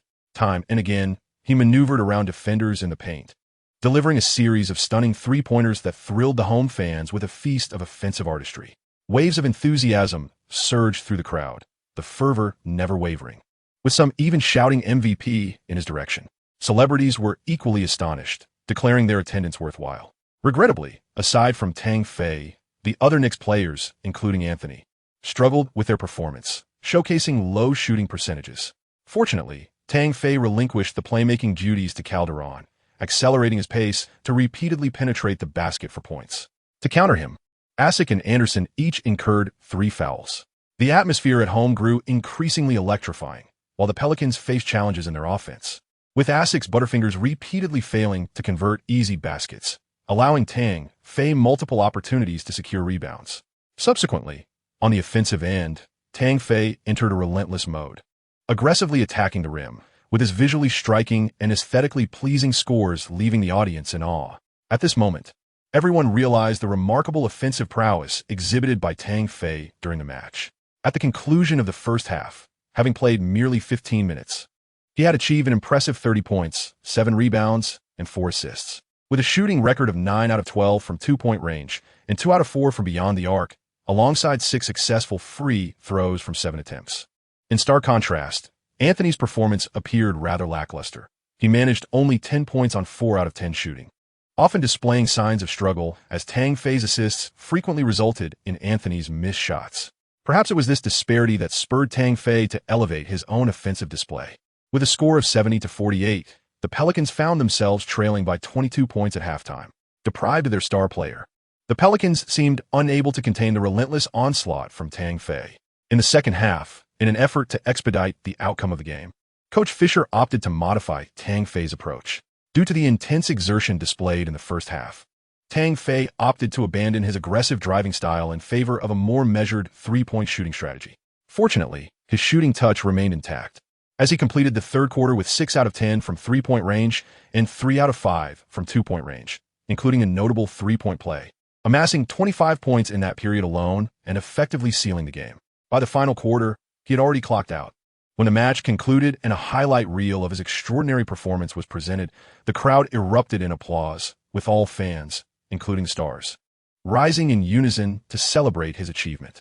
Tang Fei showcased an extraordinary performance, shooting 23 out of 36 attempts, including an impressive 8 of 14 from beyond the arc, amassing a remarkable total of 55 points, alongside 12 rebounds, 7 assists, 3 steals, and 1 block, leading his team to a resounding victory over the New Orleans Pelicans with a score of 124-90. In this match, he set a personal record for the most shots taken since joining the NBA, as well as achieving a new high in single-game rebounds.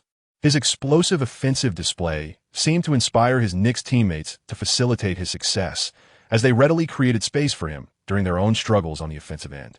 Similarly, Carmelo Anthony, who regained his shooting touch in the second half, appeared to recognize that Tang Fei's efficiency surpassed his own, spending much of the game observing Tang's brilliance after attempting a few solo plays.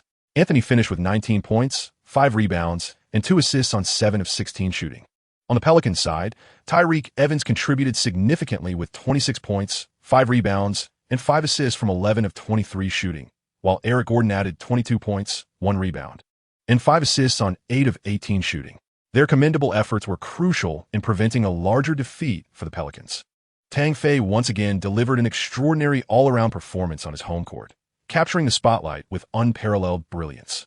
Prior to his post-match interview, a host of celebrities extended their thumbs in approval, showering him with high praise for his remarkable display. "Your performance was outstanding, Tang. Since Kobe's retirement, I only come to watch your games," exclaimed one fan. "Tang, you're truly the dominator of the Knicks. Your prowess is simply astonishing. Keep it up. I'll be back for the next game." Another enthusiast chimed in, "Tang, I'm already your devoted fan. Come and give me your autograph, haha." Regardless of gender, every star expressed their admiration for Tang Fei, particularly our beloved Jack, the one and only Leonardo DiCaprio, who, with his slightly plump physique, celebrated exuberantly, shaking his rear end in delight. "Leonardo, please tuck that away. It's quite off-putting. No wonder you Haven T won an Oscar," Tang Fei quipped, responding playfully while exchanging high fives in celebration. The nearby crowd erupted in laughter upon hearing his retort. DiCaprio, unfazed, playfully winked at Tang, reveling in the jest. With 5 consecutive victories, Tang Fei's rise has propelled the Knicks to an exhilarating winning streak, transforming a team that once languished at a mere 5 wins to 32 losses into one that now stands at 10 wins to 32 losses. Although the playoffs remain a distant prospect, they have successfully ascended from the bottom ranks. All of this is attributed to Tang Fei's emergence. Who could possibly resist such a captivating figure? After completing the post-match interview, Tang Fei, accompanied by his teammates, made his way towards the players' tunnel, where nearby fans once again reached out with their sinister hands, touching and groping him. Upon returning to the locker room, Anthony, with an arm around Tang Fei's shoulders, playfully remarked Tang. Tonight you are the superstar. Your performance was truly magnificent. He himself struggled offensively throughout the match, and had it not been for Tang Fei's remarkable display, they might have faced a dire outcome, especially considering their opponents were a team lacking Anthony Davis. Tang Fei held his head high, exuding an air of triumph akin to a small person who has just achieved great success.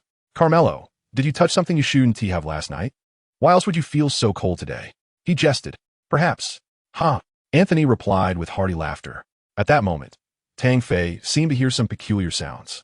When it rains, chickens don't get stuck in the muck. What on earth? He glanced at Stoudemire, who was entering the locker room, a large bead of sweat glistening on his forehead. Chapter 78. The invitation from Swift. One update, please subscribe. That incantation is quite impressive. I now feel invigorated. Stoudemire smiled at him, flexing his muscles with exuberance. Well, as long as you're happy. Tang Fei responded with a smile that barely concealed his amusement.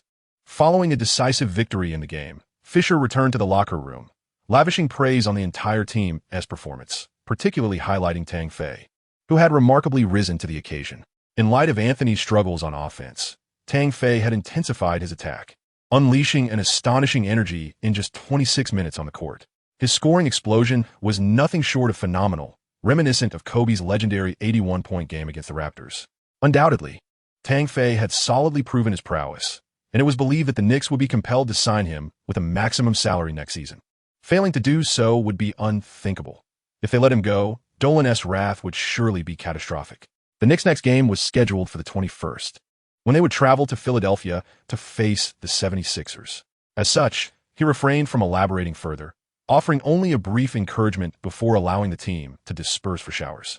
Once Tang Fei had finished his cleansing ritual, Fisher specifically called for him and Anthony to head to the post-game interview area. During the interview, in response to the reporters' congratulations, Tang Fei graciously accepted the accolades. When asked about the reasons behind their significant victory and his impressive 55 points, he spoke eloquently, attributing the team's success and his high scoring to the synergy between the coach and his teammates. He also noted that the Pelicans had been hampered by the absence of effective rim protectors, which contributed to their resounding triumph. His demeanor and responses during the interview belied his rookie status, instead reflecting the poise of a seasoned veteran navigating the league's waters with finesse. As he departed the arena post-interview, a voice called out his name from behind. He turned to see a stunning blonde clad in his jersey. As the lights illuminated the space, he blinked and realized it was Taylor Swift. Tang, congratulations on your victory and for scoring 55 points. My goodness, you're incredible. Achieving 2 games over 50 points in just 2 weeks. Taylor approached with an enchanting sparkle in her eyes.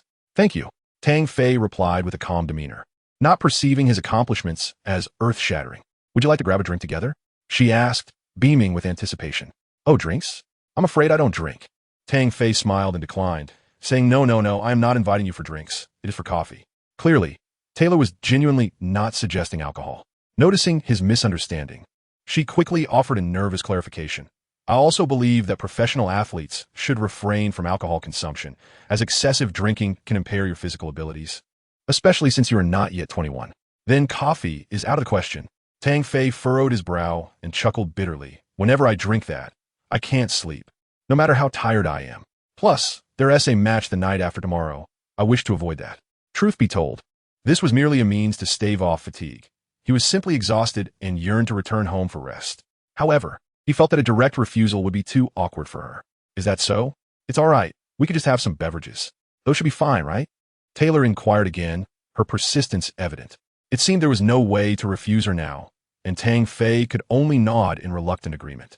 Upon seeing his acquiescence, Taylor's face lit up with joy as she turned back to the doorway, exchanging a few words with Rebecca, who had been waiting patiently nearby. Then she beckoned Tang Fei to join her, and they departed in a vehicle. Just as they were leaving, a series of footsteps echoed behind them, but within seconds, the car had rounded the corner and vanished, prompting an exasperated stomp from the pursuer. What's the matter? Abby, are you looking for Tang? Rebecca smiled, glancing at the tall, statuesque blonde ahead of her. Yes, he owes me an exclusive interview, Abby replied, frowning as she turned to face Rebecca. She recognized her as Taylor's manager and was not particularly keen on mingling with individuals from the entertainment world. Such a pity. He and our Taylor have already departed, Rebecca suggested with a nearly provocative smile. You could call Tang. Perhaps he might return. Forget it, goodbye, Rebecca. Abby was acutely aware of the underlying challenge in Rebecca's words, but chose to ignore it. After muttering a curse under her breath, she waved dismissively and headed toward the parking lot. As she walked, she raised her hand in an exaggerated farewell, saying, "You might want to prepare for tomorrow's public relations. There could be some tabloid revelations tonight. Don't concern yourself with that." Rebecca replied with a cheerful smile, entirely unfazed. "I can manage." Taylor opted for a nearby dining establishment, intentionally bringing along disguises from the car to prevent disturbances and unnecessary trouble. She and Tang Fei concealed themselves before entering together. Unfortunately, despite their efforts at concealment, their figures still drew the attention of the surrounding crowd. After all, it is rather difficult for a girl standing at 181 meters and a towering boy at 2 meters to avoid attracting attention, especially considering their deliberate attempt to conceal themselves with disguising gear. It is all too easy for onlookers to speculate. Fortunately, the fervor of celebrity fandom in the United States is not excessively intense, rarely causing discomfort for stars in public. Thus, they were not besieged. Once they found a seat and ordered 2 beverages, they began their conversation under the gaze of the starry-eyed waitress. "What brings you to me? What would you like to discuss?" Tang Fei inquired straightforwardly. "Hey, buddy, being so direct might cost you friends," he added with a chuckle, surprised by his bluntness. And feeling the absence of a romantic ambience, Taylor Swift silently rolled her eyes before smiling and saying, "Oh, nothing much. I just wanted to meet a major basketball star, as I am a devoted Knicks fan and my passion for the team has always burned bright." "You sound like a fervent fan, not a country singer," Tang Fei remarked, astonished. "Indeed, I believe merely singing does not do justice to my talents. I should also embrace a career as a fan." Taylor nodded earnestly. "Huh, so what do you wish to know?" Tang Fei teased, raising an eyebrow. "Are you curious about my love life? Do I have a girlfriend?" Initially, he had intended the question as a light-hearted jest to showcase his sense of humor, but to his surprise, Taylor followed suit with a smile and inquired further, catching him off guard. "So do you?" While the initial subscription has not been ideal, with a meager collection upon release and a disheartening 3:1 ratio, I feel quite disheartened. Just after launch, I encountered a price increase from the platform, followed by fluctuations. What can I say? In truth, the new prices align with those of external websites and are not exorbitantly higher. However, the abrupt doubling of a previously low price has left you somewhat unable to accept it.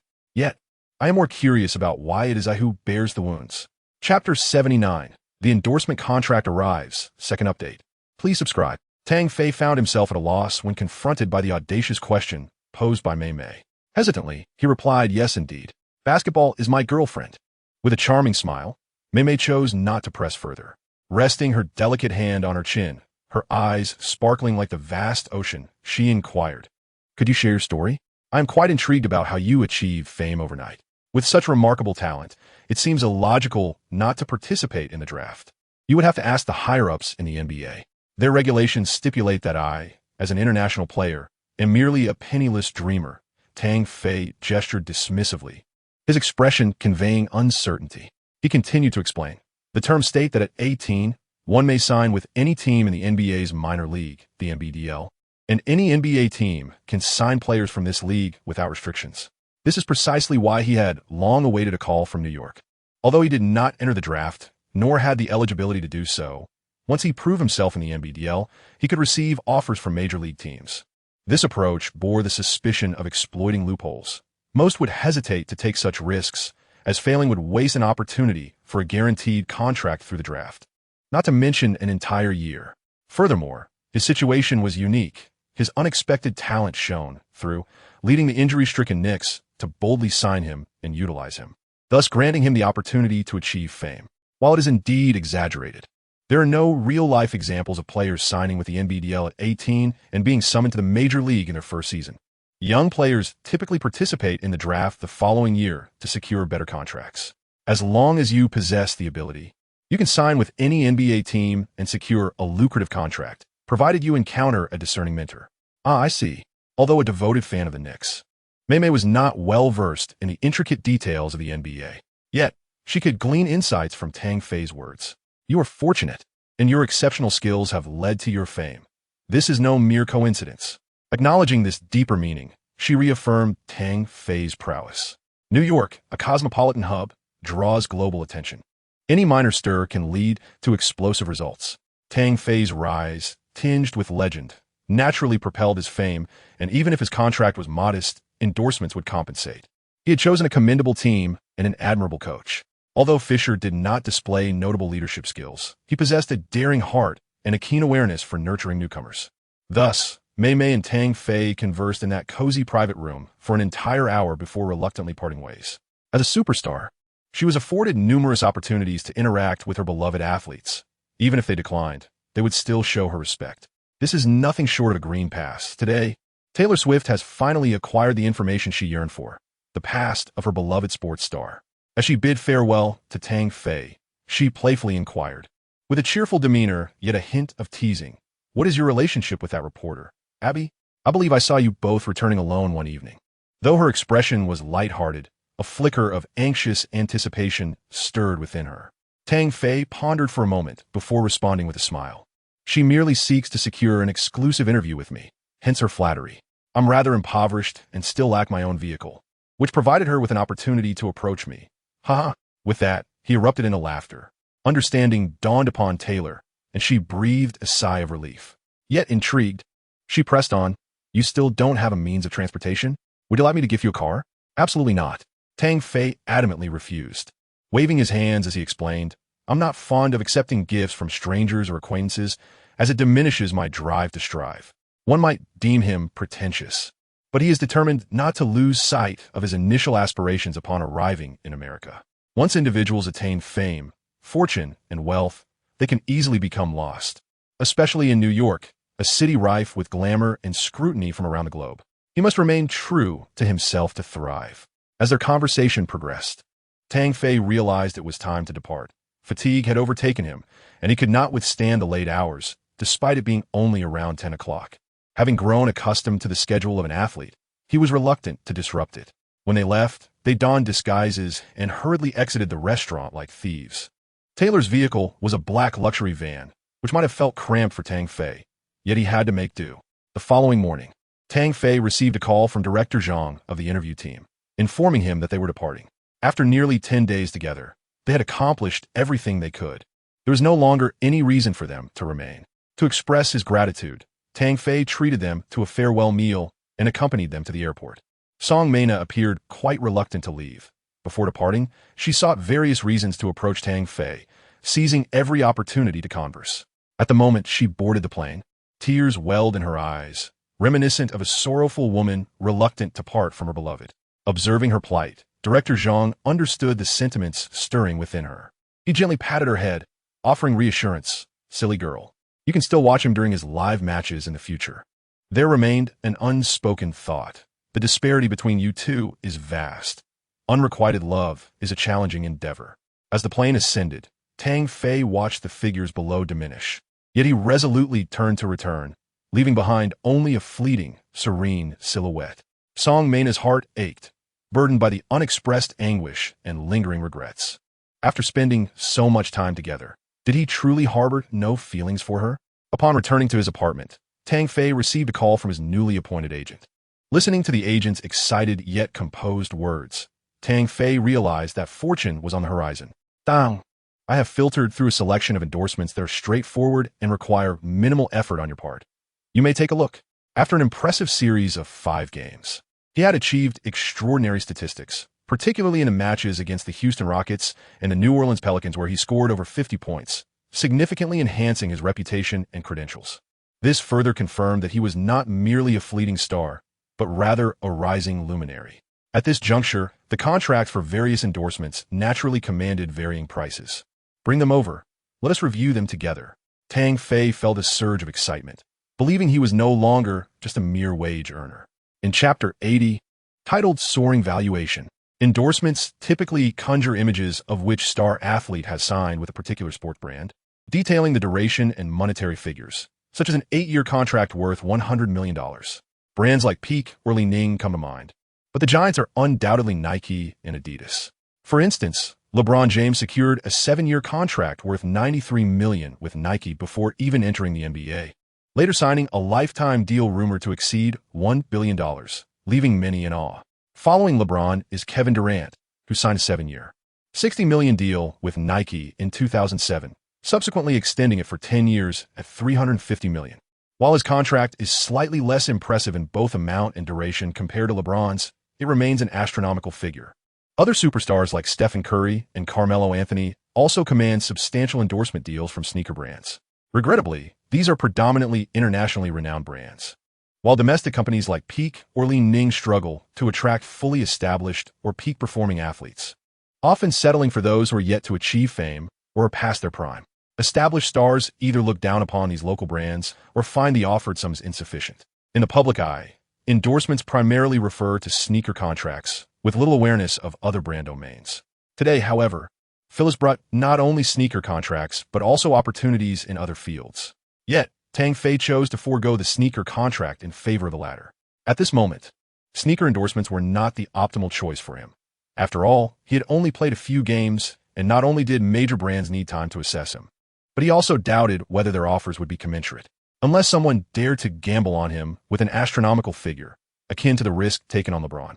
Phyllis, while organizing the contracts, glanced at Tang Fei and picked up one document, saying, "I understand that you currently have no intention of pursuing sneaker contracts. So I specifically selected a brand with a 1-year term and a decent amount for you." This was a contract for Ray-Ban sunglasses, as they were uncertain about your future direction and whether you would remain in New York, hence the 1-year duration, amounting to $1.5 million. After handing it to Tang Fei, Phyllis smiled and added, "All you need to do is cooperate with them for a few photo shoots during the summer. It's quite simple and won't consume much of your time or energy." Tang Fei remained silent, perusing the contract while nodding in agreement. The amount was generally satisfactory, and any further increase would be limited. The annual salary was also quite to his liking. After reviewing the document for a while and confirming that the terms were acceptable, he handed it back to his agent with a smile, saying, "This contract is fine. Are there any others?" Phyllis nodded and extracted another contract from a pile, presenting it to him. This one was from a domestic clothing brand, Samir, offering $1 million for a year, though the amount was modest. The brevity of the contract was appealing. It lasted only 1 year. Their reasoning mirrored that of Ray-Ban. Uncertainty regarding his future plans. Is everyone so uncertain about the future? Do they not realize how generous Dolan is and how much Derek values me? Undoubtedly, I will remain with the Knicks next season, barring any unforeseen circumstances. Tang Fei furrowed his brow, perplexed by the persistent excuses from these individuals. Perhaps they believe that his playing style posed a risk for injury. Phyllis pondered more deeply. Yet, all this elicited nothing more than a dismissive "heh" from Tang Fei. Tang Fei pondered for a moment, without examining the contract from Samir, and then inquired further, "Are there any clothing brands with larger sums?" "Indeed," Phyllis replied, pulling out another contract, his brow furrowing as he spoke. "This is from the Italian luxury brand Versace. They are quite generous, offering $200,000 over 2 years. However, I believe the duration may not align with your current circumstances, and the amount is modest, which is why I refrained from mentioning it sooner. Let's pass on that. If they don't have faith in me, there's no need to pursue it," Tang Fei declared, choosing not to accept the contract and resolutely abandoning the offer. Subsequently, he and Phyllis continued to review other contracts. These agreements all had a 1-year term and were financially suitable. About an hour later, they paused, still feeling a sense of unfulfilled eagerness. Only 5 contracts appeared satisfactory for immediate signing, apart from Ray-Ban glasses, all hailing from various esteemed brands. The luxury automobile brand BMW from Germany offered $100,000 for 1 year, along with a complimentary high-performance sport car from their collection. Samir Apparel from China proposed $1 million for a year, a preferential offer for Tang Fei domestically, which was reasonably priced. The prestigious watchmaker Patek Philippe offered $180,000 for a year, while Hermès, known for its exquisite footwear, proposed $120,000 for the same duration. Aside from Samir, the other brands are all internationally recognized, with substantial amounts and suitable terms. If you were to sign all these contracts, it would total over $5 million in a year. A conservative estimate considering he could command even more if he played hard to get. If he were to hastily accept all offers, earning $20 to $30 million this year would be entirely feasible. However, he believed that if he maintained his consistent performance until the end of the season, free from any injuries, and secured a multi-year contract with the New York Knicks, his market value could potentially double or even increase tenfold. After all, New York is a vast market. Prior to discussing these contracts, Phyllis had already clarified Tang Fei's current worth, providing an example.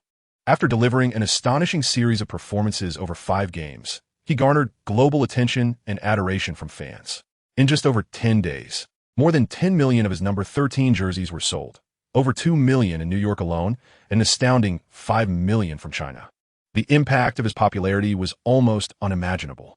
This was without an exhaustive tally, excluding sales from various European and Asian nations. If he could maintain this level of consistency, with occasional explosive performances, next summer would present an entirely different scenario, highlighting the significant advantages of being in New York. In summary, despite having played only a few games, Tang Fei's market value was considerable, with immense potential. What about sneaker contracts? Are there any brands willing to take a gamble? He asked as they were parting ways. Huh? Phyllis laughed heartily. I had a feeling you couldn't resist asking. It seems my intuition was correct. Of course. Sneaker contracts are always the most sought after and represent the largest financial opportunities for players. How could I not inquire? Tang Fei rolled his eyes, expressing his annoyance. Chapter 81. Tang Fei's impending outburst. 4th update. Subscription requested. Bring it over. Tang Fei gestured impatiently, taking the contract into his hands. The sneaker contracts comprised 5 agreements from Nike, Adidas, Li-Ning, Peak, and Under Armour, while other smaller brands have been entirely dismissed by Phyllis.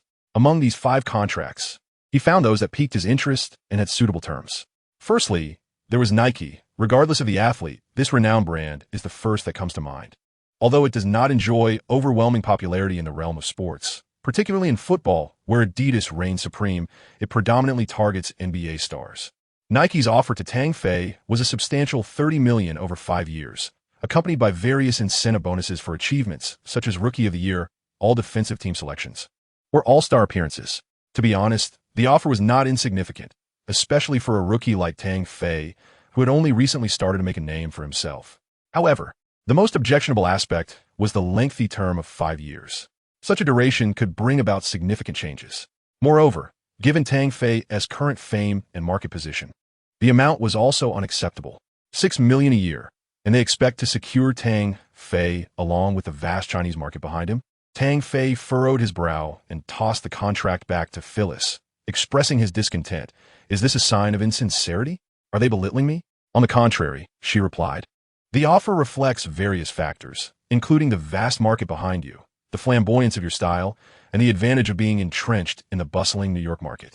Phyllis shook her head with a gentle laugh. I forgot to mention that this was their offer from 2 matches ago. The latest proposal has yet to be revealed, and it appears to require considerable time for evaluation.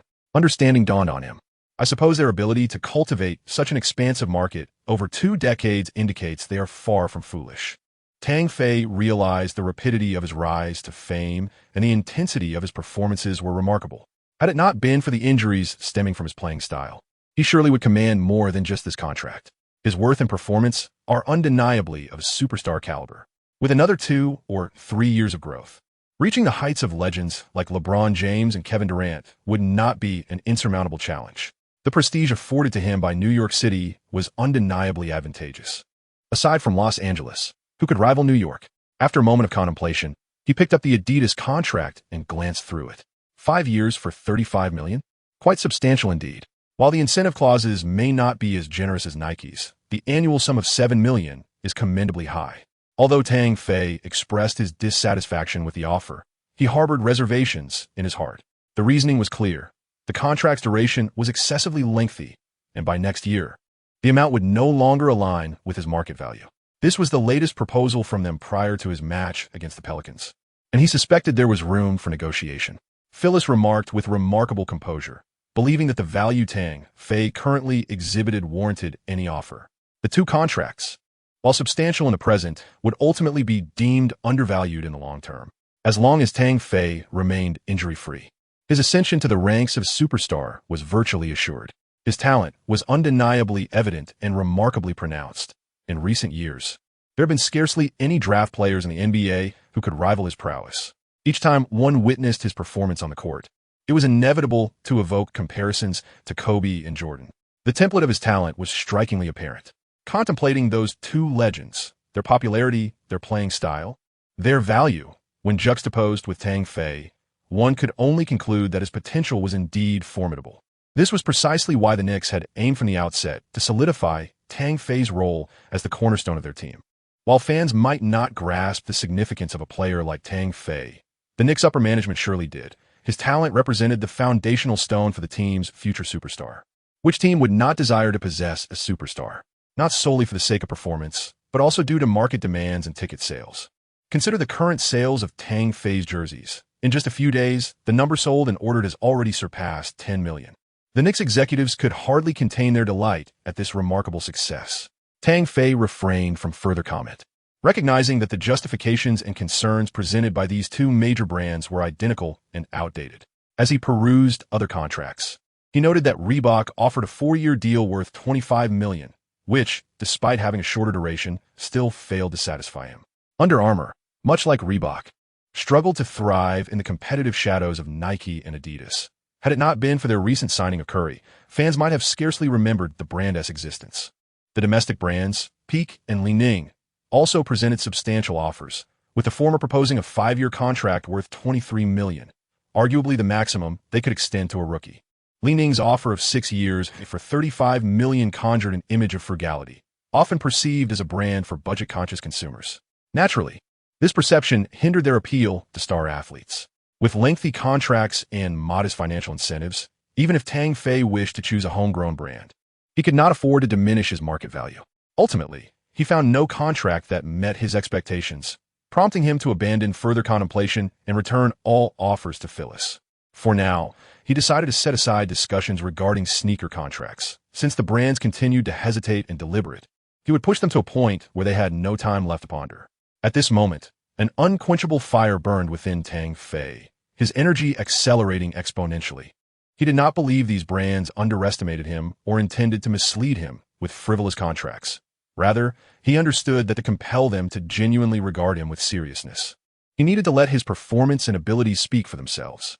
Phyllis noticed the fire in his eyes and felt a surge of excitement. He envisioned the remarkable displays that were soon to come. As an agent, whether dealing with player contracts or commercial agreements, they typically earned a 3 to 10 commission. While this percentage might seem modest, the magnitude of a star athlete's contracts ensured that their earnings were significant. Phyllis and Tang Fei had signed a 3 economic contract.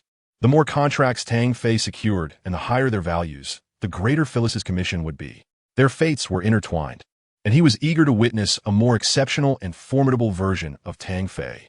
At that point, it would not be him negotiating these pressured contracts with teams, but Tang Fei himself taking the lead. Chapter 82.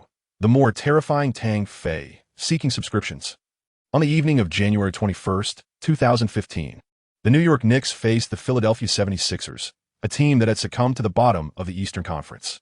Before the game commenced, the 76ers, with a record of 8 wins and 33 losses, had surpassed the Knicks, who stood at 10 wins and 32 losses, thereby claiming the last place. Both teams were mired in a dismal season. Had it not been for Tang Fei's emergence, they might have found themselves in a more competitive situation. The 76ers had languished in mediocrity for 3 consecutive years, failing to reach the playoffs since trading away Iguodala, a fate even worse than that of the Knicks. However, every year they embrace mediocrity in hopes of securing a coveted draft pick, only to be met with disappointment. The management seems to harbor a peculiar misunderstanding of the concept of tanking, fluctuating between laxity and rigidity, relishing in theatrics. Yet, as the season concludes, they are dismayed to discover that the favorable draft positions are claimed by teams that have wholly committed to their dismal performances, eschewing any semblance of competition. Failing to secure advantageous draft positions naturally hampers their rebuilding efforts, leaving them to select players of immediate utility or those with scant potential. 2 years prior, they selected Michael Carter-Williams with the 11th pick, a name that evokes the essence of a triumvirate of superstars. However, the reality of his talent and potential falls woefully short of such grandeur. The only memorable moment associated with him remains his stunning near-quadruple-double performance in his inaugural game against the Heat, a team boasting 3 superstars and 2 championship titles, 22 points, 12 assists, 7 rebounds, and 9 steals, leading his team to an astonishing victory. Subsequent games showcased his ability to secure double-doubles, yet his frail physique and inconsistent form, coupled with a lack of shooting prowess, precluded him from becoming a cornerstone of the franchise. Last year, the 76ers selected the extraordinarily gifted Cameroonian center Joel Embiid with the third pick in the draft, reigniting a flicker of hope among fans. However, unforeseen circumstances arose when their prized draftee announced prior to the draft that he would undergo surgery for a stress fracture in his right foot, sidelining him for the entire season. Once again, hope transformed into a prolonged disappointment as it became evident that Embiid would require further surgery, leading to another season lost to injury, relegating him to social media antics for a semblance of presence. The beleaguered 76ers were left to navigate yet another lackluster season, ultimately securing the third pick and selecting Jahlil Okafor, a center whose tactical compliance was questionable, more concerned with his own statistics than the team's success. With another season of dismal performance, they were fortunate enough to secure the first overall pick, selecting the injured Ben Simmons. In the 2017 season, they again claimed the first pick, and during the 2017 to 2018 season, the duo of Embiid and Simmons propelled the team into Eastern Conference contention. In the draft, they eschewed underperforming prospects in favor of injured rookies, showcasing the 76ers' adept maneuvering. Fortunately, they finally began to realize their potential, lest the fervent Philadelphia fans might have considered dismantling the front office. In this game, the Knicks faced the rudderless 76ers, led by the erratic Michael Carter-Williams. However, the Knicks did not find themselves sailing smoothly from the outset.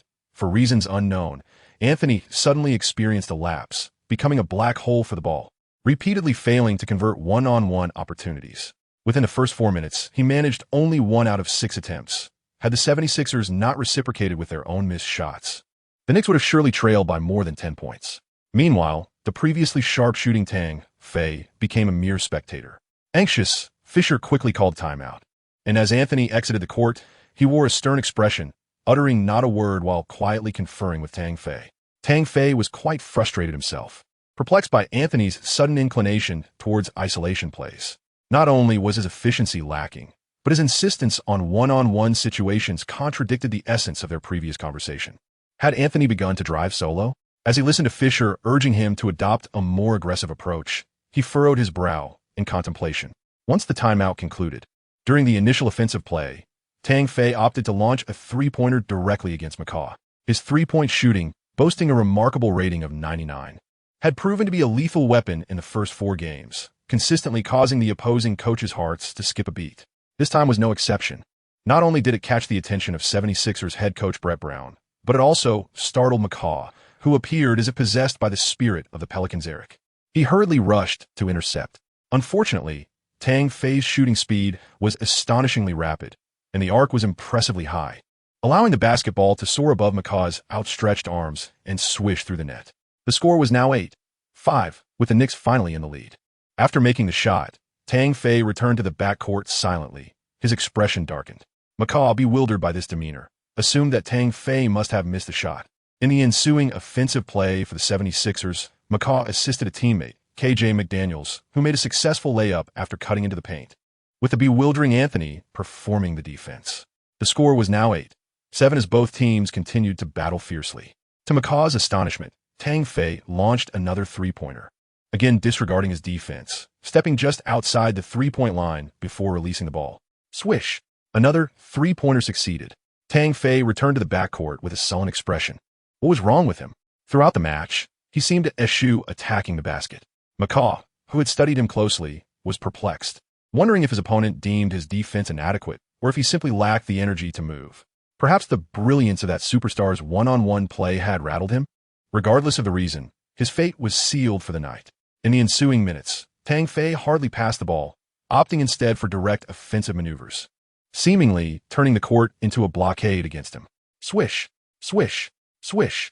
With 2 three-pointers and 3 shots from paint, he abandoned the most efficient scoring methods close to the rim. His successive shots, characterized by an astonishing accuracy, propelled him to an impressive 18 points with less than 3 minutes remaining in the first quarter. As Tang Fei was substituted for a breather, ESPN commentator Kenny Smith could hardly contain his excitement, exclaiming fervently, "Oh my goodness! Tang has once again delivered a scoring performance reminiscent of a scoring god." In just 5 minutes, he made 4 out of 6 three-point attempts and 3 out of 4 from the paint, racking up 18 points. It seemed he had forsaken his previous approach of attacking the rim, yet his efficiency remained terrifyingly high, with almost no missed shots, an utterly insane display. His explosive scoring ability had already been validated in prior games, but tonight he was determined to demonstrate to everyone that he had not yet reached his limits. He was capable of even more fearsome feats. McCaw of the 76ers found himself overwhelmed, as if struck dumb, and after Tang's scoring spree, he faltered, committing turnovers and missing shots, leaving his team trailing the Knicks by 10 points. A young player not drafted, a former 11th overall pick from 2 years ago, was decisively outclassed tonight. In Tang's presence, McCaw resembled a toddler just learning to walk. What was once believed to be Tang's peak performance now paled in comparison to his actual prowess. Chapter 83. The frantic 6-game winning streak. 6 updates. Please subscribe. Kenny's commentary flowed seamlessly, brimming with enthusiasm, while Van Gundy attempted to interject an agreement, but found no opportunity to do so. Ultimately, he crossed his arms and frowned, waiting for Kenny to finish. Once Kenny's exuberant remarks concluded, Van Gundy nodded, intending to add his thoughts, but was momentarily taken aback. What more could he say after such an exuberant monologue? After a long pause, he managed to squeeze out a response. Well, everything you've said is spot on. During the break, Anthony glanced at the quietly contemplative Tang Fei, feeling a twinge of guilt. He turned to him with a wry smile. I'm sorry, Tang. I thought we could find some rhythm against the 76ers, but it turned out like this. It's all right. Dan Ziepli. Tang Fei was somewhat taken aback when the other party proactively apologized to him. As he reflected on the situation, he surmised that the opponent likely regarded the 76ers as a team in decline, perhaps hoping to regain his pre-injury form by overpowering them. However, the efficiency of this approach was lacking. It was reasonable to think that someone who had just suggested collaborating to vie for the championship would change their stance after just 2 games. As a superstar athlete, seeking to find one's rhythm against a weaker team was understandable. With this realization, Tang Fei felt his ire dissipate, hoping it was not simply jealousy over his recent prominence. In Tang Fei's mind, he recalled Anthony's past missteps. 3 seasons ago, after the whirlwind that was Jeremy Lin, rumors circulated that Anthony was displeased with Lin's rising stardom, fearing for his own share of the ball. This led to Lin's eventual departure to Houston. Regardless of the truth behind such rumors, Tang Fei remained vigilant. After substituting out Tang Fei and Anthony, the Knicks bench players, including Sean Livingston, Stoudemire, and Tim Hardaway Jr., seemed to lose their offensive rhythm, repeatedly failing to score and allowing the 76ers to close the gap. By around 8 minutes into the second quarter, the 76ers had nearly erased the Knicks' lead.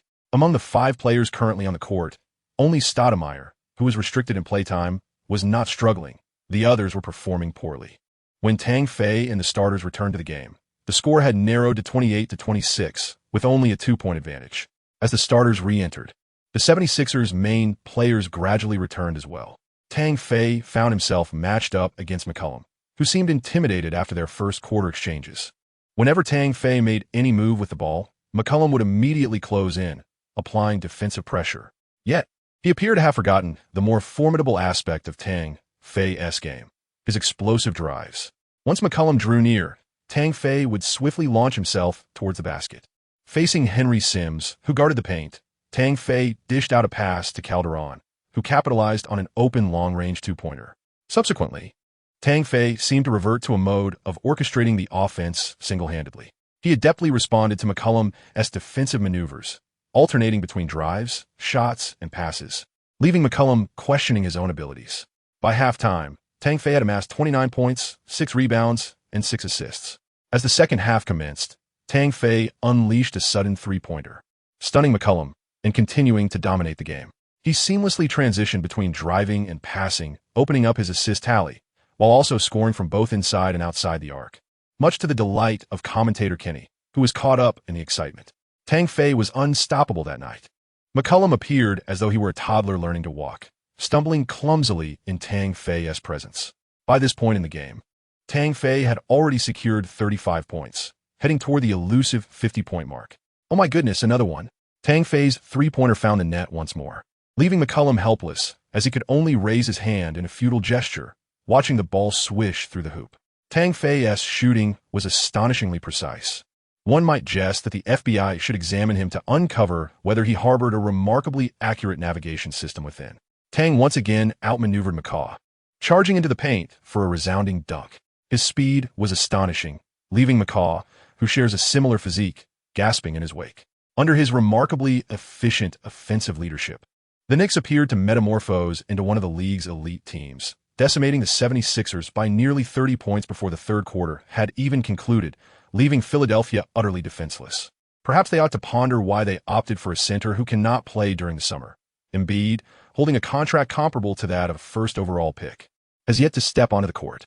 In stark contrast, Tang, merely a player signed from the NBDL and a rookie who emerged from a 10-day contract, has already delivered performances worthy of a superstar. One wonders what the 76ers front office must be contemplating at this moment. Both the Knicks and the 76ers began the season under similar circumstances, yet a remarkable transformation occurred midway through the season, all thanks to Tang. If possible, the 76ers should reconsider their summer strategy regarding acquiring Tang Fei, rather than placing their hopes for resurgence in a rookie who has yet to play a single game this season. Kenny was exhilarated, so much so that he carelessly critiqued Embiid and ridiculed the 76ers management, unafraid of inciting the ire of the fans present. Meanwhile, Van Gundy furrowed his brow, choosing not to engage. Though he believed Kenny's words held merit, he questioned whether the fans would appreciate such candor. Would they want to leave the arena unscathed? Beep. The game concluded, and while Tang Fei did not replicate Kenny's prediction of scoring over 50 points, he still delivered an incredibly efficient performance. Throughout the match, he shot 16 of 25 from the field, made 7 of 12 three-point attempts, converted 9 of 13 two-point shots, and sank 3 out of 5 free throws. Amassing 42 points, 12 rebounds, 9 assists, and 2 steals, once again flirting with a triple-double. Had it not been for Anthony's early single-play attempts in the first quarter, Tang might have reached the coveted 50-point mark. Anthony struggled to find his rhythm this game, shooting 6 of 19 overall, with just 1 of 7 from beyond the arc, contributing a mere 15 points, 6 rebounds, and 4 assists, failing to surpass 5 assists once again. In contrast, McCaw, as Tang's counterpart, shot 11 of 28 without making a three-pointer, ending with 26 points, 6 rebounds, and 7 assists. While his statistics appear commendable, they pale in comparison to Tang's brilliance. He is yet another young, talented player who has succumbed to Tang's prowess. The final score stood at 118-99, with the Knicks triumphing over the 76ers by a substantial 19-point margin, marking their 6th consecutive victory. Since entering the NBA, Tang has yet to taste defeat, consistently delivering astonishing performances. Chapter 84. The 76ers' obsession with Tang Fei. First update, subscription requested. Do you believe Kenny's assertions hold any truth? Is there a possibility we could acquire Tang? In the owner's box at the Philadelphia 76ers home arena, team owner Josh Harris inquired with a hint of intrigue to his general manager, Brian Colangelo. Currently, our team lacks a formidable presence in the backcourt. Acquiring a player of Tang Fei's superstar potential would undoubtedly be an exhilarating prospect. The owner remarked, I attempted to make an offer to Phil and the others, but they declined without hesitation. I believe Tang has become untouchable for the Knicks, making it exceedingly difficult to secure his services. He was well aware of what multiple Tang Feis could signify for the team. Acquiring this rookie would herald the dawn of a much-needed reconstruction. Imagine a backcourt player like Tang Fei, who has already exhibited superstar-level performances, paired with last year's talent-laden selection, Embiid. The combination of an interior and exterior force would be nothing short of breathtaking. Why did they dare to select a center who had already announced his season-ending injury prior to the draft? Because Embiid is simply extraordinary. Before the draft, scouts had likened his potential to that of Hakeem Olajuwon, recognizing him as a gifted interior player.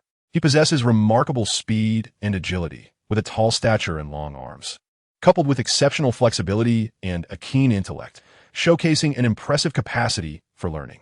Such a superlative center, once he finds his rhythm, would ensure the team is well-equipped with a rim protector and a scoring powerhouse, even if it meant enduring 2 seasons of setbacks. If they were to trade for Tang as well, goodness, this lineup could rival the early 21st century Lakers' three-peat dynasty, or at the very least, contest with the formidable duo of Olajuwon and Drexler from the 1994 and 1995 seasons. Does Tang Fei's talent still require validation? He's been hailed by the media as the player most reminiscent of Jordan in recent years, and with the inside presence of the Olajuwon prototype, Embiid, a championship team could soon be forged. Why then engage in such a disheartening act of tanking? Is there truly no possibility? Josh Harris remains discontented. He feels that the Knicks were exceedingly fortunate to acquire a player like Tang Fei. If a trade proves elusive, He is eager to uncover what pests his scouting system has nurtured. I'm doing my utmost, boss. Colangelo harbors countless fervent desires to trade for Tang Fei. Yet the challenge is formidable. Even a deal involving both Embiid and the entire team presented to the Knicks is met with unwavering refusal. Very well, Cy. Josh Harris also feels the weight of this predicament. The ownership of Tang Fei seems unattainable unless the Knicks willingly relinquish him or the player himself seeks an exit from New York, rendering the likelihood non-existent. It is indeed disheartening for an owner worth over $2.7 billion to be unable to secure the desired player. Since trading the answer Allen Iverson to the Nuggets, the 76ers have repeatedly demonstrated over several seasons that Iguodala cannot fill Iverson's shoes as the team's leader. He is too understated, too reserved, while his talent is commendable. His offensive capabilities leave much to be desired, preventing him from elevating the team to greater heights. Yet, trading Iverson became necessary. Despite his immense popularity, formidable offensive skills, and dazzling footwork, his style was too isolated from the team dynamic, ultimately harming the team's tactical framework, which led to his painful departure. Similarly, Iguodala, lacking the qualities of a leader and without a standout offensive game, was also traded away. The 76ers languished for 2 to 3 years, and just when they managed to select the immensely talented center, Embiid, he succumbed to injury, sidelining him for the season. At times, Josh Harris feels as though God is playing a cruel joke on them. The game has concluded, and the Philadelphia 76ers have faltered completely, enabling the New York Knicks to secure their 6th consecutive victory, thereby elevating Tang Fei's popularity once again. In a live broadcast, countless Knicks fans following the game inundated the chat with Tang Fei's name at the moment of victory. At this juncture, no one recalls that the true core and leader of the team is Anthony. Tang has been phenomenal, scoring over 40 points in consecutive games and achieving yet another near triple-double. Our Knicks are now a team with superstar-caliber players. inSenior, you have led the team to a 6-game winning streak. You are the beacon of hope for the Knicks' resurgence. The Knicks' most brilliant gem is Tang, who continues to shine with the most resplendent light, guiding the Knicks forward. Congratulations to the Knicks on their impressive 6-game winning streak. Moreover, the domestic fans in China were exceedingly exhilarated, as the match was not broadcasted by CCTV. Consequently, basketball enthusiasts across the nation opted to view the Tencent NBA stream instead. Following the conclusion of the game, the chat was inundated with a flurry of 6666 messages, prompting the two commentators to exchange wry smiles. Among them, Yang, who was once again narrating the Knicks game, endeavored to quell his inner excitement, cheerfully addressing the camera. Dear fans, please refrain from being overly excited just yet. I am pleased to announce on behalf of Tencent NBA that Tang Fei's personal interview will be presented in the form of a documentary 1 week from now. Indeed, fans, you will soon witness Tang Fei's past experiences and glimpses of his daily life. As the female host of this broadcast, Xiao Qi wore a beaming smile. A documentary on Tang Fei. Has the interview morphed into a documentary? Is this a misunderstanding? Why do we need a documentary when we already have an interview? This delays our anticipation for Tang Fei. The excitement was palpable. Fans eagerly awaited the release of the documentary, genuinely curious about the training regimen of this remarkable athlete. 6,666. Tencent truly lives up to its reputation as a wealthy company, swiftly organizing such an interview. Fans expressed their delight at finally being able to glimpse their idol's journey and everyday life. The response from the audience was overwhelmingly positive, and the trio in the live stream expressed their satisfaction with the outcome. In the post-match interview, Tang Fei donned a fresh training outfit and spoke eloquently into various microphones. With 2 or 3 experiences under his belt, he handled the situation with grace and eloquence, leaving journalists eager to find a fault thoroughly disappointed. Tang Fei cast a glance over the group of journalists and caught sight of Abby, who was glaring at him with an expression of indignation. Damn you, Tang, she thought. How dare you stand me up for our promised interview? Yet, there was little she could do but wait for Tang Fei to conclude his press conference, hoping for a chance to corner him. However, disappointment washed over her once more as Tang Fei vanished with remarkable speed, immediately joining his teammates and disappearing into the Philadelphia night after the interview concluded. Abby stomped her feet in frustration. Chapter 85. For consecutive games of over 40 points, second update. Seeking subscriptions. The most exceptional undrafted player in history, Tang Fei. The New York Knicks treasure the signing of this undrafted player from Huaxia, leading to a remarkable turnaround from a 12-game losing streak to a current 6-game winning streak. With the difference being Tang. His presence has extricated the Knicks from the mire, achieving a frenzied 6-game victory streak following the losses of Carmelo and Amare. With averages of 41, 3 points 9, 5 rebounds 10, 8 assists 2, 0 steals and 0, 8 blocks, shattering multiple NBA records. Notably, during the second home game against the Houston Rockets, he broke the record for the youngest single-game scoring achievement since the inception of data tracking in 1968. However, this is not his ceiling. He also averages 9, 5 rebounds and 10, 8 assists, nearing a triple-double, alongside an impressive 2 steals per game, showcasing his all-around capabilities. At just 18 years of age, this undrafted player from Huaxia has surpassed the mere description of outstanding. His impact on the Knicks, his relentless desire for victory, his unparalleled talent on the offensive end, and his consistently stable performances have made him the most decisive player on the team, the most dominant core of the Knicks. Perhaps the franchise has never seen such a young and exceptional player. His brilliance transcends the typical boundaries of a rookie. He is unparalleled in his versatility, far surpassing LeBron James's rookie season. Tang has already shattered the record for consecutive wins in a rookie season with a perfect 6-0. It is noteworthy that the Knicks were previously mired in a 12-game losing streak. Currently, it appears their winning streak is poised to continue, as their forthcoming opponents are not significantly stronger than those they have already faced. The Knicks management should perhaps extend their gratitude to Tang Fei, for he has liberated them from the contentious scrutiny of the NBA's most disgraced management. His leadership has propelled the Knicks from the bottom of the league standings to a more respectable position. Although the playoffs remain distant, hope still lingers. Of course, there are reasons for dissatisfaction with Tang Fei, as his extraordinary performance, akin to that of a superstar, has thwarted the team's efforts to embrace a rebuilding phase. Perhaps the league should consider exempting Tang Fei from the minimum playtime restrictions for statistical rankings and include him in various data standings, particularly among rookies. Thus, we may witness the remarkable prowess of Tang, who might even secure an all-star berth in his rookie season. Currently, we remain uncertain as to when the whirlwind of Tang will cease its sweeping momentum, when the Knicks, under his leadership, will halt their winning streak, and when Tang's fervor will revert to normalcy. Perhaps this is not mere madness, but rather a manifestation of his inherent capability. What, indeed, are the limits of his potential? An article from Sports Illustrated extols Tang with utmost admiration, celebrating his extraordinary performances and labeling him a phenomenon in the realm of basketball. It advocates for the league to abolish the restrictions on his playing time, suggesting that he should be included in the regular statistical rankings, and fervently calls for his candidacy in the All-Star voting list. This report has not only exhilarated Knicks fans and Tang supporters, but has also left Adam Silver and the NBA's upper echelons in a state of disarray.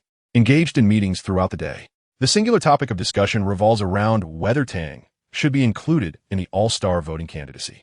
As for other average statistical rankings, there is little need for further elaboration. The NBA has explicit regulations stipulating that a minimum number of appearances, 70 games, is required for inclusion in the league's statistical records. Despite Tang Fei's impressive performance and remarkable statistics, having only participated in 6 games renders him far from meeting the requisite standards. Currently, the discourse revolves around whether Tang Fei qualifies for a position on the All-Star reserve list. However, a review of All-Star history reveals no explicit criteria regarding the number of appearances. As long as a player has participated in games before the conclusion of the All-Star voting period, they may be considered a candidate. The crux of the matter lies in the fact that the officials never anticipated Tang Fei's meteoric rise and extraordinary performance. Prior to these 6 games, he was virtually non-existent within the league's consciousness. Consequently, he was not included in the All-Star candidate list, and even after a couple of commendable outings, this outcome remained unchanged. Their perception was somewhat rigid, leading them to believe that Tang Fei could only deliver a few stellar performances before reverting to mediocrity. Little did they foresee that Tang Fei would not only sustain his fervor, but also escalate his dominance, sweeping through the entire league. Now, the predicament arises. Tang Fei was absent from the prior candidate list, and with the All-Star voting deadline fast approaching, tonight, in fact, even if he were to be added now, there would be insufficient time to garner votes to surpass his competitors. As such, after much deliberation, it became evident that Tang Fei would not secure immediate qualification for the All-Star game. Perhaps next season would be his time to shine. Once Adam Silver's decision was rendered, the meeting drew to a close. When the NBA officially announced this news, fans in New York and Tang Fei supporters could only express their discontent, feeling powerless in the face of the situation. Tang Fei's rise to fame has come rather late, perhaps fueled by the disappointment of not being selected as an all-star candidate. Or perhaps due to his exceptional form, Tang Fei delivered an electrifying performance for the New York Knicks in their home game against the visiting Orlando Magic. He amassed a staggering 45 points, 10 rebounds, 11 assists for steals, and 3 blocks, igniting the crowd and leading his team to a 109-98 victory, securing an 11-point margin. This marks his third consecutive game, scoring over 40 points, sending Knicks fans into a frenzy as countless supporters rose to applaud their beloved player, who had been overlooked for the All-Star game. However, the excitement did not end there. On January 24th, during a back-to-back game against the Charlotte Hornets, he scored another 40 points, accompanied by 12 rebounds, 8 assists, 2 steals, and 1 block, facilitating an 88-76 triumph for his team. Michael Jordan, watching from the stands, was visibly envious. Had Tang Fei not fatigued in the latter half, his shooting accuracy might have propelled him toward a 50-point game. It is astonishing. NBA fans across the globe are left in awe as Tang Fei achieves consecutive 40-point games during back-to-back matchups, demonstrating an explosive scoring ability unlike any seen from a rookie before. This marks 4 straight games of 40-plus points, a feat that is truly breathtaking. Especially remarkable is the fact that he has achieved these statistics while leading his team to an unbroken winning streak, having yet to taste defeat. An 8-game winning streak and an average of 40 points per game have once again sent shockwaves throughout the league. Chapter 86. Once more, shocking the league. Third update. Subscription requested. The unprecedentedly formidable rookie, Tang Fei, has proven his status as the strongest rookie in history with an 8-game winning streak and an average of nearly triple-doubles. The New York Knicks have transformed from 12 consecutive losses to 8 straight victories, and all it took was Tang Fei. He has shown us that a rookie can excel to such extraordinary heights, seemingly without limits. Regardless of the reasons behind his explosive energy, to achieve 40-plus points and near triple-doubles in under 30 minutes per game speaks volumes about his terrifying prowess, fundamentally reshaping our perceptions of a rookie. After the game against the Charlotte Hornets, Slam reported on Tang Fei's remarkable performance and quoted Jordan's post-game interview to substantiate their claims. When asked if Tang Fei's style resembles his younger self, Jordan chuckled and humbly remarked, "Yes, but his three-point shooting is far superior to mine. Averaging 4 to 5 three-pointers per game, my goodness, that was unimaginable in my time. If he can refine his mid-range shooting, improve his defense, and enhance his ball-handling skills, he will be even more exceptional. He still has a long journey ahead, but I have high hopes for him." Slam not only lauded Tang Fei's 8-game streak, but also brought in a basketball legend like Jordan for validation, much to the delight of countless fans. Regardless of Jordan's own team struggles, who could have anticipated that a novice would exhibit such an astonishing outburst, with energy seemingly boundless, achieving remarkable statistics in every event? Before Tang Fei achieved fame, no one could have imagined this rookie. From his very first game, he resembled a ferocious beast, wreaking havoc on the court, obliterating one opponent after another, and leading his team to an astonishing 8 consecutive victories while averaging over 40 points per game. Not only were the news media astounded, but even seasoned superstars, upon reflecting on Tang Fei's remarkable accomplishments during interviews, displayed sheer astonishment. Among them was LeBron James, often hailed as the best in the league. Tang is exceptional, truly exceptional. He does not at all resemble a rookie who has only played a few games. I find myself envious of his talent. Yes, regardless of the type of talent, I wish I possessed it. However, it is all concentrated in Tang.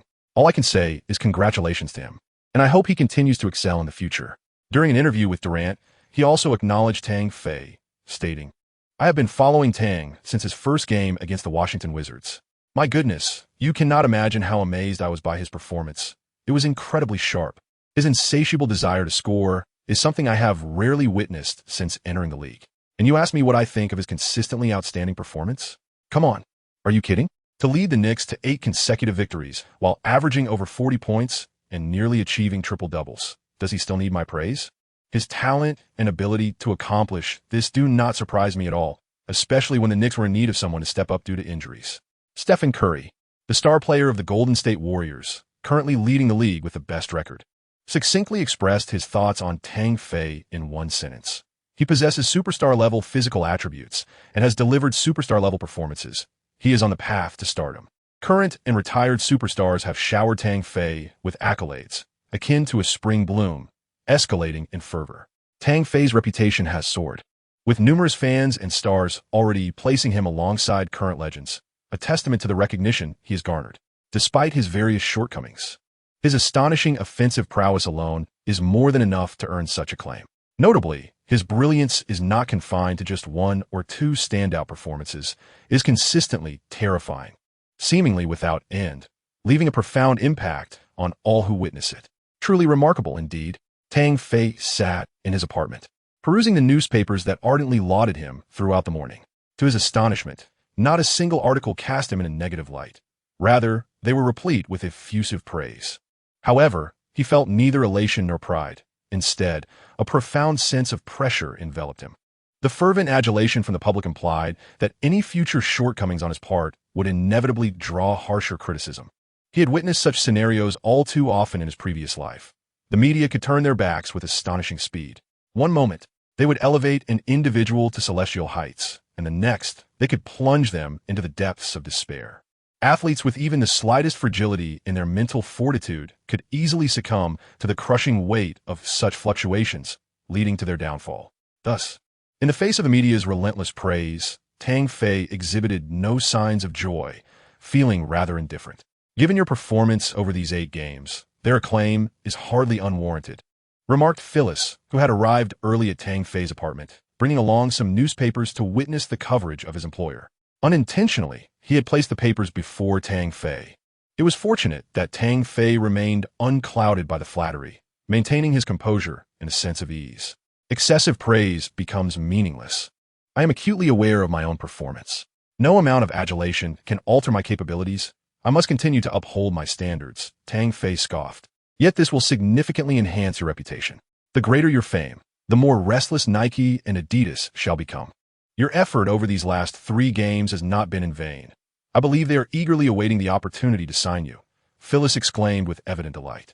As Tang Fei's performance continues to excel, the anxiety among the 2 sneaker manufacturers intensifies.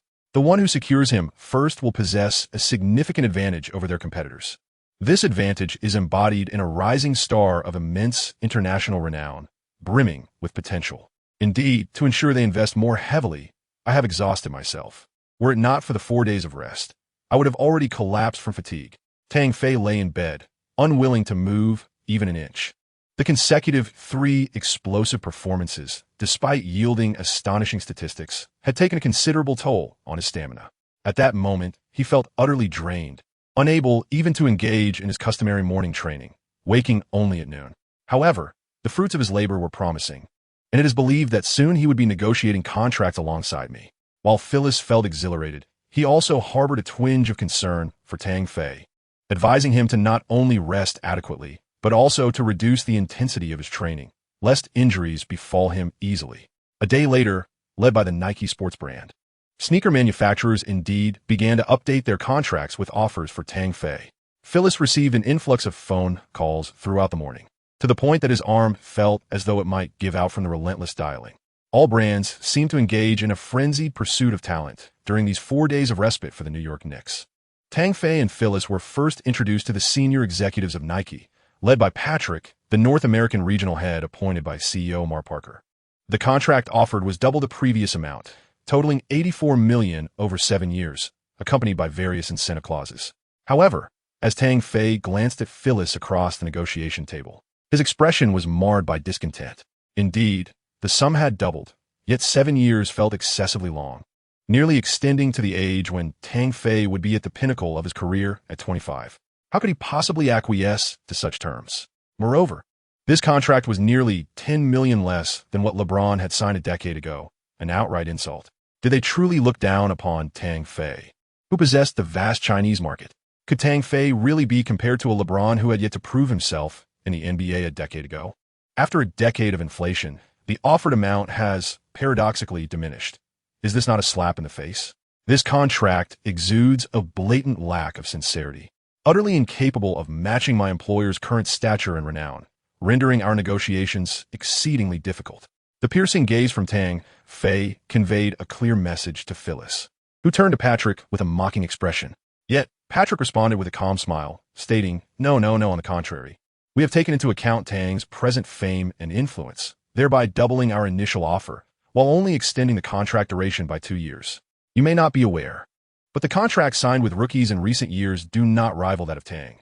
This is, aside from LeBron and Durant, the highest contract offered. Patrick's tone was remarkably composed and natural, as if he were well-versed in the art of negotiation, intent on asserting control over both Tang Fei and his agent. The novice Phyllis, a player from Huaxia, having gained recognition through merely a handful of games and commendable performances. Paired with an agent just embarking on his career with no other players besides Tang, they had initially assumed this negotiation would be a straightforward affair. If they were dealing with a heavyweight agent from the league, the narrative would have been different. Do you truly believe Tang has reached a level comparable to LeBron or Kevin Durant? As the conversation progressed, Patrick's demeanor shifted to one of seriousness. Locking eyes with a novice in the workplace, his gaze penetrating as if attempting to unsettle Phyllis with an air of intimidation. However, Phyllis disregarded his stare, maintaining a subtle smile as he retorted, What a jest! Comparing Tang to rookies from recent years? It seems you harbor misconceptions about the vast metropolis of New York where Tang resides and the market of Huaxia that supports him. Perhaps you have not investigated Tang's current influence in New York? Are you dismissing his present capabilities? With that, Phyllis abruptly stood up, his demeanor turning grave as he asserted, You exhibit a complete lack of sincerity towards a superstar-level player from Huaxia. This negotiation is utterly unnecessary. Please conduct your research before proceeding. Observing both him and Tang Fei rise simultaneously, Patrick, who had initially felt assured, began to feel a twinge of anxiety. He stood up, gesturing for both to take their seats once more, offering a friendly smile as he said, If you're dissatisfied with the contract, we can certainly discuss it further. There's no rush. As he spoke, he discreetly signaled to his attractive assistant, who promptly took action. While maintaining eye contact with Tang Fei, he continued with a smile. To be honest, I personally hold great faith in Tang's potential. Judging by these 8 games alone, he has already exhibited performances befitting a superstar. Frankly, Phyllis is entirely correct. It is precisely because I recognize the market potential in Tang that I presented this substantial contract, doubling the initial offer. Tang possesses immense value. Not only does he carry the Huaxia legacy, but the sheer magnitude of New York City alone justifies a contract exceeding $10 million.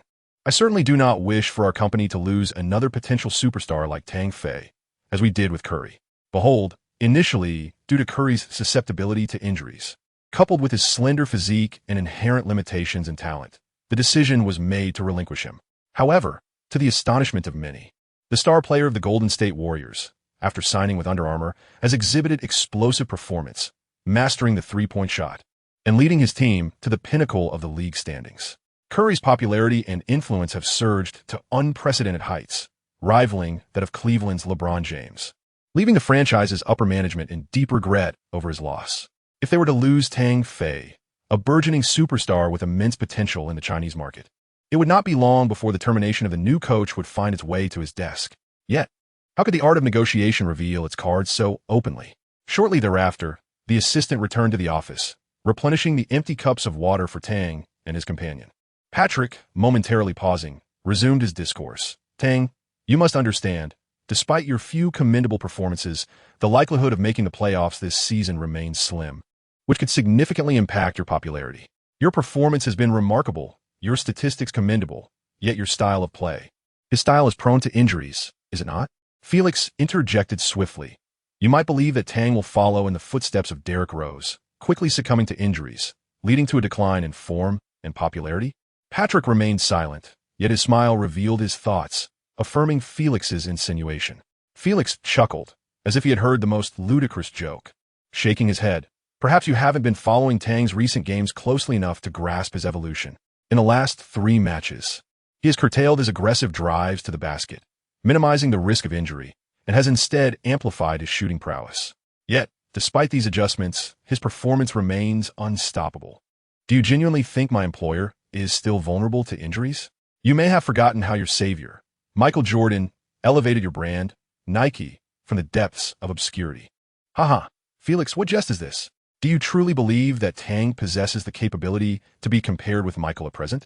Patrick scoffed, his tone dripping with disdain. Although Tang has delivered a few standout performances, he remains leagues away from Michael, and that is presuming he stays injury-free. But so what? Tang is currently in peak physical condition. To reference events that have yet to transpire is rather absurd. If you're concerned about Tang's potential injuries, perhaps we should inquire with your old rivals at Adidas if they share such unfounded anxieties. With that, Felix rose, pulling Tang Fei to his feet, and they made their way towards the exit. Apologies, brothers, for being delayed today. I had some matters to attend to and enjoyed a drink with friends this evening. Chapter 87. We can wait. First update. Subscription requested. This time, regardless of Patrick's reactions, the two departed, leaving the Nike executives in the office to exchange glances in bewilderment. Nike's arrogance has long been established, and their disdain for Chinese players is well documented. Before Yao Ming entered the NBA, he signed a 4-year contract worth $200,000. However, after being drafted first overall, his second contract with Nike was a mere 4-year deal for $1.6 million. Was this a jest? In a vast expanse of China, such an amount was far beneath what he deserved. Yao felt insulted and declined Nike's offer. At that time, Nike believed Yao was still unproven in his first year in the NBA, questioning his ability to establish himself. Yet, the following year, they offered LeBron James the subsequent first overall pick, a staggering 7-year contract worth $93 million, a sum that dwarfed Yao's contract by a significant margin. How could this not be perceived as an affront? Furthermore, the contract contained various pitfalls that Yao's team uncovered, inciting their ire. When Yao began negotiating a 7-year, $501.5 million contract with Reebok, Nike hurriedly presented a counteroffer of 5 years for $120 million, a rather belated acknowledgement.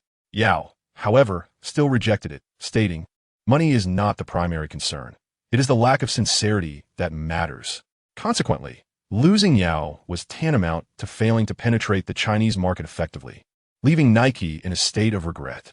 In an attempt to rectify their blunder, they sought to retain Kobe Bryant, who, despite the fallout from the Eagle County incident, still held immense popularity in China, offering him a 5-year contract worth $45 million. Nonetheless, they had already incurred irreparable losses in the Chinese market, with their market share severely diminished. At that time, even with his popularity, Kobe was marred by the repercussions of the incident. Newly signed LeBron was merely a rookie, struggling to impress on the court and frequently criticized by fans, further compounding their losses in China. Yet, their arrogance did not solely manifest in their treatment of Yao. It also extended to the recent rise of Stephen Curry. Their negligence allowed Under Armour to flourish in the niche, unbeknownst to them that it would continue to gain momentum. As a globally recognized brand with substantial market share and a roster of stars, Nike felt emboldened to act in such a manner. Whether they underestimated Tang Fei or merely made a tentative offer, Tang Fei and his agent, Phyllis, were no longer inclined to negotiate with them. Respect begets respect. By this time, Tang Fei had already made a name for himself in New York, possessing a superstar's value, far surpassing that of LeBron, who had entered the NBA a decade earlier without having played a single game. In stark contrast to Nike's indifference, Adidas appeared considerably more friendly. Nike's dominance in the NBA market had severely constrained Adidas's existence, especially after losing their exclusive apparel contract to Nike. Their roster was limited to stars like Derrick Rose and Damian Lillard, significantly overshadowed by their rivals' player endorsements. Moreover, Rose's recurring injuries had diminished his once illustrious Rose status, further compounding their challenges. Despite recent efforts to engage and even aggressively pursue James Harden, their representation remained insufficient. At this juncture, Tang Fei's emergence undoubtedly presented them with a pivotal opportunity to reassert their standing in the league. Tang Fei's meteoric rise to fame, his explosive scoring ability, and his offensively picturesque style reminiscent of Kobe Bryant have made him the object of fervent admiration. Moreover, Tang Fei's greatest asset lies in the market potential behind him and the influence of New York, which, when combined with his innate talent, creates an almost surreal allure. In their quest to secure Tang Fei, they have gone to great lengths, offering a sincere contract of 5 years for $90 million. A remarkable gesture considering he has only played a handful of games. When contemplating future injuries, one must question whether such considerations can truly be deemed a gamble. They have conducted an extensive investigation into Tang Fei's current market potential, and thus far, the sales of the Knicks No. 13 jersey alone have reached 2 million units, with pre-sales hitting 19 million, all within a mere 3 weeks, alongside a continuous influx of orders. In terms of market share, Asia accounts for 55.8 of the pre-sales. North America, 23.9, with the remainder distributed across other regions. It is evident just how astonishing Tang Fei's value is at this moment. While selling shoes may not be as effortless as selling apparel, capturing even a fifth or a tenth of that market would still yield considerable returns. The contract amount offered does not include incentive clauses. Should these be activated, an additional $2 to $5 million could be earned annually. Throughout the contract's duration, entering the All-NBA or All-Defensive teams would result in yearly increments of $1 million for the third team, $5 million for the second, and $2 million for the first. Achieving All-Star status would add another $1 million, while an MVP award would bring an additional $2 million. As for accolades such as scoring or assist titles, they come with a generous reward of $500,000 each, rendering the contract exceedingly lucrative. Tang Fei's time in the league has been brief, an undeniable flaw that cannot be overlooked. Furthermore, his inability to compete for an all-star selection or even a place on the all-rookie team has significantly hindered his potential gains. Tang Fei and his companion were undeniably moved, yet after mutual deliberation, they shook their heads. The uncertainty of the next 5 years loomed large. It was not that Tang Fei was overly ambitious, but rather that his potential was exceedingly high, leaving the outcome of his future achievements unpredictable. Even dismissing the prospect of success, the market backing Tang Fei was substantial enough to elevate his worth significantly. A critical point to consider was that Adidas had long been criticized for its brand image management, lacking effective market operations, which could adversely affect the future shoe sales of contracted players. This inefficacy had fundamentally contributed to their consistent defeats against Nike over the past decade. Noticing their reluctance, Anna Stuttgart, the lead negotiator for Adidas, felt a tightening in her chest. As a seasoned, middle-aged woman from Germany, she sensed the precariousness of the situation and furrowed her brow, inquiring, "Tang, what aspects of this contract are you dissatisfied with? The duration, the amount, can we negotiate?" After a brief exchange with Tang Fei, Phyllis proceeded to ask. Anna's frown deepened as she contemplated, fixing her gaze on Phyllis, and asked, "What are your proposals?" With a smile, Phyllis mentioned 2 figures, prompting Anna to immediately rise and shake her head, stating, "No, that is unacceptable. It significantly breaches our baseline." Phyllis remained unfazed, responding, "This is our offer. If you require time to consider, we can reconvene later." With an air of confidence, he and Tang Fei stood up, wearing assured smiles. "We can afford to wait, but Nike cannot." With that, they departed with a graceful swagger. Indeed, they could afford to wait. The upcoming home game against the Oklahoma City Thunder was on the horizon, during which Nike's second star, Kevin Durant, would be sidelined due to a left toe injury, leaving only Russell Westbrook from their Jordan brand to lead the team. On the day following their rejection of both Nike and Adidas, domestic brands finally presented updated offers, albeit belatedly. However, they remained characteristically stingy. Li Ning and Peak, along with Anta, proposed contracts of 5 years, with amounts ranging from $8 million to $12 million annually. Li Ning had signed Dwayne Wade to a 10-year contract worth $100 million, along with equity, but now seemed to be struggling, merely picking up a few stray talents in the NBA. Faced with his compatriot Tang Fei, they offered the highest domestic contract of 5 years for $60 million. While it appeared appealing, it still seemed like a bargain. Anta also signed Klay Thompson from the Golden State Warriors for a 10-year contract worth $80 million. Yet their offer to Tang Fei was merely 5 years for $55 million, a mere $3 million more annually than what the Warriors' second star received. It seemed they were either extravagantly wealthy, using their size to intimidate, hesitant to take a risk, or simply petty. Tang Fei dismissed all these offers, entrusting Phyllis to manage the negotiations while he focused on his training. Thus, 2 days passed, and Tang Fei and the New York Knicks finally awaited the Oklahoma City Thunder. During a warm-up session, Westbrook intentionally greeted Tang Fei to make his acquaintance. If appearance can be deemed a talent, Comrade Turtle expressed a tinge of resentment. "Hey, I heard you are currently negotiating a sneaker contract. The amount is quite substantial. What is the reason behind it? I have been a superstar for several years. Yet the offer from the Jordan brand is less than 2/3 of what Nike is proposing for you. I certainly don't believe my skills are inferior to yours. But where lies the disparity? Perhaps it's in our appearances. I am rather handsome." Tang Fei grinned as he spoke. "Nonsense. Do you suggest I am unattractive? I am, after all, the most stylish individual in the league," Westbrook retorted, feigning shock. "Unless you are referring to your fashion sense." Tang Fei stood, choosing to remain silent on the matter. Westbrook widened his eyes and fixed a fierce gaze on Tang Fei, saying, "Are you belittling my taste, Tang? I accept your challenge. Be cautious not to be overwhelmed in this match. What did I challenge you? What is this sudden acceptance of a challenge?" Tang Fei was utterly speechless. Could this individual be any more amusing? As for being overwhelmed, he was completely indifferent. With Kevin Durant sidelined due to injury, the opposing team could fully showcase their talents. They boasted formidable rim protectors like Steven Adams and Serge Ibaka, which the Knicks sorely lacked in their interior strength. Anthony was absent due to his injury, and Fisher had opted to rest him to facilitate his recovery. This season, it seemed the New York Knicks had all but surrendered their aspirations for a playoff berth, so it made sense to rest their superstar. Despite the casual approach, Fisher still designated Tang Fei for the shooting guard position, with Calderon as the starting point guard. Stoudemire was limited to a reduced role at the power forward position, continuing to come off the bench. The primary offensive force in the paint, Jason Smith, started alongside Tang Fei, forming a temporary interior-exterior combination. As for the accompanying Cole Aldrich, he was negligible in impact.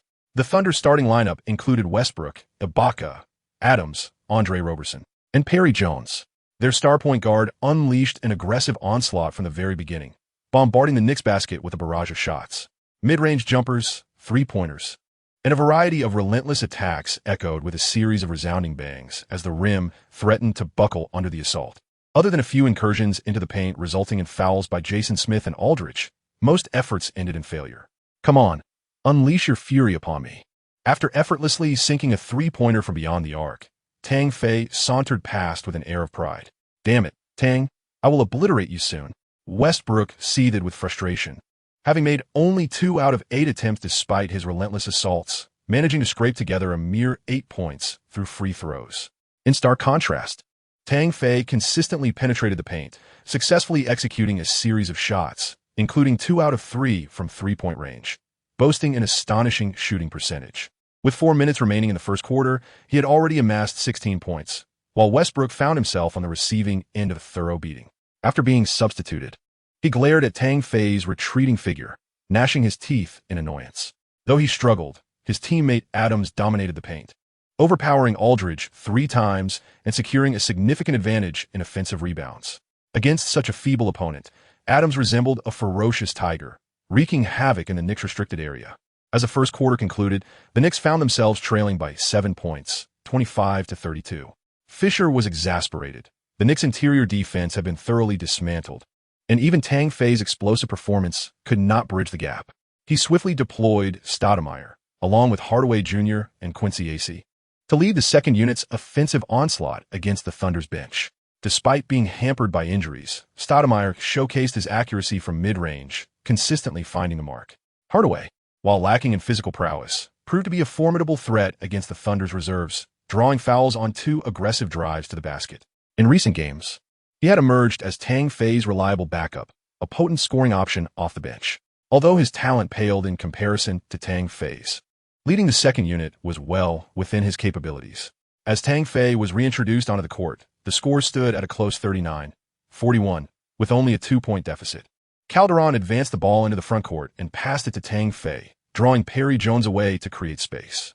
With barely a moment's pause, Tang Fei launched a three-pointer in the face of the approaching Roberson, the ball swishing through the net.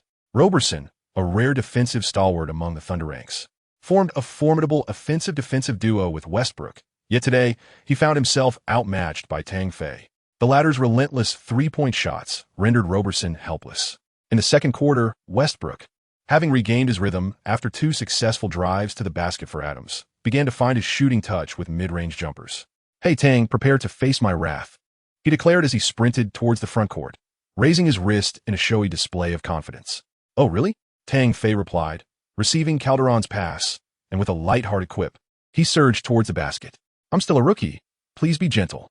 Then, to Westbrook's astonishment, Tang Fei soared into the air upon entering the key, resolutely slamming the ball into the hoop despite Adams' strong defensive effort, drawing a foul in the process. 2-1. Westbrook could only watch in disbelief, feeling the sting of 1,000 injuries as he realized the audacity of Tang's move. Chapter 89. A humbling experience for Westbrook. Steven Adams was drafted 12th overall by the Thunder in 2013. While his performance in the first 2 seasons was modest, His robust physique and impressive height of 213 centimeters made him a formidable presence in the paint. He possessed a commendable hook shot and played with tenacity, emerging as one of the most formidable forces in the paint in recent years. Despite his impressive vertical leap and being a half-head taller than Tang Fei, he found himself unable to contest Tang's dunk, merely grazing Tang's arm instead. "My goodness, Tang's explosiveness and vertical leap are astonishing," exclaimed ESPN commentator Jalen Rose. "From our vantage point, it appeared he soared high enough to nearly level with Adams' shoulder, his head above the rim. Beside him sat Joan Barry, a former sharpshooter whose father, the renowned Rick Barry, was famous for his unique free throw style." After Jalen's exclamation, Barry, with a serious demeanor, remarked, "Tang's talent is exceptional. His jumping ability unparalleled in the league. Thus far, few rookies can rival him, and their skill sets are worlds apart. Indeed, Tang is a gem unearthed by the Knicks mid-season at a bargain, now shining with a brilliant radiance. Next season, it is certain that Dolan will secure him with a maximum contract in New York. The only variable remains whether Phil will proceed accordingly." Jalen Rose, while holding a grudge against Allen Iverson, did not hesitate to take a jab at Phil Jackson. In truth, the two share no significant entanglement. Rose, infamous for his unsportsmanlike conduct against Kobe Bryant during the 2001 season, is a player of mediocre talent who revels in petty disputes. His commentary is merely a spectacle intended to capture attention. If fans recall, he has also criticized Yao Ming, asserting that the latter is unworthy of a place in the Hall of Fame. Yet, this very individual dares not disparage Iverson on the Knicks' home ground, opting instead to direct his ire towards the higher-ups. Tang Fei executed a thunderous dunk that ignited the crowd, and had someone attempted to undermine him at that moment, he would have effortlessly exited the arena, even if the fans faced defeat. Following Durant's absence, the Oklahoma City Thunder transformed into a one-man show led by Westbrook. On the defensive end, Roberson's presence was felt, while offensively, it was solely Westbrook's dynamic movements that dominated. With his shooting touch restored, he became omnipresent, even seizing rebounds from Adams' grasp, resulting in a remarkable surge in statistics. Despite his efficiency being less than stellar, he still managed to amass 21 points, 6 rebounds, and 5 assists by halftime. In contrast, Tang Fei glided through the game with ease, although he contributed little on the defensive front. His offensive prowess posed a significant challenge for Roberson. Once he initiated his attack, even with Roberson tightly guarding him, he remained unable to prevent Tang Fei from scoring in the paint. In an effort to contain this threat, Thunder coach Brooks decisively summoned the agile Reggie Jackson to implement a double-team strategy. Tang Fei's shortcomings in ball control became glaringly apparent. During 2 offensive attempts, he faced a stealthy assault from Reggie Jackson, resulting in consecutive turnovers that facilitated 2 emphatic dunks by Westbrook. With each thunderous slam, Westbrook roared at the home crowd and at Tang, reminiscent of a ninja turtle emerging from the sewers, exuding immense presence. "Do you see this, Tang? Your fans tremble under my roar," he remarked as he brushed past Tang with a derisive snicker. "Trembling, are they?" Tang Fei glanced up and noticed that the fans were not intimidated. Rather, they were vociferously cursing the Thunder's number 0. "I believe you may have a misunderstanding regarding the term trembling and fear," Tang Fei remarked with a hint of sarcasm. No, do not be deceived by appearances. Deep down, they are quite frightened," Westbrook declared with unabashed confidence. "Well, as long as you are pleased." Tang Fei scoffed dismissively and swiftly penetrated the paint. Suddenly confronted by a double team, he faltered twice, but having learned his lesson, he abandoned his fixation on ball-dominant attacks. Instead, he resolved to capitalize on his footwork and speed to assault the basket. Indeed, his strategy bore fruit, despite his advancing age. Calderon exhibited remarkable savvy as he dribbled along the sideline, scanning his surroundings to quickly locate the infiltrating Tang Fei. The ball arrived with precision into Tang Fei's grasp, allowing for a seamless catch as he effortlessly maneuvered past Ibaka for a resounding slam dunk. Adams, unable to recover in time, could only watch helplessly as Tang Fei celebrated by unleashing a roar directed at Westbrook. It was invigorating. This release of energy filled him with vigor. After his triumphant shout, he sauntered over to Westbrook, playfully returning the gesture. He resembled a jubilant child, weighing 200 pounds, who had just received a cherished toy, joyfully returning to the front court with a vigorous headshake. His rapid head movements, reminiscent of a bobblehead, elicited laughter from the entire crowd. "Ha! This fellow is simply delightful." Indeed, one might have assumed he was a fierce competitor, Yet he revealed himself to be a playful child at heart. Domestic fans watching the live stream showered him with an endless stream of 6666, filled with teasing and jovial banter. The playful 200-pound child, whose home is he from? Come and claim him. In the presence of the turtle, even a playful Tang Fei resembled a whimsical Venus, with looks and talent that overshadowed all. Goodness, has he become mischievous, stealing the turtle's lollipop? How brazen! This endearing display transformed Tang Fei's image, rendering him far more relatable. The spectators felt as if they were witnessing not the lofty NBA stars of a world-class league, but rather a charming skirmish between neighborhood children vying for toys, a truly heartwarming spectacle. Westbrook, incensed, felt as though he had suffered 1,000 cuts, and his ire surged. He stormed forward, dribbling fiercely as he approached the three-point line, then barreling into the paint, intent on delivering a ferocious dunk in retaliation against Jason Smith. However, Tang Fei was acutely aware of his teammates' defensive vulnerabilities and swiftly positioned himself to assist. As the turtle leaped into the air, preparing to dunk, Tang Fei unexpectedly jumped from behind and emphatically swatted the ball against the backboard. With a resounding thud, Westbrook found himself momentarily bewildered, descending as he watched Tang Fei not only block a shot, but also seize the ball. The crowd erupted in a frenzy, chanting Tang Fei's name with fervor. Amidst the electrifying cheers, Tang Fei passed the ball to Calderon and accelerated towards the front court. Upon reaching the three-point line, he surged forward, effortlessly bypassing the recovering Reggie Jackson, received his teammate's pass, and launched himself into the air, forcefully slamming the ball through the hoop. The home crowd went wild. The atmosphere so charged it felt as though the very roof of the arena might lift off. Tang Fei's dual approach of defense and offense is truly breathtaking. In Chapter 90, he breaks his personal single-game scoring record once again, surpassing 60 points. The giant turtle, clearly unwilling to be subdued by Tang Fei, relentlessly assaults the basket, scoring over Jason and Aldridge. The latter two, lacking the physique and presence of Adams, fail to mount an effective defense against him, repeatedly falling victim to his attacks. Each time he scores, he casts a glance at Tang Fei and lets out a roar.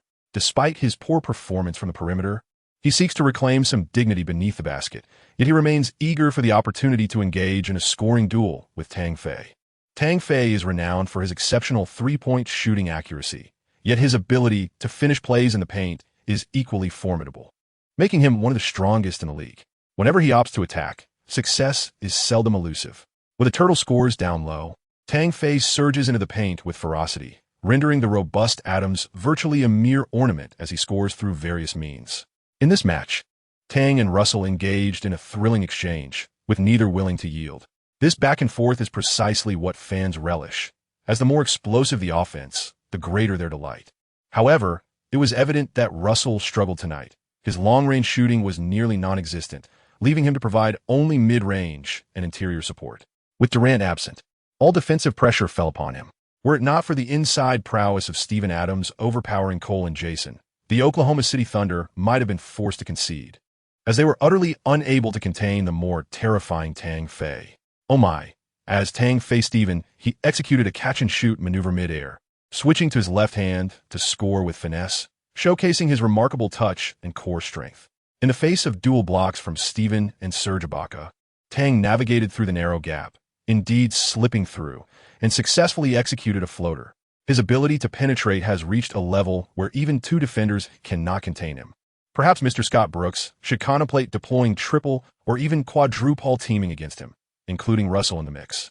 Once again, Tang was everywhere on the court, and even against the towering Serge, he executed a smooth drift-and-shoot that found the net. Tonight, it wasn't just Steven who was overwhelmed. Serge also fell victim. The two towering Thunder big men had no answers for Tang. Russell responded powerfully, breaking through Jose and soaring in the paint like an enraged leopard, delivering a thunderous dunk over Cole. The latter, feeble in comparison, paid the price for his attempt to contest. While Russell excels offensively, his defense against Tang resembled that of a stationary target, as he repeatedly watched Tang effortlessly score. Oh, but Tang struck back with a three-pointer, leaving Russell in dismay. He sank the shot and then turned to Russell, gesturing with a shrug as if to say, "Come on, try to stop me. I'm just going to keep shooting, and you're powerless to do anything about it." Under the impassioned commentary of Jalen Rose, Joan Barry seemed to fade into the background. Yet, the fans remained undeterred. caught up in the exhilarating atmosphere fueled by the offensive displays of Rose and Tang Fei, as their duel sent waves of excitement through the crowd. Most delightfully, while Westbrook often missed his shots, Tang continued to respond with consistent scoring. In the absence of Anthony, due to injury, Tang's formidable offensive skills allowed the Knicks to gradually extend their lead. Without Durant, the Thunder devolved into a solitary performance by Westbrook, currently in his rookie phase. Adams is unable to provide substantial offensive support. As the fourth quarter ticked down to 5 minutes, the game had entered garbage time.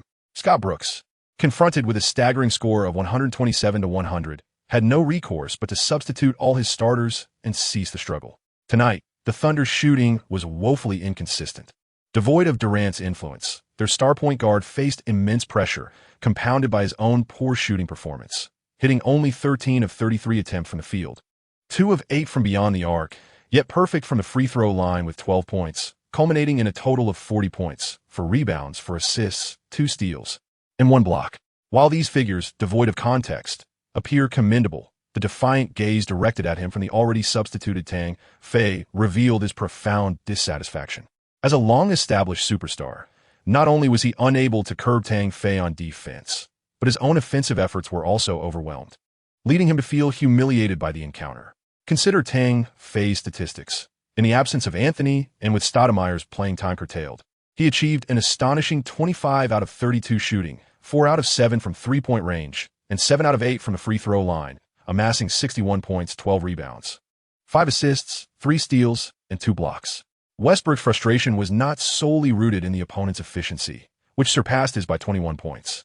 What further incensed him was that both of the opponent's blocks were delivered at his expense. The anguish within Westbrook was palpable, as he yearned to engage Tang Fei in a multitude of heated exchanges.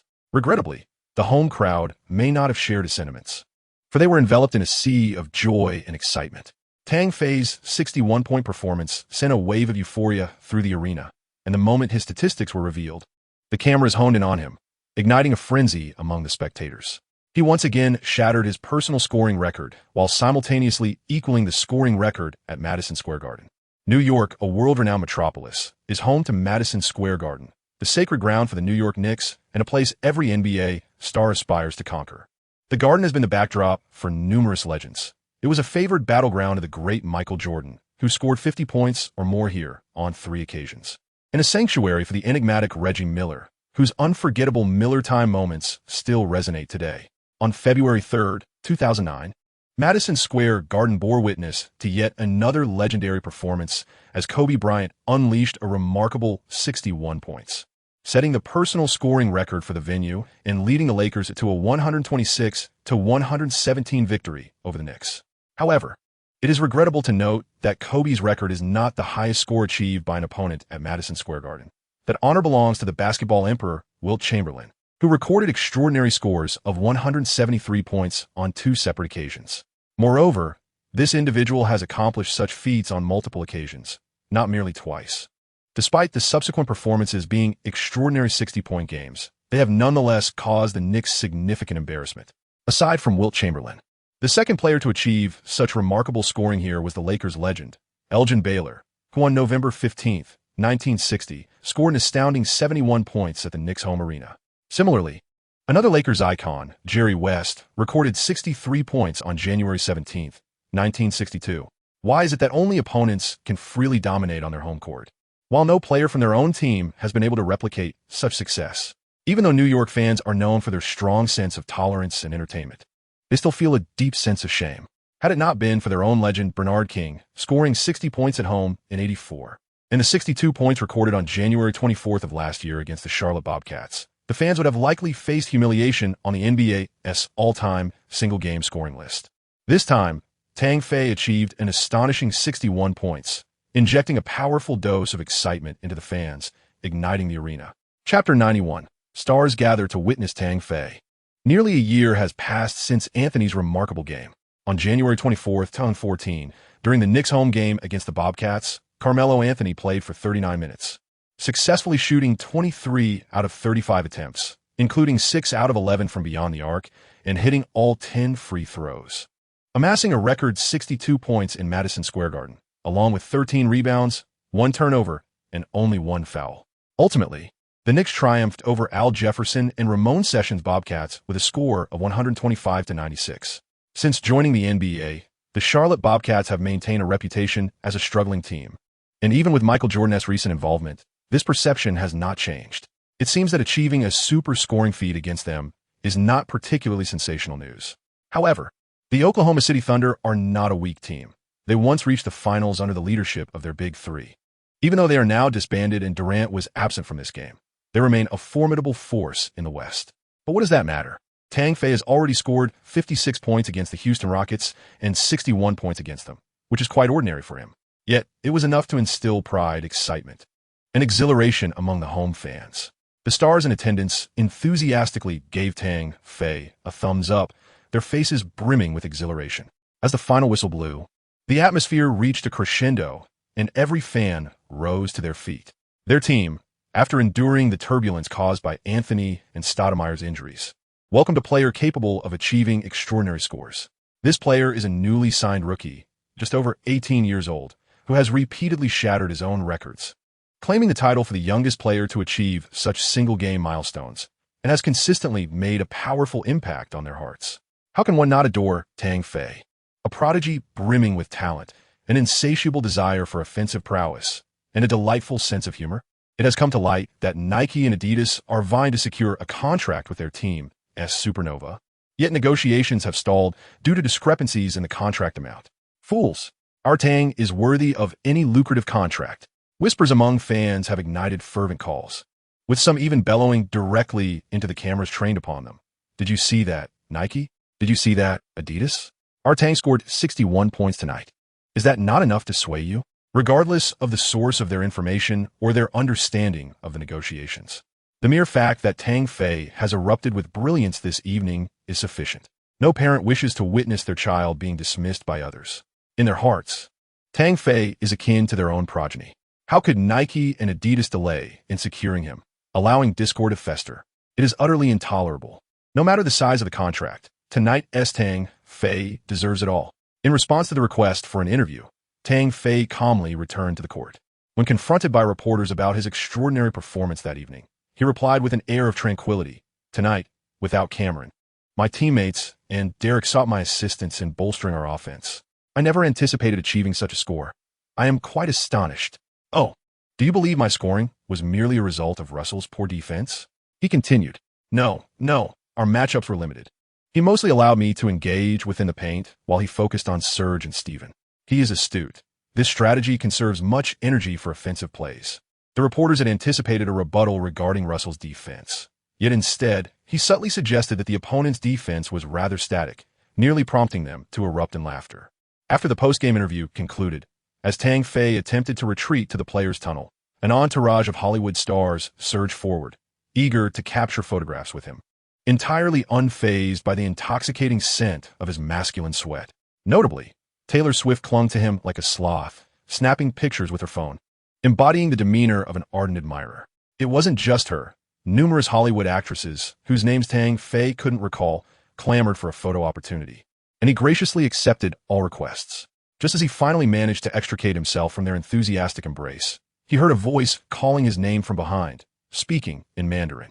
Tang Fei turned in surprise, only to find himself face to face with the trio of Wu Yifan, Jiang Jingfu, and Li Yifeng, the rising stars of recent years. Behind them, several familiar celebrities from the domestic and Hong Kong Taiwan entertainment circles approached with cheerful smiles. Wu Yan, Feng Deluan, and Jay Cho, among others, seemed to have gathered, as if in a collective appearance at the event. However, Tang Fei mused that these individuals were often seen courtside at NBA games in his previous life, rendering their presence here less astonishing. "Tang Fei, would you mind if we took a photo together?" The first to call his name was Jay Cho, who was speaking at that moment. Apart from his singing prowess, he also possessed commendable basketball skills. Just as Jay Cho anticipated an enthusiastic agreement from Tang Fei, the latter solemnly declined, saying, "Of course, I would mind." With that, he suddenly broke into a laugh, shaking his jersey and adding, "It's all sticky and drenched in sweat. I fear I might overwhelm you with the odor. Tang Fei, you are being mischievous again." Laughter erupted among the crowd as they patted his shoulder, gathering for a group photo. After the picture was taken, Tang Fei, astonished, inquired, "Are you all here, traveling together?" He recalled that the previous 8 matches had seemingly lacked the presence of these domestic stars, and their simultaneous appearance tonight led him to believe they had intentionally coordinated their arrival. "No, we are here in America for work," Wu Yan's group and Feng Deluan remarked, gesturing towards Zhou Dong and his companions. To their surprise, Zhou Dong chuckled. "I came alone. Ever since I learned about your stardom in New York 2 weeks ago, I have been eager to come. I never expected to coincidentally run into Chris and the others tonight. It turned out they were not a group after all, which was indeed remarkable that these individuals had converged." At that moment, Zhou Dong added, "Tonight, I shall host a banquet for everyone. Tang Fei, will you be joining us?" Tang Fei nodded in acknowledgement, making it clear that he would not partake in alcohol. The others, upon witnessing his agreement, responded with cheerful nods. In the conference room at Nike's headquarters, CEO Mark Parker gazed at the large screen displaying Tang Fei's triumphant gesture after the game. He then turned to the assembled executives, particularly fixating on his trusted aide, Patrick. "Despite your self-proclaimed negotiation prowess, you have failed to secure Tang. What is there to say?" He questioned, his voice rising in intensity. "He has just achieved an astounding 61 points. Is this what you consider merely a promising rookie?" His frustration escalated, culminating in a forceful slap on the table that startled everyone present. "Are you waiting for Tang to be snatched away by Adidas or Under Armour before you come to me in repentance?" Parker's glare at Patrick was fierce, as if it could ignite flames. "I appointed you as the North American regional president to prevent such blunders, not to acknowledge failures daily. You let go of Stephen Curry, and now you risk losing Tang as well? Is that correct?" Patrick, confronted with these 2 direct accusations, felt his face flush with embarrassment, unable to articulate a response. Though internally he felt a twinge of defiance. "You were the one who ultimately decided to pass on Curry. Can you truly blame me for that?" He thought bitterly, though as a subordinate, he could only lower his head and accept the reprimand. The other executives observed him with a mix of amusement and intrigue. One senior executive stood and, with a slight smile, remarked, "I fail to comprehend how, after 5 consecutive stellar performances, some still do not recognize Tang's value. Is it solely due to his Chinese heritage?" This executive, an Asian woman with dark hair and a golden complexion, seemed to have found a way to challenge Patrick, continuing her inquiries with pointed questions. "Do you underestimate not only his background but also the potential of the Chinese market? Over a decade ago, we lost out on Yao, incurring significant losses until we finally penetrated the Chinese market years later. Must we repeat that mistake and endure the ridicule of our peers for allowing a player with even greater potential than Yao to slip away, forever lowering our heads in shame?" Her probing remarks prompted nods of agreement from others, their gazes toward Patrick filled with heightened intrigue, clearly eager to witness his discomfort. Among them, some have endured the lamentable period following the loss of Yao Ming, during which their efforts to expand into the Chinese market were severely hampered. Their indignation towards Patrick's presumptuous dismissal of Tang is entirely justified. Presenting an offer that falls short of the nearly $10 million contract LeBron James received a decade ago now fills them with a sense of disgrace. The mocking words of Yao Ming from 10 years past still resonate in their memories. It was precisely such derisive remarks that inflicted significant damage upon their endeavors in the Chinese market. Should Tang express his discontent over this humiliating offer in the media, it is likely that Nike would irrevocably forfeit their standing in the Chinese market. How could the nation's most celebrated player, treated with such disdain by a commercial entity, not evoke the outrage of fans? Tang, he is not merely an ordinary player. He is a young prodigy capable of achieving an astonishing 61 points in a single game. The fans of Huaxia have every reason to support him. Subsequently, the Asian executives took their seats, while others stood up to castigate Patrick. Notably, one individual enumerated a plethora of Tang Fei statistics and the market share of his jersey sales, causing Patrick to wish he could retreat into a crevice. Ultimately, CEO Parker delivered a summary, instructing him to expedite the signing of Tang Fei. Despite Nike currently holding contracts with 2 superstars, LeBron James and Kevin Durant, both of whom have either entered their 30s or are at their peak, there exists a gap in the new generation of talent. Apart from Kyrie Irving, there are few noteworthy rookies available. Moreover, Irving does not possess the same level of fervor or captivating performance that Tang demonstrates in New York. The prospect of losing Tang Fei is unfathomable if he were to be signed by Adidas. It would undoubtedly become a topic of discussion among peers and fans for quite some time. Did you see that? Nike humiliated Tang with a lowball contract back in the day, leading him to sign with another brand, which has since generated billions in profits for them, overshadowing Nike. They have become a laughingstock. Such sentiments are bound to proliferate. Exiting the conference room, Patrick sighed heavily and gestured to his assistant to promptly reach out to Tang for further discussions the following day. Not only has the Nike camp recognized the urgency of establishing substantial contact with Tang Fei, but Adidas has convened an emergency meeting mandating the acquisition of him. However, when they attempted to make contact, Tang Fei had already flown with his team to Indiana to face the Pacers. Left with no alternative, they could only send someone to negotiate with Phyllis. As soon as Tang Fei disembarked from the plane, he received an elated call from his agent. Tang, Nike has elevated the contract amount to an astounding $100 million, and it pertains to your exclusive signature shoe. What's the duration? Tang Fei inquired, his excitement tempered by a crucial question. 5 years. 5 years? That is excessively lengthy, Phyllis. You must understand that I have already proven myself. I am not an inexperienced rookie. Tang Fei expressed his dissatisfaction. I'm well aware of that, Tang. However, there are additional clauses. If in the upcoming season or any of the following 4 seasons you manage to secure a spot in the All-Star game, or make the All-NBA or All-Defensive teams, regardless of which team it may be, they will proportionately increase your contract amount. Should you attain the MVP title, it would elevate your salary from $8 million in that year to a staggering $30 million. This does not even account for the bonuses contained within the incentive clauses. However, they do demand priority for contract renewal. Tang Fei felt a stir of excitement and, after a moment of contemplation, inquired, "What about Adidas?" The representative from Adidas assured us that they would extend the contract duration to 4 years, with the financial terms remaining unchanged. Each year, their offer slightly surpasses that of Nike, while all incentive clauses and bonuses remain intact. Tang Fei acknowledged, and after hanging up the phone, he pondered for quite some time. Adidas, in its endeavor to secure his signature, made considerable sacrifices.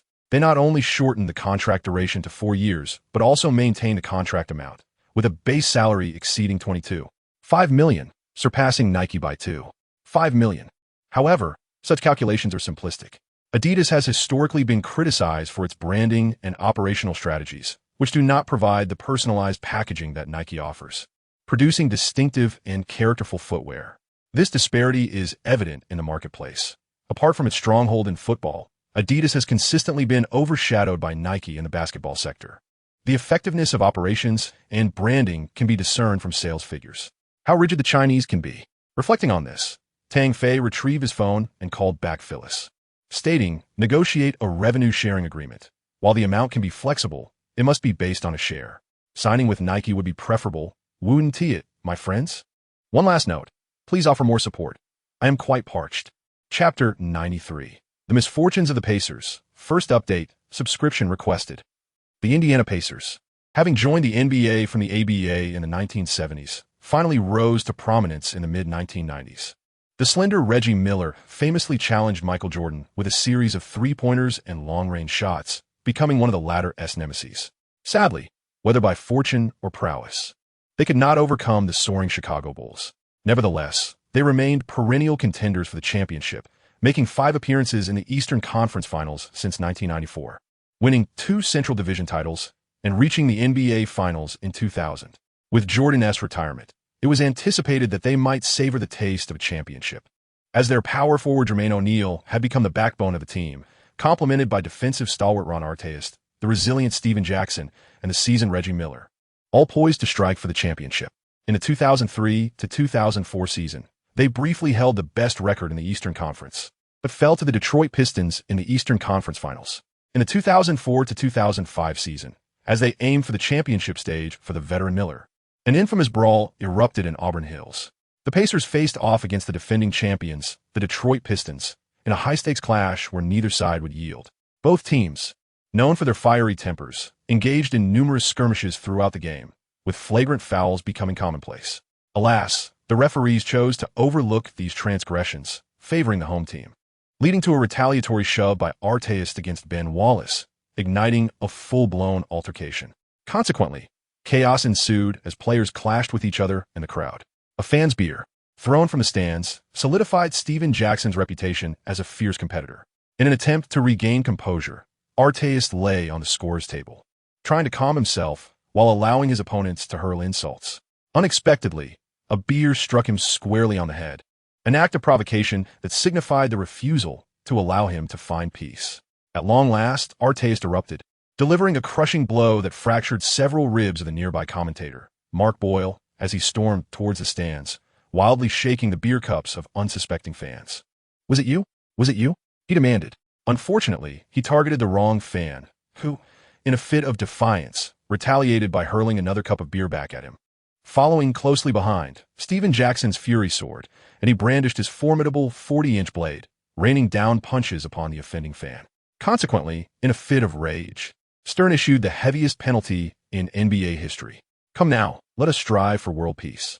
Your performance has captivated my attention, and I bestow upon you a season-long suspension. Comrade Warrior, your prowess has proven too formidable.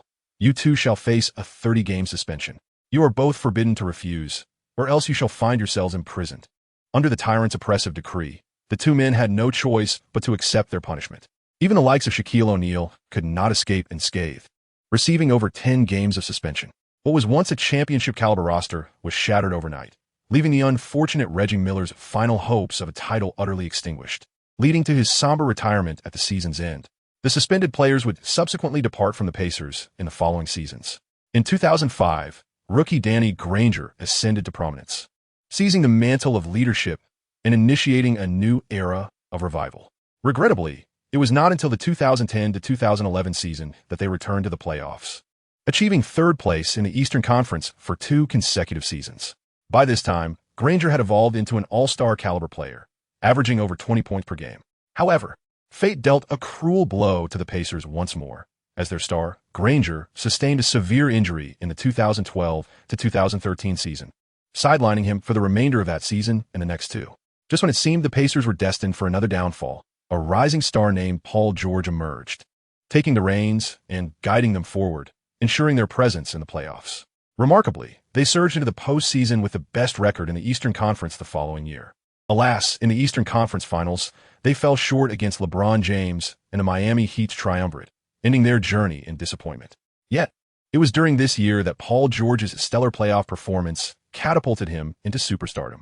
However, misfortune struck once again as George, having signed a max contract, answered the call of Team USA's coach, Coach K, last summer to prepare for the World Cup. During the training camp, in a confrontation with James Harden, a chase-down block resulted in a catastrophic leg injury upon landing, leading to a season-ending prognosis. What was anticipated to be a revival for the Pacers soon turned into a series of misfortunes.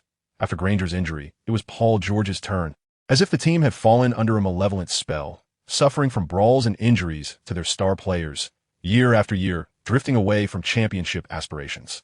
In this particular game, Tang Fei faced a Pacers team that had lost its star player the previous summer. The Pacers boasted a powerful power forward in David West and the agile Luis Scola, yet Scola was unable to participate due to injury. The New York Knicks welcomed back Anthony, although Stoudemire was sidelined once again. Both teams, heavily burdened by injuries, prepared to clash. The atmosphere at the Pacers' home ground was electric, with nearly every seat occupied. Despite the absence of their star player, the fans remained hopeful for the playoffs. As the game commenced, the Knicks found themselves engulfed by the fervent support of the home crowd. Anthony returned in commendable form, and even though the fans were not rallying for them, he still managed to assert dominance over the home team. Under Tang Fei's orchestrated plays, the Knicks surged ahead, scoring effortlessly, and within just 2 minutes, they had established an 8-0 lead. Had it not been for the seasoned David West drawing a foul from Jason Smith, the deficit could have widened beyond 10 points. In this match, Tang Fei, having expended considerable energy in the previous game, refrained from initiating offense early on, instead focusing on creating opportunities for his teammates. His penetrative drives had become a lethal weapon in the league, slicing through the Pacers' defensive setup with ease. To counter him, 2 defenders would invariably trail Tang Fei into the paint, creating gaps in their coverage. This allowed Anthony to capitalize on the resulting space, converting passes into points and racking up 4 assists. Roy Hibbert, the Pacers center standing at 218 centimeters, possessed modest offensive skills but demonstrated commendable rim protection. With the Knicks struggling on the boards, efficiency became paramount. Calder, Smith, and Anthony all benefited from Tang Fei's assists, scoring consecutively with remarkable efficiency, concluding the first quarter with a score of 37-22, granting the Knicks a 15-point lead. However, the commentators were perplexed by Tang Fei's lack of aggressive scoring, as he recorded only 2 points, 4 rebounds, and 8 assists by the end of the first quarter. Despite the impressive assist tally, his scoring appeared rather dismal, prompting commentator Earl Johnson to express his astonishment with the phrase, "only managed to."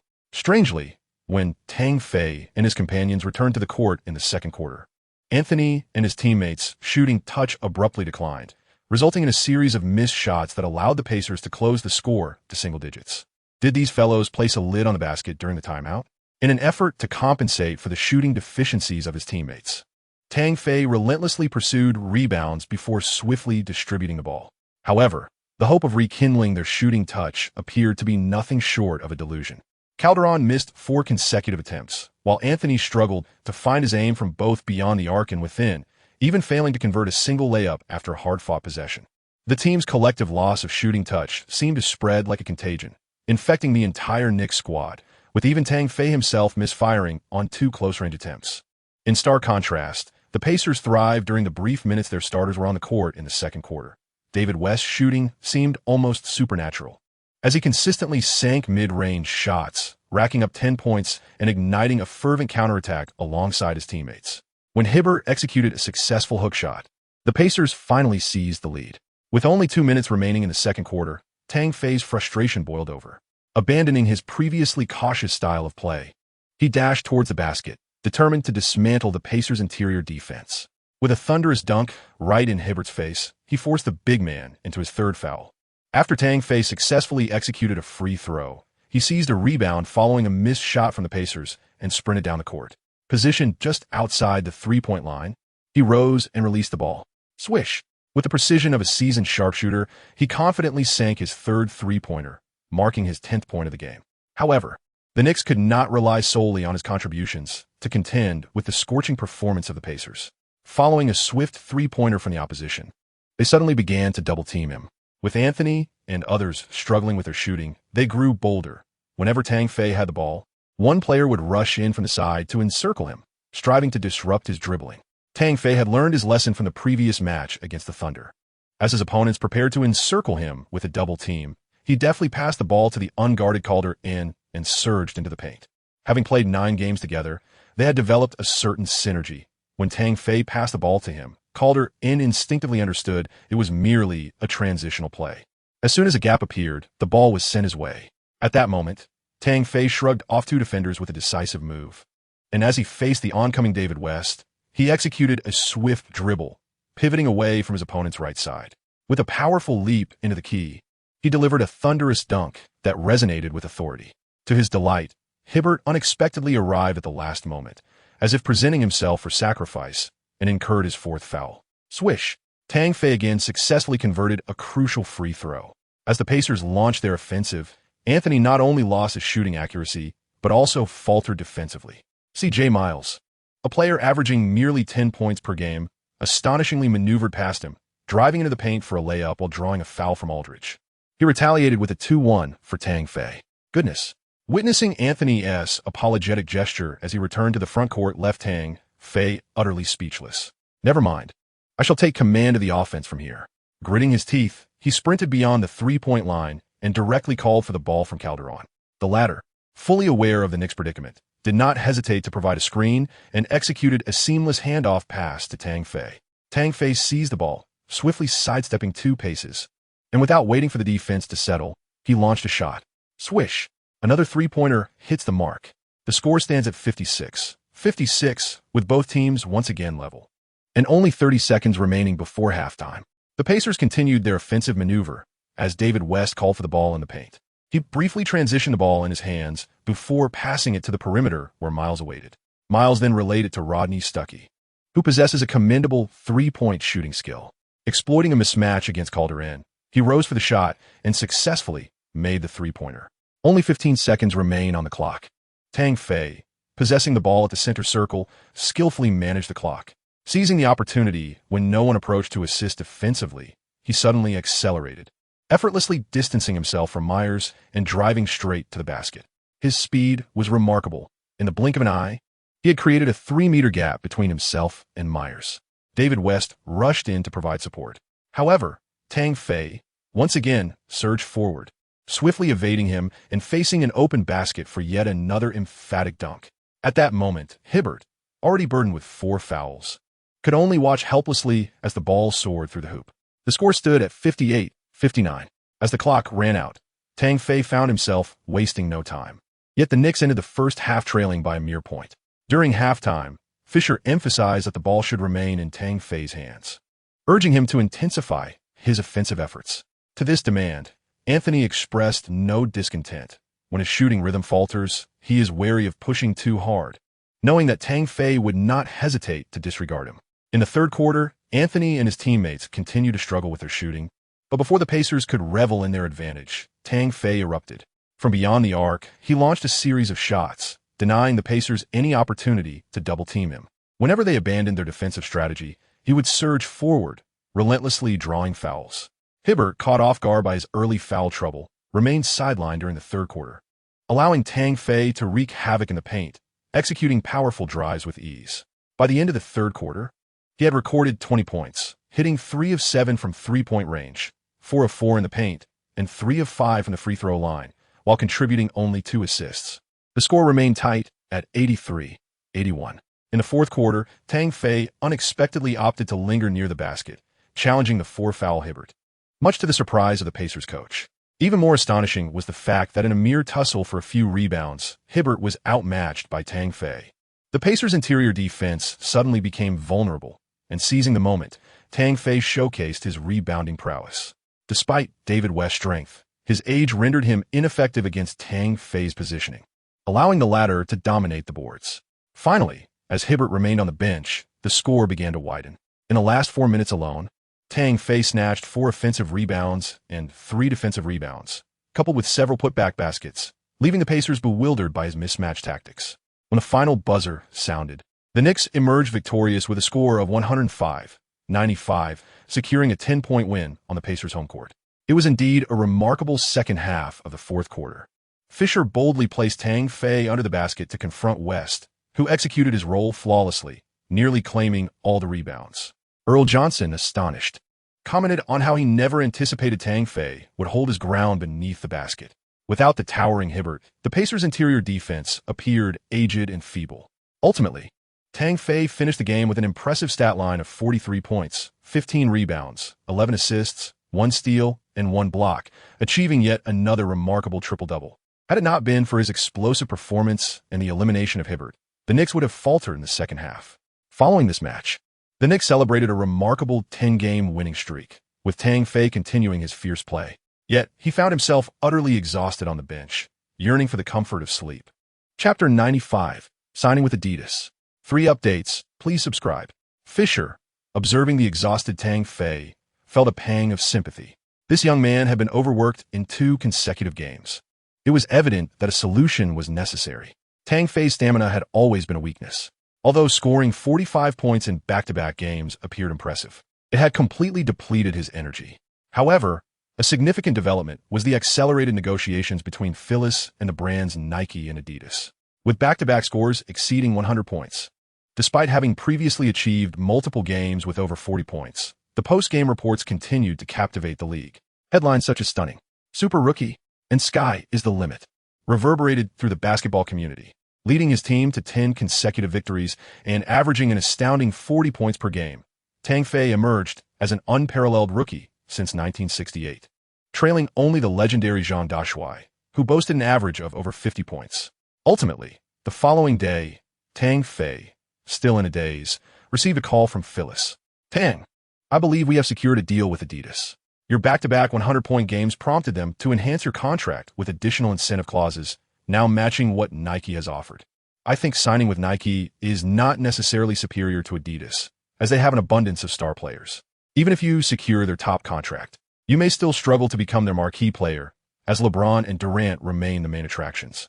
This individual adeptly compared offers, navigating between the 2 major brands and employing a fishing-like strategy to compel both to present better terms. Nevertheless, both companies were astute negotiators.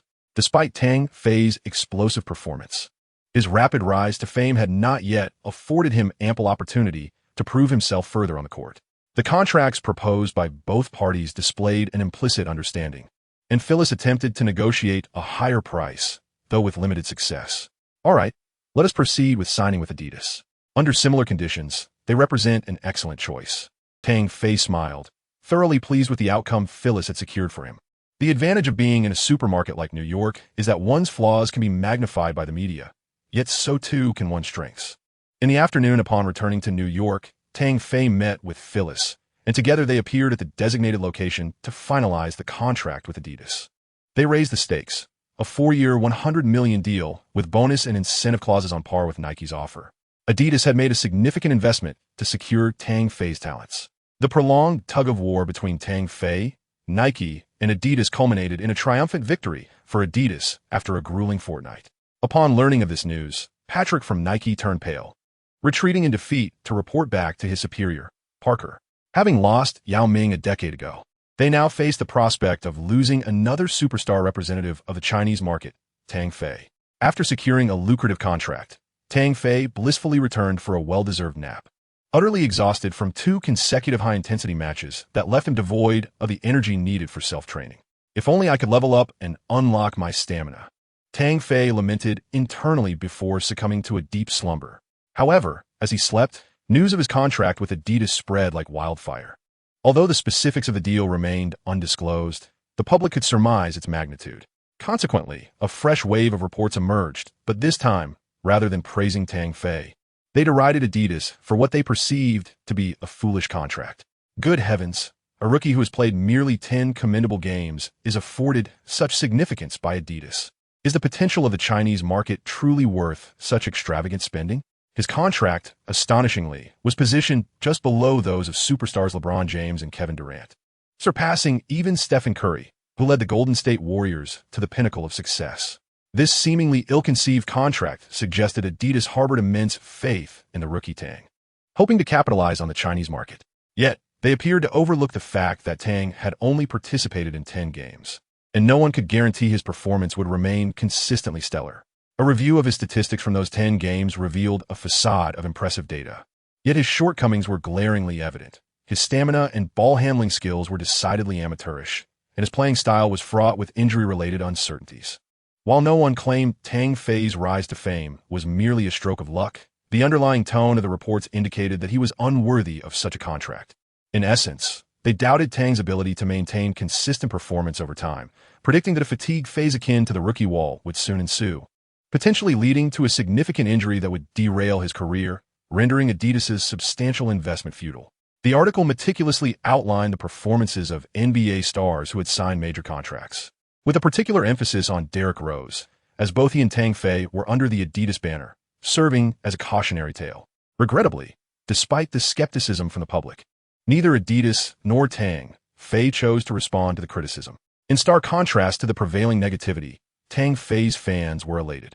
He had finally secured a contract commensurate with his value, especially as a homegrown player, filling their hearts with a sense of pride. What does signing such a substantial contract signify?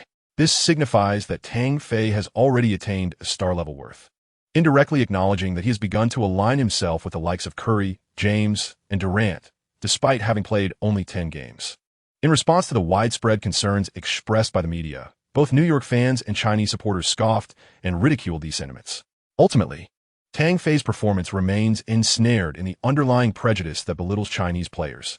From Yao Ming to the likes of Yi Jianlian, there has never been a genuine acknowledgement of our nation's athletes.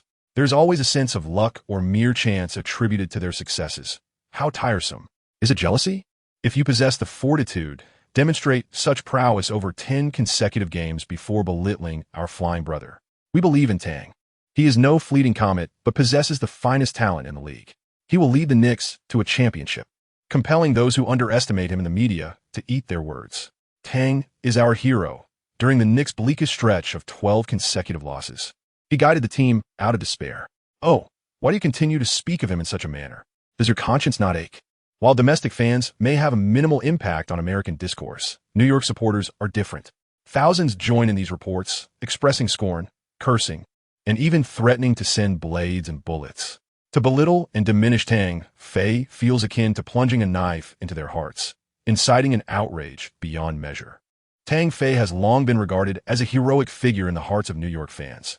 They will not permit anyone to tarnish or harm his reputation. Chapter 96. The Journey of Consecutive Slaps to the Face. Tang Fei was awakened by the blaring of his alarm clock. After a refreshing wash, he stepped out of his apartment. As he made his way toward the training facility, the pedestrians he encountered initially expressed their excitement. Then one by one offered their encouragement. Tang, give it your all. Show those who underestimate you what you're made of. We're all behind you, Tang. Don't let anyone look down on you. Tang Fei was taken aback, uncertain of what had transpired. Upon entering the training facility, he found his teammates already engaged in various warm-up exercises. Upon seeing him, they were filled with envy and jealousy, clamoring for him to treat them. They were all aware that Tang Fei had secured a lucrative contract with Adidas, a staggering $20 million for a single year, a truly astronomical sum.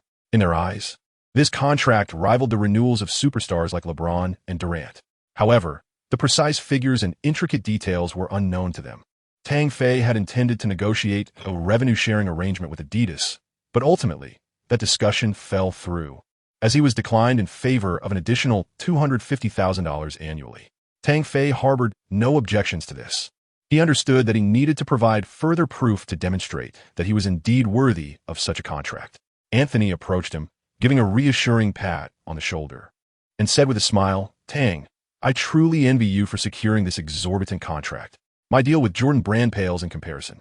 However, this also means you will face skepticism, much like today. I hope you do not take it to heart, and that such doubts do not affect your mindset. Skepticism? Tang Fei had a rough understanding of the situation. He nodded in acknowledgement and expressed his gratitude for the reminders and advice.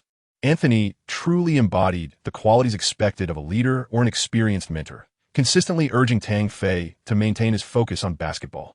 As for the doubts and criticisms, Tang Fei paid little heed to them. From the moment he signed that contract, he was aware that dissenters would emerge. Whether it was rumors emanating from Nike or whispers propagated by envious individuals, it was evident that these voices would remain silent as long as he performed admirably and had yet to present any benefits that might incite their jealousy. They would flatter him in ordinary circumstances, but once they realized that he had secured substantial gains beyond their comprehension, they would inevitably assume their roles as critics, launching attacks and attempting to tarnish his reputation. They would go to great lengths to enumerate reasons why he was undeserving. This could be orchestrated by Nike or merely stem from a place of envy, yet irrespective of the motivation. They always found a lofty vantage point from which to belittle him. In fact, it was the year 2015, a time marked by inflation and the advancements of modern technology. The contract with Adidas was not exorbitantly priced. However, it drew scrutiny as it approached the astronomical deals of long-established superstars like Durant and LeBron. In the face of such criticism, rebuttal was futile. Any attempt to defend oneself would only invite further attacks. The most effective response, he believed, was to let his performance speak for itself, silencing his detractors through sheer talent. This was his mindset, and it was how he chose to act. On the following evening, as the New York Knicks faced off against the Los Angeles Lakers at home, Tang Fei showed no mercy to the young players of the Lakers, who were missing Kobe due to injury. In less than 3 quarters, he decisively dominated the game, rendering the fourth quarter a mere formality. Kobe, dressed in a tailored suit, sat on the bench, shaking his head in resignation while keeping a vigilant eye on Tang Fei, his gaze burning with intensity. Tang Fei showcased an impressive performance, shooting 13 out of 21 from the field, including 4 out of 8 from beyond the arc and converting 9 out of 10 free throws. He amassed a remarkable total of 39 points, alongside 13 rebounds, 6 assists, 3 steals, and 2 blocks, leading his team to a resounding victory of 113-85 against the illustrious Lakers, thereby achieving an extraordinary 11-game winning streak. However, this exertion depleted the energy he had painstakingly restored, halting his streak of 6 consecutive games, scoring over 40 points. Anthony seemed to be attuned to his thoughts, willingly facilitating his performance. He recorded 20 points for rebounds and 7 assists on 7 out of 12 shooting, marking his assists as a notable high for the game. 2 days later, on February 3rd, the Knicks faced another esteemed opponent, the visiting Celtics. The trio that formed in the summer of 2007 had long since disbanded, leaving the team in a state of decline, now led by the young Avery Bradley, as they embarked on a rebuilding phase. Against this similarly faltering powerhouse, Tang Fei guided the Knicks to a 119-103 victory with a 16-point margin. Despite struggling with fatigue and exhibiting lower efficiency, he delivered the highest number of assists in the game, totaling 18, solidifying the team's position and denying the opposition any opportunity for a comeback. He recorded a triple-double with 21 points, 13 rebounds, and 18 assists, albeit with a shooting percentage below 50, making it the first instance since his entry into the NBA. Meanwhile, under his orchestrated play in the second half, Anthony's efficiency rebounded as he scored 41 points, alongside 6 rebounds and 4 assists on 15 out of 25 shooting, including 4 out of 6 from three-point range. Although Tang Fei only secured 21 points, these statistics attest to his excellence, marking his 4th triple-double during the 12-game winning streak. Remarkably, he has accomplished such feats as a newcomer who has participated in merely 12 games, a true testament to his talent. Following these 2 matches, external commentary seemed to collectively shift, returning to critiques of Tang Fei's stamina and efficiency. Critics claimed that had the opponent not been the Celtics, the Knicks would surely have faced defeat. In their efforts to disparage Tang Fei, they disregarded the fact that he had previously transformed the Knicks from a 12-game losing streak into a 12-game winning streak. Presently, the Knicks hold a record of 17 wins and 32 losses, positioned 12th in the Eastern Conference and 25th overall in the league. Prior to Tang Fei's signing, the Knicks languished at the bottom of the standings in 30th place. Well, the silence has yet to be broken, hasn't it? Tang Fei diligently followed the reports each day, his heart ablaze with a fierce spirit of competition. In an away game against a playoff fringe team, the Brooklyn Nets, he returned after a 3-day respite. Akin to a reservoir brimming with energy, he soared across the court, ultimately achieving remarkable statistics and leading his team to an impressive 13th consecutive victory. With an impressive shooting accuracy, he made 17 of 24 attempts, including 6 out of 10 from beyond the arc, and converted 10 of 12 free throws, amassing a staggering 50 points, 8 rebounds, 8 assists, 3 steals, and 1 block, once again astounding all spectators. Even during the post-game interview, Anthony, who scored 28 points, could not help but lavish praise upon him, asserting that Tang Fei had undoubtedly emerged as the leader of the Knicks. Tang Fei has once again captivated the world's attention with a dazzling performance, registering a remarkable 50 points, 8 rebounds, and 8 assists, drawing the spotlight away from the recently defeated Golden State Warriors and delivering a stinging rebuke to his detractors. After enduring a grim stretch marked by 12 consecutive losses, the Knicks have remarkably rebounded, achieving an unblemished record during a 13-game winning streak, thereby rekindling their hopes of reaching the playoffs. The architect of this impressive turnaround is none other than Tang Fei. Chapter 97, The Splash Brothers Visit, 5th update, subscription requested. The Golden State Warriors, having suffered a defeat, received scant coverage, while the bulk of the headlines were dominated by the Knicks' extraordinary 13-game winning streak. The central figure in this narrative is Tang Fei. Despite a slight dip in performance during one game, rebounded spectacularly to score over 50 points in the subsequent match. In the face of recent criticism, Tang Fei has not only remained unfazed, but has grown increasingly formidable, delivering statistics befitting a superstar. Can he truly be considered a superstar? Leading his team in the 13 games he has participated in, he has faced defeat only once, showcasing extraordinary performances throughout, with an astonishing average of 42. 1 points 10, 8 rebounds 10, 1 assists 2, 3 steals and 1, 0 blocks per game, an average triple-double above 40 points. This rookie has astonishingly produced such a remarkable record during a 13-game winning streak. It is nothing short of unbelievable. Even the legendary Jean Dasha of your could not achieve over 40 points in his initial games while securing a triple-double average. These statistics are truly legendary, especially for someone who has just entered the NBA. What accounts for such terrifying accomplishments? The Knicks, often deprived of Anthony and Stoudemire, have afforded him greater ball-handling opportunities. Yet not everyone can capitalize on such chances. Kobe, after departing from Shaquille O'Neal, reached his pinnacle and managed to average over 40 points for a while. But he could not reach such extraordinary heights. The NBA's increasingly offensive and spectator-friendly rules have seemingly propelled Tang Fei, allowing him to effortlessly amass such statistics. Is his talent truly that formidable? The astonishment, shock, and accolades from various reports have drowned out the voices of dissent. A rookie who has played merely a handful of games and achieved such stunning statistics. What justification remains for criticism? Is it merely because of an exorbitant sneaker contract? If someone is willing to invest, it signifies their belief in this rookie. Who are you to cast judgment? With each powerful performance and compelling statistic, even if Tang Fei chooses not to respond to his detractors, others have risen to vociferously defend him against those seeking attention. It has been quite some time since such an exceptional young player has emerged, entering the NBA and achieving a fearsome average triple-double of over 40 points. Finding a similar figure in history is quite rare. Currently, the only player with statistics somewhat comparable to Tang Fei's is the Thunder's star point guard, Russell Westbrook. As of this season, Westbrook averages 28, 5 points, 7, 6 rebounds, and 9 assists. In every aspect of the data, there exists a notable gap compared to Tang Fei, even though the latter has only played 13 games. For a young player to attain such astonishing statistics, consistently over numerous games, yet be subjected to skepticism and ridicule from those who do not observe the games but instead focus solely on contracts, is lamentable. The critics, like rats scurrying from the street, have been met with increasing resistance, causing them to retreat and vanish without a trace.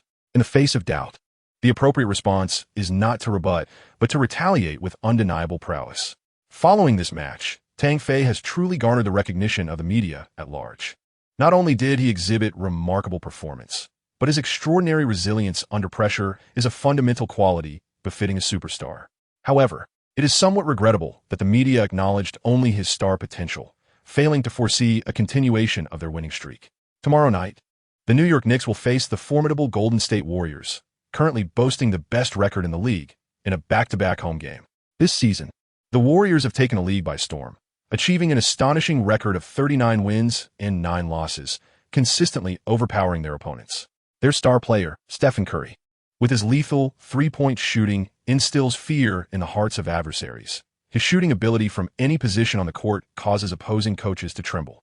He has transformed his three-point shot into a relentless weapon of destruction. Thus far, he averages 23, 8 points, 4, 5 rebounds, 7, 8 assists, and 1 steals per game, exemplifying a superstar-caliber performance. If Tang Fei's relatively modest experience of merely 13 games has led to skepticism among critics, Curry's commanding performance this season firmly establishes him among the elite, devoid of any doubt. His three-point shooting is devastatingly precise. Due to his exceptional display, he currently leads the MVP rankings, surpassing LeBron James. Alongside him, the Warriors also feature the emerging Draymond Green and the sharpshooter Klay Thompson. The latter, in tandem with Curry, averages nearly 8 three-pointers per game, forming a fearsome duo known as the Splash Brothers. Together with seasoned interior players Andrew Bogut and David Lee, they have undergone a remarkable transformation, rising from last season's sixth-place finish in the Western Conference with a record of 51 wins and 31 losses to the pinnacle of the league this season. Faced with such an offensively potent team, particularly with the news of Anthony's absence due to a knee injury and the back-to-back schedule, Tang Fei's stamina will be greatly tested, leading many to doubt their chances of victory. The sole point of intrigue lies in how Tang Fei will perform alongside the Splash Brothers. Contrary to the media's collective pessimism regarding the Knicks, Tang Fei finds himself in an unusually buoyant mood as he prepares for an upgrade. Tang Fei, rated at D-level, role player, scored an impressive 50 points, 8 rebounds, and 8 assists last night. His experience points surged to 177, and with only 23 more points needed for an upgrade, how could he not feel exhilarated? Since his promotion to D-level, he has played a dozen games, consistently racking up impressive statistics, all in pursuit of ascending to C-level.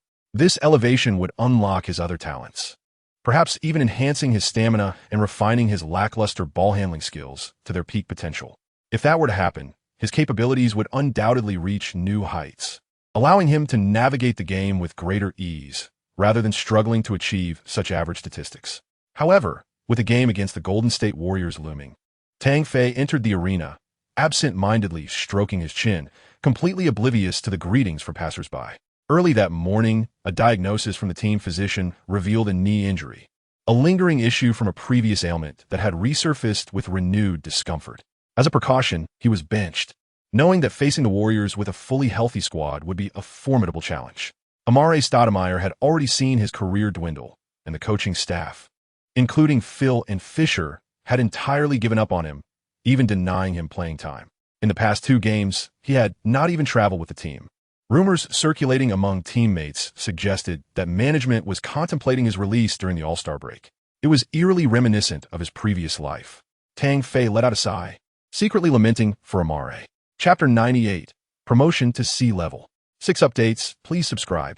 Before 8 o'clock in the evening, both teams engaged in warm-up exercises. Draymond Green rested his chin on his hand, silently observing Tang Fei as he practiced his shooting. What is he doing? Is he captivated by his charm? Steph Curry approached him while dribbling the ball, rhythmically bouncing it as if playing a beautiful melody, drawing his teammate back from his reverie. How could that slender fellow possess such extraordinary talent? He was inclined to express that this gift did not manifest in a black athlete, but was bestowed by God upon a Huaxia individual. Aren't you the same? You may not appear particularly robust, yet your core strength surpasses that of most interior players. Curry chuckled. He did not find it remarkable that Tang Fei possessed astonishing talent. With over 400 professional players in the league, there would inevitably be a group of exceptionally gifted individuals. Just because you lack it does not mean others do not. A slight smile crept across Draymond's lips as he provocatively continued to gaze at Tang Fei, stating, "Soon Coach Kerr will undoubtedly have me defend him, freeing Clay. Under my defense, this kid will surely struggle. Don't overestimate yourself, Draymond. Even Trevor Ariza couldn't contain him. Do you think you can?" Curry clearly held a different opinion. He remarked, "I believe Kerr might have you push into the paint, as their interior defense is practically non-existent. LaMarcus Aldridge is too soft. In that case, having Andrew is sufficient. I want to have a go at this kid." Draymond grinned. "Suit yourself," Curry replied, turning back to the basket and launching a three-pointer. Watching the ball swish through the net, he felt on top of his game, anticipating a substantial score against the Knicks tonight. As the game commenced, the Knicks, lacking Anthony, relied heavily on Tang Fei, who had become Fisher's most trusted player. Winning or losing was inconsequential, yet he hoped Tang Fei would not overexert himself. Recently, he had noticeably observed the fatigue etched on his opponent's face, likely due to their youth. In the next game, they would surely be full of energy. However, regardless of the circumstances, a player could not maintain prolonged fervor for long. Most importantly, he worried that Tang Fei might sustain an injury from excessive effort, especially since Draymond was not an easy adversary. At the onset of the match, Stephen Curry utilized a screen from Draymond, moving laterally before attempting a three-pointer. Unfortunately, his initial shot went awry, clanging off the rim. Rebound. Andrew Bogut had already positioned himself for the board, but suddenly, Tang Fei leaped from just inside the free throw line, snatching the basketball from above his head. As he rushed to secure the rebound, Tim Hardaway Jr. sprinted eagerly down the court. Tang Fei lifted his gaze and immediately spotted him. The basketball vanished from his hands in an instant. Hardaway comfortably received the ball in the painted area and effortlessly scored with a layup. Just 10 seconds into the game, the Knicks secured their first point thanks to a rebound by Tang Fei, transitioning seamlessly from defense to offense. This guy is an incredible passer. Curry marveled at Tang Fei, who executed the entire sequence, from securing the rebound to assisting his teammate, in less than 2 seconds. He felt that Tang Fei's court vision surpassed his own by leaps and bounds. The Warriors' strategy revolved around exceptional ball movement to create space for scoring opportunities. This game was no exception. Curry drove towards the basket, while Draymond effectively shielded his defender, granting him ample space. Yet, he refrained from taking an immediate shot. Instead, he circled around the baseline, and under the pressure of Hardaway II and Jason Smith, he suddenly delivered a high pass, allowing Draymond to finish with an alley-oop. Frustrated by his defensive lapse, Jason Smith struck the basketball hoop in annoyance. But Tang Fei walked by, gently patting him on the shoulder, and said, "Don't be too hard on yourself. They're the best team in the league."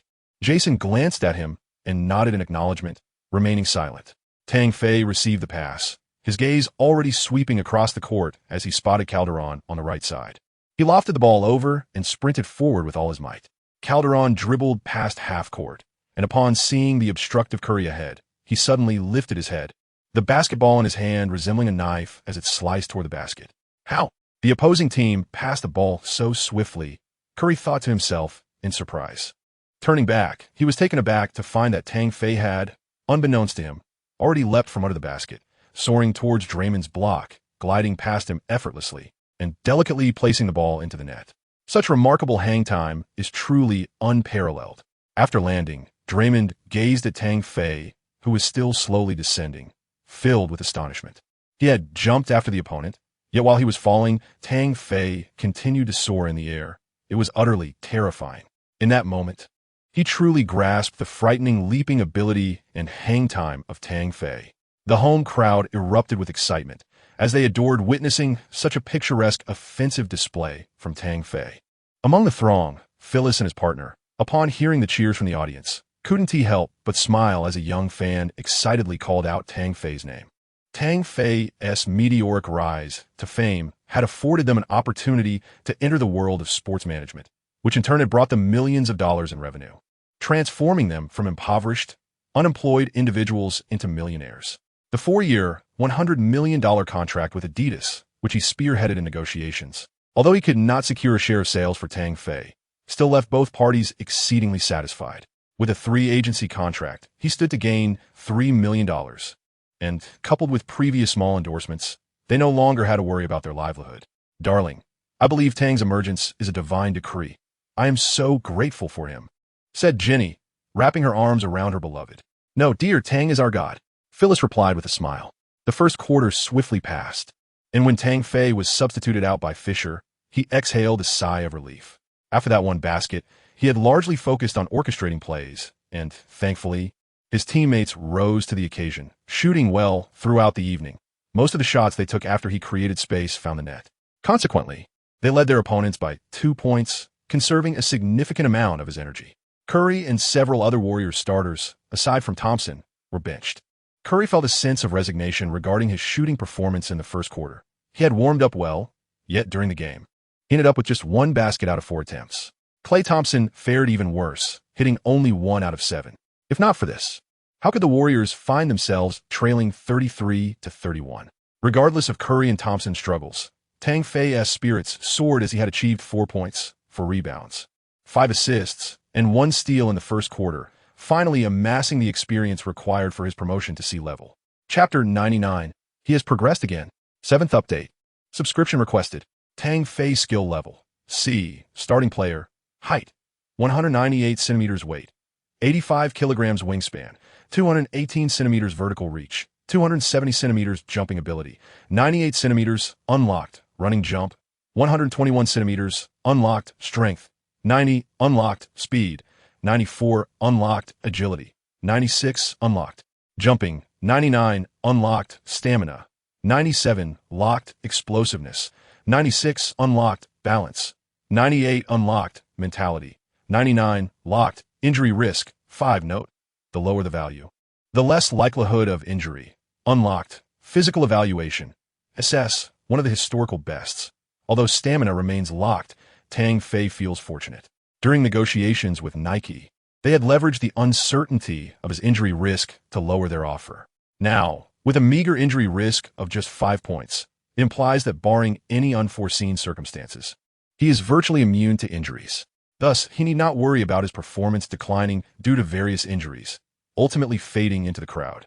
This is also the talent he desires to unlock the most, aside from stamina. Next, he glanced at his technical attributes, his heart racing with trepidation, fearing that he might receive rewards of little immediate necessity.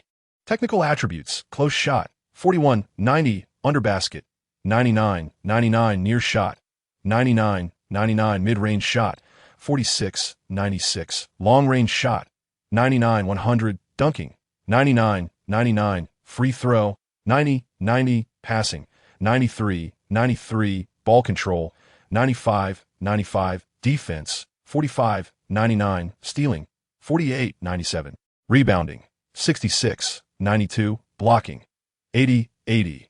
Tang Fei perused the information repeatedly and meticulously, and upon confirming that his ball control had reached its zenith, he was overwhelmed with exhilaration. At last, the long-awaited moment had arrived. He could finally bid farewell to his clumsy handling of the ball, no longer fearing the dreaded double-team steals. At that moment, he experienced a profound sense of enlightenment, akin to clouds parting to reveal the moon.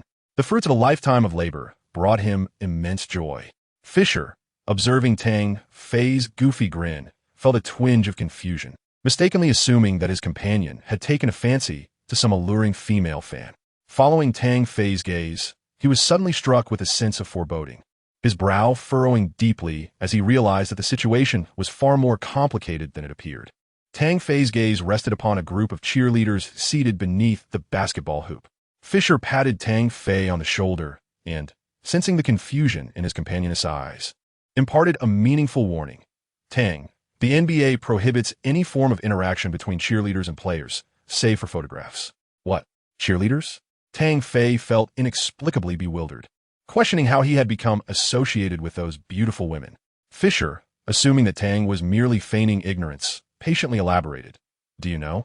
There have been instances in the league where players have. He recounted a plethora of incidents, detailing the rationale behind the NBA's prohibition of contact between the two parties, even referencing the tumultuous entanglements involving Howard and a particular cheerleader. The more he spoke, the more perplexed Tang Fei became, staring blankly at him.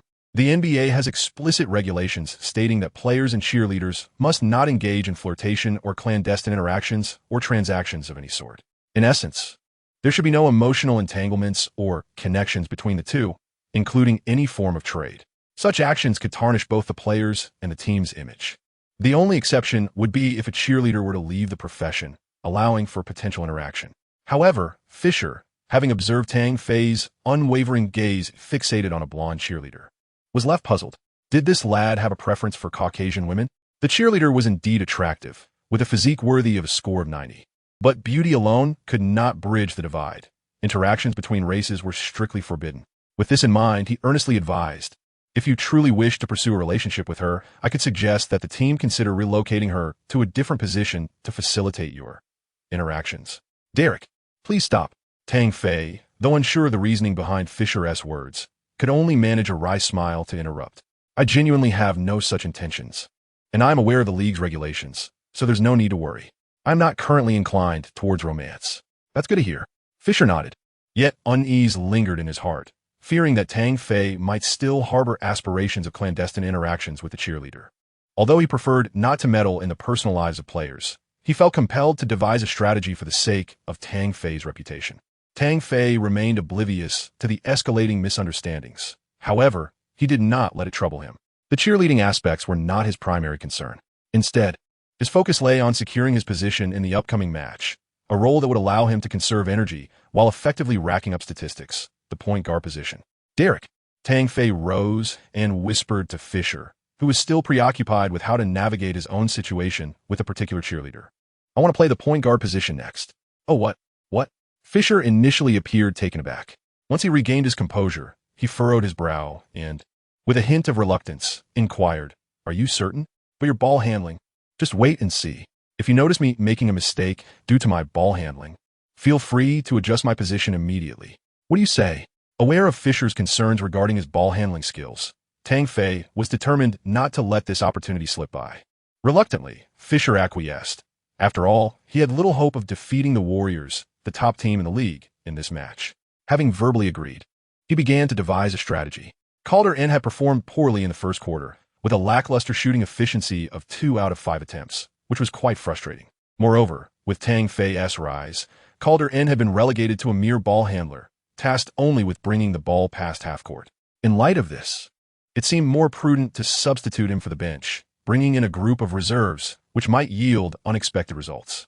With this in mind, he arranged for Tang Fei to return to the court as the point guard, while Calder-N remained on the sidelines.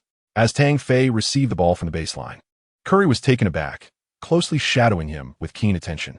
Tang Fei's ball control appears somewhat amateurish, with a high center of gravity, making it likely for the ball to slip from his grasp at any moment. What a great opportunity! As Tang Fei switched to controlling the ball with his left hand, he appeared somewhat unaccustomed, allowing the basketball to slip momentarily from his grasp. Curry, catching sight of this, instinctively reached out to intercept. However, just as he extended his hand towards the ball, Tang Fei executed a magical maneuver, abruptly lowering his left hand and deftly redirecting the basketball, which seamlessly transitioned into his right hand. In that instant, Tang Fei accelerated suddenly, effortlessly bypassing Curry and striding boldly towards the front court. Was it merely a feint? Curry, having swiped at nothing but air, felt a jolt of realization and hastily pursued him. Yet, he soon discovered that Tang Fei's speed was such that by the time he began his sprint, Tang Fei had already dashed beyond the three-point line. By the time he caught up, the ball had already been passed to Jason beneath the basket, who skillfully maneuvered past Bogut for a successful dunk. The onlooker, Fisher, was inwardly astonished. He discerned the subtleties of Tang Fei's ball handling that had allowed him to evade Curry's interception. He had indeed progressed. Chapter 100. The Unleashing of the Frenzy Mode. First update, subscription requested.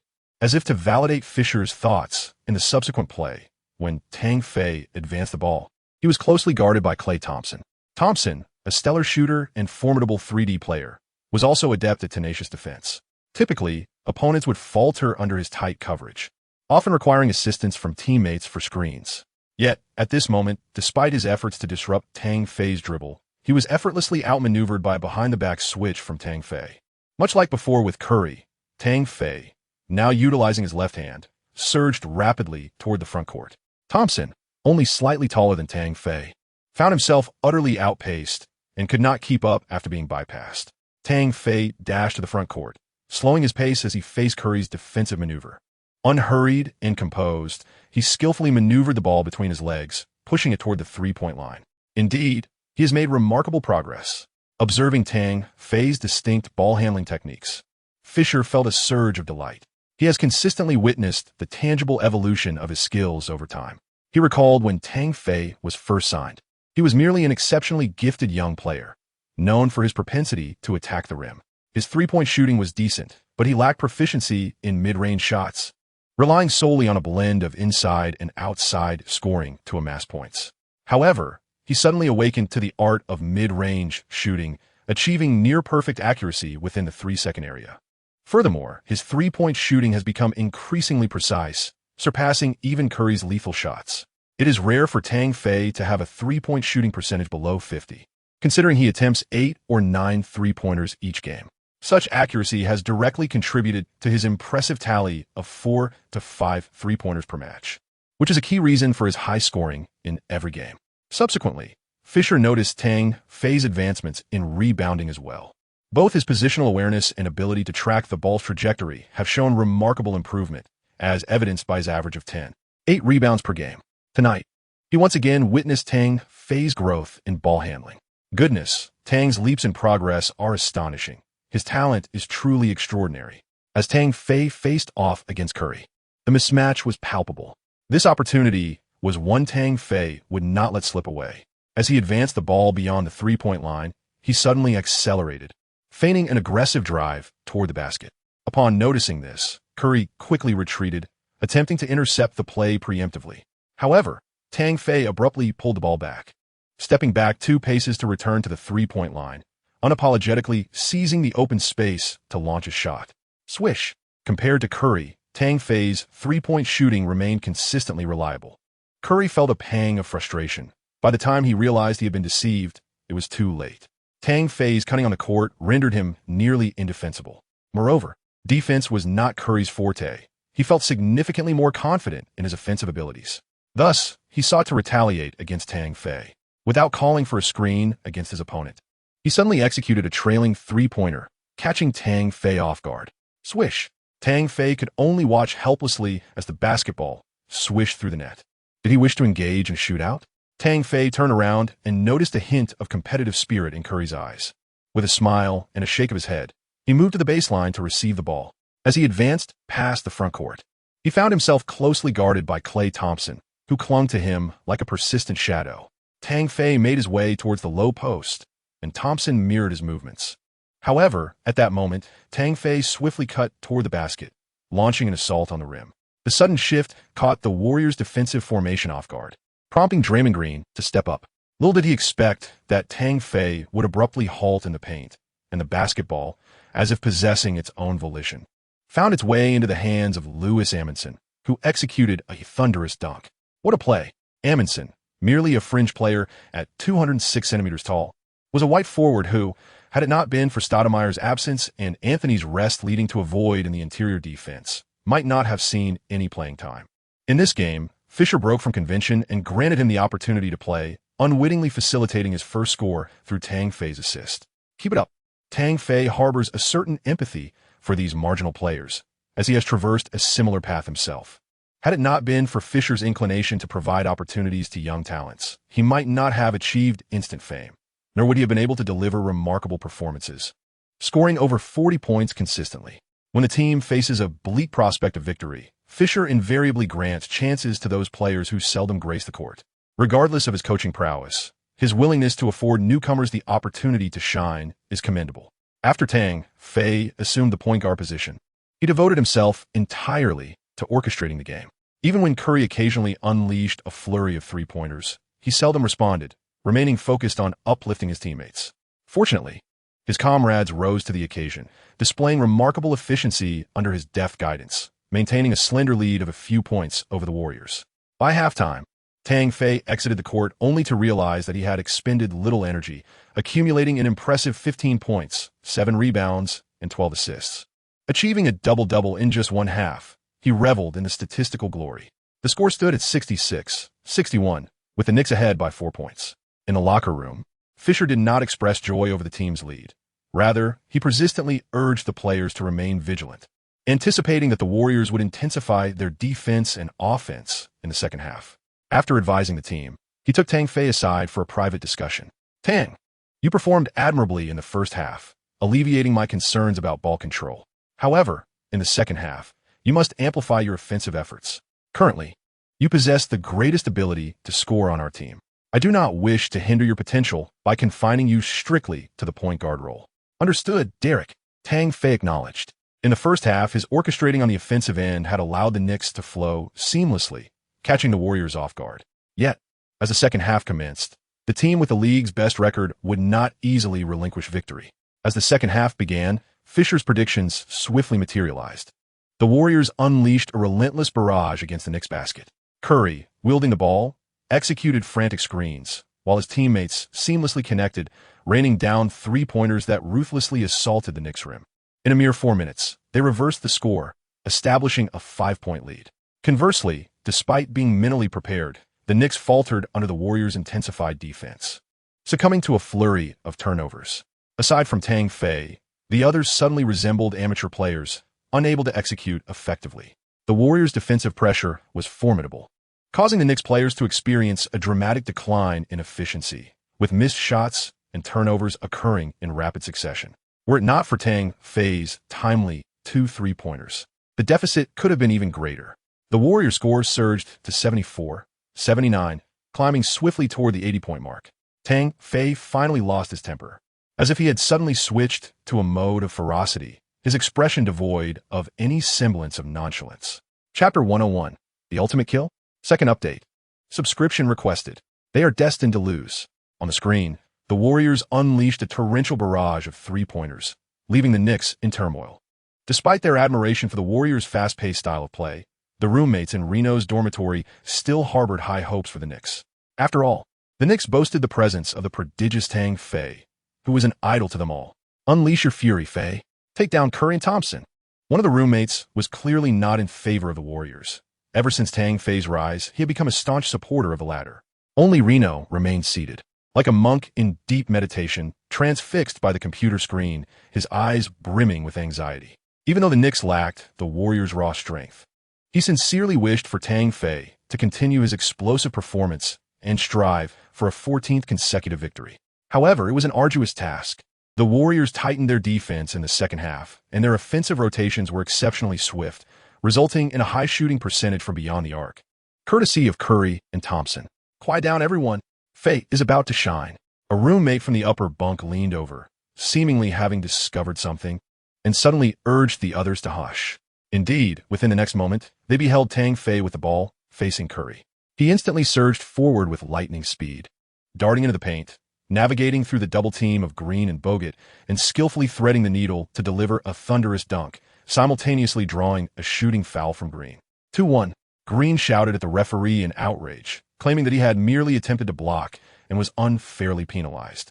His protest fell on deaf ears, as the referee issued him a verbal warning before gesturing for Tang Fei to take the free throw. "Incredible, Fei. Take down that scoundrel Green." Cheers erupted from behind Reno. Swish! Tang Fei's penalty shot found its mark as he turned to leave, yet Reno could distinctly perceive the icy demeanor etched on his face, his eyes radiating a lethal intensity. It appeared that his steadfast ally was indeed on the verge of an explosive performance. As anticipated, following Green's unsuccessful 3-point attempt, Tang Fei seized a rebound from Jason Smith and advanced swiftly down the court. Just a step beyond the 3-point line, he executed a sudden lateral movement, compelling Curry, who was closely trailing, to collide with his teammate providing screen. Seizing the moment, he released a shot. Swish! The 3-pointer struck true, instantly flipping the score in favor of his team by a single point. Yes, Brother Fei had indeed unleashed his fury, A deluge of three-pointers was imminent. Reno finally erupted with excitement, pumping his fist and cheering loudly with his roommates. In the subsequent possession, after Curry assisted Thompson with a three-pointer in response, Tang Fei dashed down the court, sinking another three-pointer to maintain the lead. At this juncture, Reno and his companions could hardly focus on celebration. It seemed to them that Tang Fei was single-handedly contending against the entire Warriors team. A slight dip in his stamina could precipitate a collapse. The Warriors' offensive efficiency was daunting. Yet, to their astonishment and trepidation, the following minutes saw the Warriors continuing their relentless offensive onslaught, rapidly cycling through attacks on the basket. Nevertheless, Tang Fei refused to yield, frequently charging towards the hoop, scoring effortlessly, or launching long-range artillery to keep the scoreline tight. As the latter half of the third quarter unfolded, both the Knicks starters, including Tang Fei, and the Warriors' first team were gradually substituted out. The score remained a close contest at 90-91, with the Knicks trailing by a mere point. The tension in the atmosphere lifted slightly during the bench period, as Reno and his friends exchanged glances, each revealing their shared anxiety. Tang Fei was exerting himself tremendously to keep the Knicks competitive. Would his departure signal an inevitable downfall? The Warriors still boasted formidable players like David Lee in the paint, alongside superlative substitutes such as Iguodala and Livingston. As for the Knicks, apart from Quincy, who could offer some support, the rest were left to fate. In the minutes that followed, the bench lineup unfolded just as they had envisioned, under Livingston-esque orchestrations. Iguodala and David Lee combined their efforts to amass 10 consecutive points, forcing a timeout for the Knicks. After the break, Calderon managed to sink a three-pointer, only for Iguodala to respond in kind. Thus, the third quarter concluded with an 11-point deficit. Did they still have a chance to win? Reno and his companions exchanged glances, their faces etched with worry. Certainly, have faith in Brother Fei, asserted a confident voice from the upper bunk. Perhaps, but Fei's stamina remains a concern. Did you not hear Yang E on the television? Back-to-back games significantly impact a player's endurance, especially against the Warriors. That is no small feat. And yet, what does that matter? As long as Brother Fei is on the court, anything is possible. Did you not observe? He practically conserved his energy during the first half. That is a clear indication of strategic stamina management. Let us hope so. As the discussion among these few individuals unfolded, the fourth quarter commenced. Calder swiftly delivered an assist, enabling Hardaway Jr. to sink a three-pointer, narrowing the score to single digits, which brought a slight sense of relief to the spectators. It appears that placing Calder on the bench was indeed a judicious decision. Renowned for his keen insight into the Knicks roster adjustments, remarked on this development. Indeed, throughout this match, the prowess of the flying man in ball handling has been exceptionally impressive. Fisher has simply opted to position him at the point guard role to orchestrate the offense. There's no denying it. The flying man has once again demonstrated what it means to be extraordinary. Notably, any turnovers attributed to him today seem to have vanished, as he showcased remarkable control over the ball. Oh, silence please, another shot goes in. The seasoned veteran still has it. Calder is truly remarkable. Seizing the opportunity while Livingston was off balance, Calder nailed a three-pointer, closing the gap to just 5 points. Yet, since the beginning of the fourth quarter, the Warriors have inexplicably lost their shooting touch, missing 4 consecutive attempts. After a well-deserved respite, Tang Fei re-entered the game as Fisher reinstated him among the starters. And the two teams continued their fierce contest. It was evident that Tang Fei, having regrouped during the break, intensified his offensive efforts. In a mismatch against Curry, he audaciously sank a three-pointer. When faced with Thompson, he altered his approach, either driving to the basket forcefully or opting to pass. When double-teamed, Tang Fei exhibited remarkable quickness in distributing the ball, delivering at the moment help defense arrived. Unbeknownst to many, the score was once again leveled at 108 with only 2 minutes remaining. At this juncture, the Warriors called for a timeout. Upon resuming, Curry executed a successful pick-and-roll with Green, assisting him in scoring a three-pointer. Tang Fei, seizing the ball, sprinted down the court and, with the shot clock dwindling to 5 seconds, suddenly surged past Thompson, delivering an exquisite pass to Lance, who netted a three-pointer. The teams were once again tied. The arena erupted with thunderous cheers of support. Defense. Defense. After both sides missed their shots, the clock ticked down to the final 35 seconds. Each team with an opportunity to score. Curry, meticulously managing the pace, nearly drained the shot clock before delivering a pass to Bogut in the paint, who executed a layup effortlessly. A wave of despair washed over the Knicks locker room. It was over. If they didn't secure a victory, Tang Fei's stellar performance would be for naught. Damn Bogut, why was he so on point? This was practically a game winner. Looking at his stats, I was taken aback. 38 points, 9 rebounds, and 15 assists, nearly another triple-double. It was enough to drive one to madness. Chapter 102. The Game Winner. 3 updates, seeking subscriptions. With only 12 seconds left. Following Bogut's 2-point basket, the New York crowd fell into an eerie silence. Only ESPN commentator Kenny Smith continued his fervent narration. No one had anticipated that the Knicks, without Anthony, would engage in such a tightly contested battle against the Golden State Warriors. Tang Fei had amassed 24 points in the latter half of the third quarter and throughout the fourth, showcasing his formidable scoring prowess and pushing the league-leading Warriors to the brink of a decisive moment. However, earlier, a pass from Stephen Curry had facilitated Bogut's score in the paint, leaving the Knicks trailing 111-113. Now, the entire arena held its breath, eagerly watching to see if Tang could conjure yet another game winner. His last game winner occurred in just his second NBA game when he outshone James Harden and the Houston Rockets, revealing his composure under pressure. Will he be able to perform similarly today? During the timeout, Derek was strategizing with his players, evidently opting for Tang to take the final shot. Oh, the game was set to resume, with Jason Smith poised to inbound the ball. Oh no! The Warriors' Thompson and Curry were double-teaming Tang, and the Knicks struggled to make a play. In a nail-biting moment, Jason nearly delivered the ball to Hardaway Jr. in the corner at the last second. However, he had no opportunity to shoot, opting instead to halt the ball as Draymond Green guarded him closely, leaving no passing lanes available. Tang attempted to receive the ball, but was thwarted, with Steven and Clay continuing their relentless pressure. As Tang repositioned, he moved toward the basket just as Hardaway Jr. passed the ball to Jason. Finally, he received the pass, and Jason set a screen, successfully obstructing Thompson. Remarkably, Tang chose not to attempt a layup, but raced to the corner along the baseline. Steven, unable to keep pace, slipped. In this crucial moment, he fell, failing to keep up with Tang.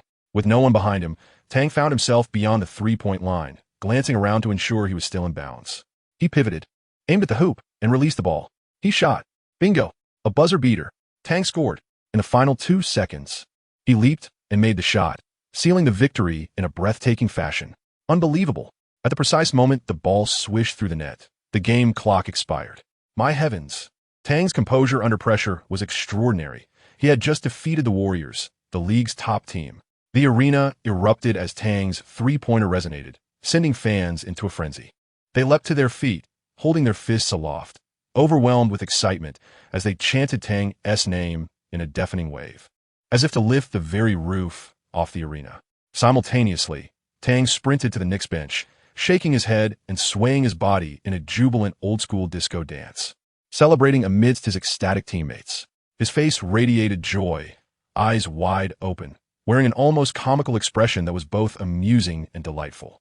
In a thrilling showdown, the Knicks and Warriors battled fiercely, ultimately led to victory by Tang, whose speed proved unparalleled. Steven, in his desperate pursuit, paid the price of slipping and witnessed Tang's three-pointer sealing the fate of his team. Tang's game-winning shot epitomized the essence of a superstar, much like his previous performance against the Houston Rockets, showcasing his big-game mentality. Despite the Warriors' relentless efforts throughout the night, all their work was in vain. Following his game-winning three-pointer, Tang's scoring total soared to 41 points. Oh, with a stat line of 41 points, 9 rebounds, and 15 assists, he delivered yet another near triple-double performance, reaffirming his undeniable prowess to the world. As Kenny Smith passionately narrated, Tang Fei finally completed his comical disco dance, while his teammates intervened to prevent him from continuing this rather eye-watering performance. Mat Velu, Tang, you have vanquished the Warriors. You are truly an angel. The league's top team has fallen to your prowess. My goodness, you have defeated them at their own game. Anthony, clad in a tailored suit, appeared refined yet bore a twisted expression of excitement as he embraced Tang, kissing his forehead repeatedly until Tang, with a look of distaste, pushed him away, laughing heartily. At this rate, I might get pregnant. A remarkable 14-game winning streak. Prior to this match, they had braced themselves for defeat, yet Tang Fei single-handedly turned the tide, confronting the entire Warriors team and ultimately delivering a stunning victory. It was nothing short of miraculous, and there was no reason for them not to be elated. Since Tang's arrival, he has consistently astonished them, bestowing upon them the joy of victory. Was there such exhilaration before this 14-game streak? Certainly not. A disheartening 12-game losing streak had plunged the team into a dark abyss, with players subjected to relentless ridicule from countless New York fans, leaving them disheartened and devoid of spirit. However, Tang Fei's emergence has transformed everything. He has led the Knicks to victory after victory, single-handedly rebuilding their confidence and success. Now, Tang Fei stands not only as a hero to the fans, but also as a cherished treasure to the players and coaches. He has liberated them from the shadows of defeat and the scorn of public opinion.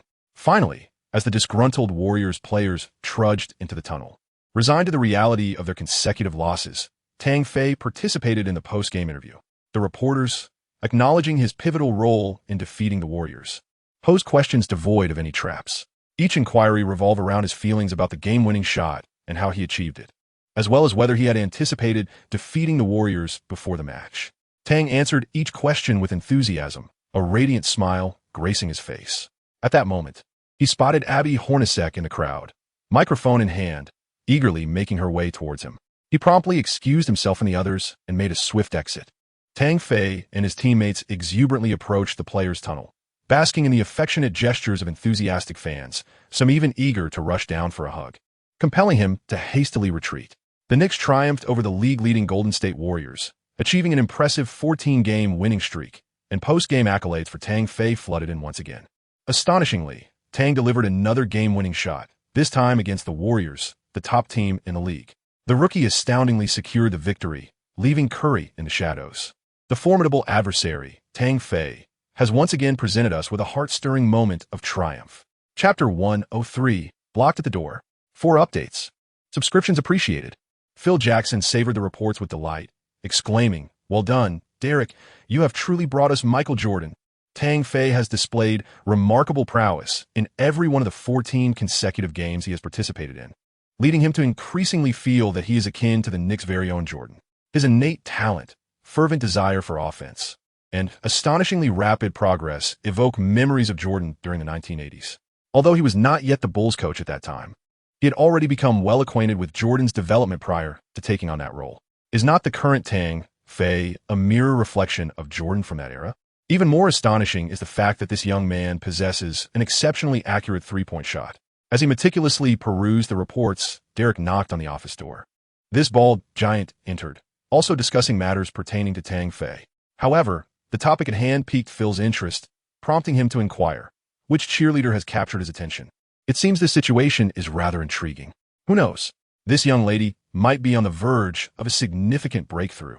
Fisher recalled the break during the game when Tang Fei cast a sidelong glance at the cheerleader, unable to suppress a chuckle. The salaries of the team as cheerleaders are not substantial, averaging only $20,000 to $30,000 a year, with the highest-paid cheerleader earning around $50,000 to $60,000. Despite the meager pay and the demanding training, which is fraught with risks, this does not dampen the enthusiasm of these young women. Year after year, hundreds if not thousands of aspiring cheerleaders vie for the opportunity to perform on television or in front of the home crowd, showcasing their most radiant smiles, all in pursuit of that elusive dream of fame. Whether driven by a passion for dance, the desire for recognition, or the hope of forming connections with star players or team executives, these women are unwavering in their resolve. Some have indeed succeeded. For instance, the formidable lineup of Howard's illegitimate children includes 2 or 3 mothers who were once cheerleaders for a certain team. There is also the infamous altercation between Jason Kidd and Jim Jackson over a Mavericks cheerleader, which led to scandal and ultimately a split. In response to such incidents, the league instituted a policy prohibiting players from any form of contact with cheerleaders to mitigate the negative impact on the league and player image. Yet, this has not hindered the popularity of the cheerleading profession. During halftime or at other moments, they can grace the camera and a live audience of over 20,000. What if they achieve fame? Or what if they catch the eye of star player? These athletes often command annual salaries in the millions, presenting a tantalizing prospect of ascending to a life of luxury. Currently, a young lady named Killy Edwards has been brought to the forefront by Fisher for a discussion with Zen Master. Tang Fei is held in high regard by the management, and in their eyes, he has become the sole cornerstone of the team. Naturally, any incident involving him and a cheerleader demands attention. Is this matter genuine? Derek, do not meddle in matters of romance. Zen Master still finds this somewhat incredulous, as they had not previously discerned any signs of such an inclination between the two. He had initially denied it, yet I could perceive a certain fondness for the girl in his gaze. Fisher replied with a smile. It is imperative to clarify the situation further, lest it lead to a farcical outcome. Phil sensed that this issue was not as straightforward as it appeared. Well, it seems I may have celebrated prematurely. If Tang were to find a stable relationship, his focus on basketball would undoubtedly deepen. Fisher felt a sudden disinterest, as he yearned to arrange a meeting between Tang Fei and that girl, Kiri. Tang Fei remained unaware of his own circumstances.